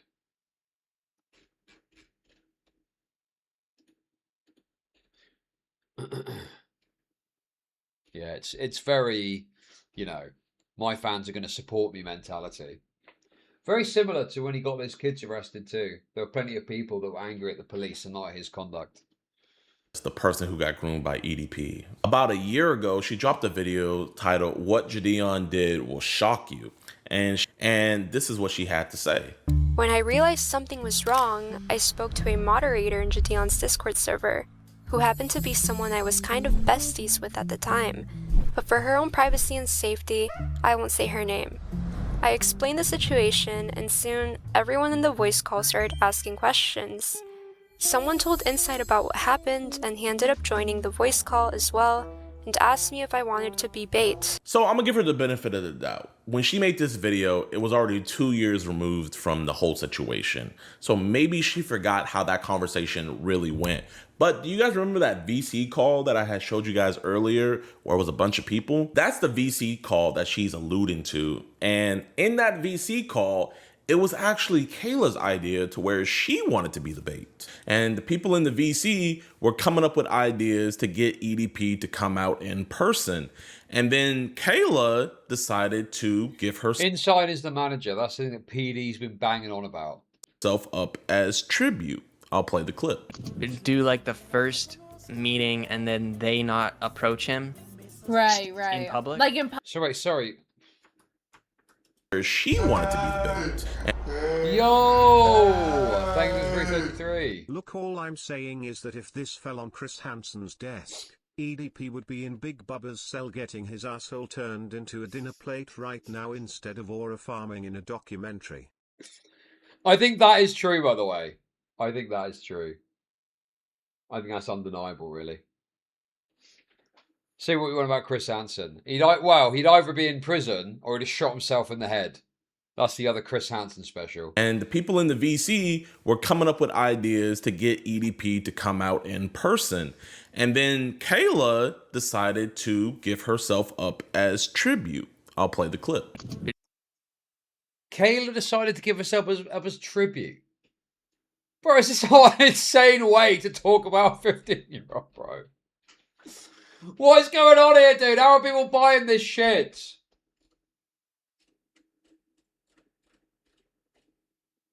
That's a Hunger Games reference. Right, okay. I don't know, man. Sounds pretty noncy to me. Do like the first meeting and then they not approach him. Right. In public. Like in public, and then get his confidence, and then like lure, and then like get him and trap him. Lure him to a hotel, Right. yeah. Real. So that would be like. You still have to get a little. Listen, I listen, mean, inside. to be honest, I don't mind doing it, and I don't think my parents would mind. And you will see here how not. I don't mind doing it. He's referring to that as offering herself up as tribute, which is a deranged thing to say in the first place. She's saying, I don't mind doing it. Clearly, you know, bending to the social pressure of what's going on in this call. It's very evident that she felt pressured in this situation and no one seemed to be the person to say, look, this is crazy. We've got this 15-year-old talking about going as bait. Let's put a stop to this straight away and figure out another way. Or just drop it. Or just pass it, not even drop it. Pass it to the authorities and call it a day. And forget about the YouTube video. Because actually building this off the back of an actual 15-year-old being groomed is too much of a risk.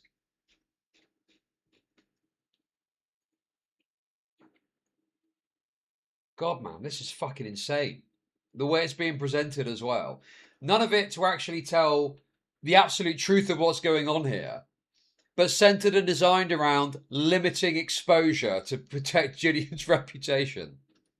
Only the members in the VC call shut that down completely, but also the mod that she says offered her the role of being bait also shut it down. Inside, I have an idea. No. Regardless of how you feel, you should It would be doing real. it, That's because really a risk. Like high key, I don't. do not do that under any circumstances. Also, the other thing as well is, it could be that it's getting pushed back on of her going and being bait at the hotel. That being said, there could be, I mean, and this is where those Discord calls I think are going to be very telling if you got to hear the whole thing. I think it was the unless situation. Not that he was saying go and be bait, but he was having conversations and spitballing, you know, how to cleanly get contact away from her to him without eliminating her completely from the conversation and the dynamic, you know? Because you're Yeah, you shouldn't actually physically be there. Yeah, you would be subjecting. Technically, they would be. And also look at the, but you shouldn't physically be there. You shouldn't be involved at all. But it seems like the line is being drawn at you shouldn't physically be there. Well, yeah, that's great, but that's not enough. They shouldn't be involved at all. But they're making out there's someone going, don't actually go to a hotel and meet with a pedophile, absolves them of blame for any other negative behavior they could have engaged in here. Subjecting you to a pedophile. So I'm going to give her the benefit of the doubt and say that she's just misremembering it because it was a long time removed. And I don't think she meant any ill will or maliciously lied like that. But yes, this is the evidence. I just want to put that out there to clear the air, especially for my former mod inside. And sadly, but also weirdly, this was not the only time that Kayla was trying to be an IRL decoy to meet EDP in person. Since she never gave us the logins nor let us do the plan that we had of switching out the communication, I instead thought of the idea of getting an adult decoy. So that way when EDP came to meet, we could have an adult decoy there. Now, I had asked her to send me some photos of her, and she sent me these photos right here. What? What?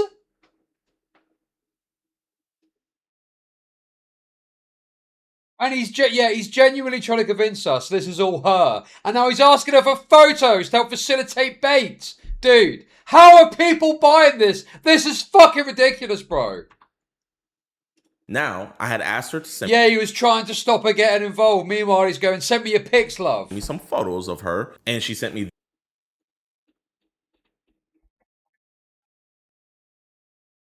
What impact do you think this is having on a 15-year-old involving her in any way? She's obviously loving this because she's young and she's Oh, dude, it's all so fucking wretched, man.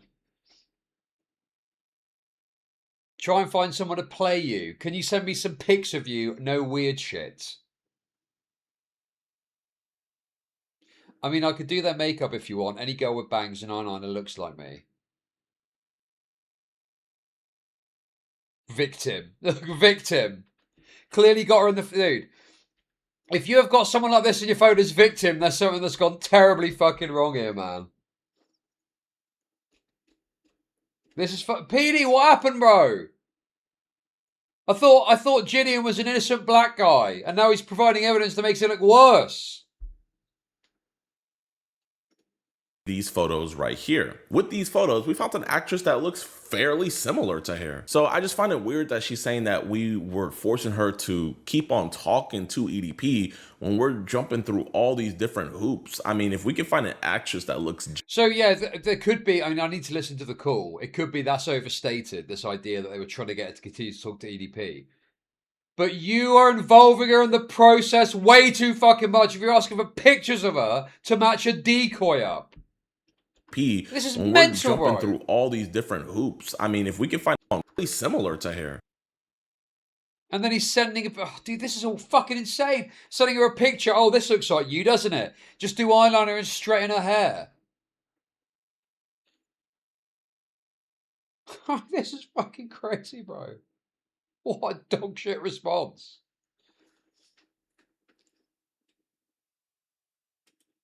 So I just find it weird that she's saying that we were forcing her to keep on talking to EDP when we're jumping through all these different hoops. I mean, if we can find an actress that looks just like her, then why wouldn't we just take over the communication?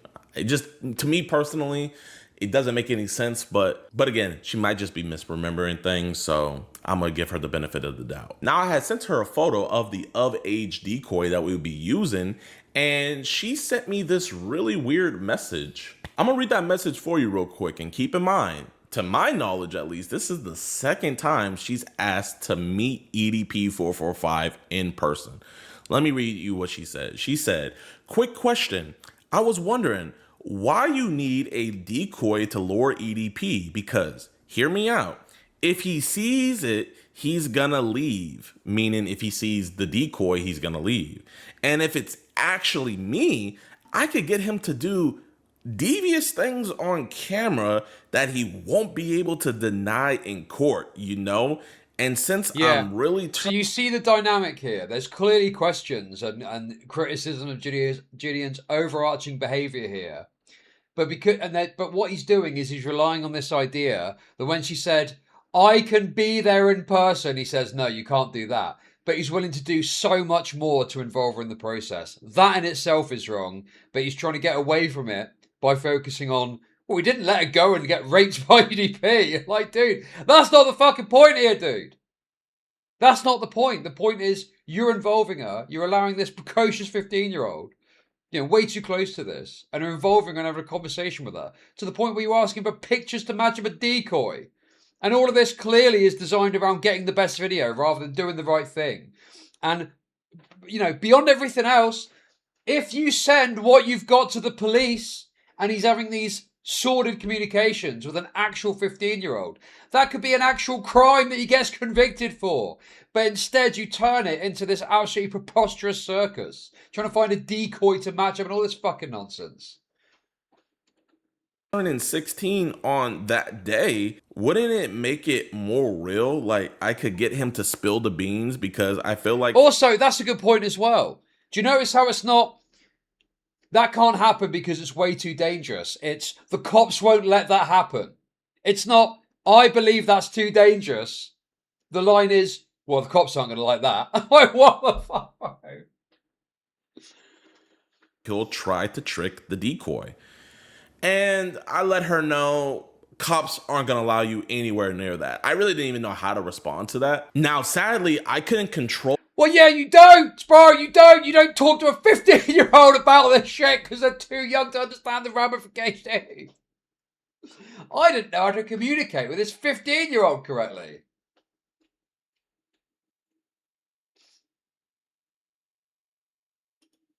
Nor stop her from communicating with EDP 445, and that was already worse enough that she was even in communication / talking with him. But I was going to make sure one thing I could control is that she was never going to be anywhere near the vicinity of EDP 445. And this is why I'm giving her this strong benefit of the doubt, because, bro, if I had to remember things 3 years ago, I would misremember too. However, rather than treating the situation seriously, JIDEON saw it as content. Now, it really does. Wait, sorry, I got distracted for a second there. But I was going to make sure one thing I could control is that she was never going to be anywhere near the vicinity of EDP 445. Why is he saying this? Like, this is some big win. I didn't let her literally get in the same room with... Like, what do you mean? Yeah, great. What about everything else you were doing involving them? It's all total obfuscation away from the core criticism and issues of what's at play here. Fine. And this is why I'm giving her this strong benefit of the doubt, because, bro, if I had to remember things 3 years ago, I would misremember too. However, rather than treating the situation seriously, JIDEON saw it as content. Now, it really does suck that Kayla sees it as all I saw was content. And truly, I mean, I didn't just see it as content. I saw it as a monster actually talking to a minor who's a fan of me. So I wanted to do everything in my power to get that man arrested. And I want her to stop being subjected to that monster, which is why I told her to block him. I told JIDEON every single time that EDP would send me dick pics, but he would never tell me to like block him or anything. I want you to block him on your phone, right? And I continued messaging him because it was very like encouraged. Wait, but... Again, why are we getting a little snippet? Why are we getting a tiny little snippet of a call? Why are we not getting the full context of him saying, listen, this is fucked for you, you need to block him? Everything is like little snippets, and presumably that's from him. He sent that in to clear his name for the purpose of the documentary. Tell me to like block him or anything. I want you to block him on your phone, right? And I continued messaging him because it was very like encouraged for me to keep doing it. I didn't really want to, but I didn't want to disappoint anybody. I mean, what are you gonna do from here? You're gonna like call the police? I guess. And that is the entire reason why I want to seamlessly transition so that we could take over the communication, because we would do a way better job. And not only that, but a minor would not be talking to a predator. Okay, who was that guy on the call? What has that got to do with anything? What is that? What does that mean? What is that little snippet there again? Everything is just little blub, blub, blub, blub. You don't get anything of substance or coherence, context. JIDEON needs to release the full call. I mean, he likely won't, right? Because he probably does have, some issues here.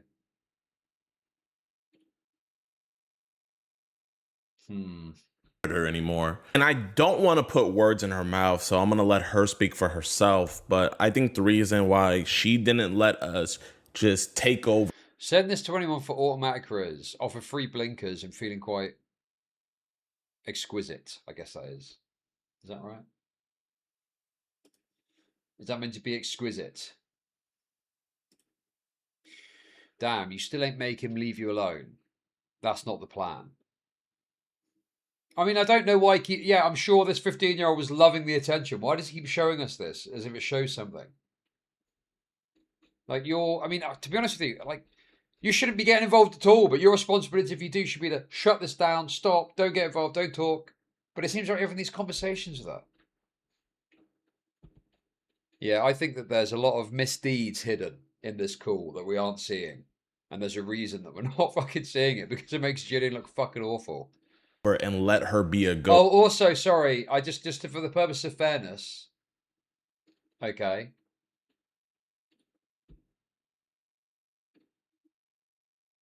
Apparently,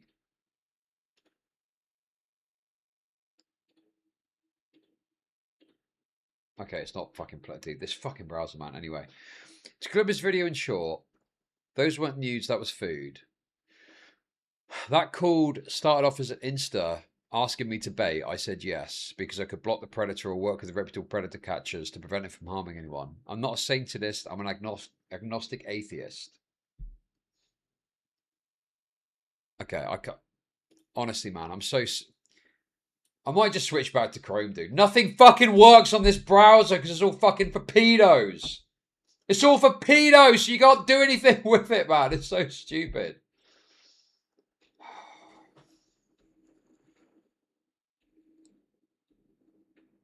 Why did I take browser advice from you guys, from you pedophiles in chat? It's so stupid, man. Is because of what she said right here. Now, me personally, am I an opportunist? Yes, I am. But I don't think there's anything wrong with that, as long as you're not harming anybody. And I don't think I was harming anybody. And especially when you're my age, if you're 16, people are going to think that you're young and dumb.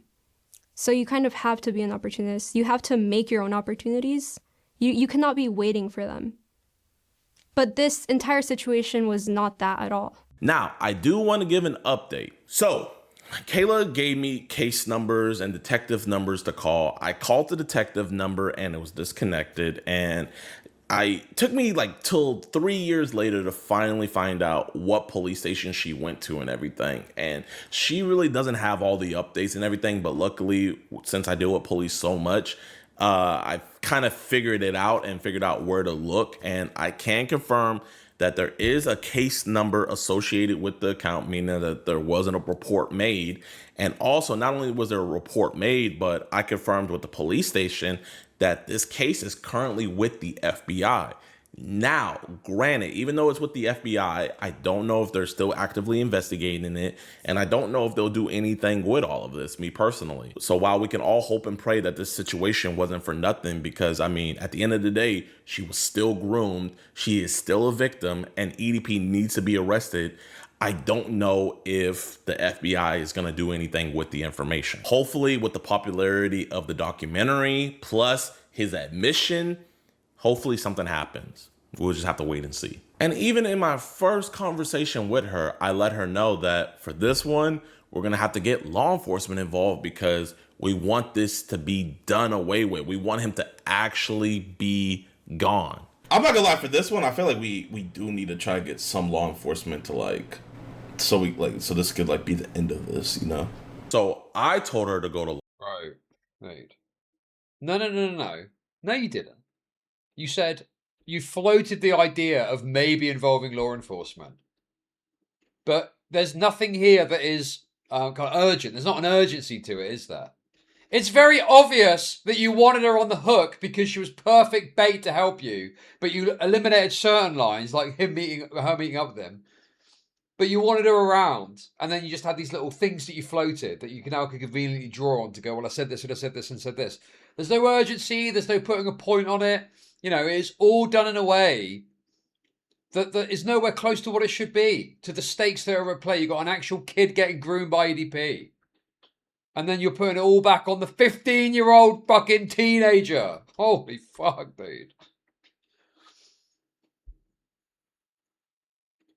We want... Peter, you've changed your fucking tune. You were trying to convince me earlier that the fucking JIDEON's innocent and Mike Clume is some evil Jew for making a lying video. But it turns out, yes, he was actually onto something. This to be done away with. We want him to actually be gone. I'm not gonna lie, for this one, I feel like we do need to try to get some law enforcement to so this could be the end of this, you know? Okay. Okay, so they're doing a group call now. Debbie is crazy. I remember once I shoved my entire arm in his ass and she was fucking loving it shit. Any bitch back and take an entire arm in her ass is fucking deranged and fucked up in the head. Is that EDP? What is going on there, dude? Okay. Isn't it funny as well that Gideon's instinct is to get Skeeter Jean involved rather than, I don't know, some police officer or something? No, let's get Skeeter on the call.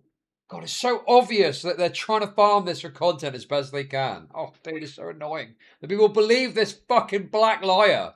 So I told her to go to law enforcement. My Discord and my mod told her to go to law enforcement. And the people just in my Discord, when she first told everybody that EDP was talking to her, they also told her to go to law enforcement and report this. But I can say it is reported, and we'll just have to wait and see what happens. I feel like I was a victim of EDP, but I think I was mainly a victim. This is gonna sound crazy, but mainly a victim of JIDEON. The accusation's base is that they knew she was 15 and sex talking with EDP and didn't call the authorities. Everything else is obfuscation, extra that doesn't really matter. Yes, exactly. It's all just self-preservation PR slop, essentially. In a way, I feel like for a long time I was his like little puppet. I'm not gonna lie, this part of the documentary actually hurt my feelings the most because, you know, she's pretty much saying that I victimized her more than an actual pedophile. I'm not here to fight what she said. You know, if she truly feels like that, then that's how she feels. I know what I did, though. I know I tried to take over communication. I know I told her to go to the police. I know my Discord told her to go to police. And I know we didn't want her to keep on talking to him. If that's the best he's got of telling her to go to the police, if the best he's got is him saying, maybe we should get the authorities involved in this one, that says a lot, doesn't it? That he's clearly looked through all of the recorded conversations, everything he's got access to, and he's pulling out the best examples that he's got to back up his position. And it's some soft as shit, maybe we should get the authorities involved. And that's it. All I see is two big fat ninjas really interested in the words of a teenager. Very good. Very good. Very good. So she's been threatening to sue me a lot lately. Like in her video that she made about me recently, she threatened that I would be inside of a lawsuit. I mean, at this point, what does JIDEON even pay you for? Especially you inside. I can't wait to see you all inside a lawsuit next. And somebody in her comment section said, hey, why are you going to sue JIDEON but not EDP? And she replied with, EDP doesn't have any money. Yeah, I mean, I just... Based, very based. Let's go. I mean, I don't think there's a ground. I don't believe there's grounds for a lawsuit here. I mean, really, in America, you can sue for whatever you want. But I can't imagine there's actual, you know, decent grounds for a lawsuit. It's just, you know, a YouTuber behaving in a negligent or inappropriate way in regards to a matter of child safety, you know? And she replied with, EDP doesn't have any money. Yeah, I mean, I really don't know what else to say about that, man. You know, if that's how she feels, that's how she feels. She also made the claim that she photoshopped the photo of her on somebody and sent EDP a nude when I specifically told her to never send him anything explicit. No, I did not send EDP any pictures of me that were nude. What did happen when I have been listening in the background and just clicked on, and my god, bro, is Ed maxing, check that hairline.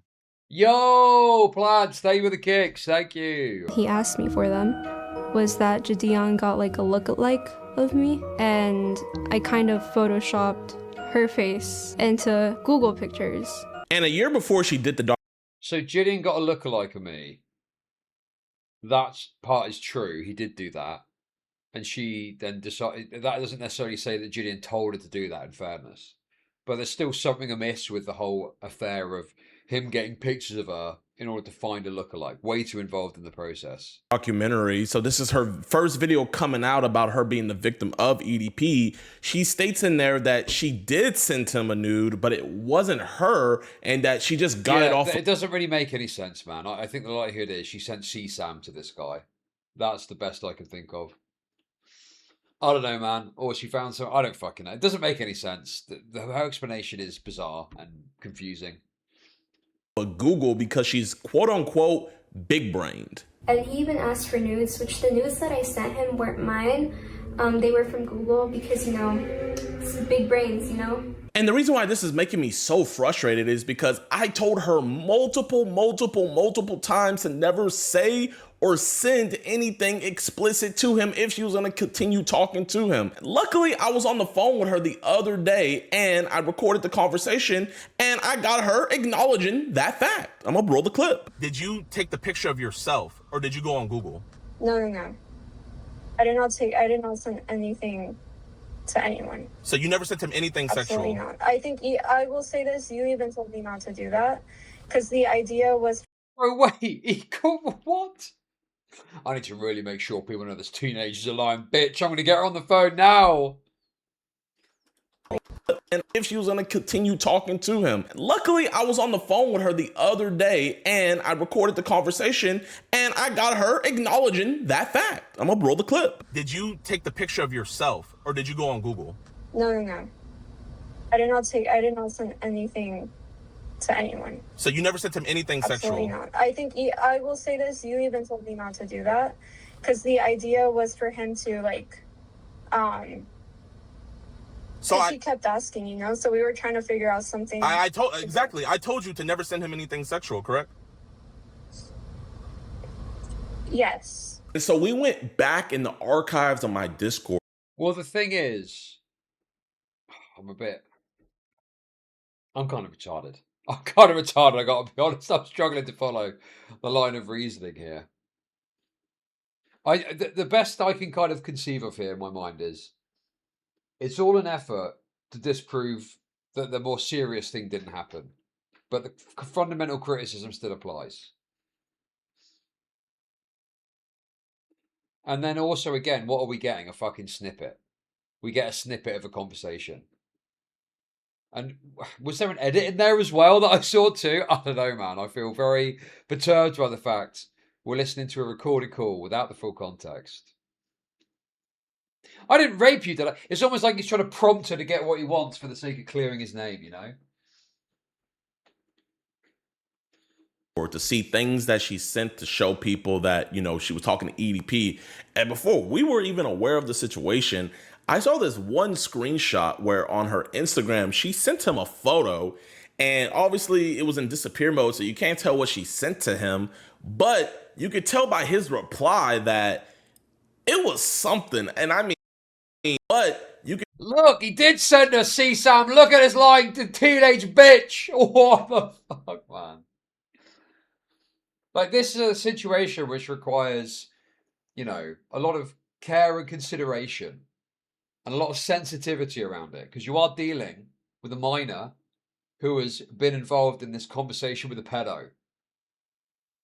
So what is going on here? With stuff like that, and she had surgery. Kidney pain is painful though. Drink your water. When I'm also on a fluid restriction, kind of inset, you put that pick in vanish mode. I need to jerk off material. Lol. Laugh out loud. Did you eat something? Yes, cereal.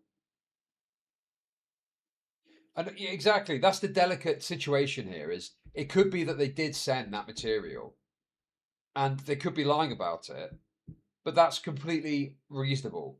That a kid might have done something they regret and don't want to fucking admit to it, and you should handle it extremely sensitively. And here he is just going, well, look at this bitch. Look, she's lying. She did send something. Look, EDP's talking about, and we're not even talking about decoy. This is actual, child grooming stuff that we're looking at right now. And he's dealing with it in such a sort of, almost like a casual way to PR spin his fucking controversy about himself. God, it's fucked, man.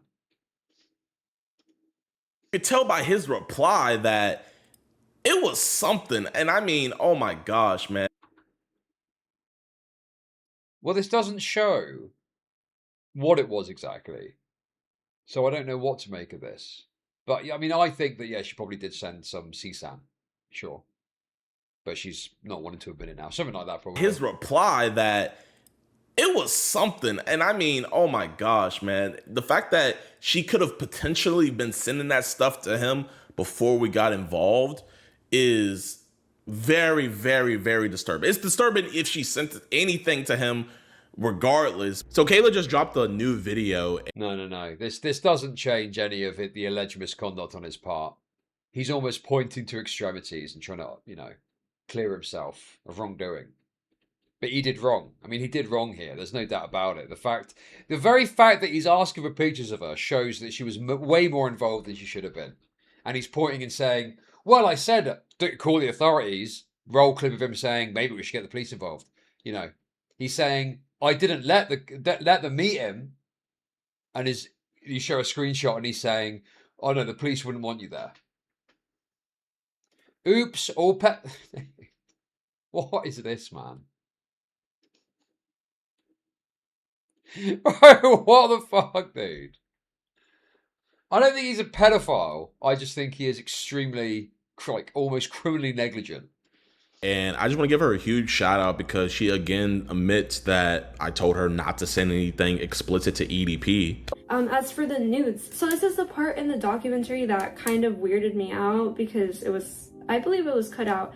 I recall saying that the idea of having my face like on a decoy's body, I recall saying that idea was brought up, but it was never fully like gone through with. But they cut that part out, maybe for shock factor. I did say that though. And so I don't know why they cut that out. That was kind of weird. But that's that. I mean, I never sent him anything. And he even asked for nudes, which the nudes that I sent him weren't mine. They were from Google because, you know, it's big brains, you know? She also made some other claims as well. She kept on saying that I'm in like the Illuminati. As for the Illuminati, that is not something I want to talk about right now. I will talk about it in code, but this is the first time I probably. So I'll admit, hands up, I'll take the L. I was wrong about the Illuminati thing. I thought it was a reference to him being part of a big YouTube club, but no. She does actually believe he's in the Illuminati. That's pretty mental. Will ever talk about it because simply I don't want to die. I do kind of fear for my life. So first, to address the Illuminati claim, first, I don't think the Illuminati is going to be adding in a YouTuber that goes out and arrests child predators. And then second, I believe in Jesus Christ. He's my Lord and Savior. And then third, to my knowledge, the Illuminati is a whole group of Satanists, right? And what's funny about that is, I don't know if Kayla still is or not, but she used to be, or she might still be, a Satanist. She had it in her profile right. Dude, she's a fucking teenager, bro. Or was a teenager. Now she's 18. Well, technically still is. But I mean, like, you know, 15, 16. What is going on here, bro? He's just going off on this teen for being a teen. And people are buying it, even though he's obviously coping, trying to cover up his own misdeeds. There. So, like, I don't understand why she keeps on saying I'm in the Illuminati. Fucking hell, bro. With she herself is an admitted Satanist. But no, it's Christ gang all day over here, man. But yeah, this is the end of the video, man. Christ gang all day, guys. I love Jesus Christ. Jesus Christ, my Lord and Savior. Name, prayer be upon him, whatever the fuck you say. Such a fucking grift, dude. Such a grift. Please, nobody send her any hate at all. I think we just all want to move past this situation. And I'm going to be posting my reaction to the EDP video, the documentary. Everybody's like, oh, he's scared to react to it. No, I'm not scared to react to it. I've just been so busy, bro. We've caught 2 Preds so far this week alone. And notice that as well, the little layering in of, oh, we've been so busy stopping pedos. I've not had a chance to watch it yet. It's so transparent how this guy thinks and the cogs turning in his head. We got more to go, and today I've been busy. Also, I want to give a huge shout out to Kayla, man. I wish her nothing but the best. She is not only a med student, but she's also a law student at the same time while doing her. She's so smart for her age. Music career. She's doing it all, man. So huge shout out to her. And there is a police report. I don't know if they're gonna do anything with it or not. I don't know. Only Kayla can get the updates from the FBI. So that's on her. I'm not gonna have any more contact with her or anything. I'm not talking about the situation ever again. Unless wow, why is that, I wonder? What's the problem? What's the problem in talking to her? She's 18 now, that's the problem. He's like, oh, she's too old for me to use as bait for pedos, so I'm done talking to her now. EDP gets arrested, then I'll make an update. But yeah, y'all, I love you guys. Y'all be safe. Peace. That was dreadful, man. Okay, one final thing. I need to go after this next thing, though, because Mumsy's going to be arriving. So we'll just watch her video talking about it. Also, I got some bad news. I don't think I'm going to stream tomorrow because Mumsy's here, and I'm probably going to spend the day with Mumsy. And no, I'm not getting her on stream. That's not happening. I'm not getting her on stream, dude. Back to normal. This is back to normal. Guys, I got shit going on in my life, okay? I don't know what to tell you. Yes, and then guess what? Friday, Saturday, Sunday, Monday, Tuesday, I'll be streaming. And then I'll be off for a few days. But trust me, guys. Trust me. We are more or less there. We're more or less there, okay? We're more or less there. Okay, this is her talking about it in full. It's only 10 minutes. Let's take a listen to this. Let's have a little look at this. Hello, everyone. It seems like... Hey! Santa Maria, how's it going? Desktop browser's back up. If you still have a stalled stream. Guys, behave yourselves. Behave yourselves, guys. We've got a head honcho in here. I have caught some people in 4K. It's been a while. I know I haven't posted. Yo! Get Mumsy on to react to bot icons while you only keep chat on your phone and have one earbud in to listen to chat. Easy money. I can't involve my fucking family in content. Come on, enough. But thank you for the kicks. In a very long time, and with good reason. I'm about to get into all of it right now. I'm very nervous. I'm very nervous to make this video. I've been rage baiting people with this video. A lot of people are like, when are you gonna upload? You need to upload. You need to make a response now. What are you doing? And you're right. By the way, guys, I believe now she's 18. I don't know if DK's still out. Oh, come on. It's just a little joke. Just a little bit of pedo banter. Come on. Much so correct. But I am also a full-time law and med student, so I try to focus on that right now. I love YouTube and I will always post on YouTube, but I did not pay thousands of dollars to go to school to not complete my school and to always be late on my assignments. And I'm also very stressed because of them. I stayed up late editing last night and I didn't like the video, so I'm just doing all of this now. Uh-oh. I've been doing... I guarantee... Okay, normally I'd be like, comments turned off. I guarantee you that this is because there's a bunch of fucking deranged JIDEON fans. JIDEON has got that kind of deranged, motivated, you know, pedo hunter audience. Doing military breathing exercises because I have been having so much anxiety over this entire situation because it's gotten so messy and it's so big now. It's so mainstream now, which is kind of scary, but it's kind of good because people know, people should know, but it is very scary, especially when you're kind of just doing this by yourself. Like, I have no one really helping me with this or with anything that I'm doing. Not that I'm complaining, I'm just saying, like, I just hope I'm doing the right things. Also, I'm pretty sure she's bullshitting about the courses she's doing. So I think that JIDEON's comment at the end was like a barbed comment towards this idea that she was full of shit. Do you know what I mean? It's kind of like saying, oh, look, she's doing all this studying. Ooh, look at her go. It's like, I think he's giving a coded comment that she's lying about that or something, you know? Bangs are thin as fuck. All right, Texty, chill out with the catty comments on the 18-year-old that got molested by EDP digitally. Jesus.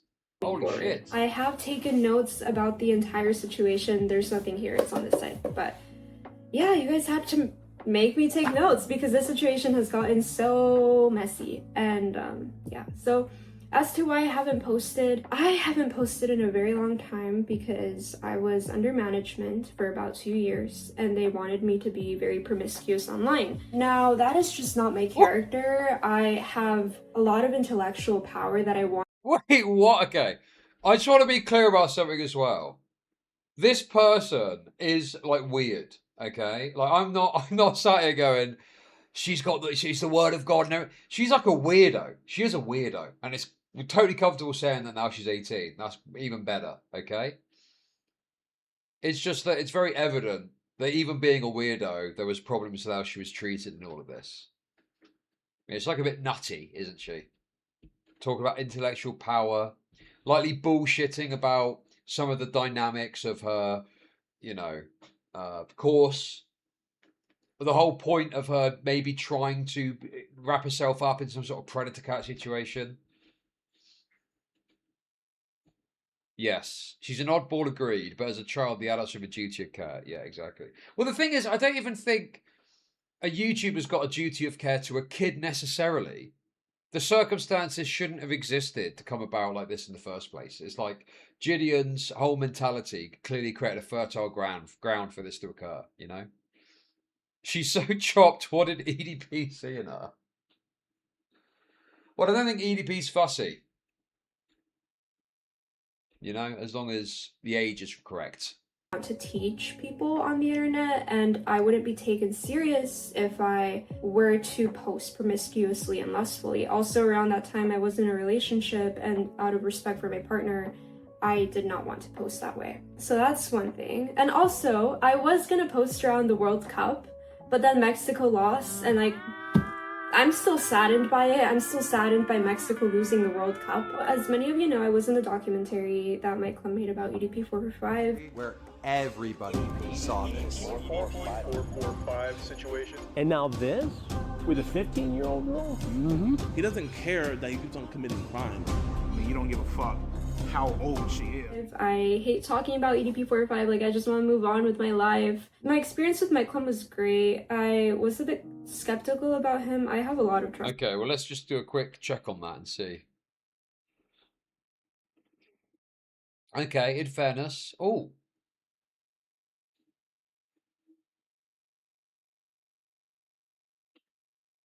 What is this?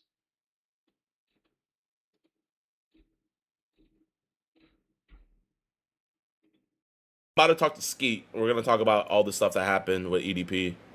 Man, free EDP. Shout out to the chat. Free EDP chat. Bye. Free EDP. Oh my gosh. What do you think? Should we talk to the victim? Like, get on. Yeah. On a stream! What?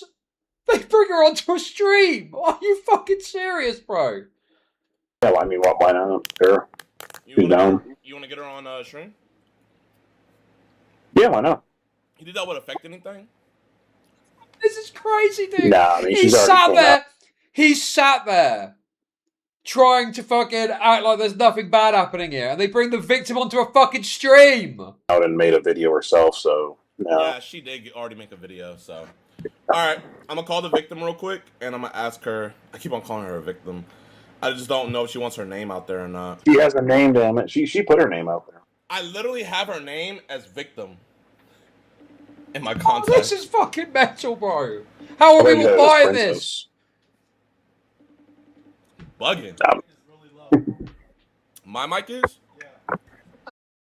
No, this is from 6th September 2023. 3 years ago. So she would likely have been 15 or 16. I don't know the exact time she turned 16. It's after the catch, so I guess she's 16 at this point. But even so, that's still a fucking insane thing to do. Can you turn it up for me? Yo, what's good? How you doing? I'm good. How are you? Good. I'm on stream right now. Do you want to talk to me and Skeeter? To you and Skeeter? Yeah. Sure. Okay. Oh, yeah, see, it's not even up. Like on Discord? Yeah. Should be good now, chat. Okay. See you soon. I'm gonna call you on Discord. Yo. Hey. How you doing? No, I'm good. That's good to hear. Hold up. Let me call our best friend Skeeter Jean. It's a new call. Oh, it's a new call. Okay. Yeah. Kayla, this is Chat. Chat, this is Kayla. Hi, chat. How did you feel when Brian hit you first hit you up? I was confused. I thought it was a fan page. Really? Yeah, I thought it was. Like, I didn't even know he was, like, on social media like that. Because I heard about him once. Oh, so you weren't really familiar with him before he hit you up? No. Okay, did you fangirl? Were you like, oh my gosh, this is like EDP, like, fuck, I'm about to make it? Or were you like, ew, that's fucking disgusting? It's all just a content farm. Bring the victim on, ask crazy questions. Oh my god, bro. Look at the eclipse. Oh, dude. Ugh. Listen, I'm short on time today, okay? Mumsy's on the way. I don't have time for an eclipse right now. I got to find out what's going on in fucking Israel-Palestine so I can deny her clear anti-Semitic nonsense she's going to be saying when she gets here. This fat fucking nigga. I mean, when I started to like get to know him, I was really disgusted by him. I wouldn't say I was fangirling. I mean, who fangirls over a pedophile? Like, Well, I mean, who fangirls over EDP, first off? Also, even though this is, I believe, after the person turned 16, you can tell by the familiarity of the contact here that something has gone terribly wrong here. The fact that they're so casually having this conversation. Clearly, there's a rapport here between her and JIDEON. You know? God, it's Rips is kind of strong, man. I looked through the chat logs. He was saucing me up when I was reading through them. I know you guys are probably like, why the fuck are you guys talking to her like that? Like, I mean, we've known about Kayla for like what? Like probably like 2 months now. We've known you. yeah. So we've been like aware of this situation for like a long time. And the first thing I did was I hit up her mom because if you guys don't know, Brian fucked up because she's actually 15 years old. Like, she is a super minor. Not a regular minor, a super. Dude, this is mental! On stream, this is happening. Oh my god. Minor. Well, I mean, I'm already 16. What'd you say? I'm already 16. Like, oh, the day I went to the cops, I turned 16. Oh, okay. Let's, I guess, should we tell them the full story? So, Brian, he was waiting for her to turn 16, and he was going to try to fly her out to Nevada, because in Nevada, 16 is legal. Yeah. But that's only if you're like. Also, he at this point had forgotten or didn't have it in his mind that she was 16, not 15 anymore. So he's this comfortable bringing a 15-year-old on the stream in his head, even though she's 16. And I'm supposed to believe he did the right thing previously and pointed her in the right direction and told her to call the police. Bull fucking shit, dude. Bull shit. I mean, how is this not completely damning for his case? The fact that this exists and presumably other things exist that you could point to as well. Just totally, I mean, careless is like softening it, really. He's way worse than, I don't know, dude. I don't know what the right word for this is. Negligence feels too soft. Like it's not just an accident, you know? Like a gross negligence or something. 3 years older than the 16-year-old. So he still would have. Really? Yeah. He still would have gone to jail. Quote unquote, this is exactly what Brian said. He said he wanted to give her that birthday dick. Mm-hmm. Yeah. I don't remember that. You don't remember him saying that? Didn't he not say that, Kayla? Yeah, no, he did. Remember when you were 15? Remember that? He was saying he was going to give you the birthday dick. Do you remember that? What the fuck, dude?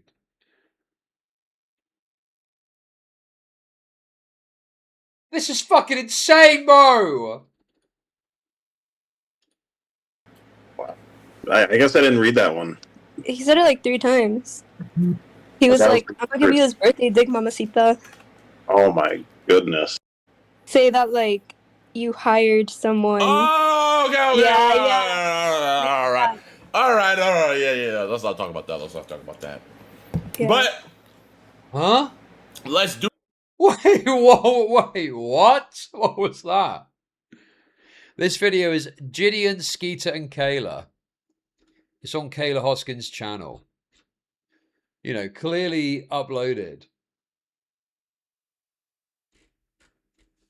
as a, you know, oh look, I'm on stream with these guys situation. Just turned freshly 16. To talk about. So I guess it's all out there. Fake prank. Okay, you know what? I don't want people fucking thinking I hired a PI to follow. No, this is real. I hired a private investigator to follow him. So, like, I don't want rumors. I wouldn't. So the other thing, he hires a private. So rather than go to the police, he hires a private investigator to follow him. Why? So he could find out where he is or where he goes and confront him publicly and make a video. If you're contacting a private, the real child is involved, and that, oh my god, mate.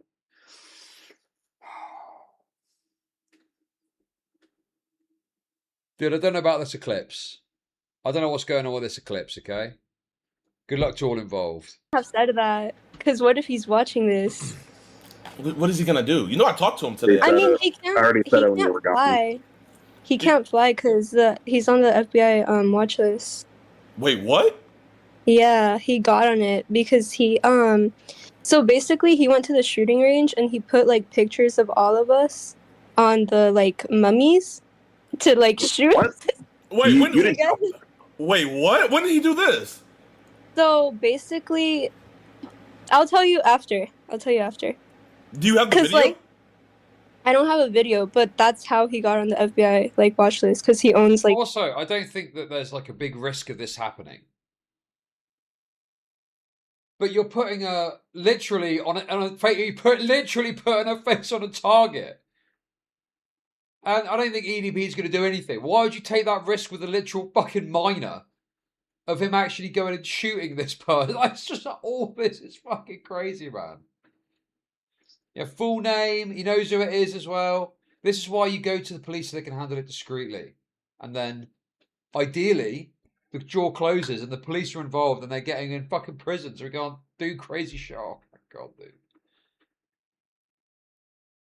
Yes, EDP did say that, yes. And obviously, you know, it's funny the idea that he's basically molding it as some team that got the better of him. But to me, it's you know, something that from this end, you should be like, let's do everything we can to make sure you're protected and you're safe. Hella guns. And he's buying like illegal guns from what I heard. From a source, I'm gonna say a source close to him. That's all I'm gonna say. When did he do that at the gun range? Yeah, when did he put our faces on there? Yeah, it was recently. I'm not sure when. Yo, Brian, man, I'm a hard target to hit, bro. Yeah. I could bob and weave. Yeah. And then his like, okay, I'm gonna just say a source said that he's like going through the worst time of his life right now. That he's worried of the feds taking him to prison alive. I mean, he sent dick pics to a 15-year-old girl. He deserves to be in prison. Yeah. And then he bought illegal guns, or tried to. Yeah, I don't know if he did for sure. He doesn't know. Well, I mean, now he does. Unless he's watching this. I don't think he. You know, I talked to him. I talked to him earlier today. Yeah, I know. No, you didn't. I did. Yeah, he did. Blocked you. I know. So someone was doing an interview with him, and that's why I changed my name to EDP Lover to like trick him. And then I showed my face. I was like, "What's up, Brian? Remember me?" He left instantly. You were on stream talking to him? Yeah. Oh well, what did he say? So before he knew it was me, I was like, yo, man, like, I feel like they're trying to set you up. Like, there's no way this is real. And he's like, yeah, because they are, you know. When you're famous and have a name to yourself, you know, they're trying to bring your name down. And he didn't know it was me, though. What, did you use a voice disguiser or something? Literally, I just used this voice. Like, yeah, man, like, I don't know. Like, look, I don't normally get precious about, you know, certain types of content or whatever. But, like, I mean, I'm the last person to criticize people for not taking things seriously, okay?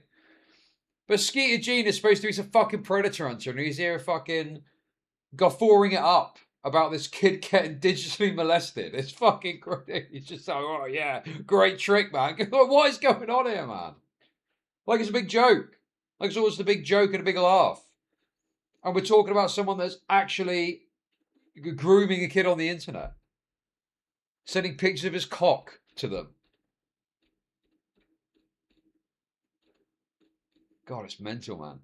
And these people will get away with this. Because people just hate pedophiles so much. No one's going to fucking be like, this is all a bit fucking mental, isn't it? What's going on here? Can we talk about what he texted you after we first confronted him? Can we talk about that? Yeah. All right, chat. So, when we first confronted Brian, he did his little interview with us, and then he went back inside his dialysis place, right? While he was inside, he texts Kayla and says, wait, hold up. Actually, I want to read verbatim what he said. Do you want me to send, like, I don't know if I sent you both of them, did I? You talking about the one from his Google voice? Yeah. No, yeah, you sent me that. Okay. So this is what he said. So after we confronted him, he says, "Wow, you fucking bitch. Fuck you." she said, she says, "Why? You fucking set me up. You fucking bitch. So JIDEON paid you? Is that it?" No, I didn't. Yeah. I didn't pay JIDEON him. didn't pay me. Why did they catch you? Wait, why'd you text them that? Why did they catch you? I didn't know. No, this is the funniest part. I gotta show them this. This nigga's gonna sit up here and say, "So this was your birthday present? Trying to set me up?" The birthday gift. Bro, the whole tone here is raped, dude. What, dude? This, what the fuck, man? Yeah, they're taunting him too. I mean, I'm not sat here thinking, oh my god, this girl is at the risk of getting shot on the head. But I just think, God, why take the risk? Why take the risk of EDP, who owns guns apparently, going fucking ballistic and snapping and doing something terrible and horrendous? Why even take the risk? It's just so unnecessary. None of this is taken seriously. Authorities hardly involved. Oh god, dude. And now he wants to say, I mean, this person, this Kayla person, is totally legitimate in feeling taken advantage of and all the other stuff she was saying. And he's going to sit here and act like that's not what's happened, when it clearly is. Yeah, EDP's got no money and nothing. Yeah, exactly. He's got nothing to lose. Exactly. Yeah, paying a PI rather than fucking calling the police. So stupid, man.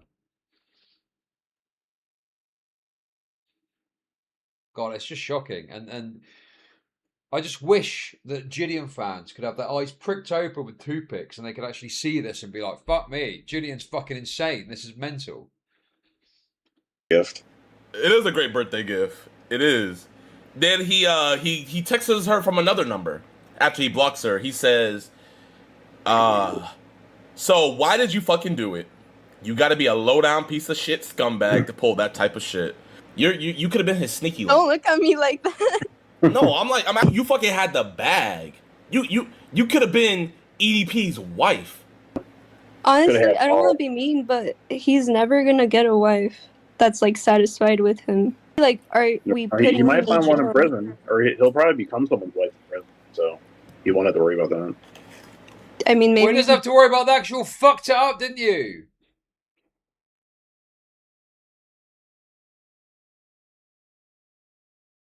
Also, yeah, dude, talking to a 16-year-old, let's call it what it is, 15 at the time, about being the wife of a pedo. Oh, dude, this is fucking mental, bro. And exactly, dude, that's Femboy Cum. Great point for Femboy Cum. This is what's on stream. What is happening in these calls that aren't public? And we're just getting snippets of it. If this is how it's being conducted in front of everyone. turns into like a drag queen. I mean, he's already halfway there with that makeup picture. Oh, Kayla has it. I don't know why, but he sent Kayla a picture of him in full-on makeup. It's already on Worlds. Wait, hold up. Wardell says it's already on World Star. The picture? I don't. Was that picture already out before? I'm trying to understand like the context of it. I don't remember the context of it. Okay, so it was to attract you because you mentioned that you were also attracted to females. Mm-hmm. Oh, so she could be attracted to both sides of him. That's what it was. Yeah. But she would never be able to see both sides of him. He's too wide. True. Not in this dimension, at least. He's one-dimensional. Yeah. Oh, here's the picture, chat. I don't know. That is a funny picture. I mean, is it the case that EDP sent that, or is this kind of a joke? I don't know, but it is a very funny picture nonetheless.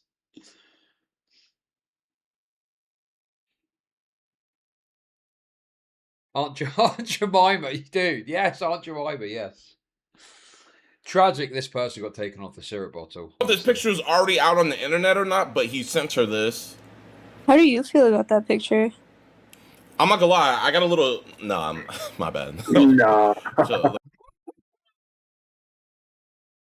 Joking about getting a fucking erection. What, dude? With a fucking 16-year-old. What on earth, dude? How? How is this not like more damning for this guy? It's fucking crazy, man. So absurdly inappropriate. It feels like inappropriate. It's not doing it justice. let me chill.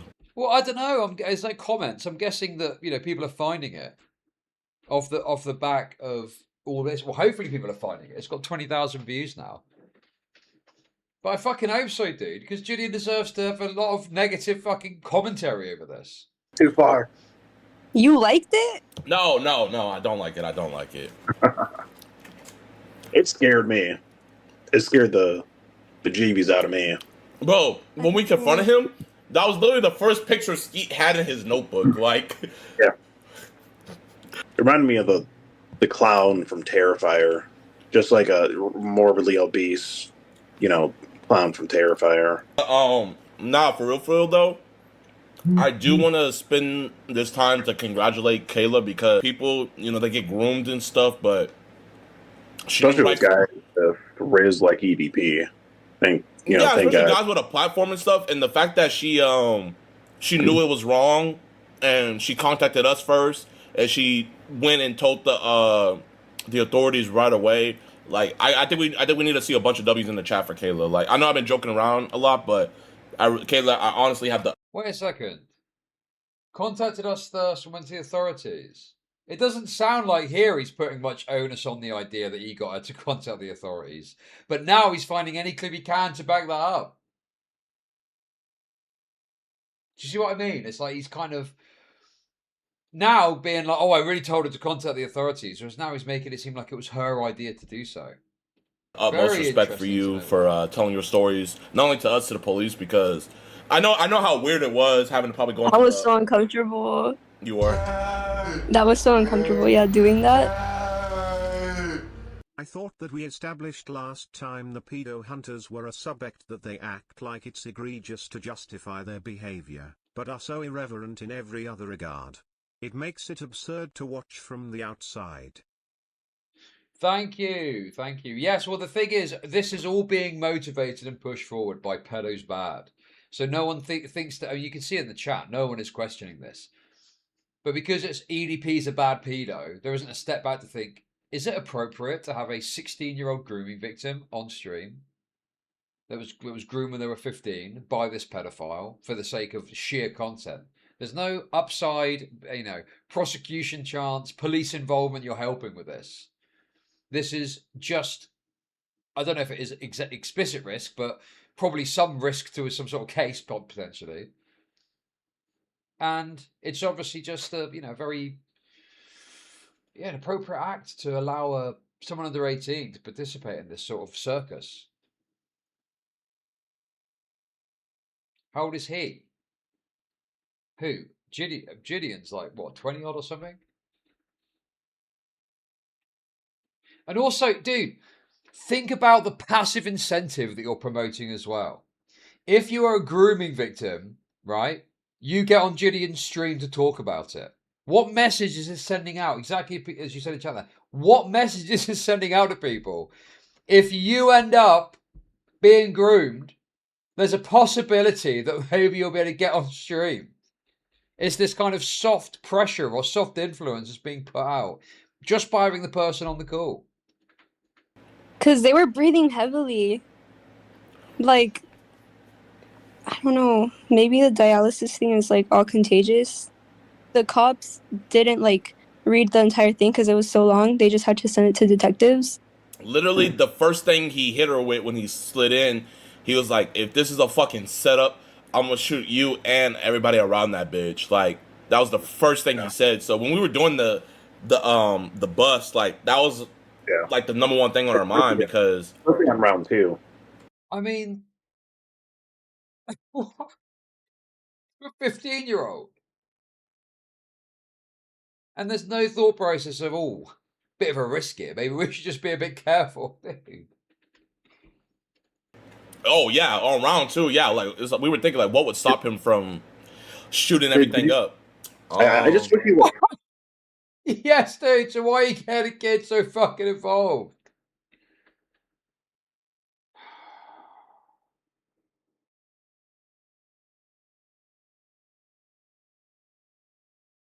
EDP is funny though, guys.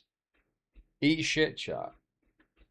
Well, EDP, his nature and the way he talks is funny, yes.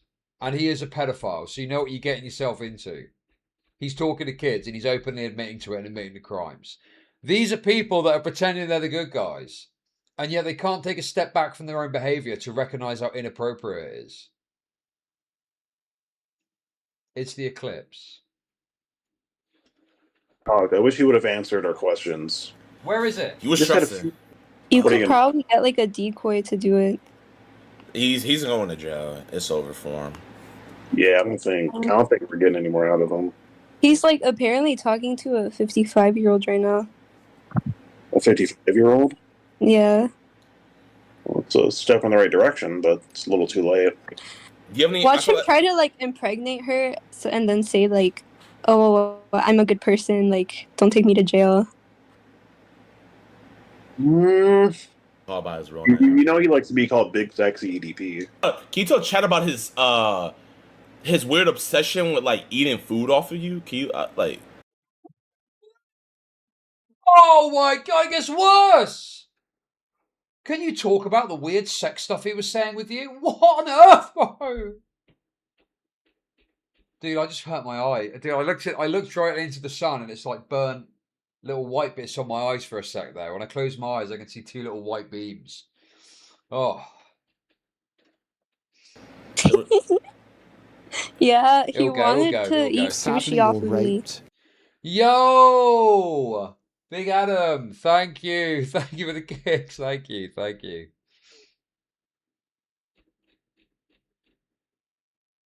It'll go away, right? The little white dots will disappear, I hope. Dude, Trump did it and he was fine. I'm sure it'll be alright. And he wanted to feed me.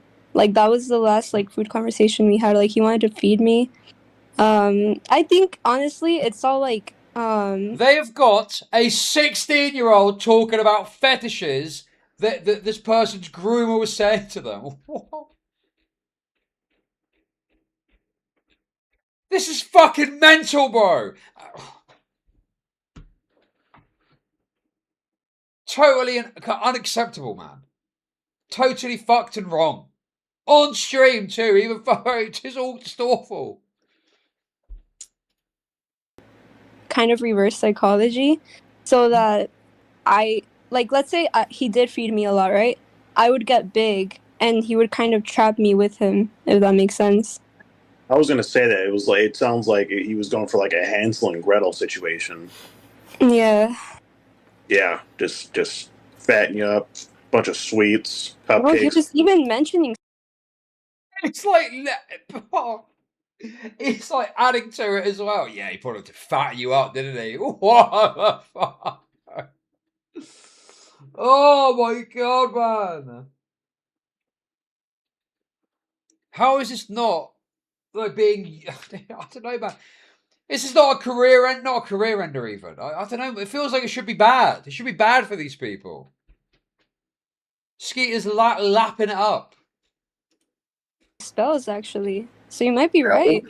Yeah, he thought I was doing like witchcraft on him. What the? Didn't he say he loved you at one point? Yeah. Did he No, say she's 16 here. She's 16. She said earlier she's 16 now. This one, she's 16. you trigger his mommy issues? Something like that. He was like, "Oh, I feel so loved." Chad, the reason why we're like, I know it kind of sounds like we're like, oh, they're telling her this stuff, so she says, yeah. We're not. We just all read all the chat logs, so we all remember everything. So that's the reason why we're just recalling stuff. We're not telling her like, oh, say this, say that. We just remember the chat log. Yeah, I mean, he used to say he went to like the gym every day and that he would take a mile walks every day. That was definitely cap. No, definitely cap. I don't know if this is leaking too much information, but the apartment the apartment complex that he stays at, Bryant is so cheap that he doesn't even pay for a parking spot. He parks in the public parking area, so he has to walk a long way from his car to his house. So not only is he a EDP, he's also a cheapskate. Or broke. Did I mention he found his mattress on the floor? It's not relevant to anything. We stand a frugal pedo. I mean, it's nothing. It's totally nothing, meaningless, irrelevant detail. Just stated to further demean and shit on the pedo. Totally irrelevant to any of the details or matters at hand. Who fucking cares that this pedo's poor? But it's just another piece of red meat to throw to your audience so they can go, oh yeah, this pedo's broke. Wait, what? He found it in an alley and he took it back to his apartment. Who did that? What do you mean? Who? EDP? No, who threw? Someone threw his mattress out of his. No, apartment? no one threw it. Like he found one in an alley and he took it back to his house. Okay. Or apartment. Okay. But yeah, I mean, I'm still kind of shocked he's a babysitter. I wonder what he's doing right now. He's going through it. He said he has a lawyer. Like, when we were asked certain questions, he would just be yeah, like, I gotta be lawyer. honest with you, man. Mattresses are fucking expensive. I was not expecting mattresses to be as expensive as they were. But fucking hell, dude. If you want a decent mattress, it's gonna set you back like a decent high 3 figures, you know? Kind of crazy for a bit of cloth and springs. We going to court or no? Yeah. Definitely. Okay. So are we a part of the investigation? Like, did the cops say that? I'm pretty sure, yeah. Because, I mean, they asked for your number. And I gave it to them. They haven't contacted you guys. I'm surprised, too. They asked for, what's it called? The phone calls that I had with him. Because you know how I recorded a couple? Yeah. I gave it to them. And they're looking into that. They want to make sure it's not like AI. Wait, so the thing I don't understand about this then, so she separately reported this to the police. Are you guys, don't worry, the sun is going dark for a bit. It happens every night. I just went and looked and I saw a bit of it and it hurt my eyes. So I looked directly into the sun. I had a little bit of blinding light in my eye. Oh my god. Sorry, I'm not into the eclipse thing. I get it, somewhat. You know? Great stuff. We love it. What was this anyway? Did that?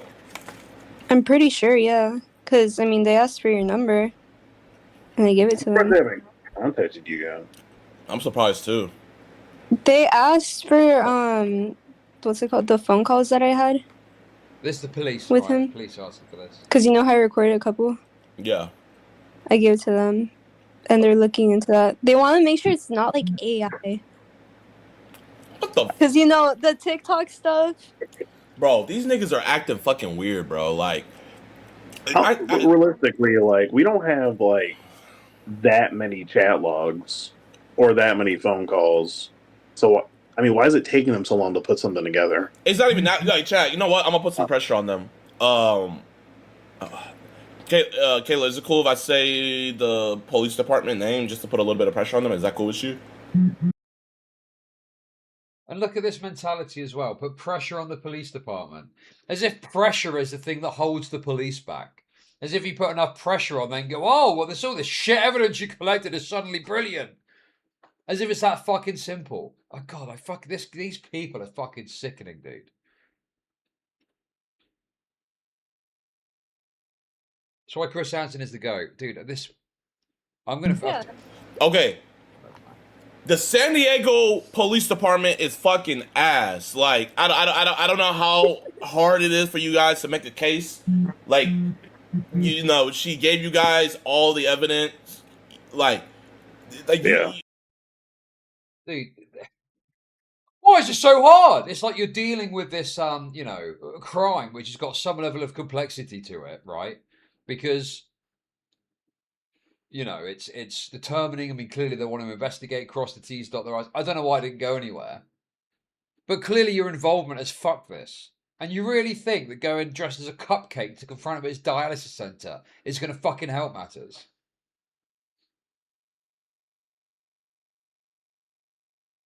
He does all the time. He fucking loves police departments getting harassed. Yes. And I mean, this is from years ago, and he's continued this trend onwards from there as well. Like, what's taking you guys so long? Like, he really should have been locked up by now. Maybe they need to confiscate his phone. The detectives were like, they were gonna call me. I've been waiting for an entire month. None of them called me.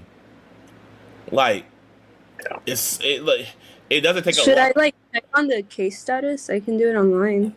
Yeah, actually check on it real quick. I don't have the case. Don't say the case number. Don't say the case number.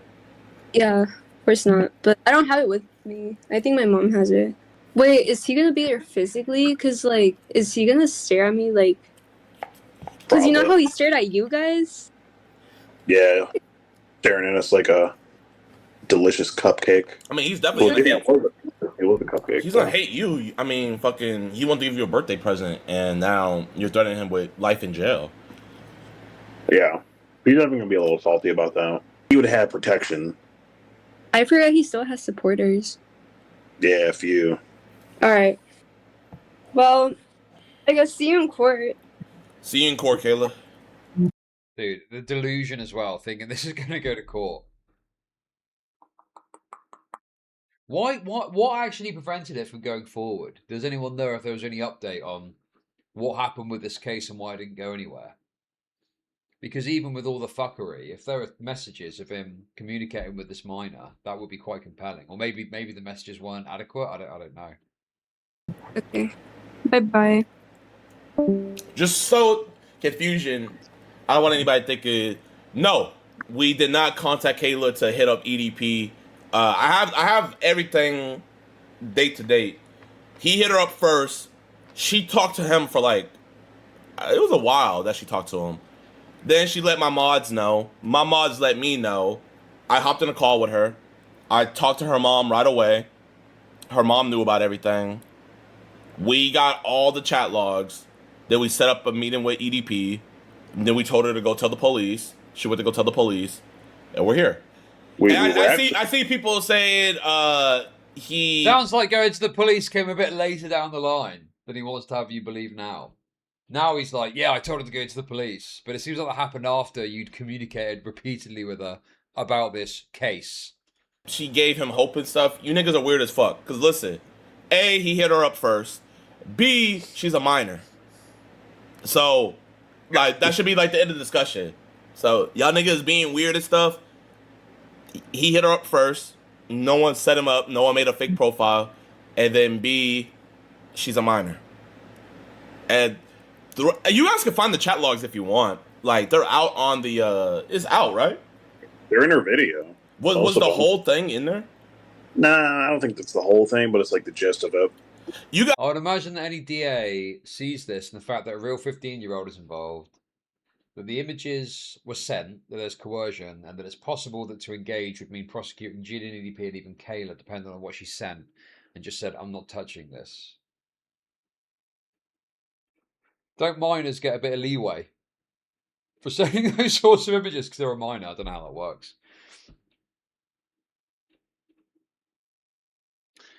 Yeah, I mean, there's clearly a lot of issues with all this, isn't there? Okay, I do need to go shortly, I'm afraid. But let me just finish watching this quickly. Issues within the entertainment industry, because being a teenager in it got me taken advantage of a lot by a lot of many different people that are not even online, more so people behind the scenes. And so I was very skeptical. He did give me his word on a Zoom call saying that he wouldn't make me look bad, and he didn't make me look bad. I think he tried to stay very neutral. However, he left a lot of interesting things that I said out of the documentary. Don't know if it was for legality reasons, but yeah, that's what kind of made the documentary not as interesting to me. It was a bit boring in a way when it came down to the whole JIDEON Skeeter drama. I think that should have been paid attention to a little bit more. But then again, my clone was also rushed to make this documentary by many people. I mean, I think I've heard people say that the JIDEON and Skeeter Gene and that didn't get enough shit. I mean, obviously it's a big piece of work. You know, we want to have it at a certain amount of time.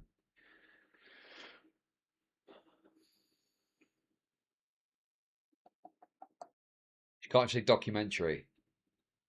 Stunted development from being groomed. So you get what you wish for, you know? As for the fake police report allegations, so this was a while back. Bloodspeth had a stream with JIDEON that JIDEON deleted. Deleted for a reason, just gonna say that. And he alleged that I made a fake police report. JIDEON did. And so then a little while ago, like a couple of days ago, JIDEON hits me up. He's panic texting me like, just want to make sure he did the right thing as well. What time I want to talk tomorrow? Hey, I got contact with the FBI using a case number. I'm going to be getting a call back with a specialist. Great. Dude, look at this, man. Did Inside ever tell you to go to the police? So this guy reckons he did nothing wrong, and yet he's panic messaging this person. Did he tell you to go to the police? Dude, it's so obvious that he's panicked about this. And then, okay. And then he's got some sort of letter here. frantically like just spam texting me, and he's like, I have undeniable proof that you have a police report, da da da. And I'm like, the whole time I'm like, I'll put screenshots of it in this video, but the whole time I'm like, okay. Can you call me right now? Yeah, I'll get you in a bit. I don't consent to being in any YouTube videos. You're literally trying to lure me into a call to question me to make a video to make yourself look better. True, true. I'll call the part myself. Hey, you kind of hung up abruptly, but if you call back, I'll give you an update. I don't want to be in any videos. You're literally lying to me to be able to question me and say that it's not about the content. Undeniable proof that you have a police report, da da da. And I'm like, the whole time I'm like, oh.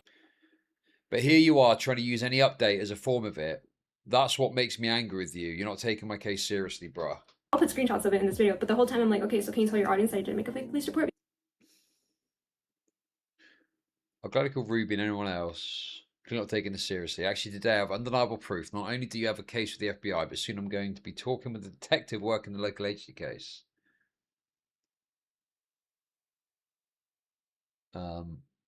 As well as the detective that you sent to me no longer works there, which was even news to you. And I have a recording of my call with a special victim, Agent Peacock, but for obvious reasons the case isn't affected. I won't post that anywhere, but like I said, if you'd like to, you can call me back whenever, and I'll gladly tell you the updates that she had given me. Okay.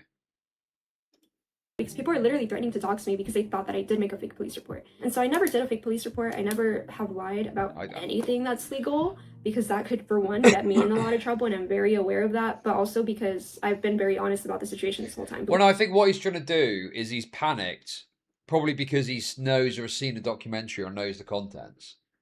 And he's desperately trying to, you know, or maybe it's come out. I don't know the exact timeline. Yeah, maybe it's come out already. And he's desperately trying to get stuff to kind of clear his name, because he needs to put a video out responding to this idea that he'd acted inappropriately with this. Believe it or not, I have been. As for the nudes, so this is the part in the documentary that kind of weirded me out, because sadly, you're right. I believe it was cut out. I recall saying... Off topic, thank you for the kicks. I kind of did and hurt my eyes. But I'm going to be ending stream shortly anyway, so I'll go and have a look and see if it's still going on. Or is it finished now? You're supposed to read this tweet. Dude, I've already seen that fucking tweet. That the idea of having my face like on a decoy's body, I recall saying that that idea was brought up, but it was never fully like gone through with. But they cut that part out, maybe for shock factor. I did say that though, and so I don't know why they cut that out. That was kind of weird. But that's that. I mean, I never sent him anything, and I for sure never asked him for anything. Oh my god, that's like top one abuser line. She asked for it. She was asking for it. Like, fuck you.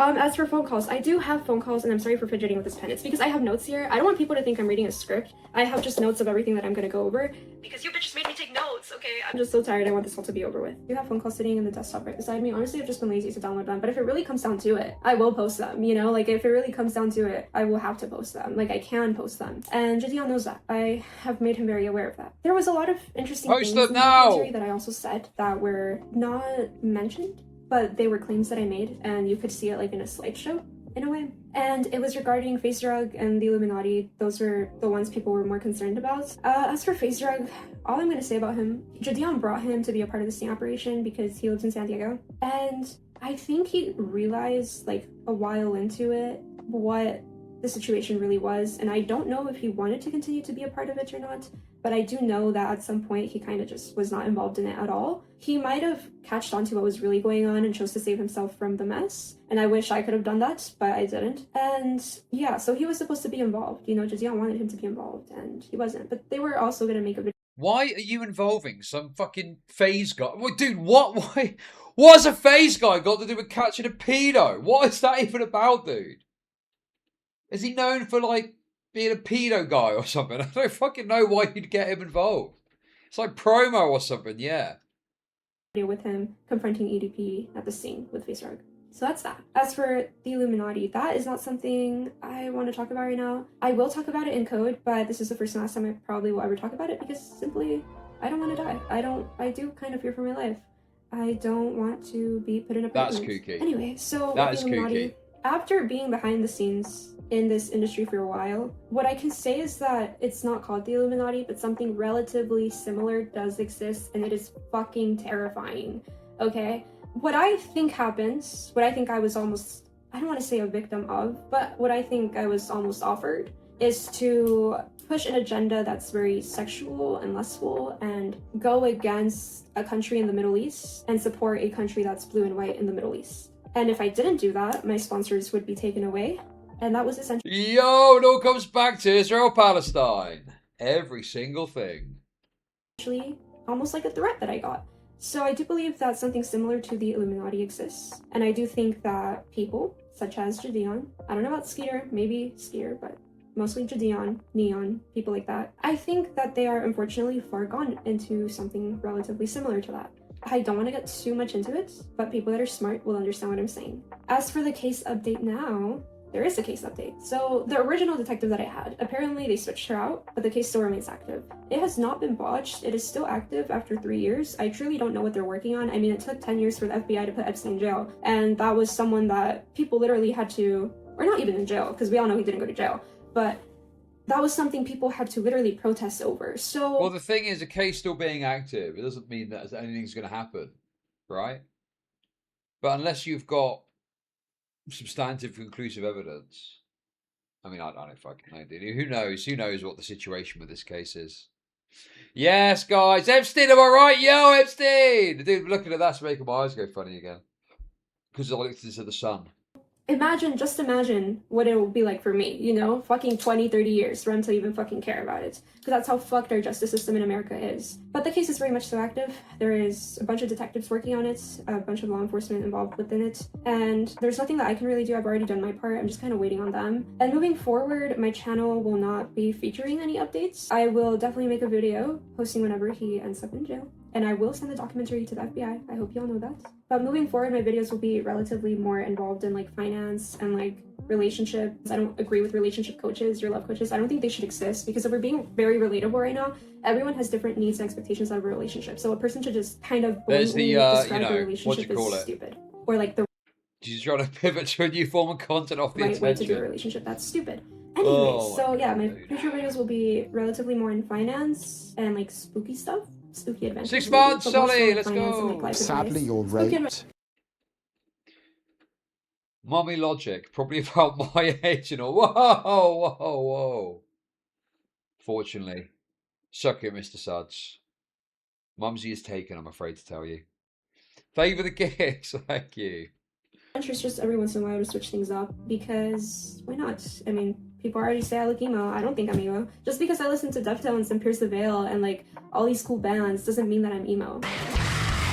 Okay, I'm not emo. Okay, I'm sorry. I can get some sass in me. It's probably because I'm a Leo. Also, my birthday is tomorrow. If you guys want to wish me a happy birthday. I'm not doing anything though because I hate myself. But anyway, I do have some exciting news to end this video. So if you have been an OG from the very start, you probably already know who Plubius is. You probably already know who Bloodspeth is. We might be meeting up later on this year or early on next year. Oh, they're like local YouTubers, aren't they? Be on the lookout for a collab together. IRL meetup, y'all. Thank you so much for watching, guys. Yeah, I don't know, man. She's obviously a bit kooky, but who wouldn't be after getting groomed at 15 years old by a big fat black pedo? Okay, guys. Well, anyway, Mumsy will be arriving imminently, so I need to go. I need to go now. And the likelihood is I will be off tomorrow. Okay, keep an eye out, but the strong chances I will be off tomorrow, just for one day while Mumsy's here.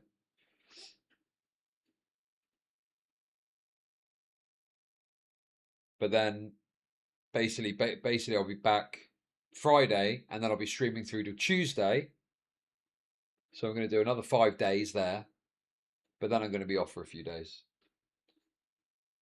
So I know that, you know, the memes are going to be quiet quitting, blah, blah, blah. Okay.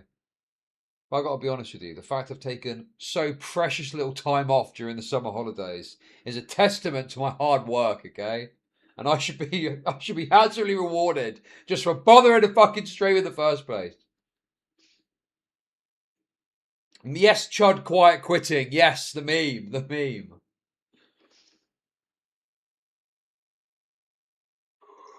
But yeah, basically, Mumsy's taking the kids away for a bit, so I'll be able to stream Monday, Tuesday. But then after that, I'm going to be off. I don't know exactly when I'll be back. Because I'll probably bring forward the weekend I've got the kids. So, I don't know. I'll figure something out. Okay? I'll figure something out. I'll do my best. To be honest with you, the problem now that I've got in these Switches is that they always want to play Fortnite, which is fine. I like playing, you know, I have fun playing Fortnite with them. But, you know, it would be good if they could just chill for a bit and play Fortnite by themselves, and I could at least get a few hours in, you know?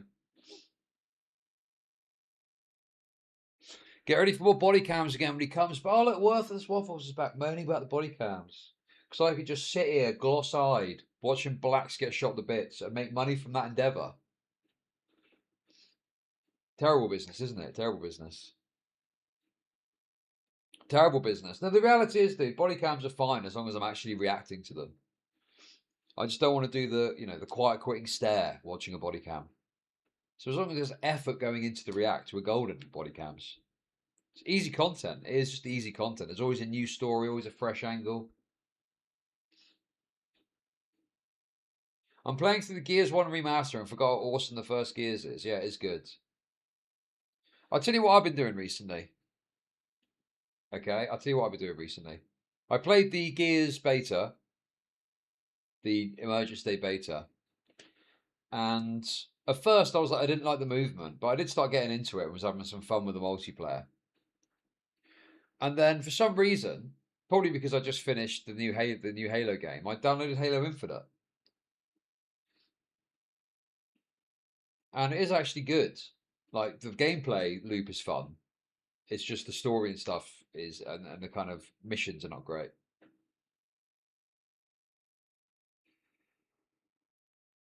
Yes, I should be getting laurel. Yes, I should be getting laurels for finishing Halo. Yes, I agree. I concur. But yeah, I'll be doing a game on Friday, but I don't know what one yet.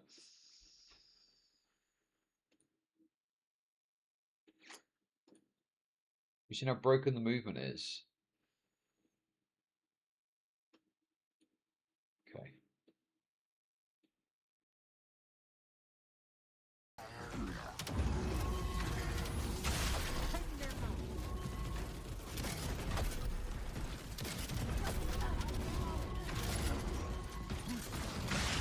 I mean, this is a bit silly, isn't it?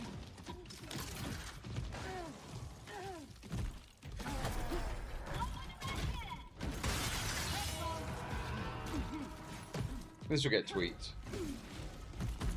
This will get tweaked. Well, it's like a bit too much, isn't it, you know? It's a bit like Call of Duty, you get these movement people. I mean, that dude just rolled straight into him.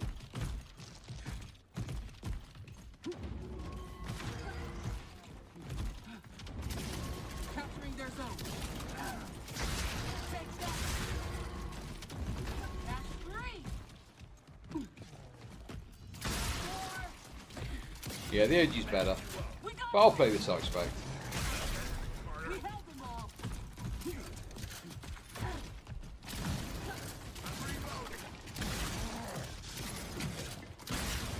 It's a bit extra. It's a bit extra. No, there's no stamina cooldown.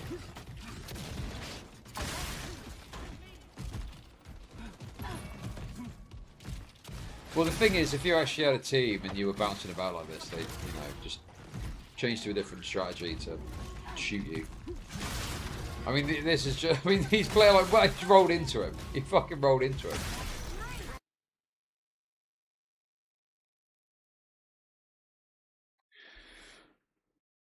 Oh. Okay, guys. Thanks for watching. I will play GTA. I will be playing GTA when it comes out. But I need to go now. I will probably be off tomorrow, more than likely, but back on Friday. And yes, if David's live, sure, I'll raid David. Thank you for watching. Much appreciated. Be good. Have fun. Enjoy yourselves. And I'll see you on Friday, where I'll be streaming through till Tuesday after that. So be there. Thank you. Good luck. Godspeed. And goodbye.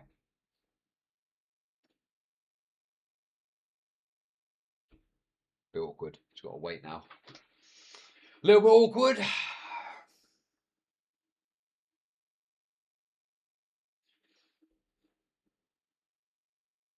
Okay. Is that it? Is it over? Is it done? Right. See you later. Bye.